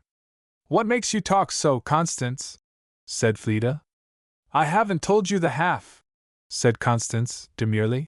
And then Mamma excused herself as well as she could, and Mr. Carlton said, very seriously, that he knew there was a great element of headstrongness in your character. He had remarked it, he said, when you were arguing with Mr. Stackpole. Constance, be quiet, said her sister. Will you tell me, Fleda, what you have come to town for? I am dying with curiosity. Then it's inordinate curiosity, and ought to be checked, my dear, said Fleda, smiling. Tell me. I came to take care of some business that could not very well be attended to at a distance. Who did you come with? One of our Queechy neighbors that I heard was coming to New York. Wasn't your uncle at home? Of course not. If he had been, there would have been no need of my stirring. But was there nobody else to do it but you? Uncle Orrin away, you know, and Charlton down at his post Fort Hamilton, is it? I forget which fort he is fast there. He is not so very fast, said Constance, for I see him every now and then in Broadway, shouldering Mr. Thorne instead of a musket, and he has taken up the distressing idea that it is part of his duty to oversee the progress of Florence's worsted work. I've made over that horrid thing to her, Fleda, or else his precision has been struck with the anomaly of blue stars on a white ground, and he is studying that I don't know which. And so every few nights he rushes over from Governor's Island, or somewhere, to prosecute inquiries. Mamma is quite concerned about him. She says he is wearing himself out. The mixture of amusement, admiration, and affection, with which the other sister looked at her, and laughed with her, was a pretty thing to see. But where is your other cousin Hugh? Said Florence. He was not well. Where is your uncle? He will be at home today, I expect, and so should I have been. I meant to be there as soon as he was, but I found this morning that I was not well enough, to my sorrow. You were not going alone? Oh, no! A friend of ours was going today. I never saw anybody with so many friends, said Florence. But you are coming to us now, Fleda. How soon are you going to get up? Oh, by tomorrow, said Fleda, smiling. But I had better stay where I am the little while I shall be here. I must go home the first minute I can find an opportunity. But you shan't find an opportunity till we've had you, said Constance. I'm going to bring a carriage for you this afternoon. I could bear the loss of your friendship, my dear, but not the peril of my own reputation. Mr. Carlton is under the impression that you are suffering from a momentary succession of fainting fits, and if we were to leave you here in an empty house, to come out of them at your leisure, what would he think of us? What would he think? Oh, world! Is this it? But Fleda was not able to be moved in the afternoon, and it soon appeared that nature would take more revenge than a day's sleep for the rough handling she had had the past week. Fleda could not rise from her bed the next morning, and instead of that, a kind of nondescript nervous fever set in, nowise dangerous, but very wearying. She was, nevertheless, extremely glad of it, for it would serve to explain to all her friends the change of look which had astonished them. They would make it now the token of coming, not of past, evil. The rest she took with her accustomed patience and quietness, thankful for everything, after the anxiety and the relief she had just before known. Dr. Gregory came home from Philadelphia in the height of her attack, and aggravated it for a day or two with the fear of his questioning. But Fleda was surprised at his want of curiosity. He asked her, indeed, what she had come to town for, but her whispered answer of business seemed to satisfy him, for he did not inquire what the business was. He did ask her, furthermore, what had made her get sick, but this time he was satisfied more easily still, with a very curious, sweet smile, which was the utmost reply Fleeta's wits, at the moment, could frame. "Well, get well," said he, kissing her heartily once or twice. "And I won't quarrel with you about it." The getting well, however, promised to be a leisurely affair. Dr. Gregory stayed 2 or 3 days, and then went on to Boston, leaving Fleeta in no want of him. Mrs. Pritchard was the tenderest and carefulest of nurses. The Evelyns did everything but nurse her. They sat by her, talked to her, made her laugh, and not seldom made her look sober too, with their wild tales of the world and the world's doings. But they were indeed very affectionate and kind, and Fleeta loved them for it. If they wearied her sometimes with their talk, it was a change from the weariness of fever and silence that on the whole was useful. She was quieting herself one morning, as well as she could, in the midst of both, lying with shut eyes against her pillow, and trying to fix her mind on pleasant things, when she heard Mrs. Pritchard open the door and come in. She knew it was Mrs. Pritchard, so she didn't move nor look. But in a moment the knowledge that Mrs. Pritchard's feet had stopped just by the bed, and a strange sensation of something delicious saluting her, made her open her eyes, when they lighted upon a huge bunch of violets just before them, and in most friendly neighborhood to her nose. Fleeta started up, and her "Oh!" fairly made the housekeeper laugh. It was the very quintessence of gratification. "Where did you get them?" "I didn't get them, indeed, Miss Fleeta," said the housekeeper, gravely, with an immense amount of delighted satisfaction. "Delicious! Where did they come from?" "Well, they must have come from a greenhouse, or hothouse, or something of that kind, Miss Fleeta. These things don't grow nowhere out o' doors at this time." Mrs. Pritchard guessed Fleeta had got the clue, from her quick change of color and falling eye. There was a quick little smile too, and "How kind!" was upon the end of Fleeta's tongue, but it never got any further. Her energies, so far as expression was concerned, seemed to be concentrated in the act of smelling. Mrs. Pritchard stood by. "They must be put in water," said Fleeta. "I must have a dish for them, dear Mrs. Pritchard. Will you get me one?" The housekeeper went, smiling to herself. The dish was brought, the violets placed in it, and a little table, at Fleeta's request, was set by the side of the bed, close to her pillow, for them to stand upon, and Fleeta lay on her pillow and looked at them. There never were purer-breathed flowers than those. All the pleasant associations of Fleeta's life seemed to hang about them, from the time when her childish eyes had first made acquaintance with violets, to the conversation in the library a few days ago, and painful things stood aloof, they had no part. The freshness of youth, and the sweetness of springtime, and all the kindly influences which had ever joined with both to bless her, came back with their blessing in the violet's reminding breath. Fleeta shut her eyes and she felt it. She opened her eyes, and the little, double blue things smiled at her good-humoredly, and said, "Here we are, you may shut them again." And it was curious how often Fleeta gave them a smile back as she did so. Mrs. Pritchard thought Fleeta lived upon the violets that day rather than upon food and medicine, or, at least, she said, they agreed remarkably well together. And the next day it was much the same. "What will you do when they are withered?" she said that evening. "I shall have to see and get some more for you." "Oh, they will last a great while," said Fleeta, smiling. But the next morning Mrs. Pritchard came into her room with a great bunch of roses, the very like of the one Fleeta had had at the Evelyns. She delivered them with a sort of silent triumph, and then, as before, stood by to enjoy Fleeta and the flowers together. But the degree of Fleeta's wonderment, pleasure, and gratitude made her reception of them, outwardly at least, this time rather grave. "You may throw the others away now, Miss Fleeta," said the housekeeper, smiling. "Indeed, I shall not. The violets, I suppose, is all gone," Mrs. Pritchard went on. "But I never did see such a bunch of roses as that since I lived anywhere. They have made a rose of you, Miss Fleeta." "How beautiful!" was Fleeta's answer. "Somebody you didn't say who desired to know particularly how Miss Ringon was today." "Somebody is very kind," said Fleeta, from the bottom of her heart. "But dear Mrs. Pritchard, I shall want another dish." Somebody was kind, she thought more and more. For there came every day or two the most delicious bouquets, every day different. They were at least equal in their soothing and refreshing influences to all the efforts of all the Evelyns and Mrs. Pritchard put together. There never came any name with them, and there never was any need.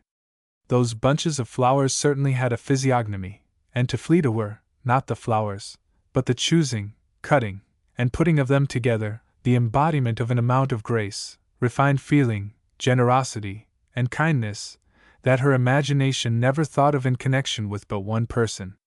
And his kindness was answered, perhaps Mrs. Pritchard better than Fleda guessed how well, from the delighted color and sparkle of the eye with which every fresh arrival was greeted as it walked into her room. By Fleda's order, the bouquets were invariably put out of sight before the Evelyns made their first visit in the morning, and not brought out again till all danger of seeing them any more for the day was past. The regular coming of these floral messengers confirmed Mrs. Pritchard in her mysterious surmises about Fleda, which were still further strengthened by this incomprehensible order, and at last she got so into the spirit of the thing, that if she heard an untimely ring at the door, she would catch up a glass of flowers and run as if they had been contraband, without a word from anybody. The Evelyns wrote to Mrs. Rossiter, by Fleda's desire, so as not to alarm her, merely saying that Fleda was not quite well, and that they meant to keep her a little while to recruit herself, and that Mrs. Rossiter must send her some clothes. This last clause was the particular addition of Constance. The fever lasted a fortnight, and then went off by degrees, leaving her with a very small portion of her ordinary strength. Fleda was to go to the Evelyns as soon as she could bear it. At present she was only able to come down to the little back parlor, and sit in the doctor's armchair, and eat jelly, and sleep, and look at Constance, and when Constance was not there, look at her flowers. She could hardly bear a book as yet. She hadn't a bit of color in her face, Mrs. Pritchard said, but she looked better than when she came to town, and to herself the good housekeeper added that she looked happier too. No doubt that was true. Fleda's principal feeling, ever since she lay down in her bed, had been thankfulness, and now that the ease of returning health was joined to this feeling, her face, with all its subdued gravity, was as untroubled in its expression as the faces of her flowers. She was disagreeably surprised one day, after she had been 2 or 3 days downstairs, by a visit from Mrs. Thorne. In her well-grounded dread of seeing one person, Fleda had given strict orders that no gentleman should be admitted. She had not counted upon this invasion. Mrs. Thorne had always been extremely kind to her, but though Fleda gave her credit for thorough good-heartedness, and a true liking for herself, she could not disconnect her attentions from another thought, and therefore always wished them away, and never had her kind face been more thoroughly disagreeable to Fleda than when it made its appearance in the doctor's little back parlor on this occasion. With even more than her usual fondness, or Fleda's excited imagination fancied so, Mrs. Thorne lavished caresses upon her, and finally besought her to go out and take the air in her carriage. Fleda tried most earnestly to get rid of this invitation, and was gently unpersuadable, till the lady at last was brought to promise that she should see no creature during the drive but herself. An ominous promise! But Fleda did not know any longer how to refuse without hurting a person for whom she had really a grateful regard. So she went, and doubted afterwards exceedingly whether she had done well. She took special good care to see nobody again till she went to the Evelyns. But then precautions were at an end. It was no longer possible to keep herself shut up. She had cause, poor child, the very first night of her coming, to wish herself back again. This first evening she would fain have pleaded weakness as her excuse, and gone to her room, but Constance laid violent hands on her, and insisted that she should stay at least a little while with them. And she seemed fated to see all her friends in a bevy. First came Charlton, then followed the Decaturs, whom she knew and liked very well, and engrossed her, happily before her cousin had time to make any inquiries. Then came Mr. Carleton, then Mr. Stackpole, then Mr. Thorne, in expectation of whom Fleda's breath had been coming and going painfully all the evening. She could not meet him without a strange mixture of embarrassment and confusion with the gratitude she wished to express, an embarrassment not at all lessened by the air of happy confidence with which he came forward to her. It carried an intimation that almost took away the little strength she had. And if anything could have made his presence more intolerable, it was the feeling she could not get rid of, that it was the cause why Mr. Carlton did not come near her again, though she prolonged her stay in the drawing-room in the hope that he would. It proved to be for Mr. Thorne's benefit alone. "Well, you stayed all the evening, after all," said Constance, as they were going upstairs. "Yes, I wish I hadn't," said Fleda. "I wonder when I shall be likely to find a chance of getting back to Queechy?" "You're not fit yet, so you needn't trouble yourself about it," said Constance. "We'll find you plenty of chances." Fleda could not think of Mr. Thorne without trembling. His manner meant so much more than it had any right, or than she had counted upon. She pressed her hands upon her face to get rid of the impression he seemed to take for granted precisely that which she had refused to admit. He seemed to reckon as paid for that which she had declined to set a price upon. Her uncle's words and manner came up in her memory. She could see nothing best to do but to get home as fast as possible. She had no one here to fall back upon. Again that vision of father and mother and grandfather flitted across her fancy, and though Fleda's heart ended by resting down on that foundation to which it always recurred, it rested with a great many tears. For several days she denied herself absolutely to morning visitors of every kind. But she could not entirely absent herself from the drawing-room in the evening, and whenever the family were at home there was a regular levee. Mr. Thorne could not be avoided then. He was always there, and always with that same look and manner of satisfied confidence. Fleda was as grave, as silent, as reserved, as she could possibly be, and not be rude, but he seemed to take it in excellent good part, as being half indisposition and half timidity. Fleda set her face earnestly towards home, and pressed Mrs. Evelyn to find her an opportunity, weak or strong, of going there, but for those days as yet none presented itself. Mr. Carlton was at the house almost as often as Mr. Thorne, seldom staying so long, however, and never having any more to do with Fleda than he had that first evening. Whenever he did come in contact with her, he was, she thought, as grave as he was graceful. That was, to be sure, his common manner in company, yet she could not help thinking there was some difference since the walk they had taken together, and it grieved her. Chapter 17. The best laid schemes o' mice and men gang after G. After a few days, Charlton verified what Constance had said about his not being very fast at Fort Hamilton, by coming again to see them one morning. Fleda asked him if he could not get another furlough to go with her home, but he declared he was just spending one which was near out, and he could not hope for a third in some time. He must be back at his post by the day after tomorrow. "When do you want to go, cuz?" "I would tomorrow, if I had anybody to go with me," said Fleda, sighing. "No, you wouldn't," said Constance. "You are well enough to go out now, and you forget we are all to make Mrs. Thorne happy tomorrow night." "I am not," said Fleda. "Not? You can't help yourself, you must. You said you would." "I did not, indeed." "Well, then, I said it for you, and that will do just as well." "Why, my dear, if you don't just think. The Thornes will be in a state I should prefer to go through a hedge of any description rather than meet the trying demonstrations which will encounter me on every side." "I am going to Mrs. Decatur's," said Fleda. "She invited me first, and I owe it to her. She has asked me so often and so kindly."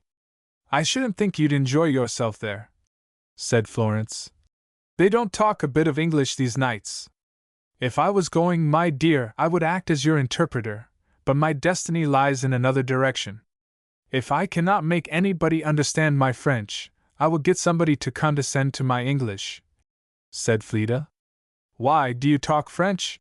was the instant question from both mouths. "Unless she has forgotten herself strangely," said Charlton. "Talk! She will talk to anybody's satisfaction that happens to differ from her, and I think her tongue cares very little which language it wags in. There is no danger about Fleda's enjoying herself, where people are talking." Fleda laughed at him, and the Evelyns rather stared at them both. "But we are all going to Mrs. Thorne's? You can't go alone?" "I will make Charlton take me," said Fleda. "Or rather I will take him, if he will let me." "Will you, Charlton?" Will you take care of me to Mrs. Decatur's tomorrow night? With the greatest pleasure, my dear coz, but I have another engagement in the course of the evening. Oh, that is nothing, said Fleda. If you will only go with me, that is all I care for. You needn't stay but 10 minutes. And you can call for me, she added, turning to the Evelyns, as you come back from Mrs. Thorne's. To this no objection could be made, and the ensuing raillery Fleda bore with steadiness at least, if not with coolness, for Charlton heard it, and she was distressed. She went to Mrs. Decatur's the next evening in greater elation of spirits than she had known since she left her uncle's, delighted to be missing from the party at Mrs. Thorne's, and hoping that Mr. Lewis would be satisfied with this very plain hint of her mind. A little pleased, too, to feel quite free, alone from two friendly eyes, and ears that had too lively a concern in her sayings and doings. She did not in the least care about going to Mrs. Decatur's. Her joy was that she was not at the other place. But there never was elation so outwardly quiet. Nobody would have suspected its existence. The evening was near half over when Mr. Carleton came in. Fleda had half hoped he would be there, and now immediately hoped she might have a chance to see him alone, and to thank him for his flowers. She had not been able to do that yet. He presently came up to speak to her, just as Charlton, who had found attraction enough to keep him so long, came to tell her he was going. "You are looking better," said the former, as gravely as ever, but with an eye of serious interest that made the words something. "I am better," said Fleda, gratefully. "So much better that she is in a hurry to make herself worse," said her cousin. "Mr. Carleton, you are a professor of medicine, I believe? I have an indistinct impression of your having once prescribed a ride on horseback for somebody. Wouldn't you recommend some measure of prudence to her consideration?" "In general," Mr. Carleton answered gravely. "But in the present case I could not venture upon any special prescription, Captain Rossiter. As, for instance, that she should remain in New York till she is fit to leave it. By the way, what brought you here again in such a hurry, Fleda? I haven't heard that yet." The question was rather sudden. Fleda was a little taken by surprise. Her face showed some pain and confusion both. Mr. Carleton prevented her answer, she could not tell whether with design. "What imprudence do you charge your cousin with, Captain Rossiter? Why, she is in a great hurry to get back to Queechy, before she is able to go anywhere, begging me to find an escort for her. It is lucky I can't. I didn't know I ever should be glad to be posted up in this fashion, but I am." "You have not sought very far, Captain Rossiter," said the voice of Thorne behind him. "Here is one that will be very happy to attend Miss Fleda, whenever she pleases." Fleda's shocked start and change of countenance was seen by more eyes than one pair.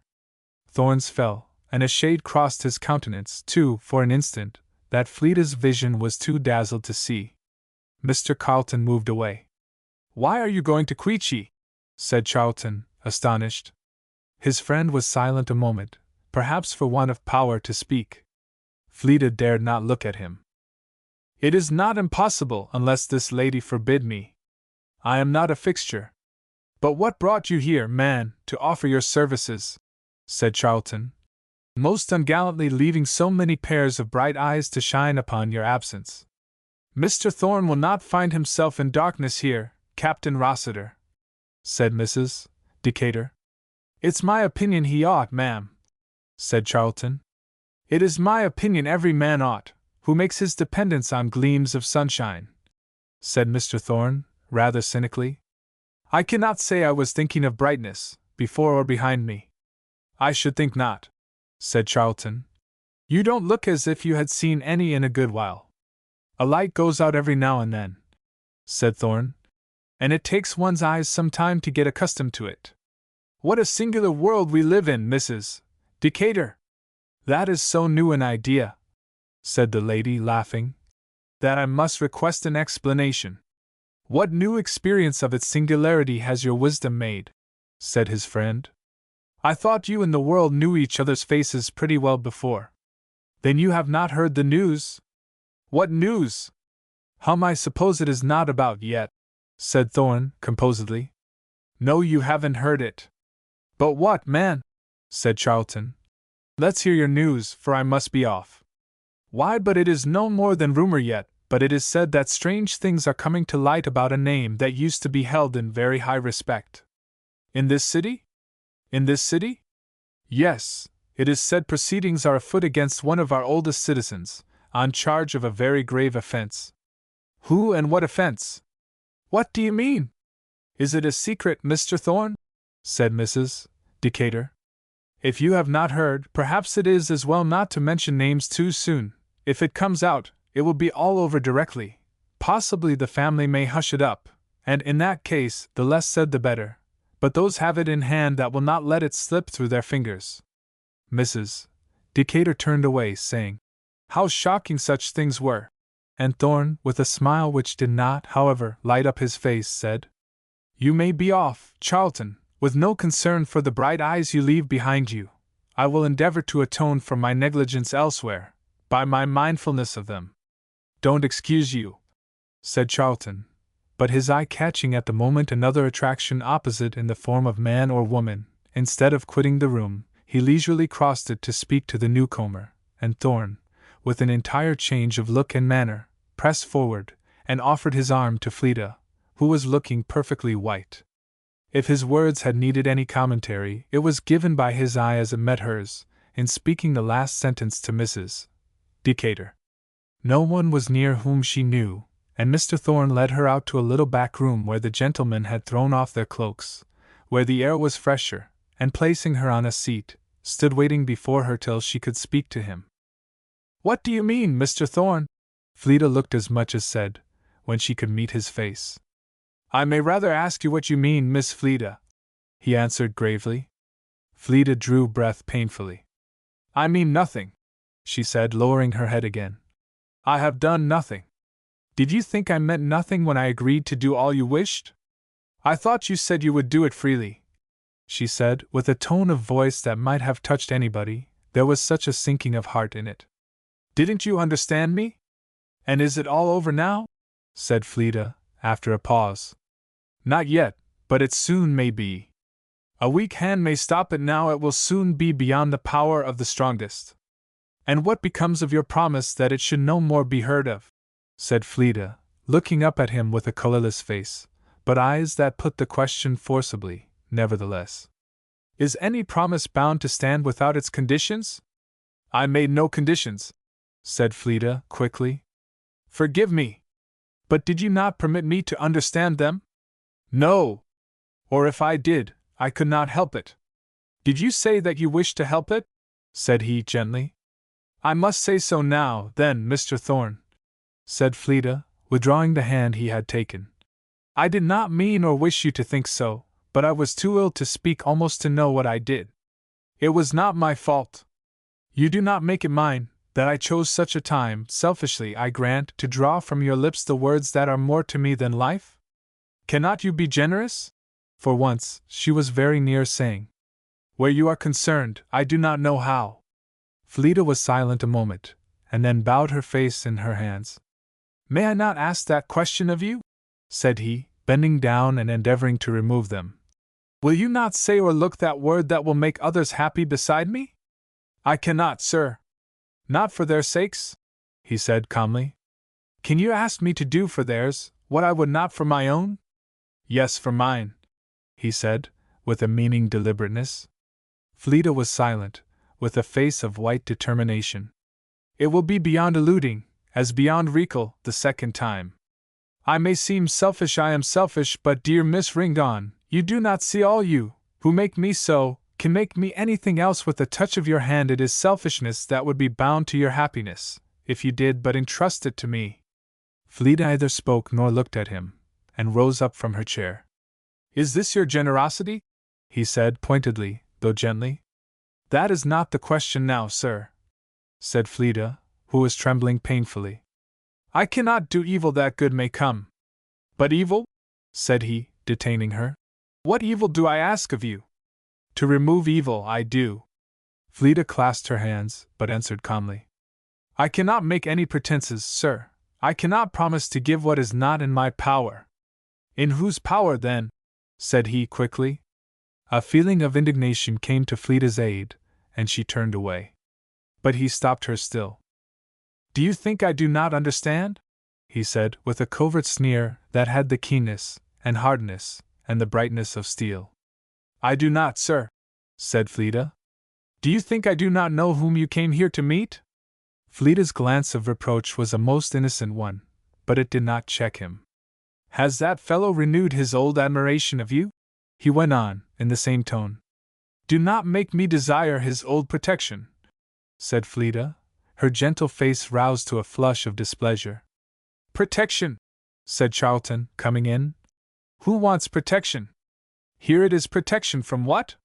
My old friend Lewis? What the deuce does this lady want of protection, Mr. Thorn?" It was plain enough that Fleeta wanted it, from the way she was drooping upon his arm. "You may ask the lady herself," said Thorn, in the same tone he had before used. "I have not the honor to be her spokesman." "She don't need one," said Charlton. "I address myself to you. Speak for yourself, man." "I am not sure that it would be her pleasure I should," said Thorn. "Shall I tell this gentleman, Miss Ringon, who needs protection, and from what?" Fleeta raised her head, and putting her hand on his arm, looked. A concentration of entreaty lips were sealed. "Will you give me," said he, gently taking the hand in his own, "your sign manual for Captain Rossiter's security? It is not too late. Ask it of her, sir." "What does this mean?" said Charlton, looking from his cousin to his friend. "You shall have the pleasure of knowing, sir, just so soon as I find it convenient." "I will have a few words with you on this subject, my fine fellow," said Captain Rossiter, as the other was preparing to leave the room. "You had better speak to somebody else," said Thorn. "But I am ready." Charlton muttered an imprecation upon his absurdity, and turned his attention to Fleeta, who needed it, and yet desired anything else. For a moment she had an excuse for not answering his questions in her inability, and then, opportunely, Mrs. Decatur came in to look after her, and she was followed by her daughter. Fleeta roused all her powers to conceal and command her feelings, rallied herself, said she had been a little weak and faint, drank water, and declared herself able to go back into the drawing-room. To go home would have been her utmost desire, but at the instant her energies were all bent to the one point of putting back thought, and keeping off suspicion. And in the first hurry and bewilderment of distress, the dread of finding herself alone with Charlton, till she had had time to collect her thoughts, would of itself have been enough to prevent her accepting the proposal. She entered the drawing-room again on Mrs. Decatur's arm, and had stood a few minutes talking or listening, with that same concentration of all her faculties upon the effort to bear up outwardly, when Charlton came up to ask if he should leave her. Fleeta made no objection, and he was out of her sight, far enough to be beyond reach or recall, when it suddenly struck her that she ought not to have let him go without speaking to him, without entreating him to see her in the morning before he saw Thorn. The sickness of this new apprehension was too much for poor Fleeta's power of keeping up. She quietly drew her arm from Mrs. Decatur's, saying that she would sit down, and sought out a place for herself, apart from the rest, by an engraving stand, where for a little while, not to seem unoccupied, she turned over print after print that she did not see. Even that effort failed at last, and she sat gazing at one of Sir Thomas Lawrence's bright-faced children, and feeling as if in herself the tides of life were setting back upon their fountain preparatory to being still forever. She became sensible that someone was standing beside the engravings, and looked up at Mr. Carlton. "Are you ill?" he said, very gently and tenderly. The answer was a quick motion of Fleeta's hand to her head, speaking sudden pain, and perhaps sudden difficulty of self-command. She did not speak. "Will you have anything?" A whispered, "No." "Would you like to return to Mrs. Evelyn's? I have a carriage here." With a look of relief that seemed to welcome him as her good angel, Fleeta instantly rose up, and took the arm he offered her. She would have hastened from the room then, but he gently checked her pace, and Fleeta was immediately grateful for the quiet and perfect shielding from observation that his manner secured her. He went with her up the stairs, and to the very door of the dressing-room. There Fleeta hurried on her shoes and mufflers in trembling fear that someone might come and find her, gained Mr. Carlton's arm again, and was placed in the carriage. The drive was in perfect silence, and Fleeta's agony deepened and strengthened with every minute. She had freedom to think, and thought did but carry a torch into chamber after chamber of misery. There seemed nothing to be done. She could not get hold of Charlton, and if she could, nothing could be less amenable than his passions to her gentle restraints. Mr. Thorne was still less approachable or manageable, except in one way that she did not even think of. His insinuations about Mr. Carlton did not leave even a tinge of embarrassment upon her mind. They were cast from her as insulting absurdities, which she could not think of a second time without shame. The carriage rolled on with them a long time without a word being said. Mr. Carlton knew that she was not weeping nor faint. But as the light of the lamps was now and then cast within the carriage, he saw that her face looked ghastly, and he saw, too, that its expression was not of a quiet sinking under sorrow, nor of an endeavor to bear up against it, but a wild searching gaze into the darkness of possibilities. They had near reached Mrs. Evelyn's. "I cannot see you so," he said, gently touching the hand which lay listlessly beside him. "You are ill." Again the same motion of the other hand to her face, the quick token of great pain suddenly stirred. "For the sake of old times, let me ask," said he, "can nothing be done?" Those very gentle and delicate tones of sympathy and kindness were too much to bear. The hand was snatched away to be pressed to her face. Oh, that those old times were back again, and she a child that could ask his protection. No one to give it now. He was silent a moment. Fleeta's head bowed beneath the mental pressure. "Has Dr. Gregory returned?" The negative answer was followed by a half-uttered exclamation of longing checked midway, but sufficiently expressive of her want. "Do you trust me?" he said, after another second of pausing. "Perfectly," said Fleeta, amidst her tears, too much excited to know what she was saying, and in her simplicity half forgetting that she was not a child still. "More than any one in the world." The few words he had spoken, and the manner of them, had curiously borne her back years in a minute. She seemed to be under his care more than for the drive home. He did not speak again for a minute. When he did, his tone was very quiet, and lower than before. "Give me what a friend can have in charge to do for you, and it shall be done."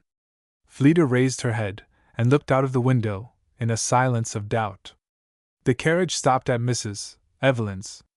"Not now," said Mr. Carlton, as the servant was about to open the door. "Drive round the square till I speak to you." Fleeta was motionless, and almost breathless with uncertainty. If Charlton could be hindered from meeting Mr. Thorne, but how could Mr. Carlton effect it? But there was that in him or in his manner, which invariably created confidence in his ability, or fear of it, even in strangers, and how much more in her who had a childish but very clear recollection of several points in his character which confirmed the feeling. And might not something be done, through his means, to facilitate her uncle's escape? Of whom she seemed to herself now the betrayer. But to tell him the story? A person of his high nice notions of character, what a distance it would put even between his friendship and her, but that thought was banished instantly, with one glance at Mr. Thorne's imputation of ungenerousness. To sacrifice herself to him would not have been generosity. To lower herself in the esteem of a different character, she felt, called for it. There was time even then, too, for one swift thought of the needlessness and bitter fruits of wrongdoing. But here they were, should she make them known, and trouble Mr. Carlton, friend though he were, with these miserable matters in which he had no concern? She sat with a beating heart and a very troubled brow, but a brow as easy to read as a child's. It was the trouble of anxious questioning. Mr. Carlton watched it for a little while, undecided as ever, and more pained. "You said you trusted me," he said quietly, taking her hand again. "But I don't know what you could do, Mr. Carlton," Fleeta said, with a trembling voice. "Will you let me be the judge of that? I cannot bear to trouble you with these miserable things." "You cannot," said he, with that same quiet tone. "But by thinking and saying so, I can have no greater pleasure than to take pains for you." Fleeta heard these words precisely, and with the same simplicity as a child would have heard them, and answered with a very frank burst of tears, as soon as possible, according to her custom, driven back, though even in the act of quieting herself, they broke forth again as uncontrollably as at first. But Mr. Carlton had not long to wait.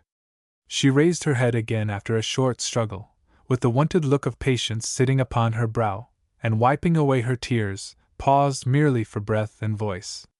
He was perfectly silent. "Mr. Carlton, I will tell you," she began. "I hardly know whether I ought or ought not," and her hand went to her forehead for a moment. "But I cannot think tonight, and I have not a friend to apply to." She hesitated, and then went on, with a voice that trembled and quavered sadly. "Mr. Thorn has a secret of my uncle's in his power which he promised without conditions to keep faithfully, and now insists that he will not but upon conditions. And cannot the conditions be met?" "No, and oh, I may as well tell you at once," said Fleda in bitter sorrow. "It is a crime that he committed." "Mr. Thorn?" "No, no," said Fleda, weeping bitterly, "not he." Her agitation was excessive for a moment, then she threw it off, and spoke more collectedly, though with exceeding depression of manner. "It was long ago, when he was in trouble, he put Mr. Thorn's name to a note, and never was able to take it up, and nothing was ever heard about it till lately, and last week he was going to leave the country, and Mr. Thorn promised that the proceedings should be entirely given up, and that was why I came to town, to find Uncle Rolf, and bring him home, and I did, and he is gone, and now Mr. Thorn says it is all going on again, and that he will not escape this time, and I have done it." Fleda writhed again in distress. "Thorn promised without conditions?" "Certainly he promised freely, and now he insists upon them, and you see Uncle Rolf would have been safe out of the country now, if it hadn't been for me." "I think I can undo this snarl," said Mr. Carlton calmly. "But that is not all," said Fleda, a little quieted. "Charlton came in this evening when we were talking, and he was surprised to find me so, and Mr. Thorn was in a very ill humor, and some words passed between them, and Charlton threatened to see him again. And oh, if he does," said poor Fleda, "that will finish our difficulties. For Charlton is very hot, and I know how it will end, how it must end. Where is your cousin to be found?" "I don't know where he lodges when he is in town." "You did not leave him at Mrs. Decatur's. Do you know where he is this evening?" "Yes," said Fleda, wondering that she should have heard and remembered. "He said he was going to meet a party of his brother officers at Madame Fouché's, a sister-in-law of his colonel, I believe." "I know her." "This note, was it the name of the young Mr. Thorn, or of his father that was used?" "Of his father." "Has he appeared at all in this business?" "No," said Fleda, feeling for the first time that there was something notable about it. "What sort of person do you take him to be?" "Very kind, very pleasant, always he has been to me, and I should think to everybody very unlike the son." Mr. Carlton had ordered the coachman back to Mrs. Evelyn's. "Do you know the amount of the note? It may be desirable that I should not appear uninformed." "It was for $4,000, Fleda said, in the low voice of shame. "And when given?" "I don't know exactly, but 6 years ago, sometime in the winter of '43, it must have been." He said no more till the carriage stopped, and then, before handing her out of it, lifted her hand to his lips. That carried all the promise Fleda wanted from him. How oddly, how curiously, her hand kept the feeling of that kiss upon it all night. Chapter 18. Heat not a furnace for your friend so hot that it may singe yourself. Shakespeare. Mr. Carlton went to Madame Fouché's, who received most graciously, as any lady would, his apology for introducing himself unlooked for, and begged that he would commit the same fault often. As soon as practicable, he made his way to Charlton, and invited him to breakfast with him the next morning. Mrs. Carlton always said it never was known that Guy was refused anything he had a mind to ask. Charlton, though taken by surprise, and certainly not too much prepossessed in his favor, was won by an influence that, where its owner chose to exert it, was generally found irresistible, and not only accepted the invitation, but was conscious to himself of doing it with a good deal of pleasure. Even when Mr. Carlton made the further request that Captain Rossiter would, in the meantime, see no one on business of any kind, intimating that the reason would then be given, Charlton, though startling a little at this restraint upon his freedom of motion, could do no other than give the desired promise, and with the utmost readiness. Guy then went to Mr. Thorne's. It was, by this time, not early. "Mr. Lewis Thorne, is he at home?" "He is, sir," said the servant, admitting him rather hesitatingly. "I wish to see him a few moments on business." "It is no hour for business," said the voice of Mr. Lewis from over the balusters. "I can't see anybody tonight." "I ask but a few minutes," said Mr. Carlton. "It is important." "It may be anything," said Thorne. "I won't do business after 12 o'clock. Mr. Carlton desired the servant to carry his card, with the same request, to Mr. Thorne the elder. "What's that?" said Thorne, as the man came upstairs. "My father? Shaw. He can't attend to it." "Well, walk up, sir, if you please. May as well have it over and done with it." Mr. Carlton mounted the stairs and followed the young gentleman into an apartment, to which he rapidly led the way. "You've no objection to this, I suppose?" Thorne remarked, as he locked the door behind them. "Certainly not," said Mr. Carlton coolly, taking out the key and putting it in his pocket. "My business is private, it needs no witnesses. Especially as it so nearly concerns yourself," said Thorne sneeringly. "Which part of it, sir?" said Mr. Carlton, with admirable breeding. It vexed, at the same time that it constrained Thorne. "I'll let you know, presently," he said, hurriedly proceeding to the lower end of the room, where some cabinets stood, and unlocking door after door in mad haste. The place had somewhat the air of a study, perhaps Thorne's private room. A long table stood in the middle of the floor, with materials for writing, and a good many books were about the room, in cases and on the tables, with maps, and engravings, and portfolios, and a nameless collection of articles, the miscellaneous gathering of a man of leisure and some literary taste. Their owner presently came back from the cabinets with tokens of a very different kind about him. "There, sir," he said, offering to his guest a brace of most inhospitable-looking pistols. "Take one, and take your stand, as soon as you please, nothing like coming to the point at once." He was heated and excited even more than his manner indicated. Mr. Carlton glanced at him, and stood quietly examining the pistol he had taken. It was already loaded. "This is a business that comes upon me by surprise," he said calmly. "I don't know what I have to do with this, Mr. Thorne." "Well, I do," said Thorne. "And that's enough. Take your place, sir. You escaped me once, but," and he gave his words dreadful emphasis, "you won't do it the second time." "You do not mean," said the other, "that your recollection of such an offense has lived out so many years?" "No, sir. No, sir," said Thorne. "It is not that. I despise it, as I do the offender. You have touched me more nearly." "Let me know what," said Mr. Carlton, turning his pistol's mouth down upon the table, and leaning on it. "You know already. What do you ask me for?" said Thorne, who was foaming. "If you say you don't, you lie heartily. I'll tell you nothing but out of this. I have not knowingly injured you, sir, in a whit." "Then a Carlton may be a liar," said Thorne. "And you are one, I dare say, not the first. Put yourself there, sir, will you?" "Well," said Guy carelessly, "if it is decreed that I am to fight, of course there's no help for it, but as I have business on hand that might not be so well done afterwards, I must beg your attention to that in the first place." "No, sir," said Thorne. "I'll attend to nothing, I'll hear nothing from you. I know you. I'll not hear a word. I'll see to the business. Take your stand." "I will not have anything to do with pistols," said Mr. Carlton coolly, laying his out of his hand. "They make too much noise."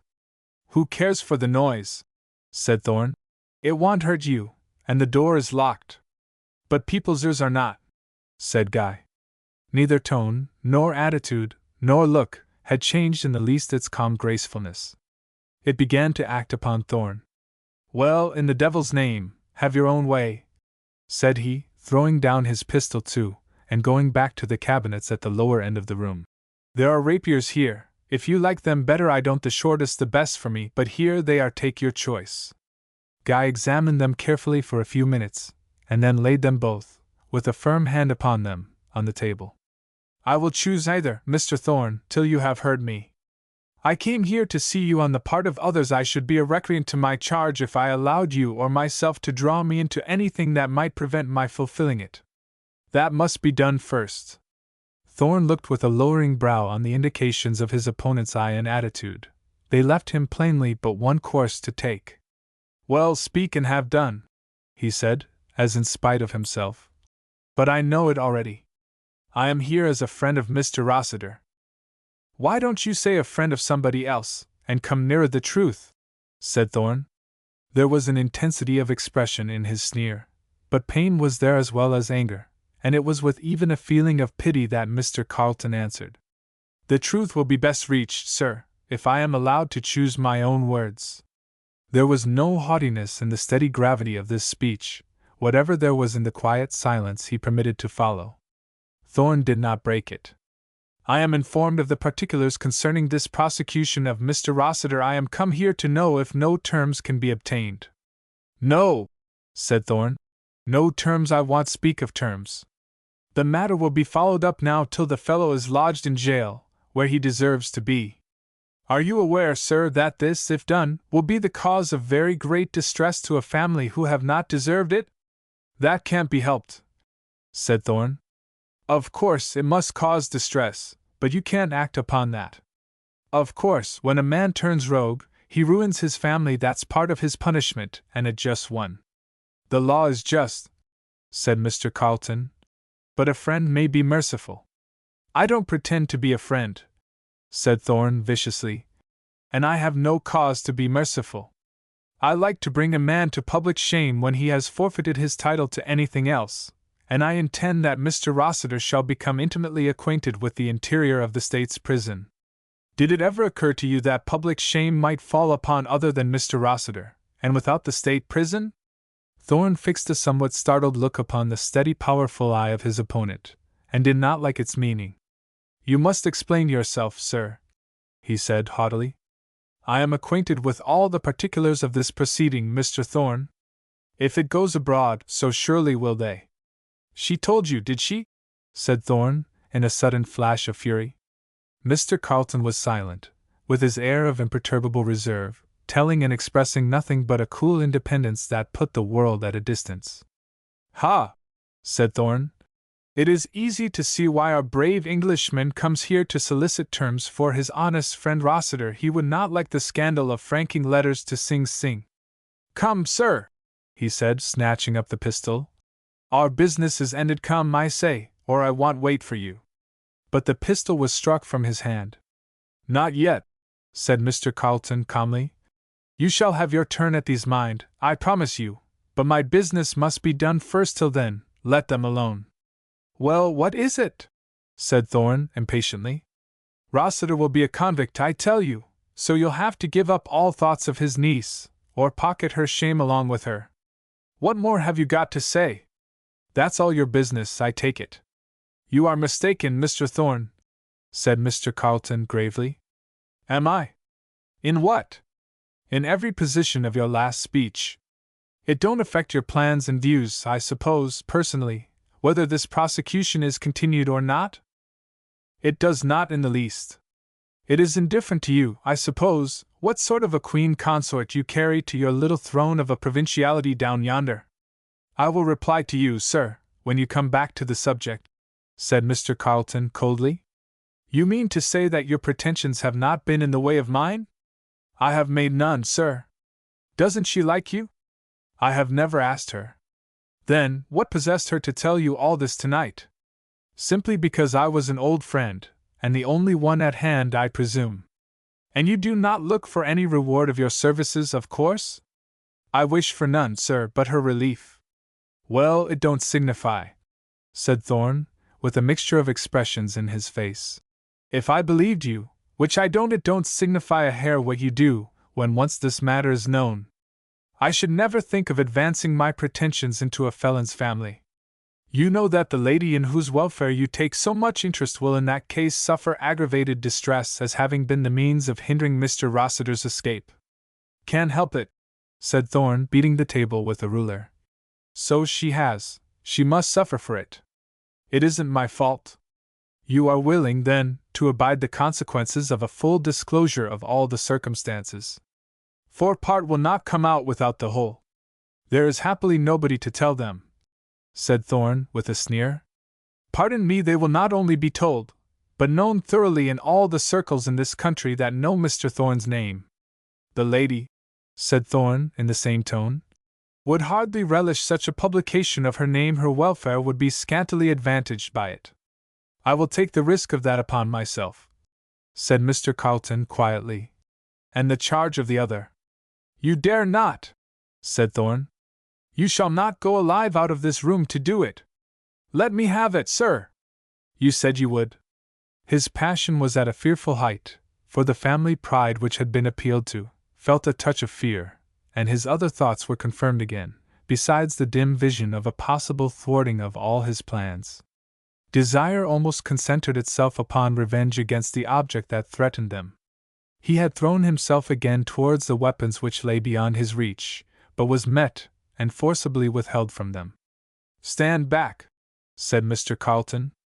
I said I would, but I am not ready. Finish this business first. What is there to finish? Said Thorn furiously. You will never live to do anything out of these doors again. You are mocking yourself. My life is not in your hands, sir, and I will settle this matter before I put it in peril. If not with you, with Mr. Thorn, your father, to whom it more properly belongs. You cannot leave the room to see him, said Thorn sneeringly. That is at my pleasure, said the other. Unless hindered by means I do not think you will use. Thorn was silent. Will you yield anything of justice, once more, in favor of this distressed family? That is, yield the whole, and let the guilty go free? When the punishment of the offender would involve that of so many unoffending, who, in this case, would feel it with peculiar severity. He deserves it, if it was only for the money he has kept me out of. He ought to be made to refund what he has stolen, if it took the skin off his back.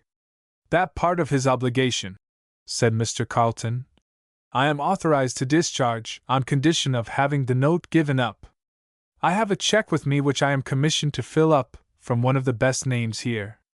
I need only the date of the note, which the giver of the check did not know. Thorn hesitated, again tapping the table with the ruler in a troubled manner. He knew, by the calm erect figure before him and the steady eye he did not care to meet, that the threat of disclosure would be kept. He was not prepared to brave it, in case his revenge should fail, and if it did not.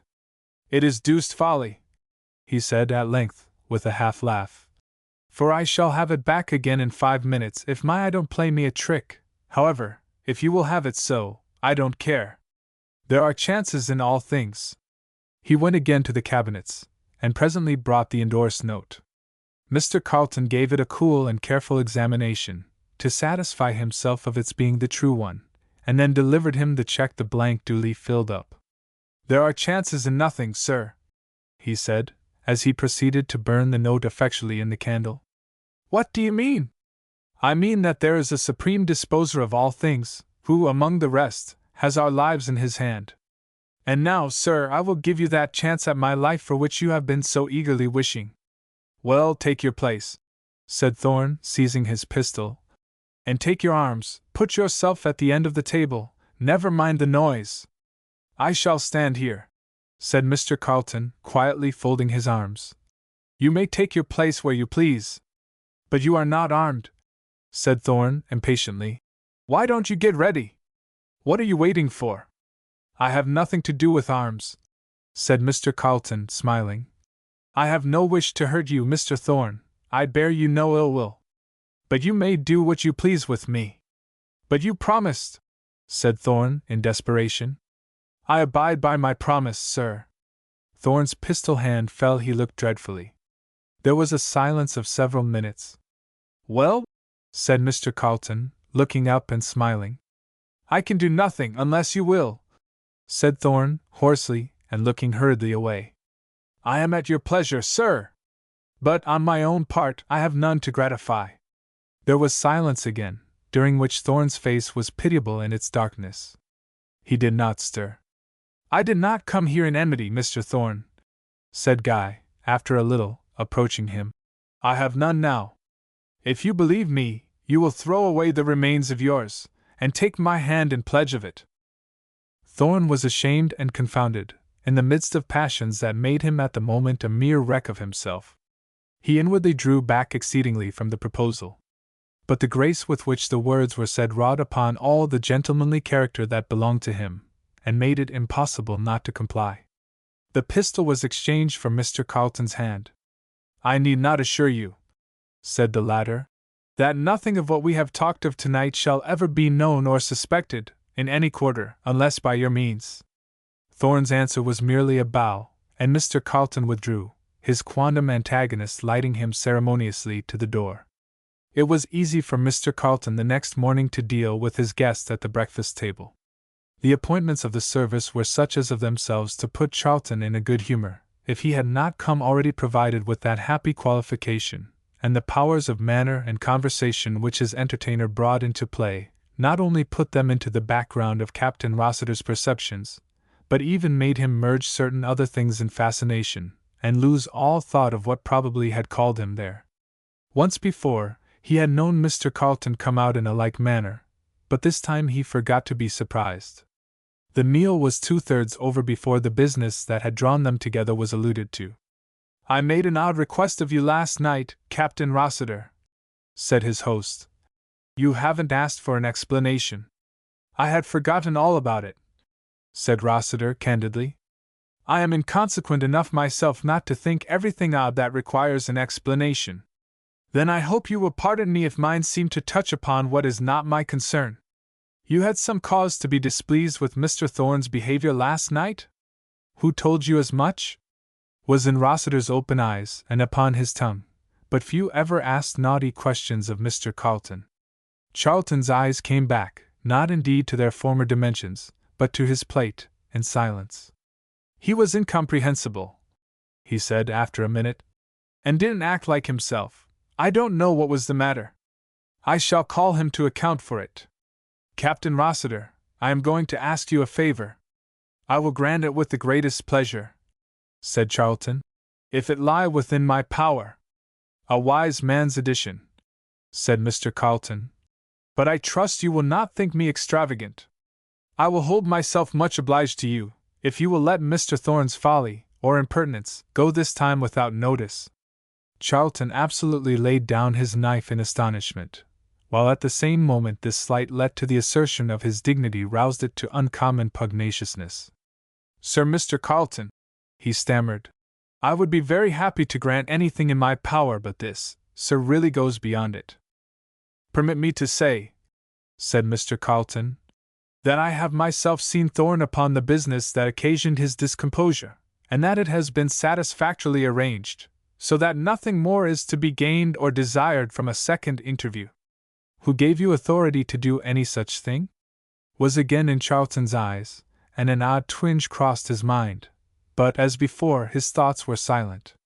"My part of the business cannot have been arranged," he said, "for it lies in a question or two that I must put to the gentleman myself." "What will that question or two probably end in?" said Mr. Carleton, significantly. "I can't tell," said Rossiter. "Depends on himself. It will end according to his answers." "Is his offense so great that it cannot be forgiven upon my entreaty?" "Mr. Carleton," said Rossiter, "I would gladly pleasure you, sir, but you see, this is a thing a man owes to himself." "What thing, sir?" "Why, not to suffer impertinence to be offered him with impunity. Even though the punishment extend to hearts at home that must feel it far more heavily than the offender? Would you suffer yourself to be insulted, Mr. Carleton?" said Rossiter, by way of a mouth-stopper. "Not if I could help it," said Mr. Carleton, smiling. "But if such a misfortune happened, I don't know how it would be repaired by being made a matter of life and death." "But honor might," said Rossiter. "Honor is not reached, Captain Rossiter. Honor dwells in a strong citadel, and a squib against the walls does in no wise affect their security. But also, it is not consistent with honor to sit still and suffer it. Question. The firing of a cracker, I think, hardly warrants a sally. It calls for chastisement, though," said Rossiter, a little shortly. "I don't know that," said Mr. Carleton gravely. We have it on the highest authority that it is the glory of man to pass by a transgression. But you can't go by that, said Charlton, a little fidgeted. The world wouldn't get along so. Men must take care of themselves. Certainly. But what part of themselves is cared for in this resenting of injuries? Why, their good name. As how affected? Pardon me. By the world's opinion, said Rossiter, which stamps every man with something worse than infamy who cannot protect his own standing.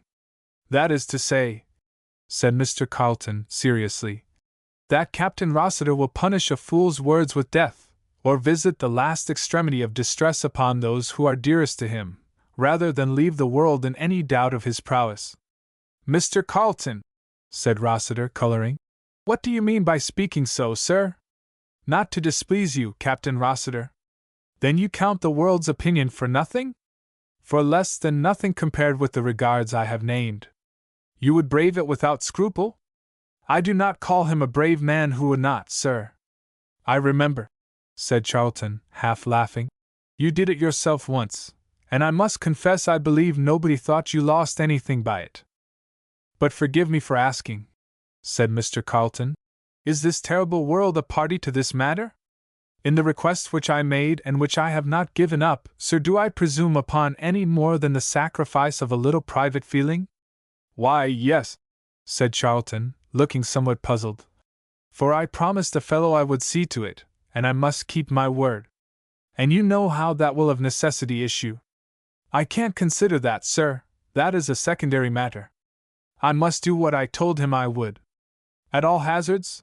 Said Mr. Carleton. What hazards? Not hazard, but certainty of incurring a reckoning far less easy to deal with. What do you mean with yourself?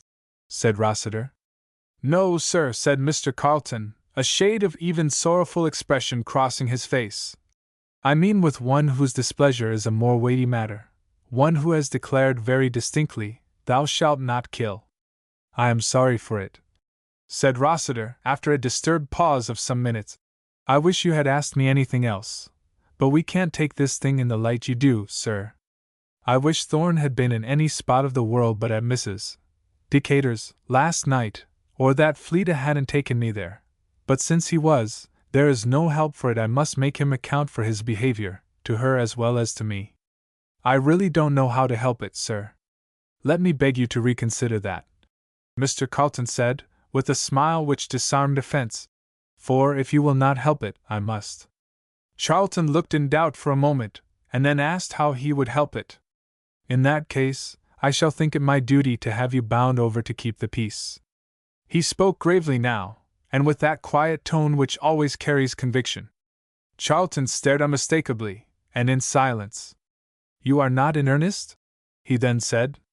I trust you will permit me to leave you forever in doubt on that point, said Mr. Carleton, with again a slight giving way of the muscles of his face. I cannot indeed, said Rossiter. Do you mean what you said just now? Entirely. But Mr. Carleton, said Rossiter, flushing, and not knowing exactly how to take him up, is this the manner of one gentleman towards another? He had not chosen right, for he received no answer but an absolute quietness which needed no interpretation. Charlton was vexed and confused, but somehow, it did not come into his head to pick a quarrel with his host, in spite of his irritation. That was, perhaps, because he felt it to be impossible. I beg your pardon, he said, most unconsciously verifying Fleeta's words in his own person. But, Mr. Carleton, do me the favor to say that I have misunderstood your words. They are incomprehensible to me, sir. I must abide by them nevertheless, Captain Rossiter. Mr. Carleton answered, with a smile. I will not permit this thing to be done while, as I believe, I have the power to prevent it. You see, he said, smiling again, I put in practice my own theory. Charlton looked exceedingly disturbed, and maintained a vexed and irresolute silence for several minutes, realizing the extreme disagreeableness of having more than his match to deal with. Come, Captain Rossiter, said the other, turning suddenly round upon him. Say that you forgive me what you know was meant in no disrespect to you. I certainly should not, said Rossiter, yielding, however, with a half-laugh. If it were not for the truth of the proverb, that it takes two to make a quarrel. Give me your hand upon that. And now that the question of honor is taken out of your hands, grant, not to me, but to those for whom I ask it, your promise to forgive this man." Charlton hesitated, but it was difficult to resist the request, backed as it was with weight of character and grace of manner, along with its intrinsic reasonableness, and he saw no other way so expedient of getting out of his dilemma.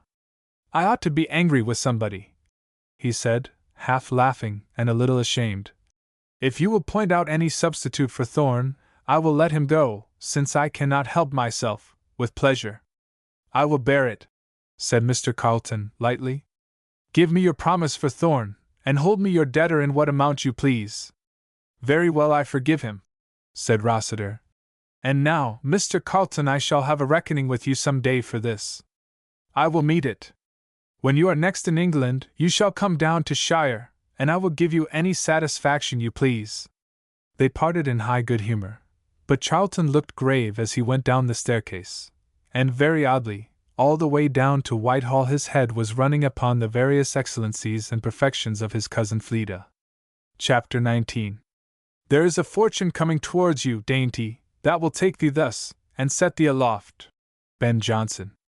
That day was spent by Fleda in the never-failing headache which was sure to visit her after any extraordinary nervous agitation, or too great mental or bodily trial. It was severe this time, not only from the anxiety of the preceding night, but from the uncertainty that weighed upon her all day long. The person who could have removed the uncertainty came, indeed, to the house, but she was too ill to see anybody. The extremity of pain wore itself off with the day, and at evening she was able to leave her room and come downstairs. But she was ill yet, and could do nothing but sit in the corner of the sofa, with her hair unbound, and Florence gently bathing her head with cologne. Anxiety as well as pain had, in some measure, given place to exhaustion, and she looked a white embodiment of endurance, which gave a shock to her friend's sympathy. Visitors were denied, and Constance and Edith devoted their eyes and tongues at least to her service, if they could do no more. It happened that Joe Manton was out of the way, holding an important conference with the brother usher next door, a conference that he had no notion would be so important when he began it, when a ring on his own premises summoned one of the maid servants to the door. She knew nothing about "not at home," and unceremoniously desired the gentleman to walk up. The ladies were in the drawing-room. The door had been set wide open for the heat, and Fleda was close in the corner behind it, gratefully permitting Florence's efforts with the cologne, which yet she knew could avail nothing but the kind feelings of the operator, for herself patiently waiting her enemy's time. Constance was sitting on the floor looking at her. "I can't conceive how you can bear so much," she said at length. Fleda thought how little she knew what was borne. "Why, you could bear it, I suppose, if you had to," said Edith philosophically. "She knows she looks most beautiful," said Florence, softly passing her cologned hands down over the smooth hair. "She knows. Il faut souffrir pour être belle. La migraine n'est guère avec les douceurs," said Mr. Carleton, entering. "Try something sharp, Miss Evelyn." "Where are we to get it?" said Constance, springing up, and adding, in a most lackadaisical aside to her mother, "Mamma! The fowling piece. Our last vinegar hardly comes under the appellation, and you don't expect to find anything volatile in this house, Mr. Carleton?" He smiled. "Have you none for grave occasions, Miss Constance?" "I want retort the question about something sharp," said Constance, arching her eyebrows, "because it is against my principles to make people uncomfortable.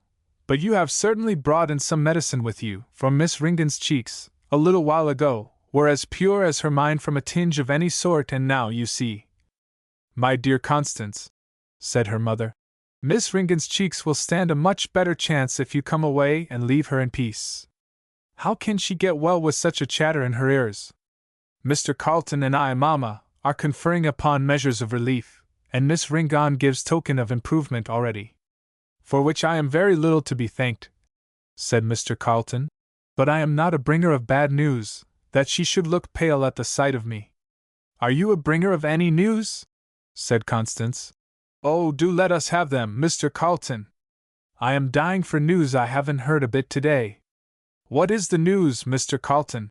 said her mother's voice, from the more distant region of the fire. "I believe there are no general news, Mrs. Evelyn." "Are there any particular news?" said Constance. "I like particular news infinitely the best." "I am sorry, Miss Constance, I have none for you." "But will this headache yield to nothing?" "Fleda prophesied that it would to time," said Florence. "She would not let us try much beside. And I must confess there has been no volatile agency employed at all," said Constance. "I never knew time have less of it, and Fleda seemed to prefer him for her physician." "He hasn't been a good one today," said Edith, nestling affectionately to her side. "Isn't it better, Fleda?" For she had covered her eyes with her hand. "Not just now," said Fleda softly. "It is fair to change physicians if the first fails," said Mr. Carlton. "I have had a slight experience in headache curing. If you will permit me, Miss Constance, I will supersede time and try a different prescription." He went out to seek it, and Fleda leaned her head in her hand, and tried to quiet the throbbing heart, every pulsation of which was felt so keenly at the seat of pain. She knew, from Mr. Carlton's voice and manner she thought she knew that he had exceeding good tidings for her.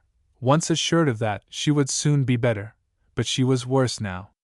"Where is Mr. Carlton gone?" said Mrs. Evelyn.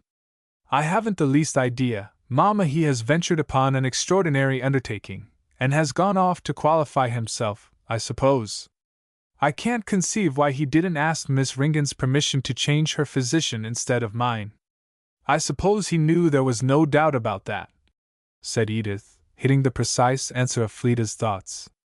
"And what should make him think there was any doubt about mine?" said Constance tartly. "Oh, you know," said her sister. "You are so odd, nobody can tell what you will take a fancy to. You are extremely liberal in your expressions, at least, Miss Evelyn, I must say," said Constance, with a glance of no doubtful meaning. "Joe, did you let Mr. Carlton in?" "No, ma'am." "Well, let him in next time, and don't let in anybody else." Whereafter the party relapsed into silent expectation. It was not many minutes before Mr. Carlton returned. "Tell your friend, Miss Constance," he said, putting an exquisite little vinaigrette into her hand, "that I have nothing worse for her than that." "Worse than this?" said Constance, examining it.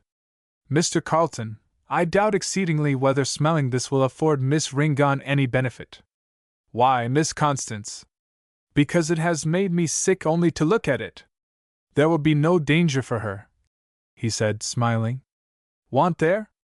"Well, Fleda, my dear, here, take it," said the young lady. "I hope you are differently constituted from me, for I feel a sudden pain since I saw it, but as you keep your eyes shut, and so escape the sight of this lovely gold chasing, perhaps it will do you no mischief." "It will do her all the more good for that," said Mrs. Evelyn. The only ears that took the benefit of this speech were Edith's and Mr. Carlton's. Fleda's were deafened by the rush of feeling. She very little knew what she was holding.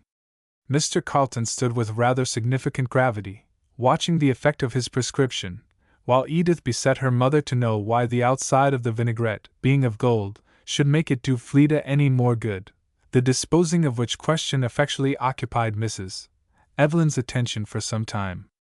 "And pray, how long is it since you took up the trade of a physician, Mr. Carlton?"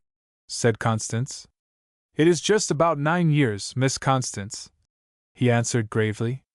But that little reminder, slight as it was, overcame the small remnant of Fleda's self-command. The vinaigrette fell from her hands, and her face was hid in them.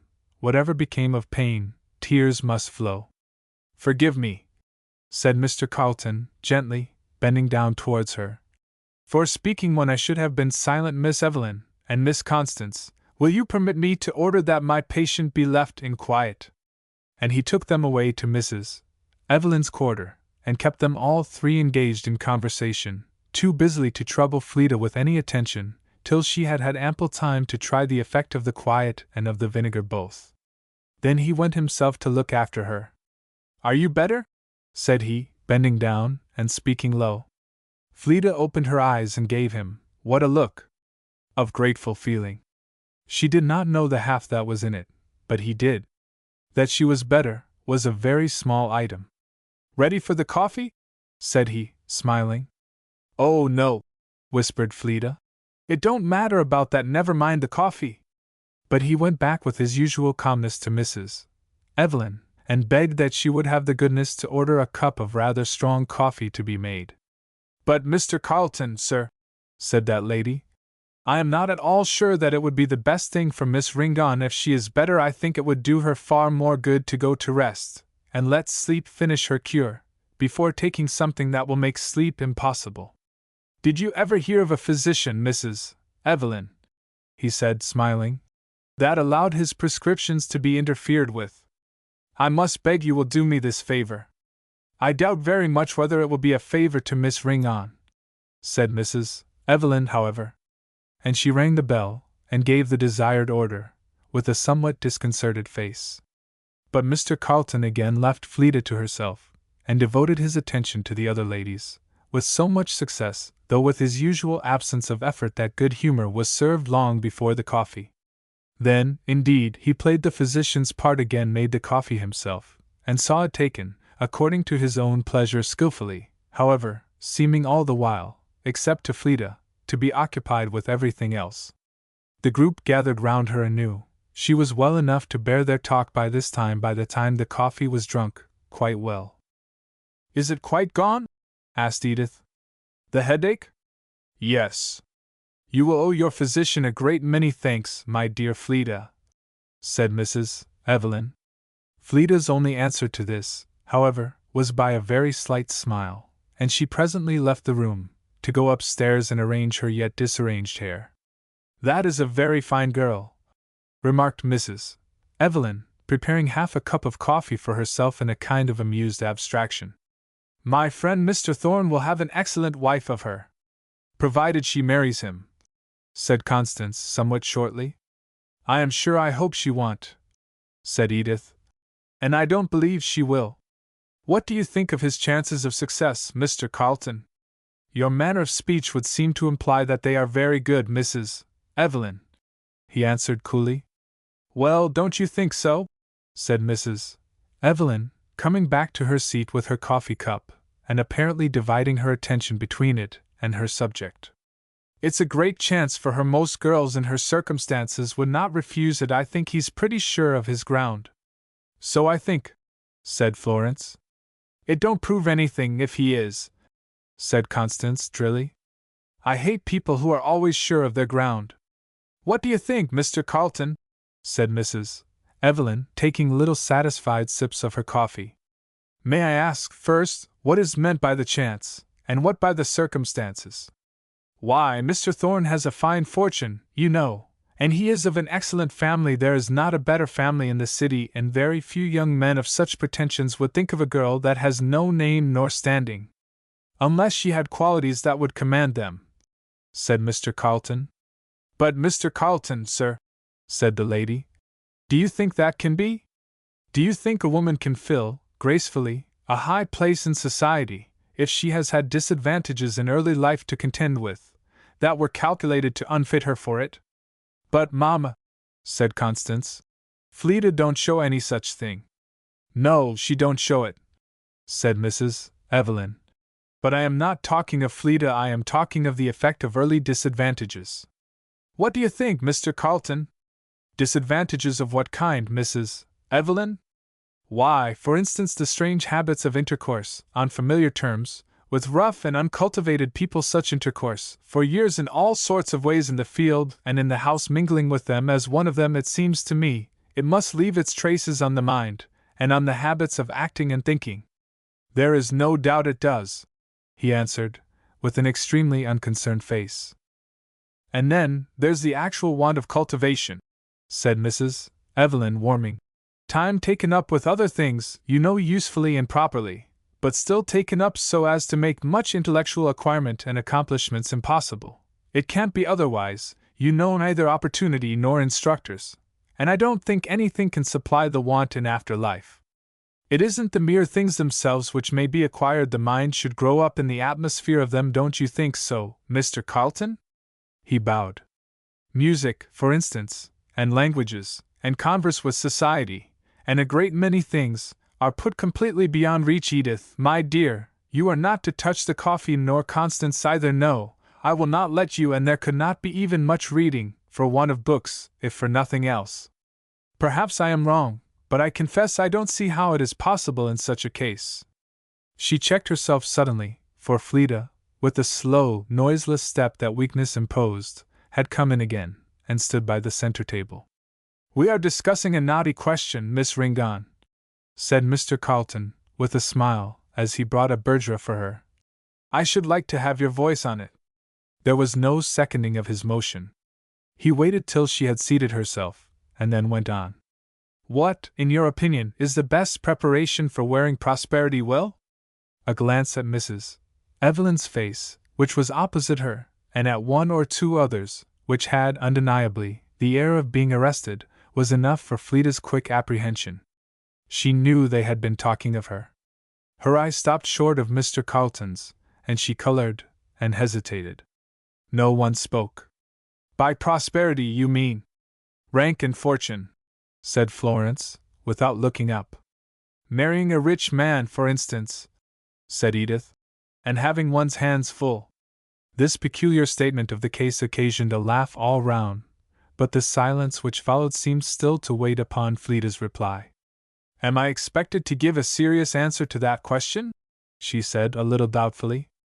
Expectations are not stringent things, said her first questioner, smiling. That waits upon your choice.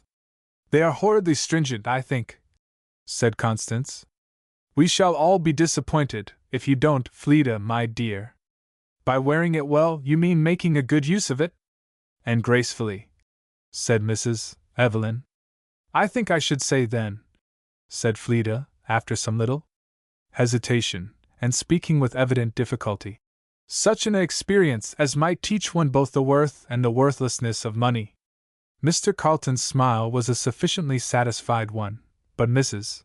Evelyn retorted. The worth and the worthlessness. Fleda, my dear, I don't understand. And what experience teaches one the worth, and what the worthlessness of money? Said Constance. Mamma is morbidly persuaded that I do not understand the first of the second. I have an indefinite idea, from never being able to do more than half that I want with it. Fleda smiled and hesitated again, in a way that showed she would willingly be excused, but the silence left her no choice but to speak. I think, she said modestly, that a person can hardly understand the true worth of money, the ends it can best subserve, that has not been taught it by his own experience of the want. And what follows? Said Mr. Carlton. I was going to say, sir, that there is danger, especially when people have not been accustomed to it, that they will greatly overvalue and misplace the real worth of prosperity, unless the mind has been steadied by another kind of experience, and has learned to measure things by a higher scale. And how when they have been accustomed to it? Said Florence. The same danger, without the especially, said Fleda, with a look that disclaimed any assuming. One thing is certain, said Constance. You hardly ever see les nouveaux riches make a graceful use of anything. Fleda, my dear, I am seconding all of your last speech that I understand. Mamma, I perceive, is at work upon the rest. I think we ought all to be at work upon it, said Mrs. Evelyn, for Miss Ringon has made it out that there is hardly anybody here that is qualified to wear prosperity well. I was just thinking so, said Florence. Fleda said nothing, and perhaps her color rose a little. I will take lessons of her, said Constance, with eyebrows just raised enough to neutralize the composed gravity of the other features. As soon as I have an amount of prosperity that will make it worth while. But I don't think, said Florence, that a graceful use of things is consistent with such a careful valuation and considering of the exact worth of everything. It's not my idea of grace. Yet propriety is an essential element of gracefulness, Miss Evelyn. Well, said Florence, certainly, but what then? Is it attainable, in the use of means, without a nice knowledge of their true value? But Mr. Carlton, I am sure I have seen improper things improper in a way gracefully done? No doubt, but Miss Evelyn, said he, smiling, the impropriety did not in those cases, I presume, attach itself to the other quality. The graceful manner was strictly proper to its ends, was it not, however the ends might be false? I don't know, said Florence. You have gone too deep for me. But do you think that close calculation, and all that sort of thing, is likely to make people use money, or anything else, gracefully? I never thought it did. Not close calculation alone, said Mr. Carlton. But do you think it is consistent with gracefulness?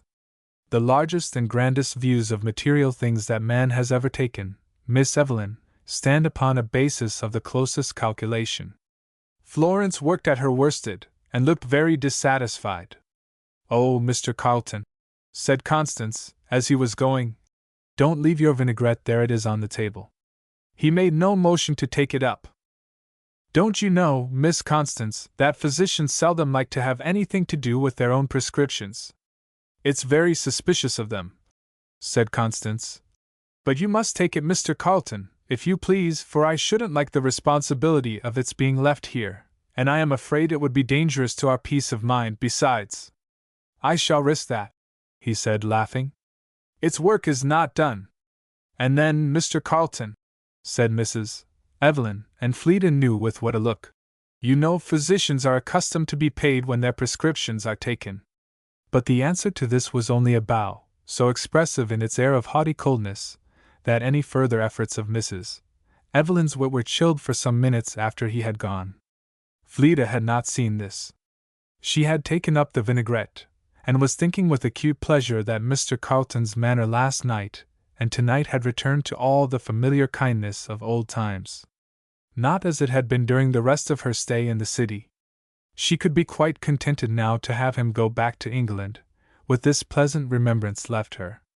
She sat turning over the vinaigrette, which to her fancy was covered with hieroglyphics that no one else could read, of her uncle's affair, of Charlton's danger, of her own distress, and the kindness which had wrought its relief, more penetrating and pleasant than even the fine aromatic scent which fairly typified it.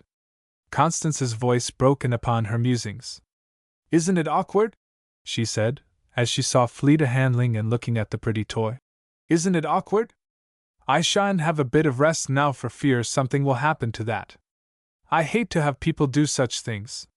Fleda, my dear, said Mrs. Evelyn, I wouldn't handle it, my love. You may depend there is some charm in it, some mischievous, hidden influence, and if you have much to do with it, I am afraid you will find a gradual coldness stealing over you, and a strange forgetfulness of Queechy, and you will perhaps lose your desire ever to go back there any more. The vinaigrette dropped from Fleda's fingers, but beyond a heightened color and a little tremulous gravity about the lip, she gave no other sign of emotion. Mamma, said Florence, laughing, you are too bad. Mamma, said Constance, I wonder how any tender sentiment for you can continue to exist in Fleda's breast. By the way, Fleda, my dear, do you know that we have heard of 2 escorts for you? But I only tell you because I know you'll not be fit to travel this age. I should not be able to travel tomorrow, said Fleda. They are not going tomorrow, said Mrs. Evelyn quietly. Who are they? Excellent ones, said Mrs. Evelyn. One of them is your old friend, Mr. Olney. Mr. Olney, said Fleda. What has brought him to New York? Really, said Mrs. Evelyn, laughing, I do not know. What should keep him away? I was very glad to see him, for my part. Maybe he has come to take you home. Who is the other? Said Fleda. That's another old friend of yours, Mrs. Rennie. Mrs. Rennie? Who is she? Said Fleda. Why, don't you know? Mrs. Rennie, she used to live with your Aunt Lucy, in some capacity years ago, when she was in New York housekeeper, I think. Don't you remember her? Perfectly now, said Fleda. Mrs. Rennie! She has been housekeeper for Mrs. Schenck these several years, and she is going somewhere out west to some relation, her brother, I believe, to take care of his family, and her road leads her your way. When do they go, Mrs. Evelyn? Both the same day, and both the day after tomorrow. Mr. Olney takes the morning train, he says, unless you would prefer some other. I told him you were very anxious to go, and Mrs. Rennie goes in the afternoon. So there's a choice for you. Mamma, said Constance. Fleeta is not fit to go at all either time. I don't think she is, said Mrs. Evelyn. But she knows best what she likes to do.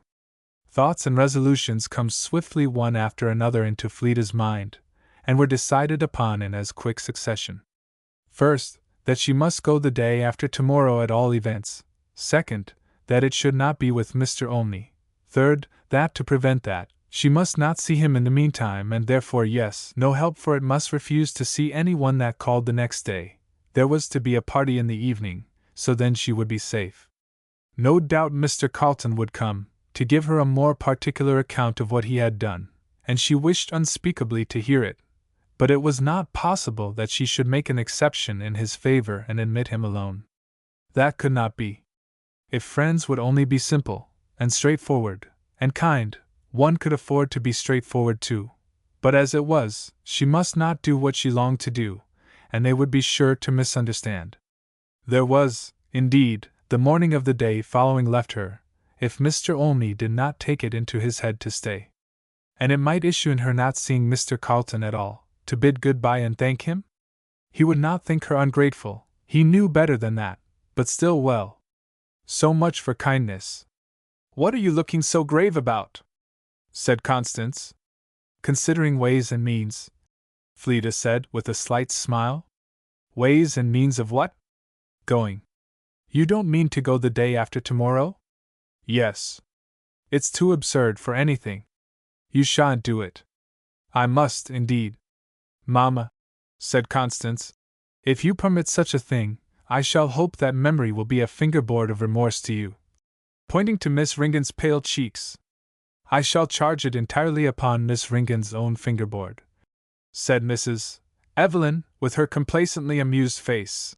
Fleeta, my dear, shall I request Mr. Olney to delay his journey for a day or two, my love, till you are stronger?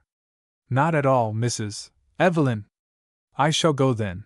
If I am not ready in the morning, I will take Mrs. Rennie in the afternoon. I would quite as lief go with her. Then I will make Mr. Olney keep to his first purpose, said Mrs. Evelyn. Poor Fleeta, though with a very sorrowful heart, kept her resolutions, and for very forlornness and weariness, slept away a great part of the next day. Neither would she appear in the evening, for fear of more people than one. It was impossible to tell whether Mrs. Evelyn's love of mischief would not bring Mr. Olney there, and the Thorns, she knew, were invited. Mr. Lewis would probably absent himself, but Fleeta could not endure even the chance of seeing his mother. She wanted to know, but dared not ask, whether Mr. Carleton had been to see her. What if tomorrow morning should pass without her seeing him? Fleeta pondered this uncertainty a little, and then jumped out of bed, and wrote him the heartiest little note of thanks and remembrance that tears would let her write, sealed it, and carried it herself to the nearest branch of the dispatch post the first thing next morning. She took a long look that same morning at the little vinaigrette, which still lay on the center table, wishing very much to take it upstairs and pack it away among her things. It was meant for her, she knew, and she wanted it as a very pleasant relic from the kind hands that had given it, and besides, he might think it odd if she should slight his intention. But how odd it would seem to him if he knew that the Evelyns had half appropriated it. And appropriate it anew, in another direction, she could not. She could not, without their knowledge, and they would put their own absurd construction on what was a simple matter of kindness. She could not brave it. The morning along when it was had passed away, Fleeta had just finished packing her trunk, and was sitting with a faint-hearted feeling of body and mind, trying to rest before being called to her early dinner, when Florence came to tell her it was ready. Mr. Carleton was here a while ago, she said, and he asked for you, but Mamma said you were busy. She knew you had enough to tire you without coming downstairs to see him. He asked when you thought of going. What did you tell him? I told him, oh, you were not gone yet. It's such a plague to be bidding people goodbye. I always want to get rid of it. Was I right? Fleeta said nothing, but in her heart she wondered what possible concern it could be of her friends if Mr. Carleton wanted to see her before she went away. She felt it was unkind. They did not know how unkind, for they did not understand that he was a very particular friend, and an old friend. They could not tell what reason there was for her wishing to bid him goodbye. She thought she should have liked to do it, very much. Chapter 20. Methought I was there as no man can tell what. Methought I was, and methought I had, but man is but a patched fool, if he will offer to say what methought I had. Midsummer Night's Dream. Mrs. Evelyn drove down to the boat with Fleda, and did not leave her till she was safely put in charge of Mrs. Rennie. Fleda immediately retreated to the innermost depths of the lady's cabin, hoping to find some rest for the body at least, if not forgetfulness for the mind. The latter was not to be. Mrs. Rennie was exceeding glad to see her, and bent upon knowing what had become of her since those days when they used to know each other. "You're just the same, Miss Fleda, that you used to be. You're very little altered. I can see that, though you're looking a good deal more thin and pale. You had very pretty roses in your cheeks in those times." "Yes, I know. I understood Mrs. Evelyn to say you had not been well. But allowing for that, I can see you are just yourself still. I'm glad of it. Do you recollect, Miss Fleda, what a little thing you was then?" "I recollect very well," said Fleda. "I'm sure of another thing, you're just as good as you used to be," said the housekeeper, looking at her complacently. "Do you remember how you used to come into my room to see me make jelly? I see it as well as if it was yesterday, and you used to beg me to let you squeeze the lemons, and I never could refuse you, because you never did anything I didn't want you to. And do you mind how I used to tie you up in a big towel, for fear you would stain your dress with the acid, and I'd stand and watch to see you putting all your strength to squeeze them clean, and be afraid that Mrs. Rossiter would be angry with me for letting you spoil your hands. But you used to look up and smile at me so, I couldn't help myself, but let you do just whatever you had a mind? You don't look quite so light and bright as you did in those times, but to be sure you ain't feeling well. See here, just let me pull some of these things onto this settee, and you put yourself down there and rest. Pillows, let's have another pillow there, how's that?" Oh, if Fleda might have silenced her!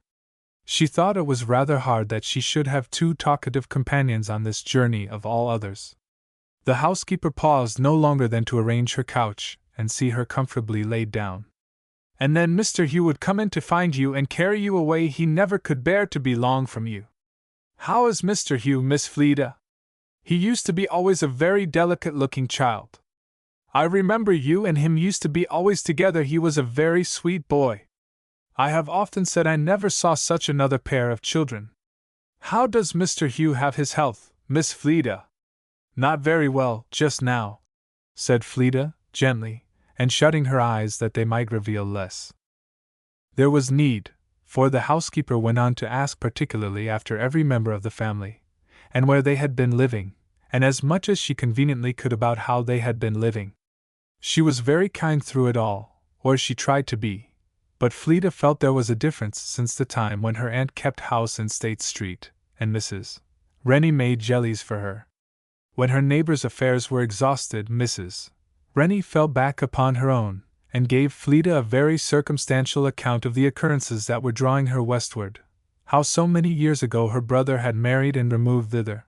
How lately his wife had died. What, in general, was the character of his wife, and what, in particular, the story of her decease. How many children were left without care. And the state of her brother's business, which demanded a great deal, and how, finally, she, Mrs. Rennie, had received and accepted an invitation to go on to Belle Riviere, and be housekeeper de son chef. And as Fleda's pale, worn face had for some time given her no sign of attention, the housekeeper then hoped she was asleep, and placed herself so as to screen her, and have herself a good view of everything that was going on in the cabin. But poor Fleda was not asleep, much as she rejoiced in being thought so. Mind and body could get no repose, sadly as the condition of both called for it. Too worn to sleep, perhaps, too downhearted to rest. She blamed herself for it, and told over to herself the causes, the recent causes, she had of joy and gratitude, but it would not do. Grateful she could be and was, but tears that were not the distillation of joy came with her gratitude, came from under the closed eyelid in spite of her. The pillow was wet with them. She excused herself, or tried to, with thinking that she was weak and not very well, and that her nerves had gone through so much for a few days past. It was no wonder if a reaction left her without her usual strength of mind. And she could not help thinking, there had been a want of kindness in the Evelyns to let her come away today to make such a journey, at such a season, under such guardianship. But it was not all that, she knew it was not. The journey was a small matter, only a little piece of disagreeableness that was well in keeping with her other meditations. She was going home, and home had lost all its fair seeming, its honors were withered. It would be pleasant indeed to be there again to nurse you, but nurse him for what? Life or death? She did not like to think, and beyond that she could fix upon nothing at all that looked bright in the prospect. She almost thought herself wicked, but she could not. If she might hope that her uncle would take hold of his farm like a man, and redeem his character and his family's happiness on the old place, that would have been something. But he had declared a different purpose, and Fleda knew him too well to hope that he would be better than his word. Then they must leave the old homestead, where at least the associations of happiness clung, and go to a strange land. It looked desolate to Fleda, wherever it might be. Leave Queechy, that she loved unspeakably beyond any other place in the world, where the very hills had been the friends of her childhood, and where she had seen the maples grow green and grow red through as many colored changes of her own fortunes, the woods where the shade of her grandfather walked with her, and where the presence even of her father could be brought back by memory, where the air was sweeter and the sunlight brighter, by far, than in any other place, for both had some strange kindred with the sunny days of long ago. Poor Fleda turned her face from Mrs. Rennie, and leaving doubtful prospects and withering comforts for a while, as it were, out of sight, she wept the fair outlines and the red maples of Queechy, as if they had been all she had to regret. They had never disappointed her. Their countenance had comforted her many a time, under many a sorrow. After all, it was only fancy choosing at which shrine the whole offering of sorrow should be made. She knew that many of the tears that fell were due to some other. It was in vain to tell herself they were selfish. Mind and body were in no condition to struggle with anything. It had fallen dark some time, and she had wept and sorrowed herself into a half-dozing state, when a few words spoken near aroused her. "It is snowing," was said by several voices. "Going very slow, ain't we?" said Fleda's friend, in a suppressed voice. "Yes, 'cause it's so dark, you see, the captain durstn't let her run." Some poor witticism followed from a third party about the butterflies, having run herself off her legs the first time she ever ran at all, and then Mrs. Rennie went on. "Is the storm so bad, Hannah? Pretty thick, can't see far ahead. I hope we'll make out to find our way, and that's all I care for." "How far are we?" "Not halfway yet, I don't know, depends on what headway we make, you know. There ain't much wind yet, that's a good thing." "There ain't any danger, is there?" This, of course, the chambermaid denied, and a whispered colloquy followed, which Fleda did not try to catch. A new feeling came upon her weary heart, a feeling of fear. There was a sad twinge of a wish that she were out of the boat, and safe back again with the Evelyns, and a fresh sense of the unkindness of letting her come away that afternoon so attended. And then, with that sickness of heart, the forlorn feeling of being alone, of wanting someone at hand to depend upon, to look to. It is true that, in case of real danger, none such could be a real protection, and yet lot so neither, for strength and decision can live and make live, where a moment's faltering will kill, and weakness must often falter of necessity. All the ways of the Lord are mercy and truth to His people, she thought of that, and yet she feared, for His ways are often what we do not like. A few moments of sick-heartedness and trembling, and then Fleda mentally folded her arms about a few other words of the Bible, and laid her head down in quiet again. "The Lord is my refuge and my fortress, my God, in Him will I trust." And then what comes after?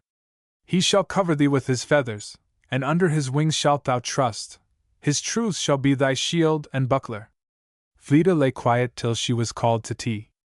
"Bless me, how pale you are!" said the housekeeper, as Fleda raised herself up at this summons. "Do you feel very bad, Miss Fleda?" Fleda said, "No." "Are you fright?" said the housekeeper. "There's no need of that. Hannah says there's no need, we'll be in by and by." "No, Mrs. Rennie," said Fleda, smiling.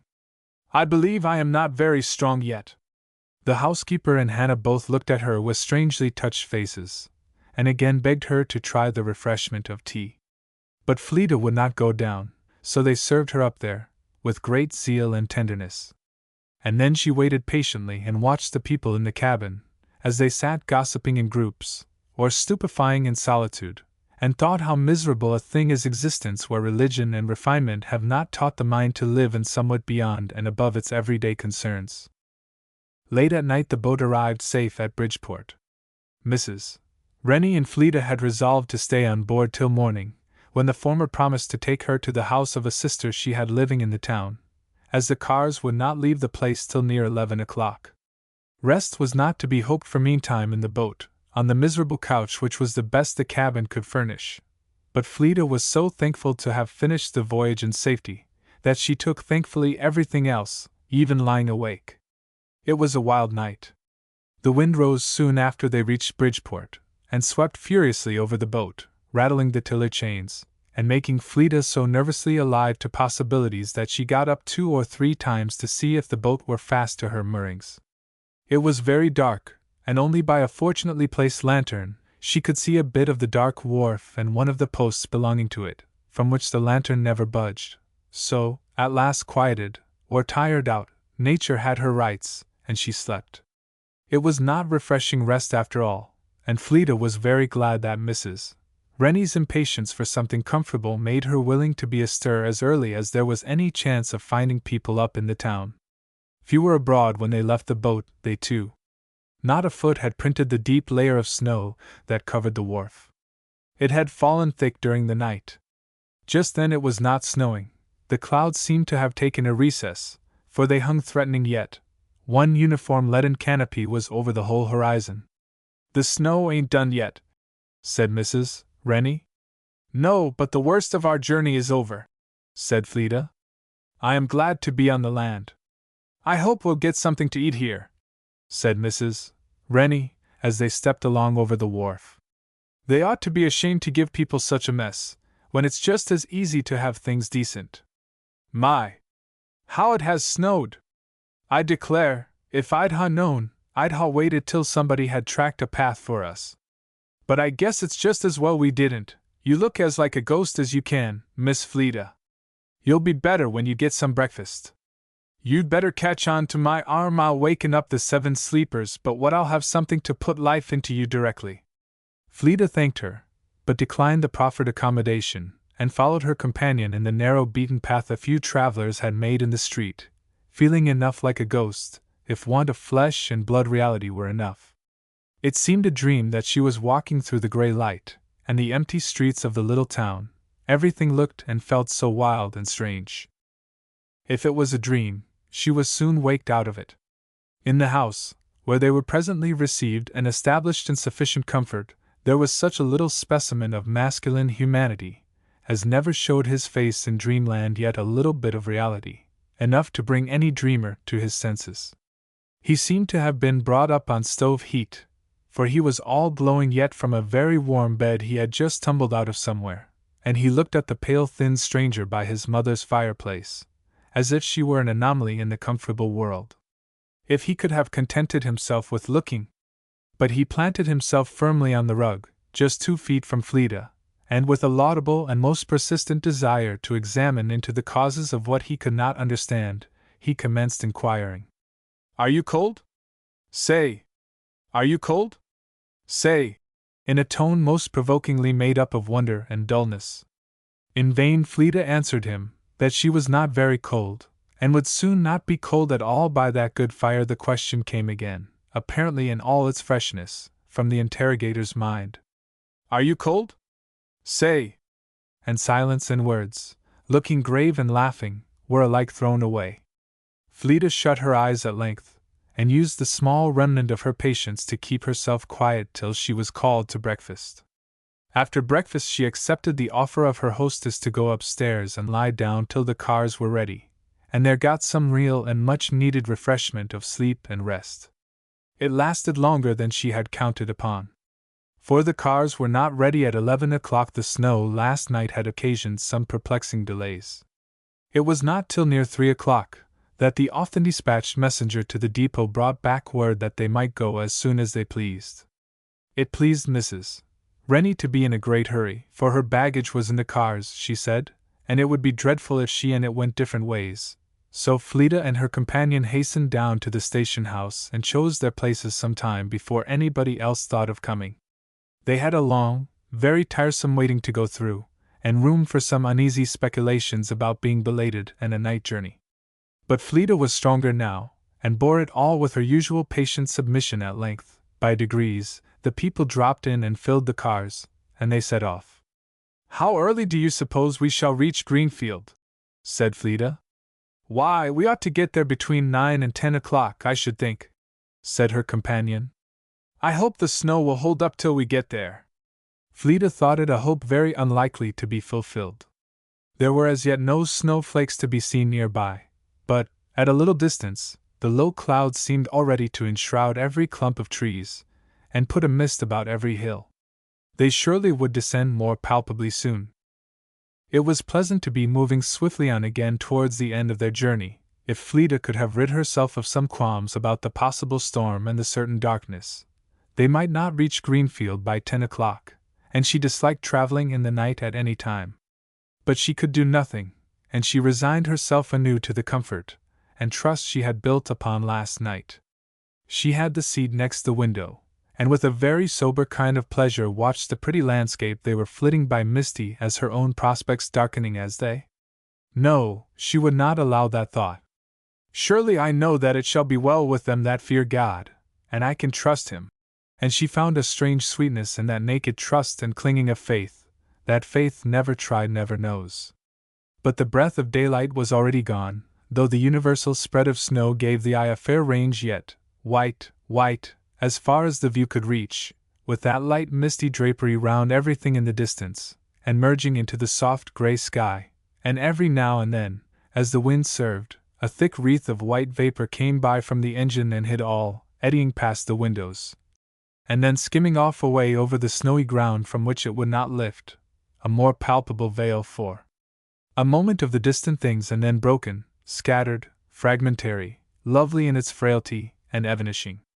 It was a pretty afternoon, but a sober, and the bare, black, solitary trees near hand which the cars flew by looked to Fleeta constantly like fingerposts of the past, and back, at their bidding, her thoughts and her spirits went back and forward, comparing, in her own mental view, what had once been so gay and genial with its present bleak and chill condition.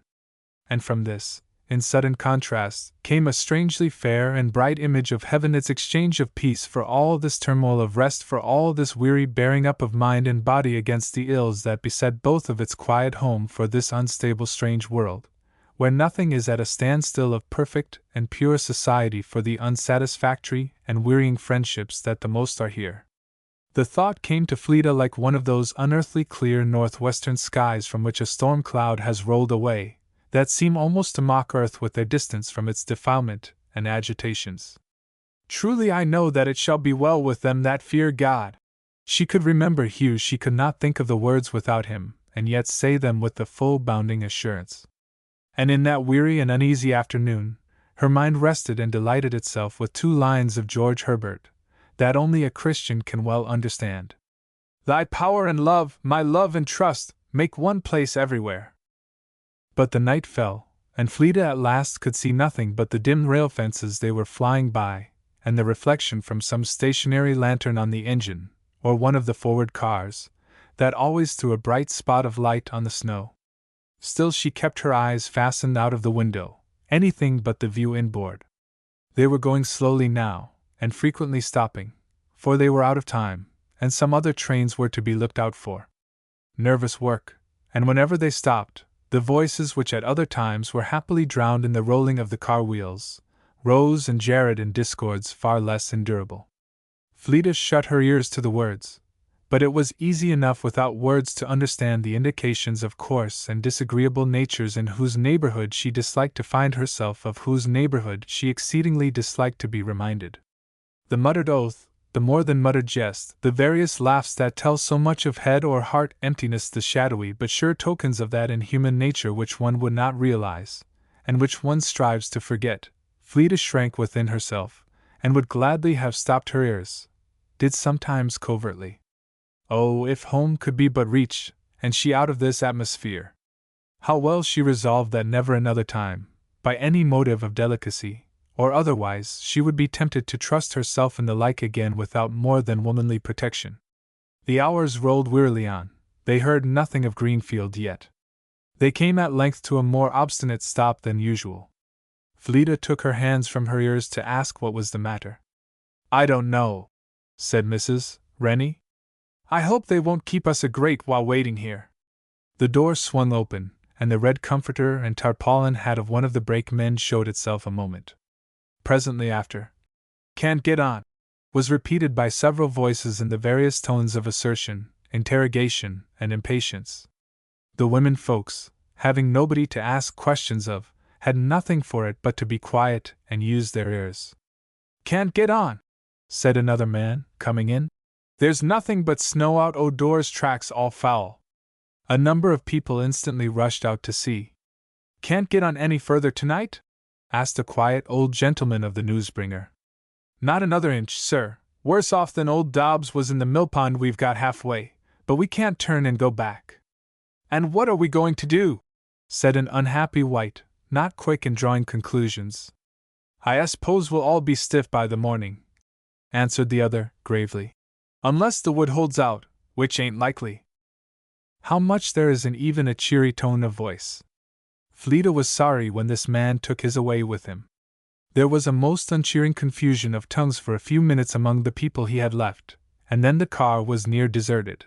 Everybody went out to bring his own wits to bear upon the obstacles in the way of their progress. Mrs. Rennie observed that she might as well warm her feet while she could, and went to the stove for the purpose. Poor Fleda felt as if she had no heart left.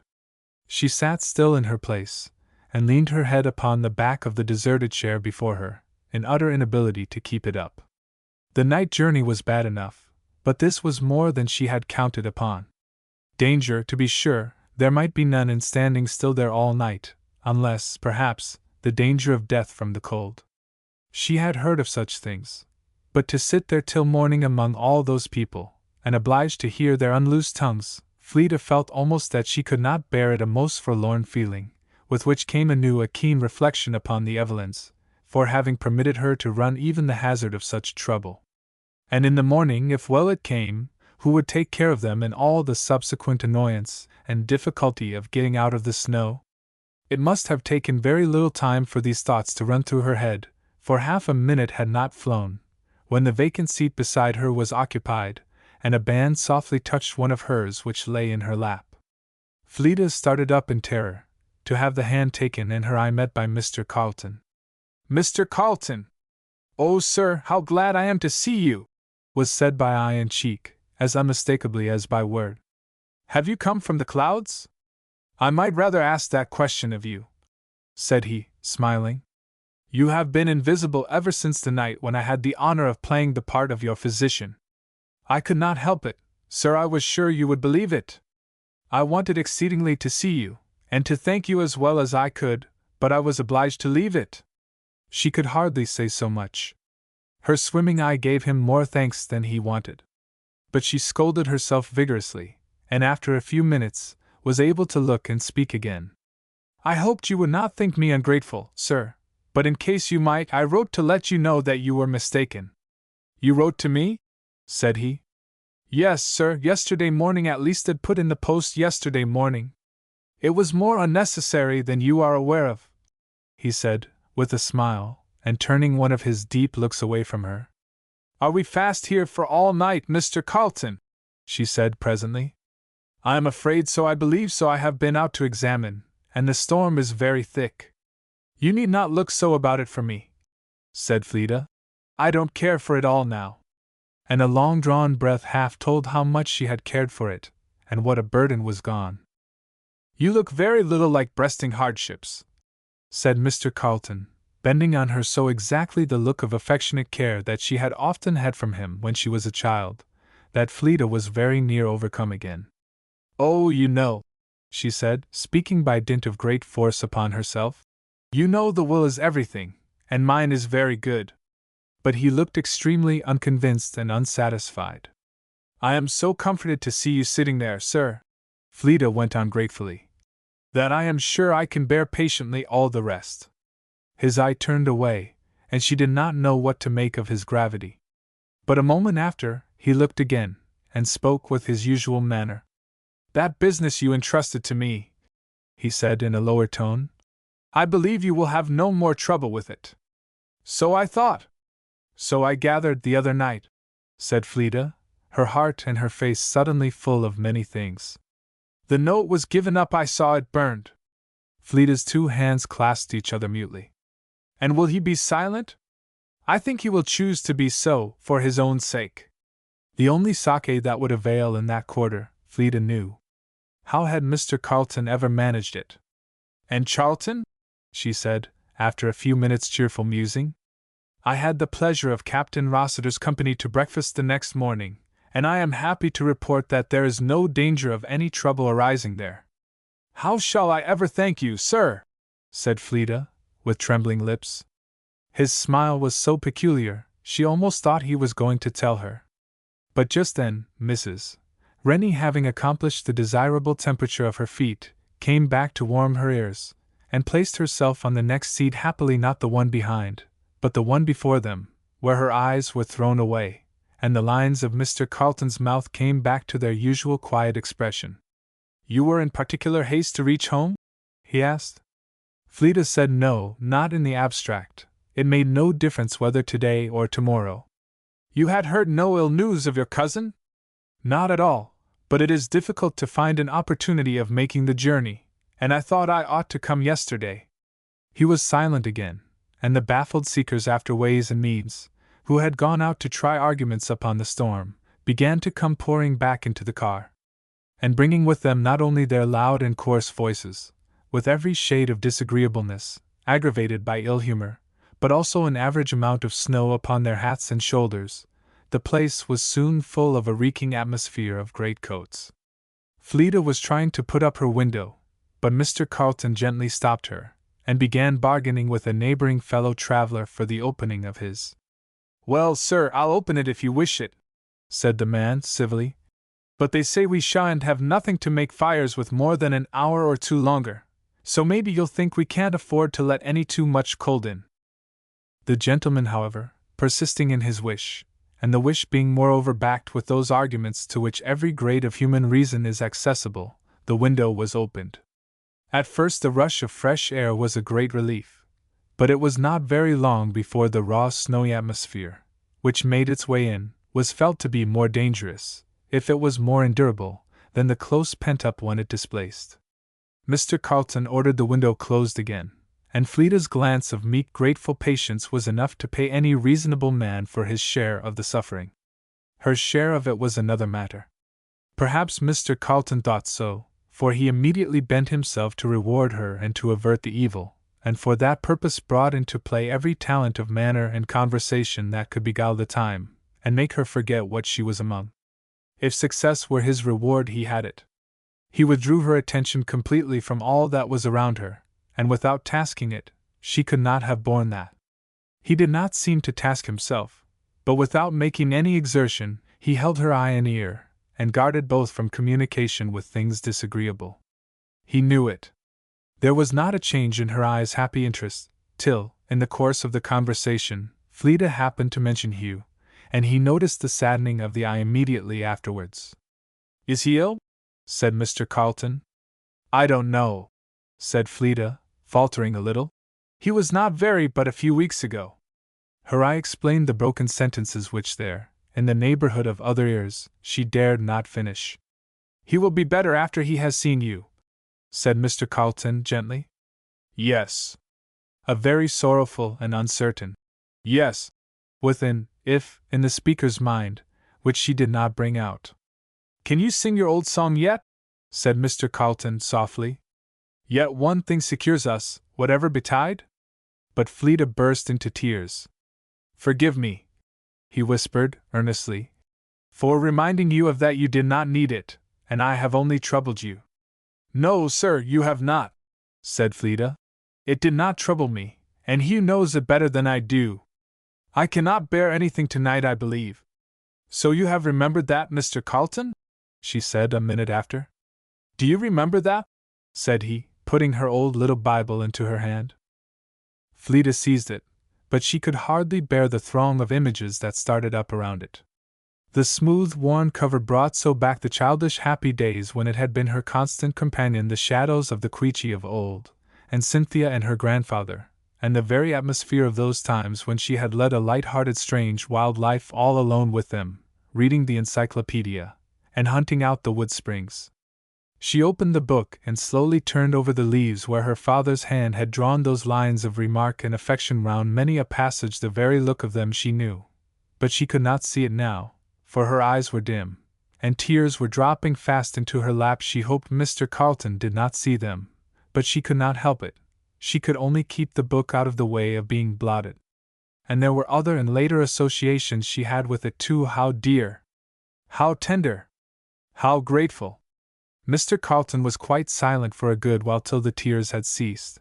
Then he bent towards her so as to be heard no further off. "It has been for many years my best friend and companion," he said in a low tone. Fleda could make no answer, even by look. "At first," he went on softly, "I had a strong association of you with it. But the time came when I lost that entirely, and itself quite swallowed up the thought of the giver." A quick glance and smile told how well Fleda understood, how heartily she was pleased with that. But she instantly looked away again. "And now," said Mr. Carleton, after a pause, "for some time past, I have got the association again, and I do not choose to have it so. I have come to the resolution to put the book back into your hands, and not receive it again, unless the giver go with the gift." Fleda looked up, a startled look of wonder, into his face, but the dark eye left no doubt of the meaning of his words, and in unbounded confusion she turned her own and her attention, ostensibly, to the book in her hand, though sight and sense were almost equally out of her power. For a few minutes poor Fleda felt as if all sensation had retreated to her finger ends. She turned the leaves over and over, as if willing to cheat herself or her companion into the belief that she had something to think of there, while associations and images of the past were gone with a vengeance, swallowed up in a tremendous reality of the present, and the book, which a minute ago was her father's Bible, was now, what was it? Something of Mr. Carleton's, which she must give back to him. But still she held it and looked at it, conscious of no one distinct idea but that, and a faint one besides, that he might like to be repossessed of his property in some reasonable time. Time, like everything else, was in a whirl. The only steady thing in creation seemed to be that perfectly still and moveless figure by her side, till her trembling fingers admonished her they would not be able to hold anything much longer, and gently and slowly, without looking, her hand put the book back towards Mr. Carleton. That both were detained together she knew, but hardly felt. The thing was that she had given it. There was no other answer, and there was no further need that Mr. Carleton should make any efforts for diverting her from the scene and the circumstances where they were.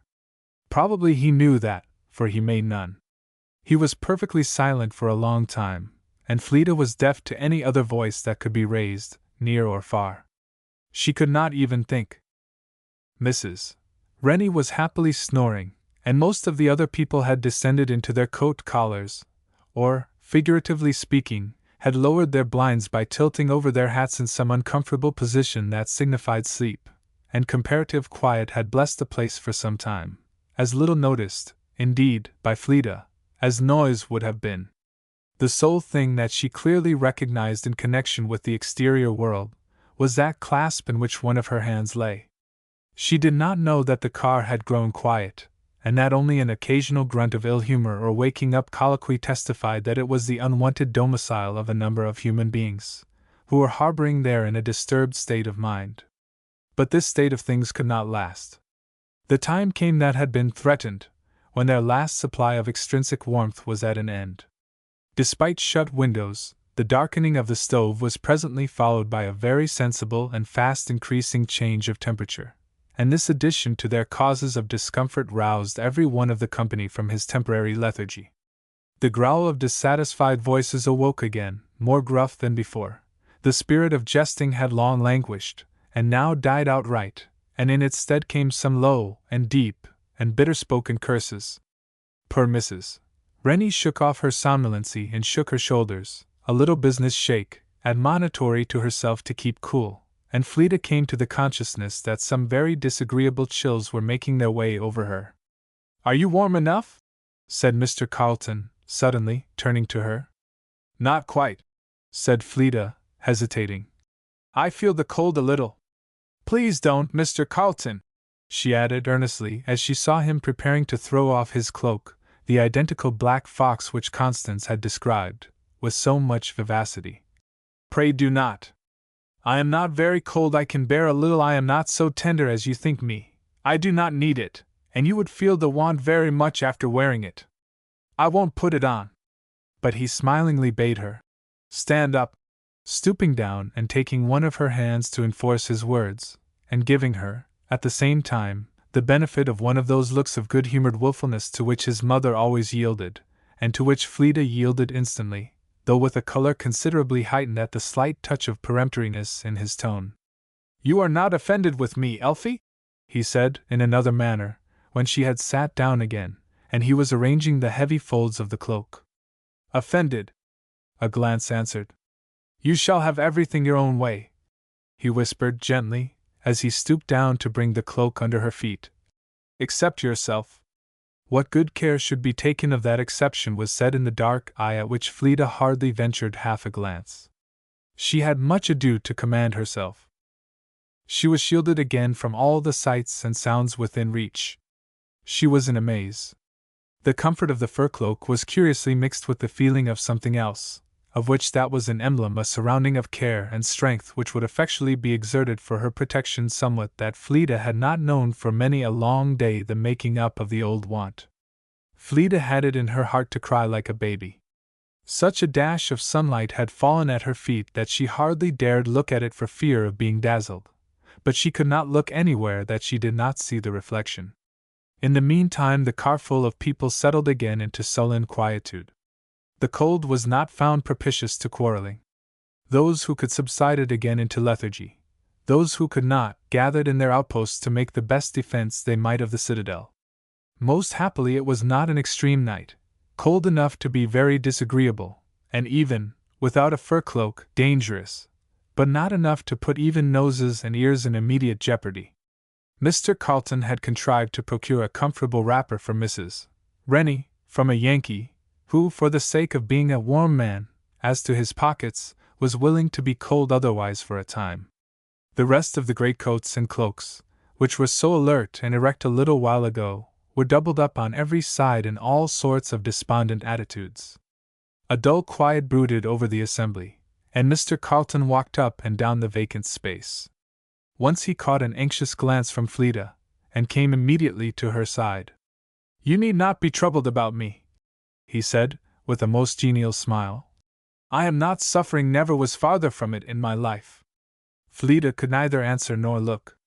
"There are not many hours of the night to wear out," he said. "Can't you follow your neighbor's example?" She shook her head. "This watching is too hard for you. You will have another headache tomorrow." "No, perhaps not," she said, with a grateful look up. "You do not feel the cold now, Elfie?" "Not at all, not in the least. I am perfectly comfortable. I am doing very well." He stood still, and the changing lights and shades on Fleeta's cheek grew deeper. "Do you know where we are, Mr. Carlton?" "Somewhere between a town the name of which I have forgotten, and a place called Quarrenton, I think, and Quarrenton, they tell me, is but a few miles from Greenfield. Our difficulties will vanish, I hope, with the darkness." He walked again, and Fleeta mused, and wondered at herself and the black fox. She did not venture another look, though her eye took in nothing very distinctly but the outlines of that figure passing up and down through the car. He walked perseveringly, and weariness at last prevailed over everything else with Fleeta. She lost herself, with her head leaning against the bit of wood between the windows. The rousing of the greatcoats, and the growing grey light, roused her before her uneasy sleep had lasted an hour. The lamps were out. The car was again spotted with two long rows of window panes, through which the light as yet came but dimly. The morning had dawned at last, and seemed to have brought with it a fresh accession of cold, for everybody was on the stir. Fleeta put up her window to get a breath of fresh air, and see how the day looked. A change of weather had come with the dawn. It was not fine yet. The snowing had ceased, but the clouds hung overhead still, though not with the leaden uniformity of yesterday. They were higher, and broken into many a soft, gray fold, that promised to roll away from the sky by and by. The snow was deep on the ground, every visible thing lapped in a thick white covering, a still, very grave, very pretty winter landscape, but somewhat dreary in its aspect, to a trainful of people fixed in the midst of it, out of sight of human habitation. Fleda felt that, but only in the abstract. To her it did not seem dreary. She enjoyed the wild, solitary beauty of the scene very much, with many a grateful thought of what might have been. As it was, she left difficulties entirely to others. As soon as it was light, the various inmates of the strange dormitory gathered themselves up, and set out on foot for Quarrenton. By one of them Mr. Carleton sent an order for a sleigh, which in as short a time as possible arrived, and transported him and Fleda, and Mrs. Rennie, and one other ill-bestead woman, safely to the little town of Quarrenton. Chapter 21. Welcome the sour cup of prosperity!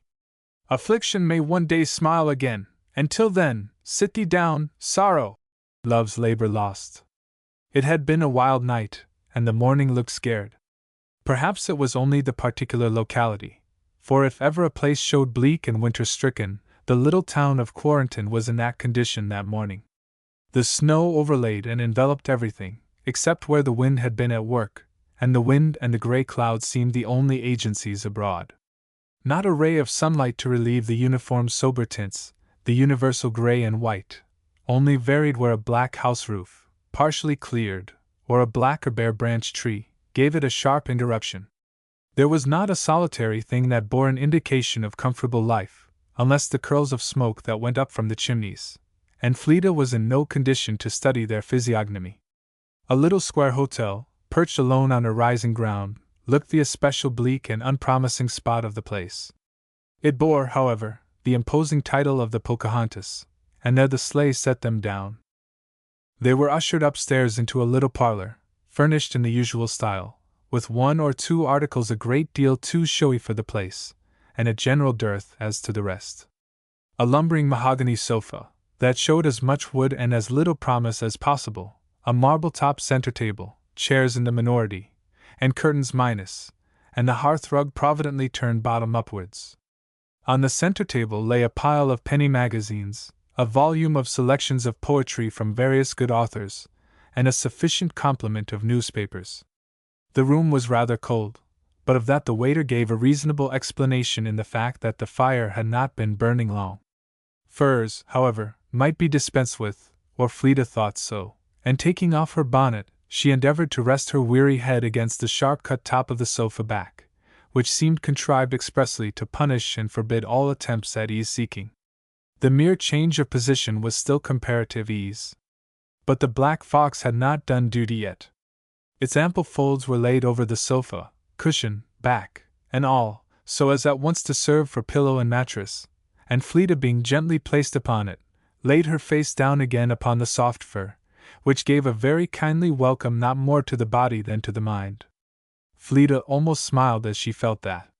The furs were something more than a pillow for her cheek, they were the soft image of somewhat for her mind to rest on. But entirely exhausted, too much for smiles or tears, though both were near, she resigned herself as helplessly as an infant to the feeling of rest, and in 5 minutes was in a state of dreamy unconsciousness. Mrs. Rennie, who had slept a great part of the night, courted sleep anew in the rocking-chair, till breakfast should be ready. The other woman had found quarters in the lower part of the house, and Mr. Carleton stood still, with folded arms, to read at his leisure the fair face that rested so confidingly upon the black fur of his cloak, looking so very fair in the contrast. It was the same face he had known in time past, the same, with only an alteration that had added new graces, but had taken away none of the old. Not one of the soft outlines had grown hard under time's discipline, not a curve had lost its grace, or its sweet mobility, and yet the hand of time had been there, for on brow and lip, and cheek and eyelid, there was that nameless, grave composure, which said touchingly that hope had long ago clasped hands with submission. And perhaps, that if hope's anchor had not been well placed, even where it could not be moved, the storms of life might have beaten even hope from her ground, and made a clean sweep of desolation over all she had left. Not the storms of the last few weeks. Mr. Carlton saw and understood their work in the perfectly colorless and thin cheek. But these other finer drawn characters had taken longer to write. He did not know the instrument, but he read the handwriting, and came to his own resolutions therefrom. Yet if not untroubled, she had remained unspotted by the world. That was as clear as the other. The slight eyebrow sat with its wonted calm purity of outline just where it used. The eyelid fell as quietly. The forehead above it was as unruffled. And if the mouth had a subdued gravity that it had taken years to teach, it had neither lost any of the sweetness, nor any of the simplicity of childhood. It was a strange picture that Mr. Carlton was looking at, strange for its rareness. In this very matter of simplicity, that the world will never leave those who belong to it. Half sitting and half reclining, she had given herself to rest with the abandonment and self-forgetfulness of a child. Her attitude had the very grace of a child's unconsciousness, and her face showed that, even in placing herself there, she had lost all thought of any other presence or any other eyes than her own, even of what her hand and cheek lay upon, and what it betokened. It meant something to Mr. Carlton, too, and if Fleda could have opened her eyes, she would have seen in those that were fixed upon her a happy promise for her future life.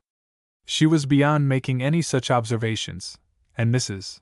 Rennie gave no interruption to his till the breakfast bell rang. Mr. Carlton had desired the meal to be served in a private room, but he was met with a speech in which such a confusion of arguments endeavored to persuade him to be of another mind, that he had at last given way. It was asserted that the ladies would have their breakfast a great deal quicker, and a great deal hotter, with the rest of the company, and in the same breath that it would be a very great favor to the house if the gentlemen would not put them to the inconvenience of setting a separate table, the reasons of which inconvenience were set forth in detail, or would have been if the gentlemen would have heard them, and desirous especially of haste. On Fleda's account, Mr. Carlton signified his willingness to let the house accommodate itself. Following the bell, a waiter now came to announce and conduct them to their breakfast. Down the stairs, through sundry narrow turning passages, they went to a long low room at one corner of the house, where a table was spread for a very nondescript company, as it soon proved, many of their last night's companions having found their way thither. The two ladies, however, were given the chief posts at the head, as near as possible to a fiery hot stove, and served with tea and coffee from a neighboring table, by a young lady in long ringlets, who was there probably for their express honor. But, alas for the breakfast! They might as good have had the comfort of a private room, for there was none other to be had. Of the tea and coffee it might be said, as once it was said of two bad roads, whichever one you take, you will wish you had taken the other. The beefsteak was a problem of impracticability, and the chickens Fleda could not help thinking that a well-to-do rooster which she saw flapping his wings in the yard must, in all probability, be at that very moment endeavoring to account for a sudden breach in his social circle, and if the oysters had been some very fine ladies, they could hardly have retained less recollection of their original circumstances. It was in vain to try to eat or to drink, and Fleda returned to her sofa with even an increased appetite for rest, the more that her head began to take its revenge for the trials to which it had been put the past day and night. She had closed her eyes again in her old position. Mrs. Rennie was tying her bonnet strings. Mr. Carlton was pacing up and down. "Aren't you going to get ready, Miss Ringon?" said the former. "How soon will the cars be here?" exclaimed Fleda, starting up. "Presently," said Mr. Carlton. "But," said he, coming up to her and taking her hands, "I am going to prescribe for you again, will you let me?" Fleda's face gave small promise of opposition. "You are not fit to travel now. You need some hours of quiet rest before we go any further." "But when shall we get home?" said Fleda. "In good time, not by the railroad. There is a nearer way that will take us to Queechy without going through Greenfield. I have ordered a room to be made ready for you. Will you try if it be habitable?" Fleda submitted, and indeed, there was in his manner a sort of gentle determination to which few women would have opposed themselves. Besides that, her head threatened to make a journey a miserable business. "You are ill now," said Mr. Carlton. "Cannot you induce your companion to stay and attend you?" "I don't want her," said Fleda. Mr. Carlton, however, mooted the question himself with Mrs. Rennie, but she represented to him, though with much deference, that the care of her property must oblige her to go where and when it went. He rang, and ordered the housekeeper to be sent. Presently after, a young lady in ringlets entered the room, and first taking a somewhat leisurely survey of the company, walked to the window, and stood there looking out. A dim recollection of her figure and air made Fleda query whether she were not the person sent for, but it was several minutes before it came into Mr. Carlton's head to ask if she belonged to the house. "I do, sir," was the dignified answer. "Will you show this lady the room prepared for her? And take care that she wants nothing." The owner of the ringlets answered not, but turning the front view of them full upon Fleda, seemed to intimate that she was ready to act as her guide. She hinted, however, that the rooms were very airy in winter, and that Fleda would stand a better chance of comfort where she was. But this Fleda would not listen to, and followed her adviser to the half-warmed, and certainly very airy apartment which had been got ready for her. It was probably more owing to something in her own appearance, than to Mr. Carlton's word of admonition on the subject, that her attendant was really assiduous and kind. "Be you of this country?" she said abruptly after her good offices, as Fleda thought, were ended, and she had just closed her eyes. She opened them again, and said, "Yes." "Well, that ain't in the parlor, is he?" "What?" said Fleda. "One of our folks? An American, you mean?" "No." "I thought he wa'n't. What is he?" "He is English." "Is he your brother?" "No." The young lady gave her a good look out of her large dark eyes, and remarking that she thought they didn't look much like, left the room. The day was spent by poor Fleda between pain and stupor, each of which acted in some measure to check the other, too much exhausted for nervous pain to reach the height it sometimes did, while yet that was sufficient to prevent stupor from sinking into sleep. Beyond any power of thought, or even fancy, with only a dreamy succession of images flitting across her mind, the hours passed she knew not how. That they did pass, she knew from her handmaid in the long curls, who was every now and then coming in to look at her, and give her fresh water. It needed no ice. Her handmaid told her that the cars were gone by, that it was near noon then, that it was past noon. There was no help for it, she could only lie still and wait. It was long past noon before she was able to move, and she was looking ill enough yet, when she at last opened the door of the parlor and slowly presented herself. Mr. Carlton was there alone, Mrs. Rennie having long since accompanied her baggage. He came forward instantly, and led Fleda to the sofa, with such gentle, grave kindness, that she could hardly bear it. Her nerves had been in an unsteady state all day.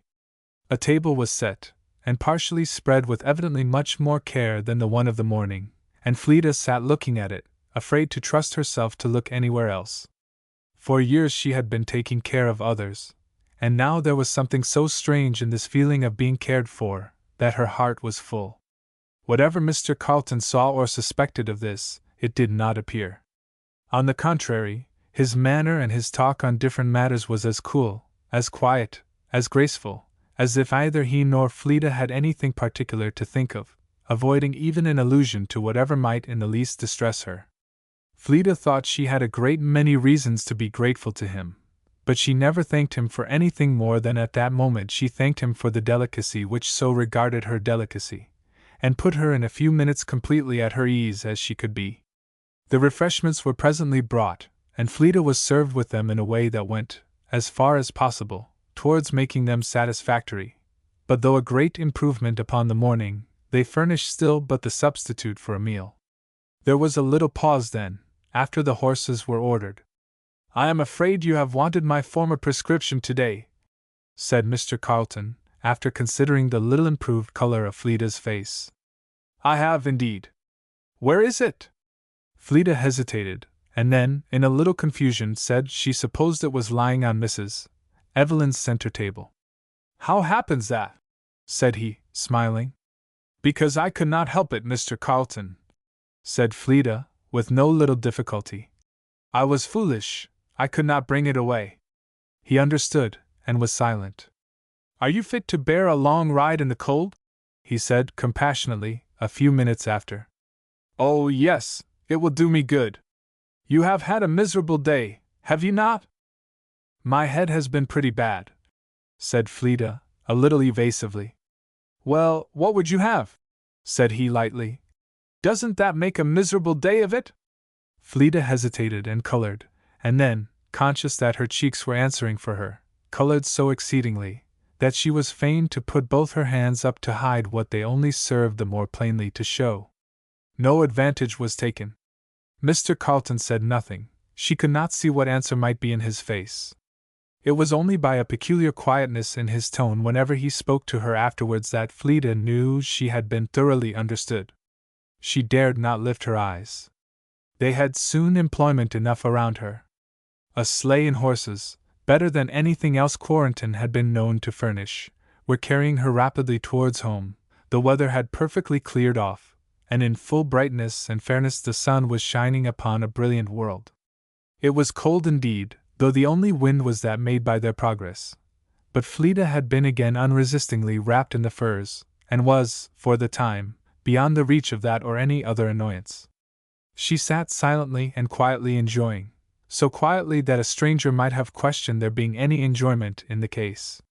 It was a very picturesque, broken country, fresh covered with snow, and at that hour, late in the day, the lights and shadows were a constantly varying charm to the eye.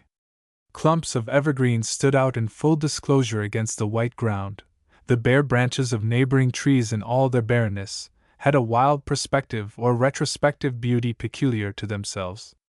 On the wavy white surface of the meadowland, or the steep hillsides, lay every variety of shadow and blue and neutral tint. Where they lay not, the snow was too brilliant to be borne.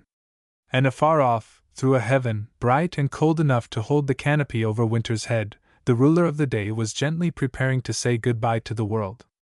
Fleda's eye seemed to be new set for all forms of beauty, and roved from one to the other as grave and bright as nature itself. For a little way, Mr. Carleton left her to her musings, and was as silent as she. But then he gently drew her into a conversation that broke up the settled gravity of her face, and obliged her to divide her attention between nature and him, and his part of it he knew how to manage. But though eye and smile constantly answered him, he could win neither to a straightforward bearing. They were about a mile from Queechy, when Fleda suddenly exclaimed, "Oh, Mr. Carleton, please stop the sleigh!" The horses were stopped. "It is only Earl Douglas, our farmer," Fleda said in explanation. "I want to ask how they are at home?" In answer to her nod of recognition, Mr. Douglas came to the side of the vehicle, but till he was there, close, gave her no other answer by word or sign, when there broke forth his accustomed guttural, "How d'ye do?" "How d'ye do, Mr. Douglas?" said Fleda. "How are they all at home?" "Well, there ain't nothin' new among 'em, as I've heerd on," said Earl, diligently though stealthily, at the same time qualifying himself to make a report of Mr. Carleton. "I guess they'll be glad to see you." "I be. Thank you, Mr. Douglas." "How is Hugh?" "He ain't nothin' different from what he's been for a spell back, at least I ain't heerd that he was." "Maybe he is, but if he is, I hain't heerd speak of it, and if he was, I think I should ha' heerd speak of it. He was pretty bad a spell ago about when you went away, but he's been better senator, so they say. I hain't seen him. Well, Fleda," he added, with somewhat of a sly gleam in his eye, "do you think you're going to make up your mind to stay to hum this time?" "I have no immediate intention of running away, Mr. Douglas," said Fleda, her pale cheeks turning rose as she saw him looking curiously up and down the edges of the black fox. His eye came back to hers with a good-humored intelligence that she could hardly stand. "It's time you was back," said he. "Your uncle's to hum, but he don't do me much good, whatever he does to other folks, or himself nuther, as far as the farm goes. There's that corn." "Very well, Mr. Douglas," said Fleda. "I shall be at home now, and I'll see about it." "Very good," said Earl as he stepped back. "Queechy can't get along without you, that's no mistake." They drove on a few minutes in silence. "Aren't you thinking, Mr. Carleton," said Fleda, "that my countrymen are a strange mixture?" I was not thinking of them at all at this moment. I believe such a notion has crossed my mind. It has crossed mine very often, said Fleda. How do you read them? What is the basis of it? I think the strong self-respect which springs from the security and importance that republican institutions give every man. But, she added, coloring, I have seen very little of the world, and ought not to judge. I have no doubt you are quite right, said Mr. Carleton, smiling. But don't you think an equal degree of self-respect may consist with giving honor where honor is due? Yes, said Fleda, a little doubtfully. Where religion and not republicanism is the spring of it. Humility and not pride, said he. Yes, you are right. My countrymen do yield honor where they think it is due, said Fleda, especially where it is not claimed. They must give it to reality, not to pretension. And I confess I would rather see them a little rude in their independence, than cringing before mere advantages of external position even for my own personal pleasure. I agree with you, Elfie, putting, perhaps, the last clause out of the question. Now that man, said Fleda, smiling at his look, I suppose his address must have struck you as very strange, and yet there was no want of respect under it. I am sure he has a true thorough respect, and even regard for me, and would prove it on any occasion. I have no doubt of that. But it does not satisfy you? Not quite. I confess I should require more from any one under my control. Oh, nobody is under control here, said Fleda. That is, I mean, individual control, unless so far as self-interest comes in. I suppose that is all-powerful here as elsewhere. And the reason it gives less power to individuals is, that the greater freedom of resources makes no man's interest depend so absolutely on one other man. That is a reason you cannot regret. No, your countrymen have the best of it, Elfie. But do you suppose that this is a fair sample of the whole country? I dare not say that, said Fleda. I am afraid there is not so much intelligence and cultivation everywhere. But I am sure there are many parts of the land that will bear a fair comparison with it. It is more than I would dare say for my own land. I should think. Fleda suddenly stopped. What? Said Mr. Carleton gently. I beg your pardon, sir, I was going to say something very presumptuous. You cannot, he said in the same tone. I was going to say, said Fleda, blushing, that I should think there might be a great deal of pleasure in raising the tone of mind and character among the people, as one could who had influence over a large neighborhood. His smile was very bright in answer. I have been trying that, Elfie, for the last 8 years. Fleda's eye looked now eagerly in pleasure, and in curiosity for more. But he was silent.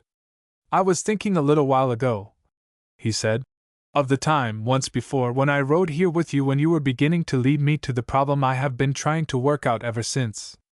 When I left you in Paris, I went to resolve with myself the question, what I had to do in the world. Your little Bible was my invaluable help. I had read very little of it when I threw aside all other books, and my problem was soon solved. I saw that the life has no honor nor value which is not spent to the glory of God. I saw the end I was made for, the happiness I was fitted for, the dignity to which even a fallen creature may rise, through his dear Redeemer and surety. Fleda's eyes were down now.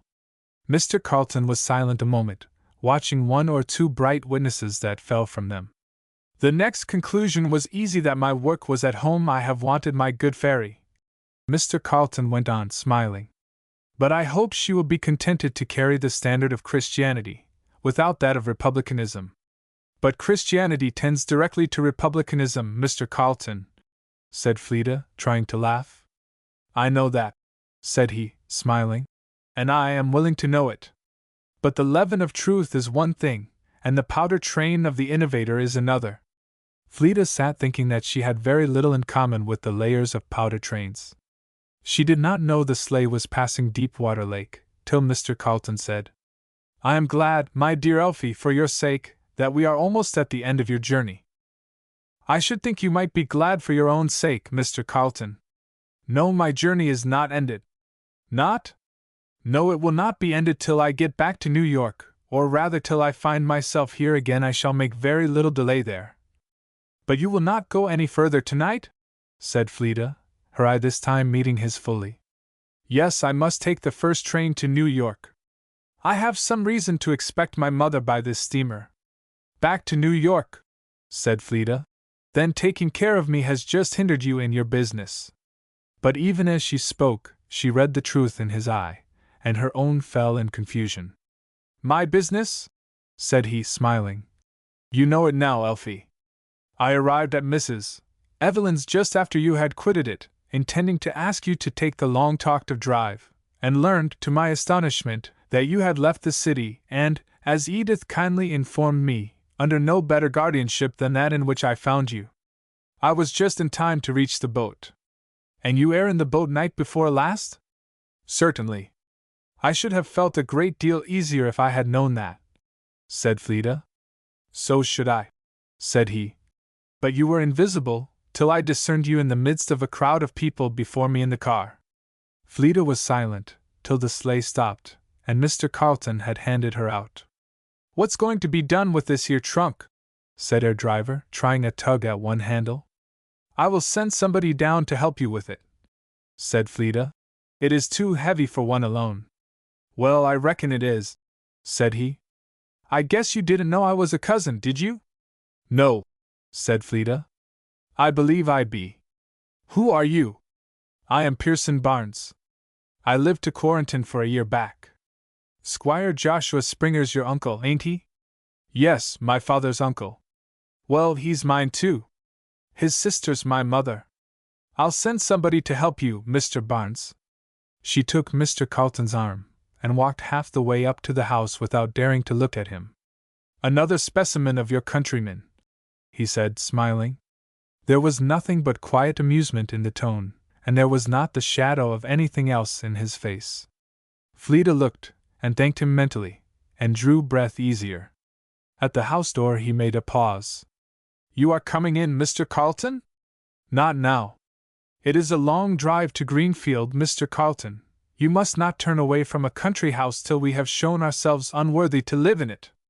You will come in and let us give you something more substantial than those Quarrenton oysters. Do not say no, she said earnestly, as she saw a refusal in his eye. I know what you are thinking of, but they do not know that you have been told anything. It makes no difference. She laid her gentle detaining hand, as irresistible in its way as most things, upon his arm, and he followed her in. Only Hugh was in the sitting-room, and in a great easy-chair by the fire.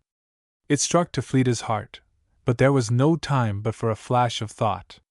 He had turned his face and saw her. Fleda meant to have controlled herself and presented Mr. Carleton properly, but Hugh started up. He saw nothing but herself, and one view of the ethereal delicacy of his face made Fleda for a moment forget everything but him. They were in each other's arms, and then still as death. Hugh was unconscious that a stranger was there, and though Fleda was very conscious that one was there who was no stranger, there was so much in both hearts, so much of sorrow and joy, and gratitude and tenderness, on the one part, and on the other, so much that even if they had been alone, lips could only have said silently that for a little, while they kissed each other and wept in a passionate attempt to speak what their hearts were too full of. Fleda at last whispered to Hugh that somebody else was there, and turned to make, as well as she might, the introduction. But Mr. Carleton did not need it, and made his own with that singular talent which in all circumstances, wherever he chose to exert it, had absolute power. Fleda saw Hugh's countenance change, with a kind of pleased surprise, and herself stood still under the charm for a minute. Then she recollected she might be dispensed with. She took up her little spaniel, who was in an agony of gratulation at her feet, and went out into the kitchen. Well, do you mean to say you are here at last? Said Barbie, her grey eyes flashing pleasure, as she came forward to take the half-hand which, owing to King's monopoly, was all Fleda had to give her. Have you come home to stay, Fleda? I am tired enough to be quiet, said Fleda. But dear Barbie, what have you got in the house? I want supper as quickly as it can be had. Well, you do look dreadful bad, said Barbie, eyeing her. Why, there ain't much particular, Fleda. Nobody's had any heart to eat lately. I thought I might a'most as well save myself the fuss of getting victuals. Hugh lives like a bird, And Miss Rossiter ain't much better, and I think all of 'em have been keeping their appetites till you came back, 'cept Felicitas and me. We keep it up pretty well. Why, you're come home hungry, ain't you?" "No, not I," said Fleda. "But there's a gentleman here that came with me that must have something before he goes away again." "What have you, Barbie?" "Who is he?" said Barbie. "A friend that took care of me on the way. I'll tell you about it. But in the meantime, supper, Barbie." "Is he a New Yorker that one must be curious for?" "As curious as you like," said Fleda. "But he is not a New Yorker." "Where is he from, then?" said Barbie, who was busily putting on the tea kettle. "England." "England?" said Barbie, facing about. "Oh, if he's an Englishman, I don't care for him, Fleda." "But you care for me," said Fleda, laughing. "And for my sake don't let our hospitality fail to somebody who has been very kind to me, if he is an Englishman, and he is in haste to be off." "Well, I don't know what we're going to give him," said Barbie, looking at her. "There ain't much in the pantry besides cold pork and beans, that Felicitas and me made our dinner on. They wouldn't have it in there, and eat nothing but some pickerel the doctor sent down, and cold fish ain't good for much." "None of them left uncooked?" "Yes, there's a couple he sent a great lot. I guess he thought there was more in the family, but 2 ain't enough to go round. They're little ones." "No, but put them down, and I'll make an omelette. Just get the things ready for me, Barbie, will you, while I run up to see Aunt Lucy. The hens have begun to lay?" "La, yes, Felicitas fetches in lots of eggs. He loves 'em, I reckon, but you ain't fit this minute to do a thing but rest, Fleda." "I'll rest afterwards. Just get the things ready for me, Barbie, and an apron, and the table. I'll be down in a minute. And Barbie, grind some coffee, will you?" But as she turned to run upstairs, her uncle stood in her way, and the supper vanished from Fleda's head. His arms were open, and she was silently clasped in them, with so much feeling on both sides, that thought, and well-nigh strength, for anything else on her part was gone. His smothered words of deep blessing overcame her. Fleda could do nothing but sob, in distress, till she recollected Barbie. Putting her arms round his neck, then she whispered to him that Mr. Carleton was in the other room, and shortly explained how he came to be there, and begged her uncle would go in and see him till supper should be ready.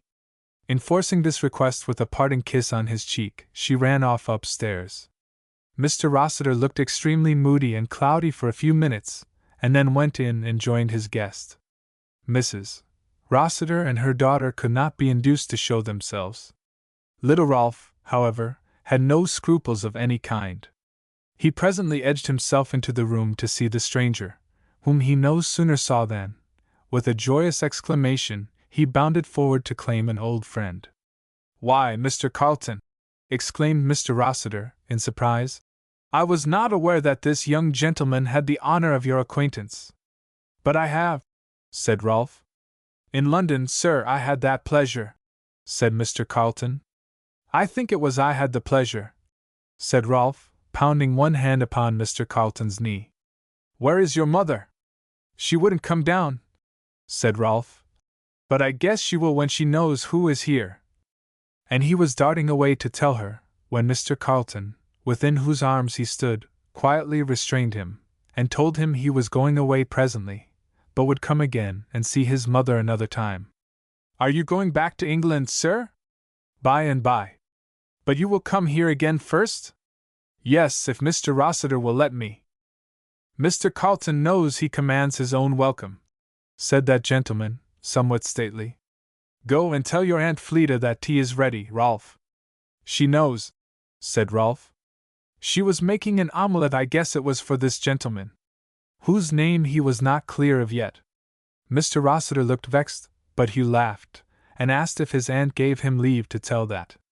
Rolf entered forthwith into discussion on this subject, while Mr. Carleton, who had not seemed to hear it, engaged Mr. Rossiter busily in another, till the omelette and Fleda came in. Rolf's mind, however, was ill at ease. "Aunt Fleda," said he, as soon as she had fairly taken her place at the head of the table, "would you mind my telling that you made the omelette for this gentleman?" Fleda cast a confused glance, first at the person in question and then round the table, but Mr. Carleton, without looking at her, answered instantly. Don't you understand, Rolf, that the same kindness which will do a favor for a friend will keep him in ignorance of it? Rolf pondered a moment, and then burst forth. Why, sir, wouldn't you like it as well for knowing she made it? It was hardly in human gravity to stand this. Fleda herself laughed, but Mr. Carlton, as unmoved as possible, answered him. Certainly not. And Rolf was nonplussed. The supper was over. Hugh had left the room, and Mr. Rossiter had before that gone out to give directions about Mr. Carlton's horses. He and Fleda were left alone. I have something against you, Fairy, said he, lightly, taking her hand, and putting it to his lips. You shall not again do me such honor as you have done me today. I did not deserve it, Elfie. The last words were spoken half reproachfully. Fleda stood a moment motionless, and then by some curious revulsion of feeling, put both her hands to her face and burst into tears. She struggled against them, and spoke almost immediately. You will think me very foolish, Mr. Carlton. I am ashamed of myself, but I have lived here so long in this way, my spirits have grown so quieted by different things, that it seems, sometimes, as if I could not bear anything. I am afraid. Of what, my dear Elfie? But she did not answer, and her tears came again. You are weary and spent, he said gently, repossessing himself of one of her hands. I will ask you another time what you are afraid of, and rebuke all your fears. I deserve nothing but rebuke now, said Fleda. But her hand knew, by the gentle and quiet clasp in which it lay, that there was no disposition to give it. Do not speak to me for a minute, she said hastily, as she heard someone coming. She went to the window, and stood there looking out, till Mr. Carlton came to bid her good-bye. Will you permit me to say to Mrs. Evelyn, he said in a low tone, that you left a piece of your property in her house, and have commissioned me to bring it you? Yes, said Fleda, hesitating, and looking a little confused. But will you let me write a note instead, Mr. Carlton? Certainly. But what are you thinking of, Elfie? What grave doubt is lying under your brow? All Fleda's shadows rolled away before that clear, bright eye. I have found by experience, she said, smiling a little, but looking down, that whenever I tell my secret thoughts to anybody, I have some reason afterwards to be sorry for it. You shall make me an exception to your rule, however, Elfie. Fleda looked up, one of her looks, half questioning, half fearing, and then answered, a little hesitating. I was afraid, sir, that if you went to Mrs. Evelyn's on that errand, I was afraid you would show them you were displeased. And what then? Said he quietly. Only that I wanted to spare them what always gives me a cold chill. Gives you? Said Mr. Carlton. No, sir, only by sympathy. I thought my agency would be the gentlest. I see I was right, she said, looking up, as he did not answer. But they don't deserve it, not half so much as you think. They talk they don't know what. I am sure they never meant half they said, never meant to annoy me with it. I mean, and I am sure they have a true love for me. They have shown it in a great many ways. Constance, especially, never showed me anything else. They have been very kind to me, and as to letting me come away as they did, I suppose they thought I was in a greater hurry to get home than I really was, and they would very likely not have minded traveling so themselves. I am so different from them, that they might in many things judge me by themselves, and yet judge far wrong. Fleda was going on, but she suddenly became aware that the eye to which she was speaking had ceased to look at the Evelyns, even in imagination, and she stopped short. Will you trust me, after this, to see Mrs. Evelyn without the note? Said he, smiling. But Fleda gave him her hand, very demurely, without raising her eyes again, and he went. Barbie, who had come in to clear away the table, took her stand at the window to watch Mr. Carlton drive off. Fleda had retreated to the fire. Barbie looked in silence till the sleigh was out of sight. Is he going back to England now? She said, coming back to the table. No. Barbie gathered a pile of plates together, and then inquired. Is he going to settle in America? Why, no, Barbie. What makes you ask such a thing? I thought he looked as if he had dressed himself for a cold climate, said Barbie drily. Fleda sat down by Hugh's easy-chair, and laid her head on his breast. I like your Mr. Carlton very much, Hugh whispered after a while. Do you? said Fleeta, a little wondering at Hugh's choice of that particular pronominal adjective. Very much indeed. But he has changed, Fleeta.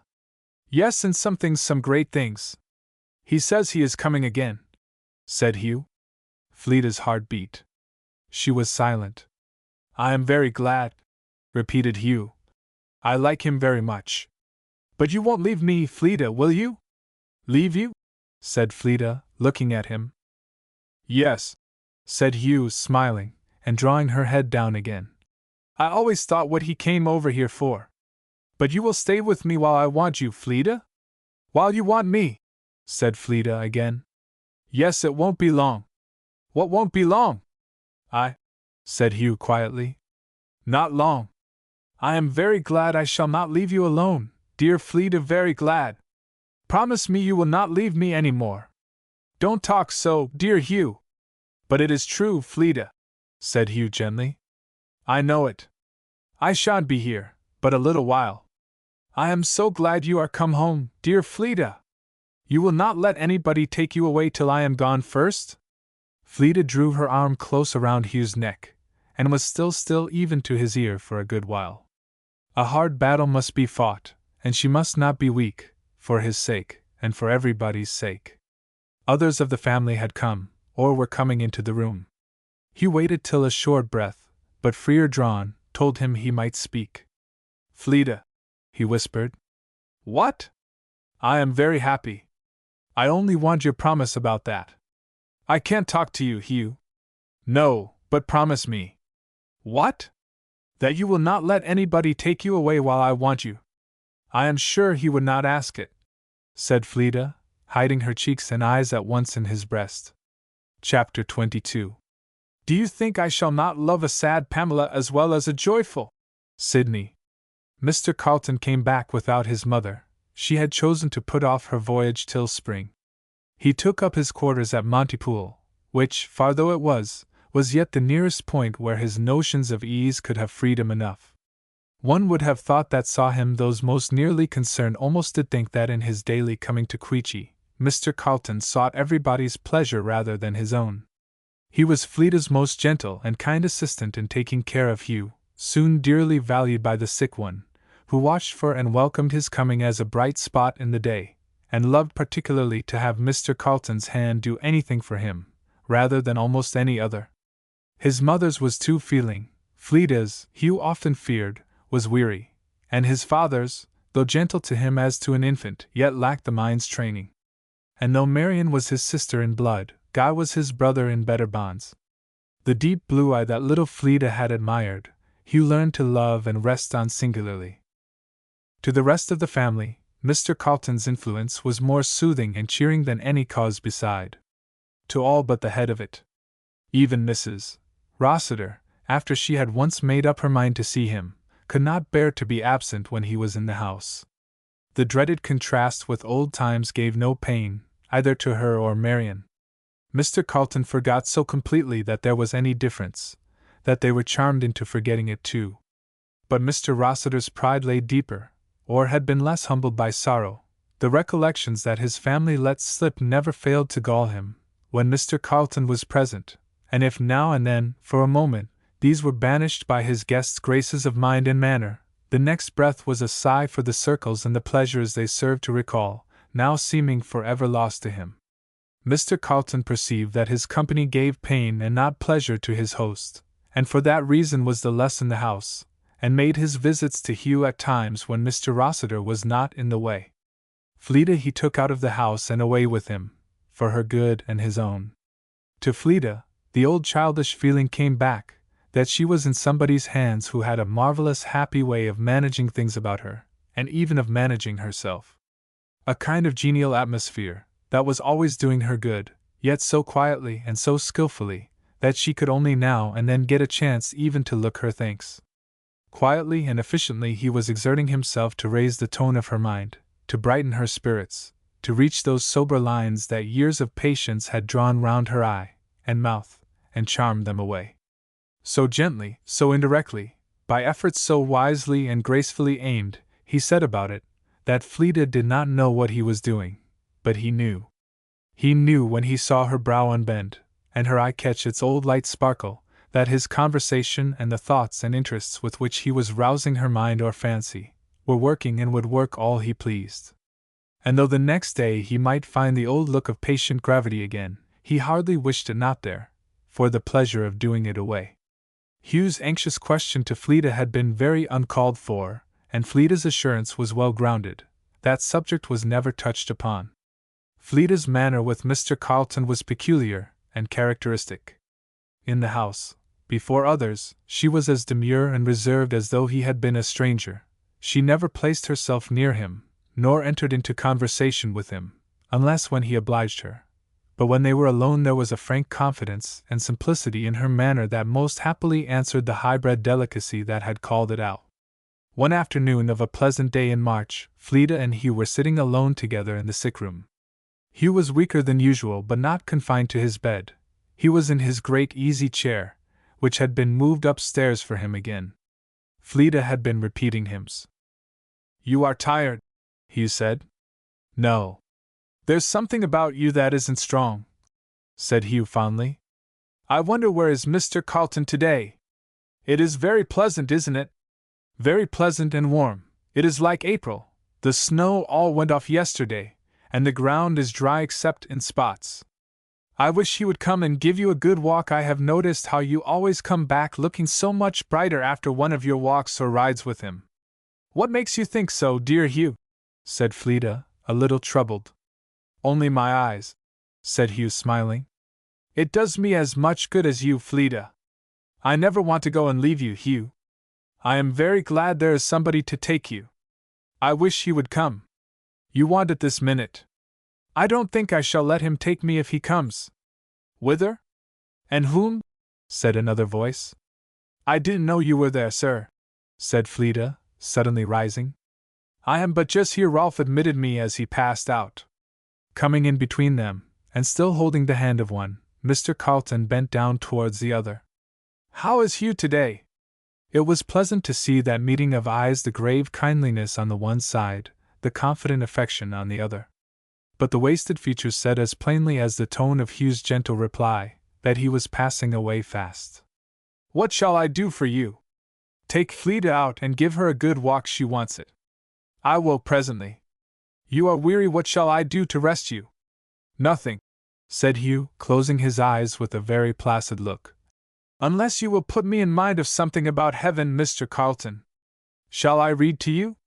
Baxter or something else?" "No, just give me something to think of while you're gone, as you have done before, Mr. Carleton. I will give you 2 or 3 of the Bible bits on that subject. They are but hints and indications, you know, rather rays of light that stream out from the place than any description of it.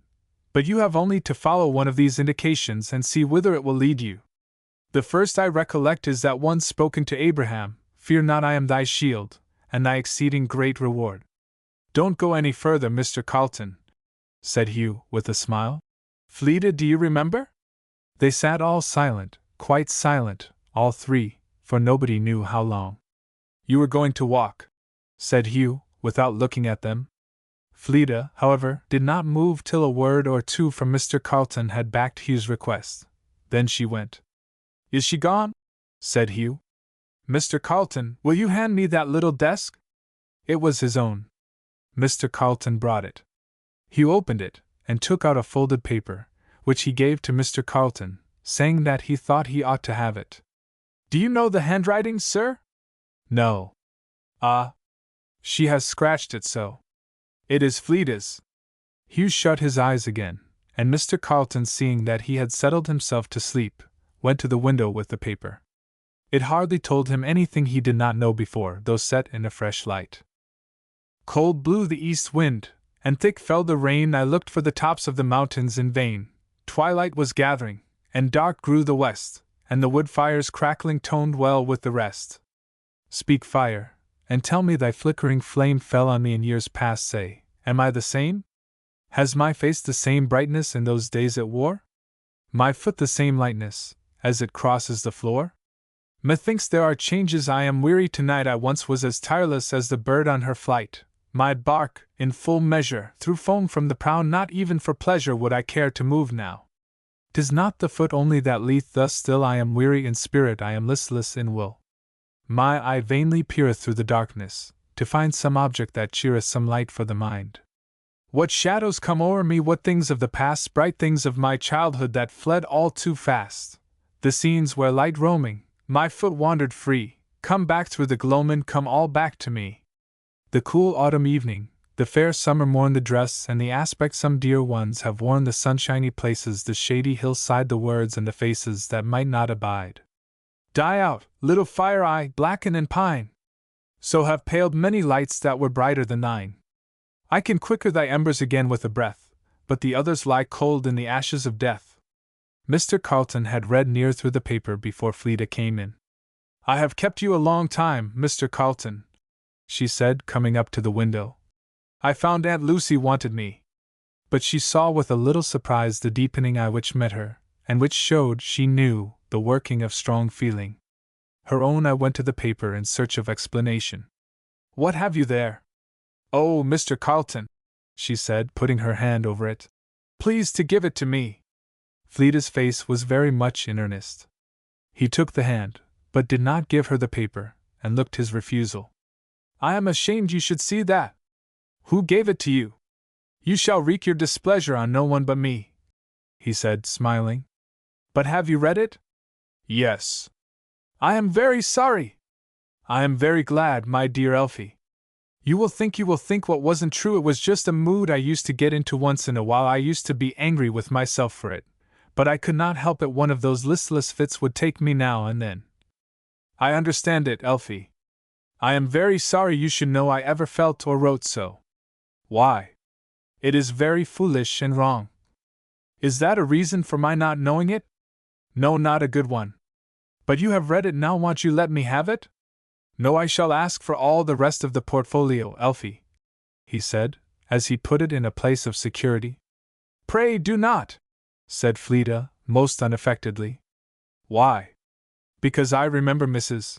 Carlton says you always have what you ask for. Give me permission to put on your bonnet, then, said he, laughingly, taking it from her hand. The air was very sweet, footing pleasant. The first few steps of the walk were made by Fleda in silence, with eager breath, and a foot that grew lighter as it trod. I don't think it was the right mood of mind I had when I wrote that, she said. It was morbid. But I couldn't help it. Yet if one could keep possession of those words you quoted just now, I suppose one never would have morbid feelings, Mr. Carlton? Perhaps not, but human nature has a weak hold of anything, and many things may make it weaker. Mine is weak, said Fleda. But it is possible to keep firm hold of those words, Mr. Carlton? Yes, by strength that is not human nature's, and, after all, the firm hold is rather that in which we are held, or ours would soon fail. The very hand that makes the promise its own must be nerved to grasp it. And so it is best, for it keeps us looking off always to the author and finisher of our faith. I love those words, said Fleda. But, Mr. Carlton, how shall one be sure that one has a right to those other words, that you told to Hugh? One cannot take the comfort of them unless one is sure. Her voice trembled. My dear Elfie, the promises have many of them, they're double-stamped with the very same signet, and if that sealed counterpart is your own, it is the sure earnest and title to the whole value of the promise. Well, in this case, said Fleda eagerly. In this case, God says, I am thy shield, and thy exceeding great reward. Now, see if your own heart can give the countersign. Thou art my portion, O Lord. Fleda's head sank instantly, and almost lay upon his arm. If you have the one, my dear Elfie, the other is yours. It is the note of hand of the maker of the promise, sure to be honored. And if you want proof, here it is, and a threefold cord is not soon broken, because he hath set his love upon me. Therefore will I deliver him. I will set him on high, because he hath known my name. He shall call upon me, and I will answer him. I will be with him in trouble. I will deliver him, and honor him. With long life will I satisfy him, and show him my salvation. There was a pause of some length. Fleda had lifted up her head, but walked along very quietly, not seeming to care to speak. Have you the countersign, Elfie? Fleda flashed a look at him, and only restrained herself from weeping again. Yes. But so I had then, Mr. Carlton, only sometimes I got those fits of feeling I forgot it, I suppose. When were these verses written? Last fall Uncle Rolf was away, and Aunt Lucy unhappy, and I believe I was tired. I suppose it was that. For a matter of several rods, each was busy with his own musings. But Mr. Carlton bethought himself. Where are you, Elfie? Where am I? Yes, not at Queechy? No, indeed, said Fleda, laughing. Far enough away. Where? At Paris, at the Marquis de Innocence. How did you get to Paris? I don't know, by a bridge of associations, I suppose, resting one end on last year, and the other on the time when I was 11 years old. Very intelligible, said Mr. Carlton, smiling. Do you remember that morning, Mr. Carlton, when you took Hugh and me to the Marquis de Innocence? Perfectly. I have thanked you a great many times since for getting up so early that morning. I think I was well paid at the time. I remember I thought I had seen one of the prettiest sights I had ever seen in Paris. So I thought, said Fleda. It has been a pleasant picture in my imagination ever since. There was a curious curl in the corners of Mr. Carlton's mouth, which made Fleda look in inquiry, a look so innocently wistful that his gravity gave way. My dear Elfie, said he, you are the very child you were then. Am I? Said Fleda. I dare say I am, for I feel so. I have the very same feeling I used to have then, that I am a child, and you taking the care of me into your own hands. One half of that is true, and the other half nearly so. How good you always were to me, Fleda said with a sigh. Not necessary to balance the debtor and creditor items on both sides, he said with a smile, as the account bids fair to run a good while. A silence again, during which Fleda is clearly not enjoying the landscape nor the fine weather. Elfie, what are you meditating? She came back from her meditations with a very frank look. I was thinking, Mr. Carlton, of your notions about female education. Well? They had paused upon a rising ground. Fleda hesitated, and then looked up in his face. I am afraid you will find me wanting, and when you do, will you put me in the way of being all you wish me to be? Her look was ingenuous and tender, equally. He gave her no answer, except by the eye of grave intentness that fixed hers till she could meet it no longer, and her own fell. Mr. Carlton recollected himself. My dear Elfie, said he, and whatever the look had meant, Elfie was at no loss for the tone now. What do you consider yourself deficient in? Fleda spoke with a little difficulty. I am afraid, in a good many things, in general reading and in what are called accomplishments. You shall read as much as you please by and by, said he, provided you will let me read with you, and, as for the other want, Elfie, it is rather a source of gratification to me. Elfie very naturally asked, Why? Because, as soon as I have the power, I shall immediately constitute myself your master in the arts of writing and drawing, and in any other art or acquisition you may take a fancy to, and give you lessons diligently. And will there be gratification in that? Said Fleda. His answer was by a smile. But he somewhat mischievously asked her, Will there not? And Fleda was quiet. Chapter 23. Friends, I sorrow not to leave ye, if this life in exile be, we who leave it do but journey homeward to our family. Spanish Ballad. The 1st of April came. Mr. Rossiter had made up his mind not to abide at Queechy, which only held him now by the frail thread of Hugh's life. Mr. Carlton knew this, and had even taken some steps towards securing for him a situation in the West Indies. But it was unknown to Fleda. She had not heard her uncle say anything on the subject since she came home, and though aware that their stay was a doubtful matter, she still thought it might be as well to have the garden in order. Philetus could not be trusted to do everything wisely of his own head, and even some delicate jobs of hand could not be safely left to his skill. If the garden was to make any headway, Fleda's head and hand must both be there, she knew. So, as the spring opened, she used to steal away from the house every morning for an hour or two, hardly letting her friends know what she was about, to make sure that peas, and potatoes, and radishes, and lettuce, were in the right places at the right times, and to see that the later and more delicate vegetables were preparing for. She took care to have this business well over before the time that Mr. Carlton ever arrived from the pool. One morning she was busy in dressing the strawberry beds, forking up the ground between the plants, and filling the vacancies that the severe winter or some irregularities of fall dressing had made. Mr. Skilcorn was rendering a somewhat inefficient help, or, perhaps, amusing himself with seeing how she worked. The little old silver-gray hood was bending down over the strawberries, and the fork was going at a very energetic rate. Philetus. Marm, will you bring me that bunch of strawberry plants that lies at the corner of the beds in the walk? And my trowel? I will, said Mr. Skilcorn.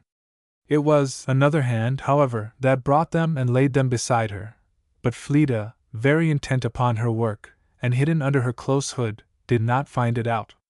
She went on busily putting in the plants as she found room for them, and just conscious, as she thought, that Philetus was still standing at her side, she called upon him from time to time, or merely stretched out her hand, for a fresh plant as she had occasion for it. Philetus, she said at length, raising her voice a little that it might win to him round the edge of her hood, without turning her face, I wish you would get the ground ready for that other planting of potatoes. You needn't stay to help me any longer. Tain't me, I guess, said the voice of Philetus, on the other side of her. Fleda looked in astonishment to make sure that it really was Mr. Skilcorn proceeding along the garden path in that quarter, and turning, jumped up and dropped her trowel and fork, to have her hands otherwise occupied. Mr. Skilcorn walked off leisurely towards the potato ground, singing to himself in a kind of consolatory aside. I cocked up my beaver, and who but I? The lace in my hat was so gallant and so gay, that I flourished like a king in his own country.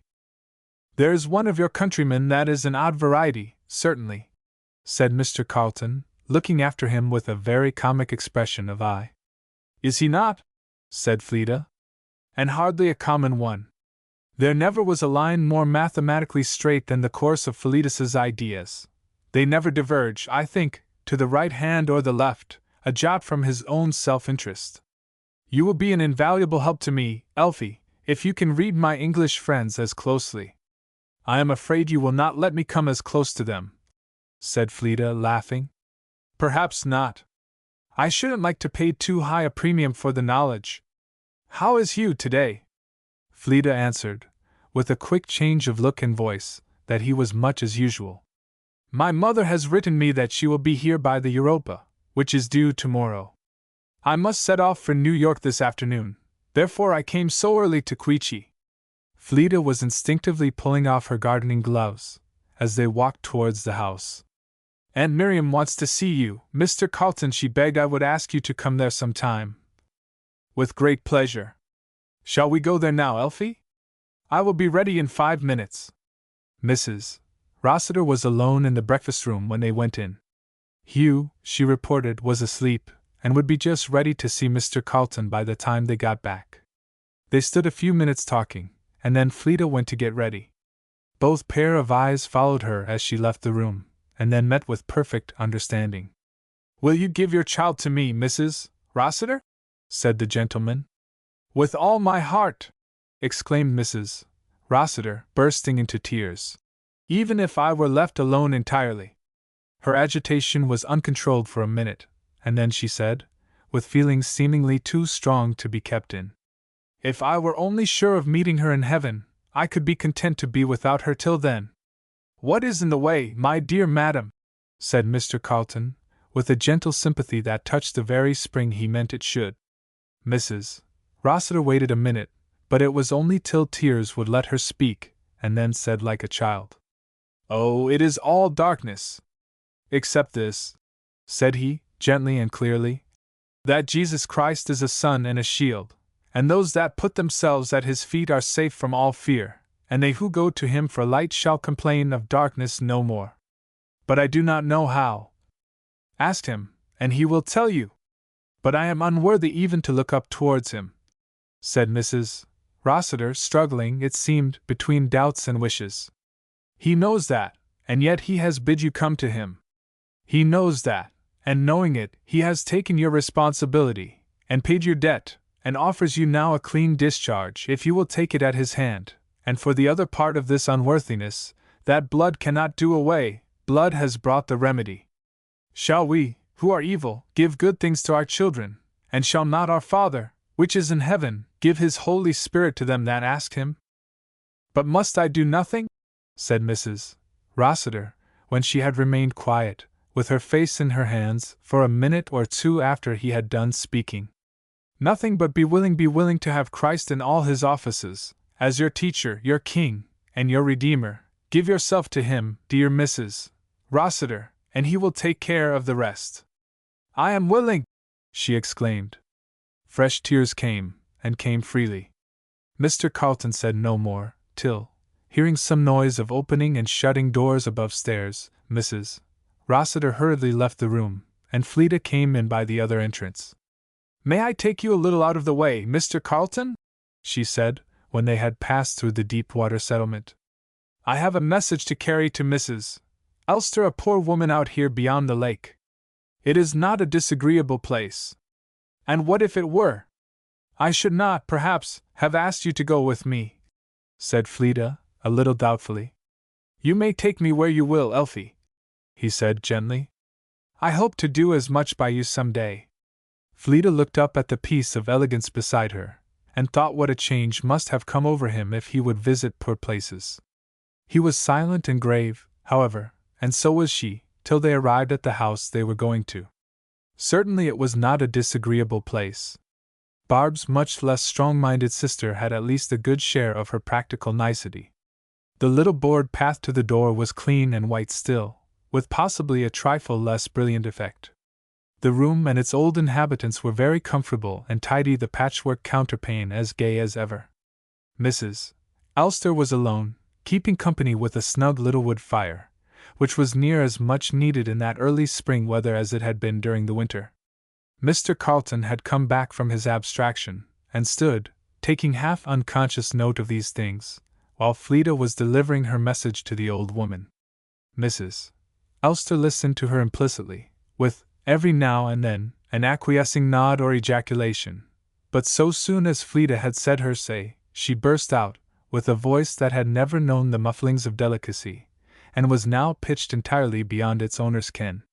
Looking hard at Mr. Carlton. Fleda! Is this the gentleman that's to be your husband? The last word elevated and brought out with emphatic distinctness of utterance. If the demand had been, whether the gentleman in question was a follower of Mohammed, it would hardly have been more impossible for Fleda to give an affirmative answer. But Mr. Carlton laughed, and bringing his face a little nearer the old crone, answered. So she has promised, ma'am. It was curious to see the lines of the old woman's face relax as she looked at him. He's worthy of you, as far as looks goes, she said, in the same key as before, apostrophizing Fleda, who had drawn back, but not stirring her eyes from Mr. Carlton all the time. And then she added to him, with a little, satisfied nod, and in a very decided tone of information. She will make you a good wife. Because she has made a good friend? Said Mr. Carlton quietly. Will you let me be a friend too? He had turned the old lady's thoughts into a golden channel, whence, as she was an American, they had no immediate issue in words, and Fleda and Mr. Carlton left the house without anything more. Fleda felt nervous. But Mr. Carlton's first words were as coolly and as gravely spoken as if they had just come out from a philosophical lecture, and with an immediate spring of relief, she enjoyed every step of the way, and every word of the conversation, which was kept up with great life till they reached Mrs. Plumfield's door. No one was in the sitting-room.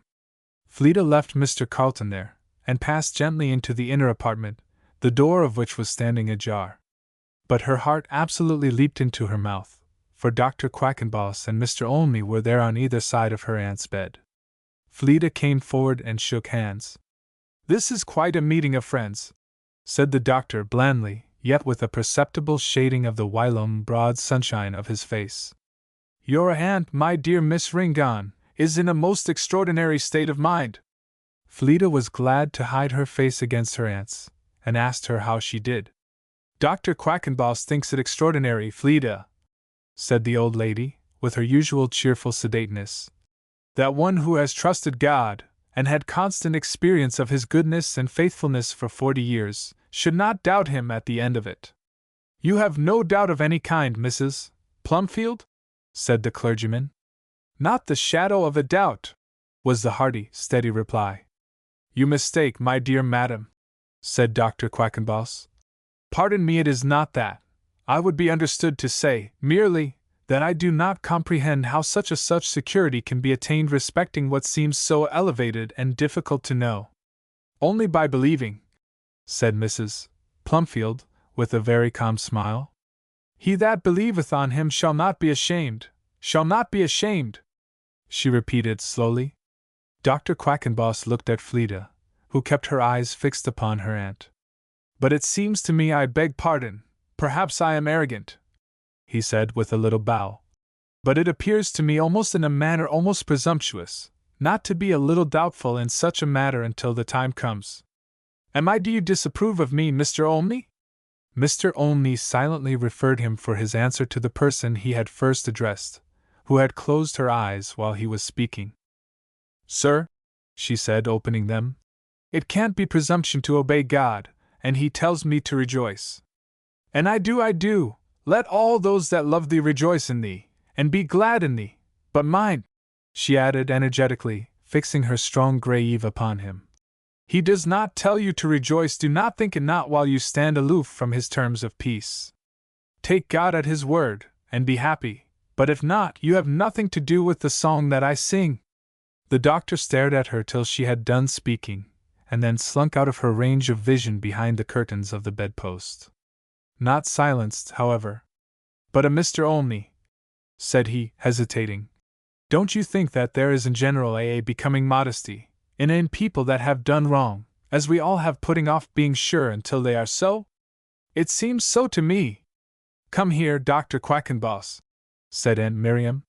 She waited till he came to her side, and then taking his hand, and looking at him very kindly, she said, Sir, 40 years ago I found in the Bible, as you say, that I was a sinner, and that drove me to look for something else. I found then God's promise, that if I would give my dependence entirely to the substitute He had provided for me, and yield my heart to His service, He would, for Christ's sake, hold me quit of all my debts, and be my Father, and make me His child. And, sir, I did it. I abhor every other dependence. The things you count good in me I reckon but filthy rags. At the same time, I know that ever since that day, 40 years ago, I have lived in His service, and tried to live to His glory. And now, sir, shall I disbelieve His promise? Do you think He would be pleased if I did? The doctor's mouth was stopped. For once, he drew back as soon as he could, and said not another word. Before anybody had broken the silence, Seth came in, and after shaking hands with Fleda, startled her by asking whether that was not Mr. Carleton in the other room. Yes, Fleda said. He came to see Aunt Miriam. Ain't you well enough to see him, Mother? Quite, and very happy, she said. Seth immediately went back and invited him in. Fleda dared not look up while the introductions were passing of the Rev. Mr. Olney, and of Dr. Quackenboss, the former of whom Mr. Carleton took cordially by the hand, while Dr. Quackenboss, conceiving that his hand must be as acceptable, made his salutations with an indescribable air, at once of attempted gracefulness and ingratiation. Fleda saw the whole in the advancing line of the doctor's person, a vision of which crossed her downcast eye. She drew back then, for Mr. Carleton came where she was standing, to take her aunt's hand. Seth had absolutely stayed his way before to make the said introductions. Mrs. Plumfield was little changed by years or disease since he had seen her. There was somewhat more of a look of bodily weakness than there used to be, but the dignified, strong-minded expression of the face was even heightened. Eye and brow were more pure and unclouded in their steadfastness. She looked very earnestly at her visitor, and then with evident pleasure from the manner of his look and greeting. Fleda watched her eye softening with a gratified expression, and fixed upon him, as he was gently talking to her. Mr. Olney presently came round to take leave, promising to see her another time, and passing Fleda, with a frank grave pressure of the hand, which gave her some pain. He and Seth left the room. Fleda was hardly conscious that Dr. Quackenboss was still standing at the foot of the bed, making the utmost use of his powers of observation. He could use little else, for Mr. Carleton and Mrs. Plumfield, after a few words on each side, had, as it were, by common consent, come to a pause. The doctor, when a sufficient time had made him fully sensible of this, walked up to Fleda, who wished heartily at the moment that she could have presented the reverse end of the magnet to him. Perhaps, however, it was that very thing which, by a perverse sort of attraction, drew him towards her. "I suppose we may conclude," said he, with a somewhat saturnine expression of mischief, "that Miss Ringon contemplates forsaking the agricultural line before a great while?" "I have not given up my old habits, sir," said Fleda, a good deal vexed. "No, I suppose not, but Queechy air is not so well suited for them. Other skies will prove more genial," he said. She could not help thinking, pleased at her displeasure. "What is the fault of Queechy air, sir?" said Mr. Carleton, approaching them. "Sir," said the doctor, exceedingly taken aback, though the words had been spoken in the quietest manner possible. It has no fault, sir, that I am particularly aware of. It is perfectly salubrious. Mrs. Plumfield, I will bid you good day. I hope you will get well again." "I hope not, sir," said Aunt Miriam, in the same clear, hearty tones which had answered him before. The doctor took his departure, and made capital of his interview with Mr. Carleton, who, he affirmed, he could tell by what he had seen of him, was a very deciduous character, and not always conciliating in his manners. Fleda waited with a little anxiety for what was to follow the doctor's leave-taking. It was with a very softened eye that Aunt Miriam looked at the two who were left, clasping Fleda's hand again, and it was with a very softened voice that she next spoke. "Do you remember our last meeting, sir?" "I remember it well," he said. "Fleda tells me you are a changed man since that time?" He answered only by a slight and grave bow. "Mr. Carleton," said the old lady, "I am a dying woman, and this child is the dearest thing in the world to me after my own and hardly after him. Will you pardon me, will you bear with me, if, that I may die in peace, I say, sir, what else it would not become me to say? And it is for her sake. Speak to me freely as you would to her," he said, with a look that gave her full permission. Fleda had drawn close and hid her face in her aunt's neck. Aunt Miriam's hand moved fondly over her cheek and brow for a minute or two in silence, her eye resting there too. "Mr. Carleton, this child is to belong to you. How will you guide her?" "By the gentlest paths," he said with a smile. A whispered remonstrance from Fleda to her aunt had no effect. "Will her best interests be safe in your hands?" "How shall I resolve you of that, Mrs. Plumfield?" he said gravely. "Will you help her to mind her mother's prayer, and keep herself unspotted from the world? As I trust she will help me. A rogue may answer questions, but an eye that has never known the shadow of double-dealing makes no doubtful discoveries of itself." Mrs.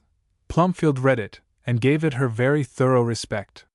"Mr. Carleton, pardon me, sir, I do not doubt you, but I remember hearing long ago that you were rich and great in the world. It is dangerous for a Christian to be so. Can she keep in your grandeur the simplicity of heart and life she has had at Queechy?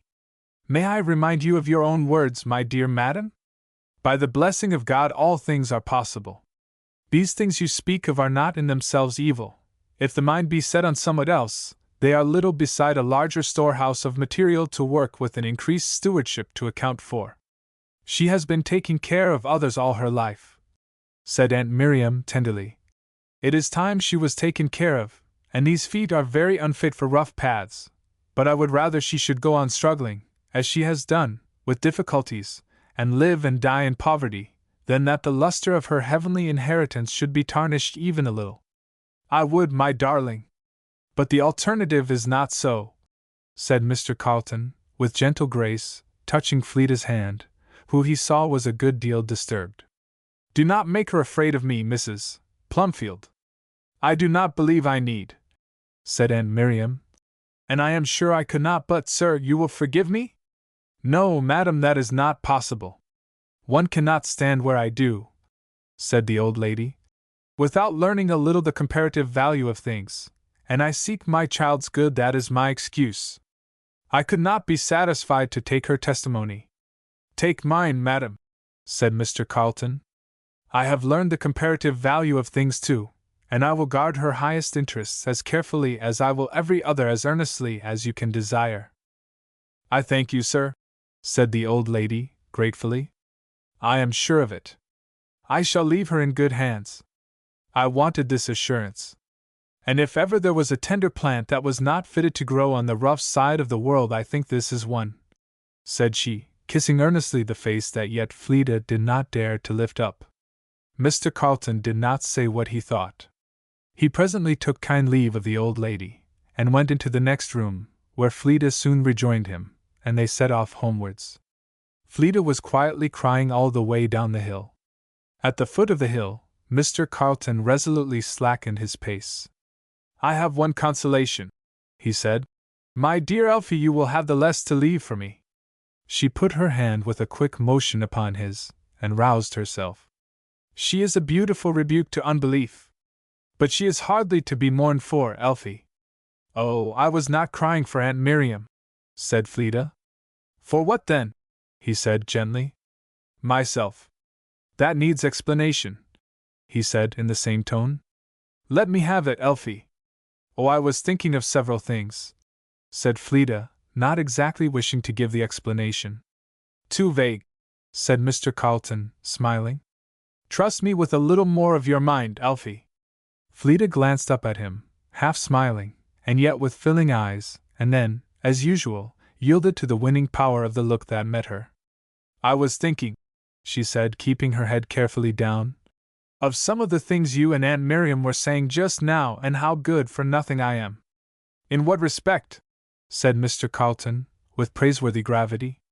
Fleda hesitated, and he pressed the matter no further, but more unwilling to displease him than herself, she presently went on, with some difficulty, wording what she had to say with as much care as she could. "I was thinking, how gratitude or not gratitude alone, but how one can be full of the desire to please another fellow creature and find it constantly easy to do or bear anything for that purpose, and how slowly and coldly duty has to move alone in the direction where it should be the swiftest and warmest." She knew he would take her words as simply as she said them. She was not disappointed. He was silent a minute, and then said gravely, "Is this a late discovery, Elfie?" "No, only I was realizing it strongly just now. It is a complaint we may all make. The remedy is, not to love less what we know, but to know better that of which we are in ignorance. We will be helps, and not hindrances to each other, Elfie." "You have said that before," said Fleda, still keeping her head down. "What?"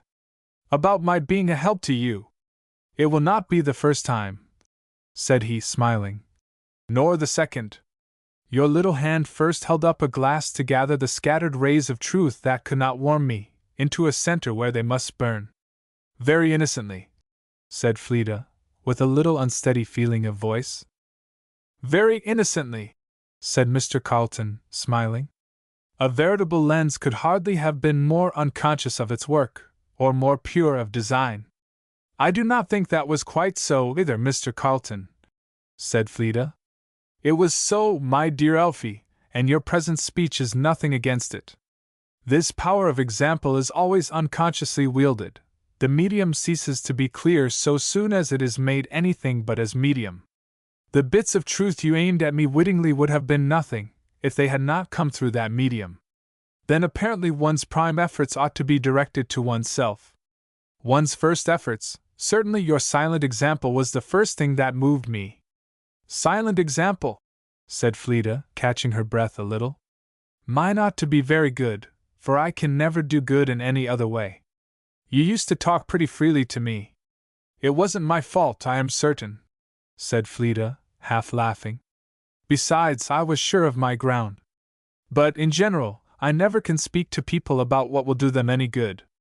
Yet, whatever be the power of silent example, there are often times when a word is of incalculable importance." "I know it," said Fleda, earnestly.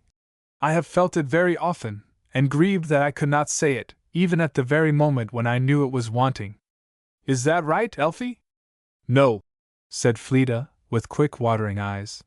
"It is not right at all, but it is constitutional with me. I never can talk to other people of what concerns my own thoughts and feelings. But this concerns other people's thoughts and feelings. Yes, but there is an implied revelation of my own. Do you expect to include me in the denomination of other people?" "I don't know," said Fleda, laughing. Do you wish it? Fleda looked down and up, and colored, and said she didn't know. I will teach you, said he, smiling. The rest of the day, by both, was given to Hugh. Chapter 24. Oh, what is life but a sum of love, and death but to lose it all? Weeds be for those that are left behind, and not for those that fall. Milnes. Here's something come, Fleda, said Barbie, walking into the sick room one morning, a few days afterwards. A great bag of something more than you can eat up in a fortnight. It's for Hugh. It's extraordinary that anybody should send me a great bag of anything eatable, said Hugh. Where did it come from? Said Fleda. Philetus fetched it. He found it down to Mr. Sampion's, when he went with the sheepskins. How do you know it's for me? Said Hugh.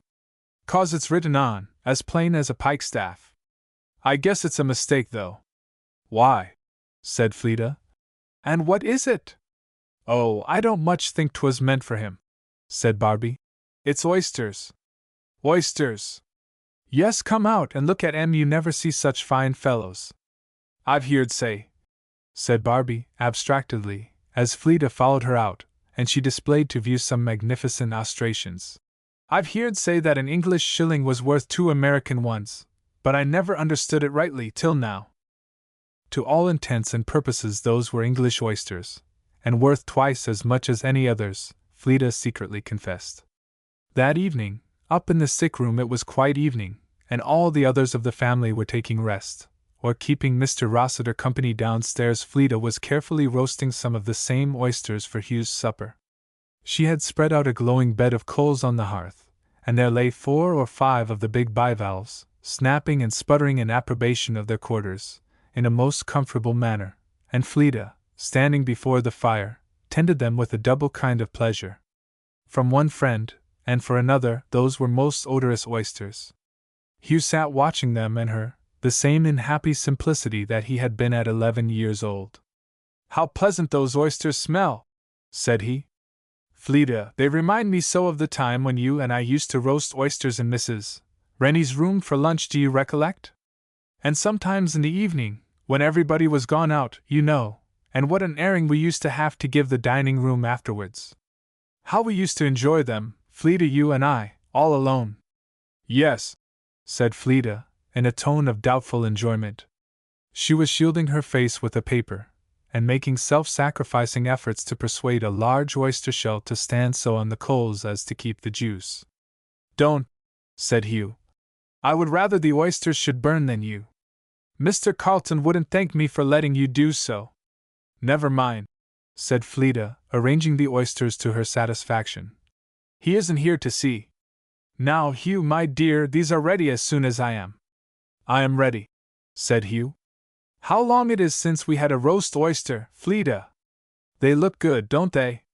A little stand was brought up between them, with the bread and butter in the cups, and Fleda opened oysters and prepared tea for Hugh, with her nicest, gentlest, busiest of hands, making every bit to be twice as sweet, for her sympathizing eyes and loving smile and pleasant word commenting. She shared the meal with him, but her own part was as slender as his, and much less thought of. His enjoyment was what she enjoyed, though it was with a sad twinge of alloy, which changed her face whenever it was where he could not see it.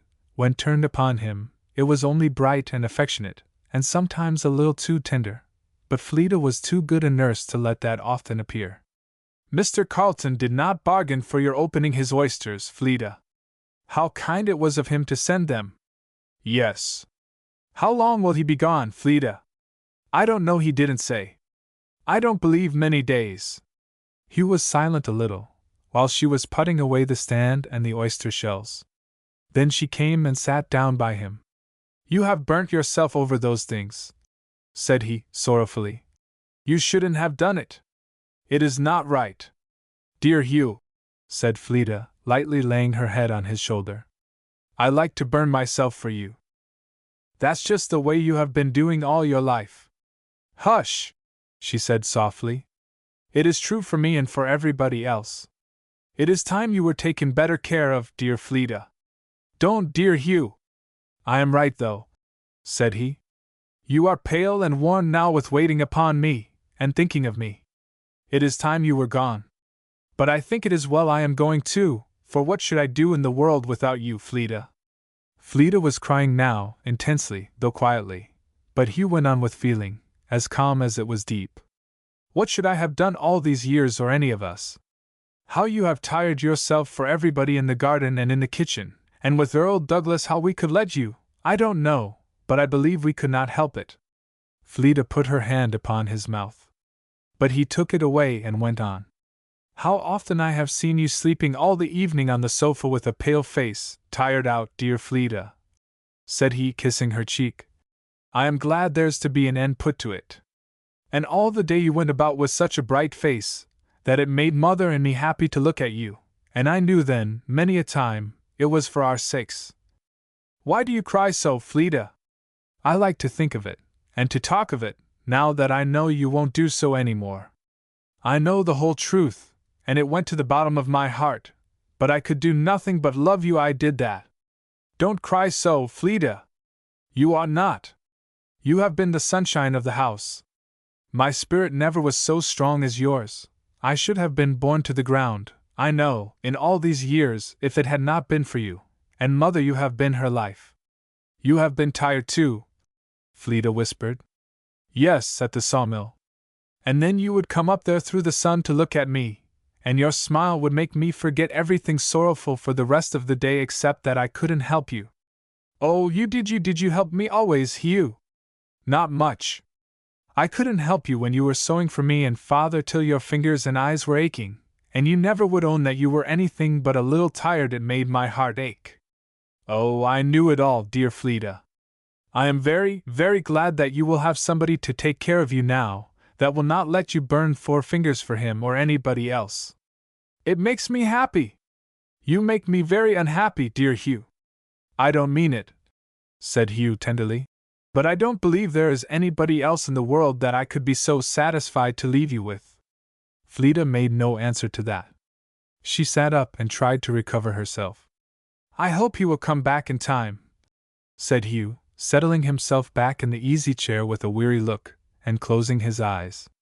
In time for what? To see me again. My dear Hugh!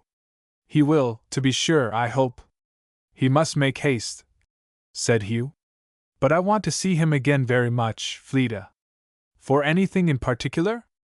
No, only because I love him. I want to see him once more. Hugh slumbered, and Fleeta, by his side, wept tears of mixed feeling till she was tired. Hugh was right. But nobody else knew it, and his brother was not sent for. It was about a week after this, when one night a horse and wagon came up to the back of the house from the road, the gentleman who had been driving leading the horse. It was late, long past Mr. Skilcorn's usual hour of retiring, but some errand of business had kept him abroad, and he stood there looking on. The stars gave light enough. Can you fasten my horse where he may stand a little while, sir, without taking him out? I guess I can, replied Fleetus, with reasonable confidence. If there's a rope's end some place. And forthwith he went back into the house to seek it, the gentleman patiently holding his horse meanwhile till he came out. How is Mr. Hugh tonight? Well, he ain't just so smart, they say, responded Fleetus, insinuating the rope's end as awkwardly as possible among the horse's headgear. I believe he's dying. Instead of going round now to the front of the house, Mr. Carlton knocked gently at the kitchen door, and asked the question anew of Barbie. He's come in, sir, if you please, she said, opening wide the door for him to enter. I'll tell him you're here. Do not disturb anyone for me, said he. I won't disturb em, said Barbie, in a tone a little, though unconsciously, significant. Mr. Carlton neglected the chair she had placed for him, and remained standing by the mantelpiece, thinking of the scenes of his early introduction to that kitchen. It wore the same look it had done then. Under Barbie's rule it was precisely the same thing it had been under Cynthia's. The passing years seemed a dream, and the passing generations of men a vanity, before the old house, more abiding than they. He stood thinking of the people he had seen gathered by that fireplace, and the little household fairy whose childish ministrations had given such a beauty to the scene when a very light step crossed the painted floor, and she was there again before him. She did not speak a word, She stood still a moment trying for words, and then put her hand upon Mr. Carlton's arm, and gently drew him out of the room with her. The family were all gathered in the room to which she brought him. Mr. Rossiter, as soon as he saw Mr. Carlton come in, shrunk back where he could be a little shielded by the bed-post. Marian's face was hid on the foot of the bed. Mrs. Rossiter did not move.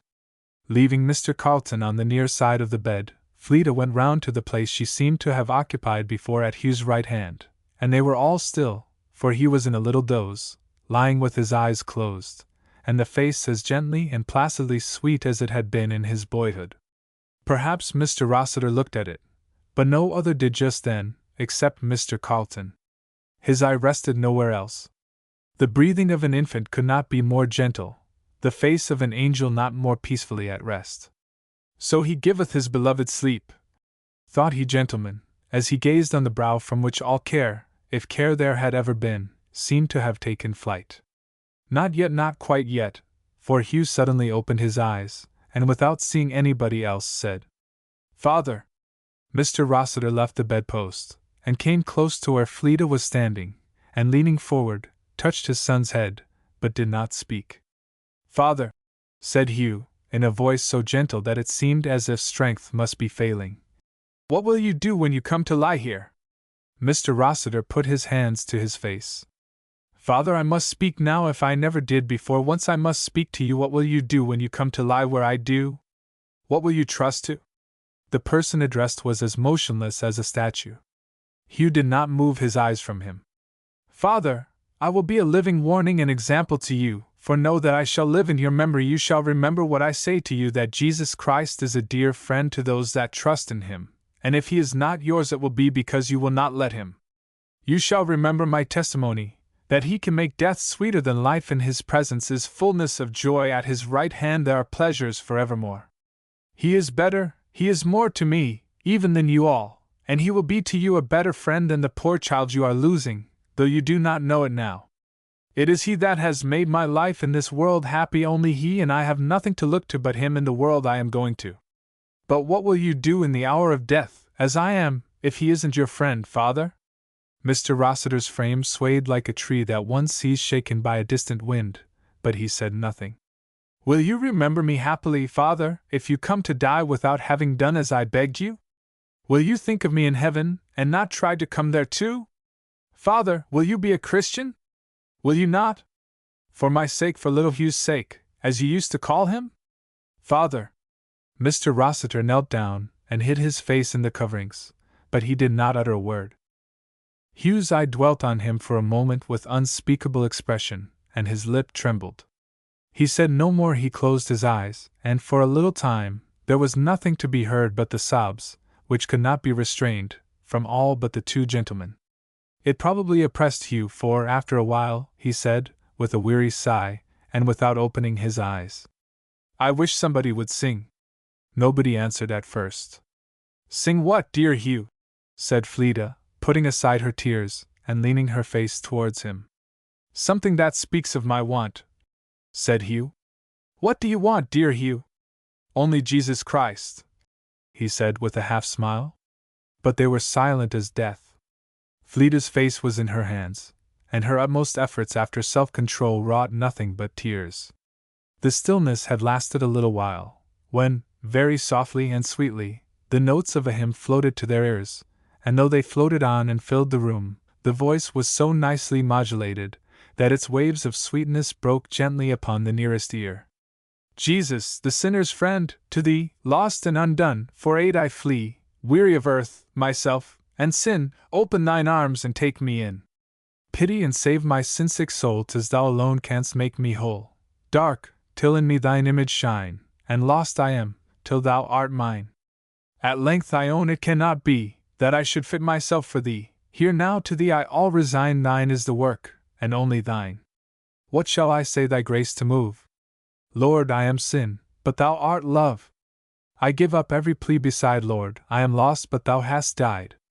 They were still again after the voice had ceased, almost perfectly still, though tears might be pouring, as indeed they were, from every eye. There was no break to the silence, other than a half-caught sob, now and then, from a kneeling figure, whose head was in Marian's lap. "Who was that?" said Hugh, when the singer had been silent a minute. Nobody answered immediately, and then Mr. Carlton, bending over him, said, "Don't you know me, dear Hugh? Is it Mr. Carlton?" Hugh looked pleased, and clasped both of his hands upon Guy's, which he laid upon his breast. For a second he closed his eyes and was silent. "Was it you sang?" "Yes." "You never sang for me before," he remarked. He was silent again. "Are you going to take Fleda away?" "By and by," said Mr. Carlton gently. "Will you take good care of her?" Mr. Carlton hesitated, and then said so low that it could reach but one other person's ear, "What hand and life can?" "I know it," said Hugh. "I am very glad you will have her. You will not let her tire herself any more." Whatever became of Fleda's tears, she had driven them away, and leaning forward, she touched her cheek to his, saying, with a clearness and sweetness of voice that only intensity of feeling could have given her at the moment, "I am not tired, dear Hugh." Hugh clasped one arm round her neck and kissed her again and again, seeming unable to say anything to her in any other way, still keeping his hold of Mr. Carlton's hand. "I give all my part of her to you," he said at length. "Mr. Carlton, I shall see both of you in heaven?" "I hope so," was the answer, in those very calm and clear tones that have a singular effect in quieting emotion, while they indicate anything but the want of it. "I am the best off of you all," Hugh said. He lay still for a while with shut eyes. Fleda had withdrawn herself from his arms and stood at his side, with a bowed head, but perfectly quiet. He still held Mr. Carlton's hand, as something he did not want to part with. "Fleda," said he, "who is that crying? Mother, come here." Mr. Carlton gave place to her. Hugh pulled her down to him till her face lay upon his, and folded both his arms around her. "Mother," he said softly, "will you meet me in heaven? Say yes." "How can I, dear Hugh?"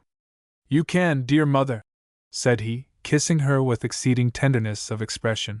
"My Savior will be yours and take you there. Say you will give yourself to Christ, dear mother. Sweet mother! Promise me I shall see you again." Mrs. Rossiter's weeping it was difficult to hear. But Hugh, hardly shedding a tear, still kissed her, repeating, "Promise me, dear mother, promise me that you will," till Mrs. Rossiter, in an agony, sobbed out the word he wanted, and Hugh hid his face then in her neck. Mr. Carlton left the room and went downstairs. He found the sitting-room desolate, untenanted and cold for hours, and he went again into the kitchen. Barbie was there for some time, and then she left him alone.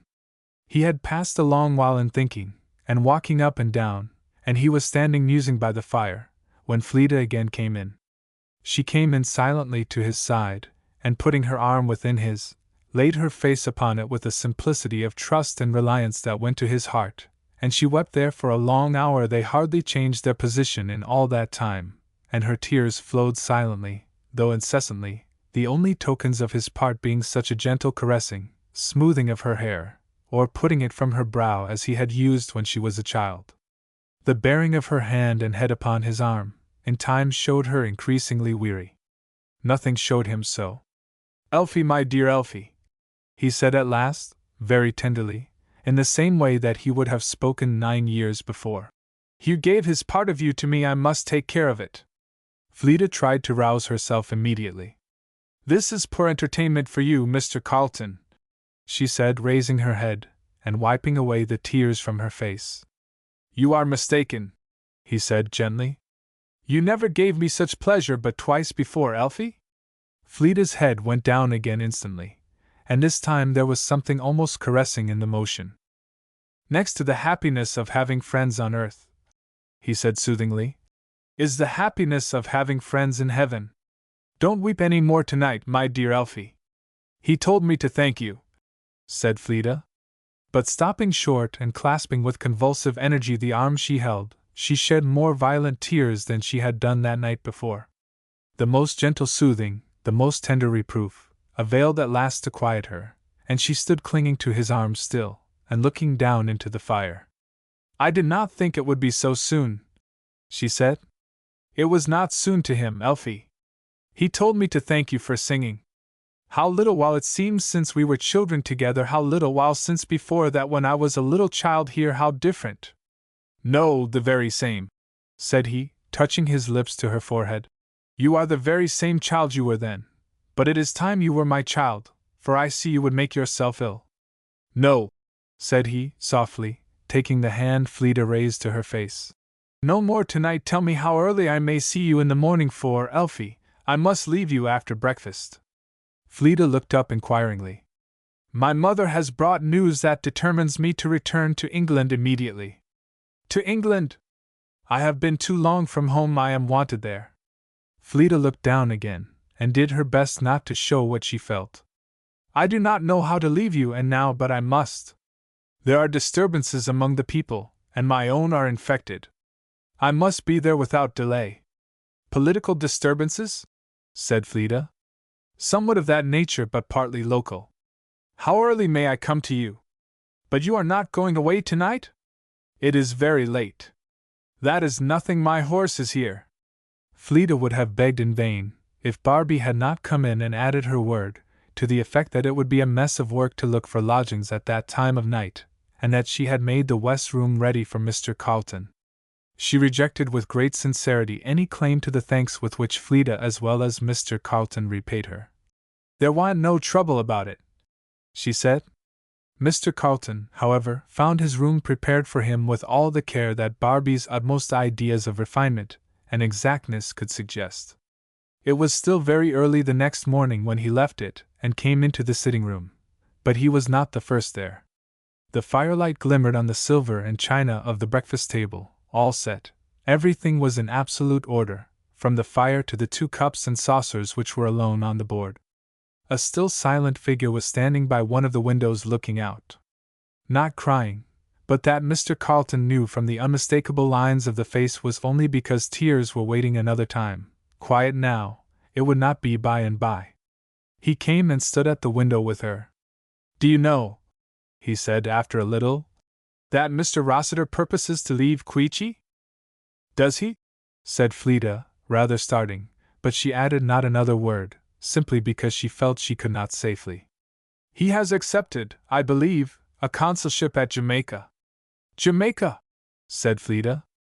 I have heard him speak of the West Indies. I am not surprised. I knew it was likely he would not stay here. How tightly her fingers that were free grasped the edge of the window frame. Mr. Carlton saw it, and softly removed them into his own keeping. He may go before I can be here again. But I shall leave my mother to take care of you, Elfie. Thank you, said Fleeta faintly. You are very kind. Kind to myself, he said, smiling. I am only taking care of my own. I need not say that you will see me again as early as my duty can make it possible, but I may be detained, and your friends may be gone. Elfie, give me the right to send if I cannot come for you. Let me leave my wife in my mother's care. Fleeta looked down, and colored and hesitated, but the expression in her face was not that of doubt. Am I asking too much? He said gently. No, sir, said Fleeta, and but. What is in the way? But it seemed impossible for Fleeta to tell him. May I not know? He said, gently putting away the hair from Fleeta's face, which looked distressed. Is it only your feeling? No, sir, said Fleeta. At least not the feeling you think it is, but I could not do it without giving great pain. Mr. Carlton was silent. Not to anybody you know, Mr. Carlton, said Fleeta, suddenly fearing a wrong interpretation to her words. I don't mean that. I mean somebody else, the only person you could apply to, she said, covering her face in utter confusion. Do I understand you? Said he, smiling. Has this gentleman any reason to dislike the sight of me? No, sir, said Fleeta, but he thinks he has. That only I meant, said he. You are quite right, my dear Elfie. I, of all men, ought to understand that. The subject was dropped, and in a few minutes his gentle skill had well-nigh made Fleeta forget what they had been talking about. Himself and his wishes seemed to be put quite out of his own view, and out of hers as far as possible, except that the very fact made Fleeta recognize, with unspeakable gratitude and admiration, the kindness and grace that were always exerted for her pleasure. If her goodwill could have been put into the cups of coffee she poured out for him, he might have gone, in the strength of them, all the way to England. There was strength of another kind to be gained from her face of quiet sorrow and quiet self-command, which were her very childhood's own. "You will see me at the earliest possible moment," he said, when at last taking leave. "I hope to be free in a short time, but it may not be. Elfie, if I should be detained longer than I hope, if I should not be able to return in a reasonable time, will you let my mother bring you out? If I cannot come to you, will you come to me?" Fleeta colored a good deal, and said, scarce intelligibly, that she hoped he would be able to come. He did not press the matter. He parted from her, and was leaving the room. Fleeta suddenly sprang after him, before he had reached the door, and laid her hand on his arm. "I did not answer your question, Mr. Carlton," she said, with cheeks that were dyed now. "I will do whatever you please, whatever you think best." His thanks were most gratefully, though silently, spoken, and he went away. Chapter 25. "Daughter, they seem to say, peace to thy heart. We too, yes, daughter, have been as thou art. Hope lifted, doubt depressed, seeing in part, tried, troubled, tempted, sustained, as thou art. Unknown." Mr. Rossiter was disposed for no further delay now in leaving Queechy. The office at Jamaica, which Mr. Carlton and Dr. Gregory had secured for him, was immediately accepted, and every arrangement pressed to hasten his going. On every account, he was impatient to be out of America, and especially since his son's death. Marian was of his mind. Mrs. Rossiter had more of a home feeling, even for the place where home had not been to her as happy as it might. There were sad weeks of bustle and weariness that followed Hugh's death, less sad, perhaps, for the weariness and the bustle. There was little time for musing, no time for lingering regrets. If thought and feeling played their Yolin measures on Fleeta's heartstrings, they were listened to only by snatches, and she rarely sat down and cried to them. A very kind note had been received from Mrs. Carlton. April gave place to May. One afternoon, Fleeta had taken an hour or two to go and look at some of the old places on the farm that she loved, and that were not too far to reach. A last look she guessed it might be, for it was weeks since she had had a spare afternoon, and another she might not be able to find. It was a doubtful pleasure she sought too, but she must have it. She visited the long meadow and the height that stretched along it, and even went so far as the extremity of the valley, at the foot of the 20-acre lot, and then stood still to gather up the ends of memory. There she had gone chestnutting with Mr. Ringon, thither she had guided Mr. Carlton and her cousin Rossiter that day when they were going after woodcock, there she had directed and overseen Earl Douglas's huge crop of corn. How many pieces of her life were connected with it! She stood for a little while looking at the old chestnut trees, looking and thinking, and turned away soberly with the recollection. "The world passeth away, but the word of our God shall stand forever." And though there was one thought that was a continual well of happiness in the depth of Fleeta's heart, her mind passed it now, and echoed with great joy the countersign of Abraham's privilege. "Thou art my portion, O Lord!" And in that assurance every past and every hope for good was sweet. With added sweetness, she walked home without thinking much of the long meadow. It was a chill spring afternoon, and Fleeta was in her old trim, the black cloak, the white shawl over it, and the hood of grey silk. And in that trim she walked into the sitting-room. A lady was there, in a travelling dress, a stranger. Fleeta's eye took in her outline and feature one moment with a kind of bewilderment, the next with perfect intelligence. If the lady had been in any doubt, Fleeta's cheeks alone would have announced her identity. But she came forward without hesitation after the first moment, pulling off her hood, and stood before her visitor blushing, in a way that perhaps Mrs. Carlton looked at as a novelty in her world. Fleeta did not know how she looked at it, but she had, nevertheless, an instinctive feeling, even at the moment, that the lady wondered how her son should have fancied particularly anything that went about under such a hood. Whatever Mrs. Carlton thought, her son's fancies, she knew, were unmanageable, and she had far too much good breeding to let her thoughts be known unless to one of those curious spirit thermometers that can tell a variation of temperature through every sort of medium. There might have been the slightest want of forwardness to do it, but she embraced Fleeta with great cordiality. "This is for the old time, not for the new, dear Fleeta," she said. Do you remember me? Perfectly. Very well, said Fleda, giving Mrs. Carleton for a moment a glimpse of her eyes.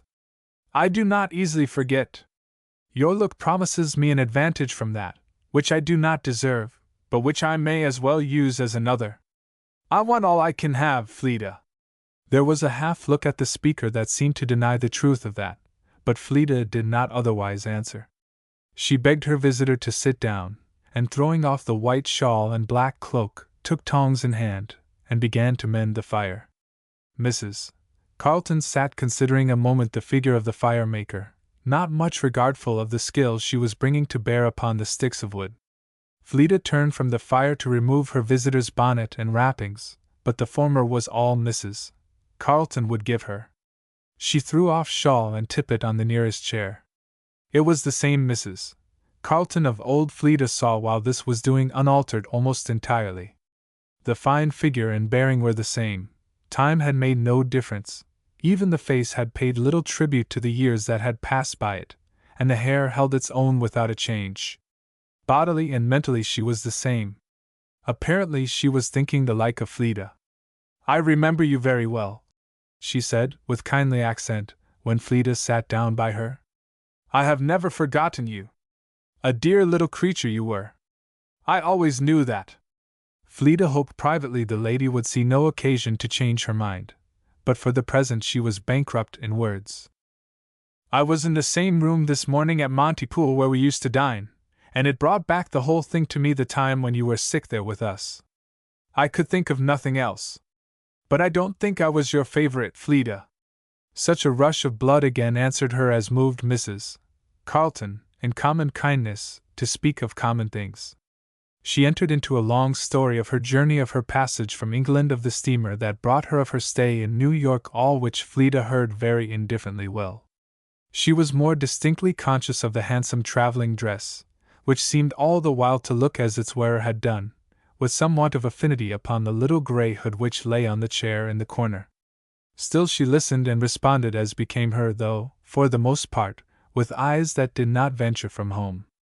The little hood itself could never have kept its place with less presumption, nor with less flutter of self-distrust. Mrs. Carleton came at last to a general account of the circumstances that had determined Guy to return home so suddenly, where she was more interesting. She hoped he would not be detained, but it was impossible to tell. It was just as it might happen. Are you acquainted with the commission I have been charged with? She said, when her narrations had at last lapsed into silence, and Fleda's eyes had returned to the ground.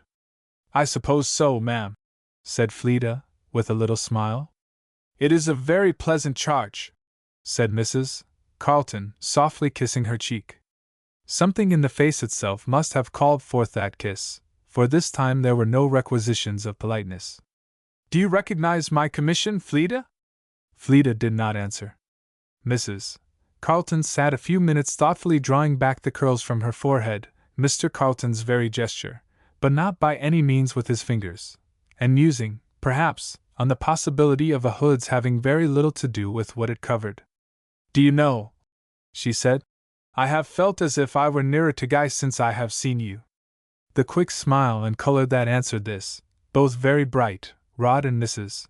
Carleton an instant recollection that her son was very apt to be right in his judgments, and that probably the present case might prove him so.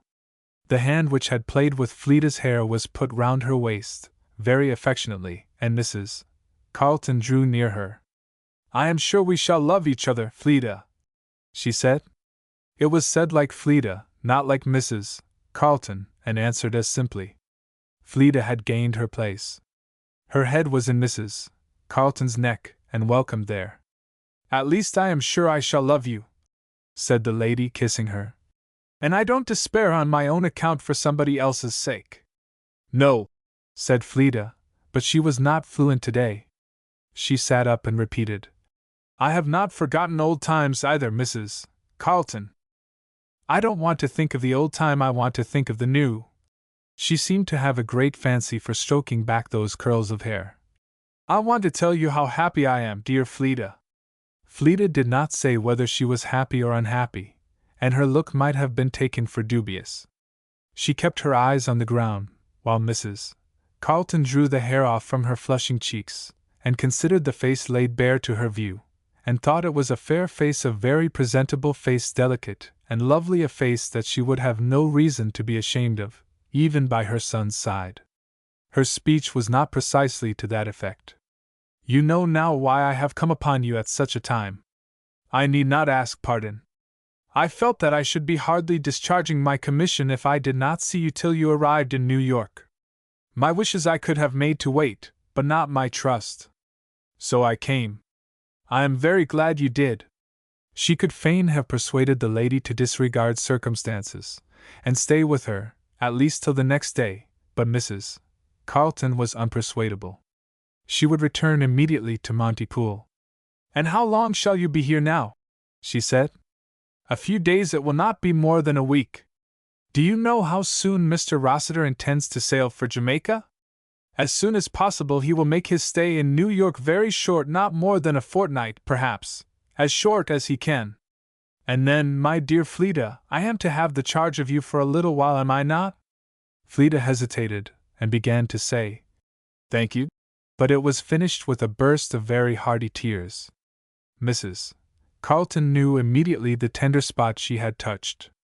She put her arms about Fleda, and caressed her as gently as her own mother might have done. "Forgive me, dear Fleda. I forgot that so much that is sad to you must come before what is so much pleasure to me. Look up and tell me that you forgive me."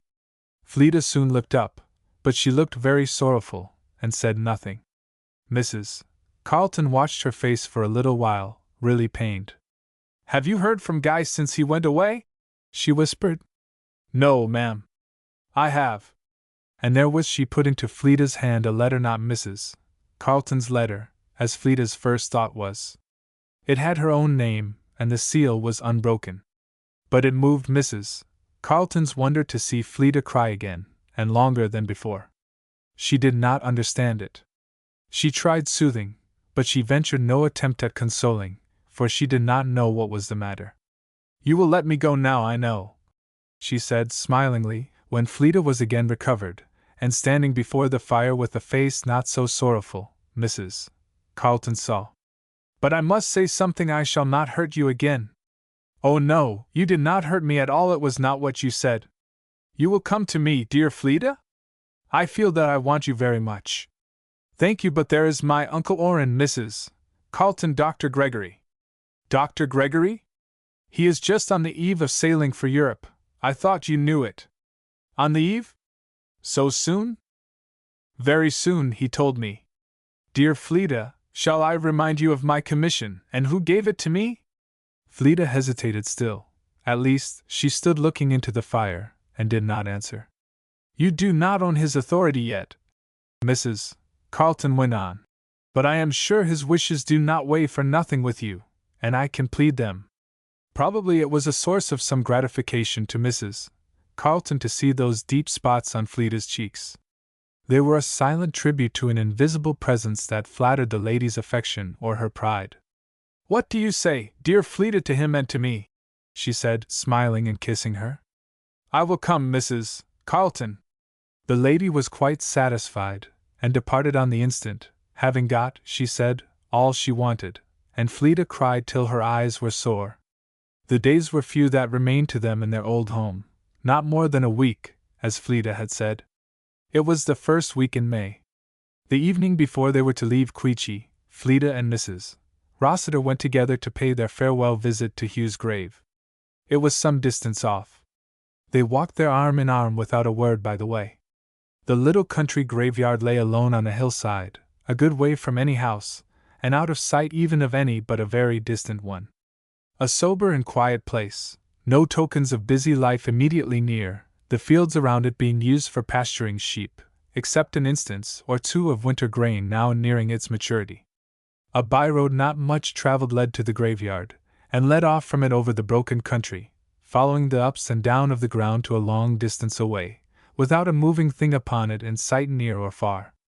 No sound of stirring and active humanity. Nothing to touch the perfect repose. But every lesson of the place could be heard more distinctly amid that silence of all other voices. except, indeed, nature's voice, that was not silent, and neither did it jar with the other. The very light of the evening fell more tenderly upon the old grey stones and the thick grass in that place. Fleda and Mrs. Rossiter went softly to one spot where the grass was not grown, and where the bright white marble caught the eye and spoke of grief, fresh too. Oh, that were grey and moss-grown like the others! The mother placed herself where the staring black letters of Hugh's name could not remind her so harshly that it no more belonged to the living, and sitting down on the ground, hid her face, to struggle through the parting agony once more, with added bitterness. Fleda stood a while sharing it, for with her too it was the last time in all likelihood. If she had been alone, her grief might have witnessed itself bitterly and uncontrolled, but the selfish relief was foregone, for the sake of another, that it might be in her power by and by to minister to a heart yet sorer and weaker than hers. The tears that fell so quietly and so fast upon the foot of Hugh's grave were all the deeper drawn and richer fraught. A while she stood there, and then passed round to a group a little way off, that had as dear and strong claims upon her love and memory. These were not fresh, not very. Oblivion had not come there yet, only time's softening hand. Was it softening? For Fleda's head was bent down further here, and tears rained faster. It was hard to leave these, the cherished names that from early years had lived in her child's heart. From this their last earthly abiding place she was to part company. Her mother's and her father's graves were there, side by side, and never had Fleda's heart so clung to the old grey stones, never had the faded lettering seemed so dear of the dear names and of the words of faith and hope that were their dying or living testimony. And next to them was her grandfather's resting place, and with that sunshiny green mound came a throng of strangely tender and sweet associations, more even than with the other two. His gentle, venerable, dignified figure rose before her, and her heart yearned towards it. In imagination Fleda pressed again to her breast the withered hand that had led her childhood so kindly, and overcome here for a little, she kneeled down upon the sod, and bent her head till the long grass almost touched it, in an agony of human sorrow. Could she leave them? And forever in this world? And be content to see on more these dear memorials till others like them should be raised for herself, far away? But then stole in consolations not human, nor of man's devising, the words that were written upon her mother's tombstone. Them that sleep in Jesus will God bring with him. It was like the march of angels' feet over the turf. And her mother had been a meek child of faith, and her father and grandfather, those strong men, had bowed like little children to the same rule. Fleda's head bent lower yet, and she wept, even aloud, but it was one half in pure thankfulness and a joy that the world knows nothing of. Doubtless they and she were one.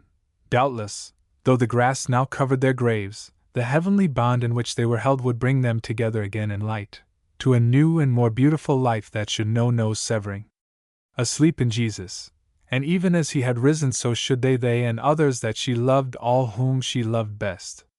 She could leave their graves, and with an unspeakable look of thanks to him who had brought life and immortality to light, she did, but not till she had there once again remembered her mother's prayer, and her Aunt Miriam's words, and prayed that rather anything might happen to her than that prosperity and the world's favor should draw her from the simplicity and humility of a life above the world.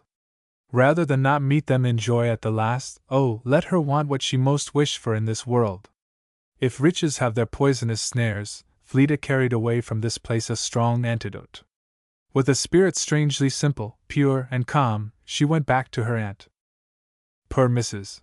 Rossiter was not quieted, but at Fleda's touch and voice, gentle and loving as the spirit of love and gentleness could make them, she tried to rouse herself, lifted up her weary head, and clasped her arms about her niece. The manner of it went to Fleda's heart, for there was in it both a looking to her for support, and a clinging to her as another dear thing she was about to lose. Fleda could not speak for the heartache. "It is harder to leave this place than all the rest," Mrs. Rossiter murmured, after some little time had passed on.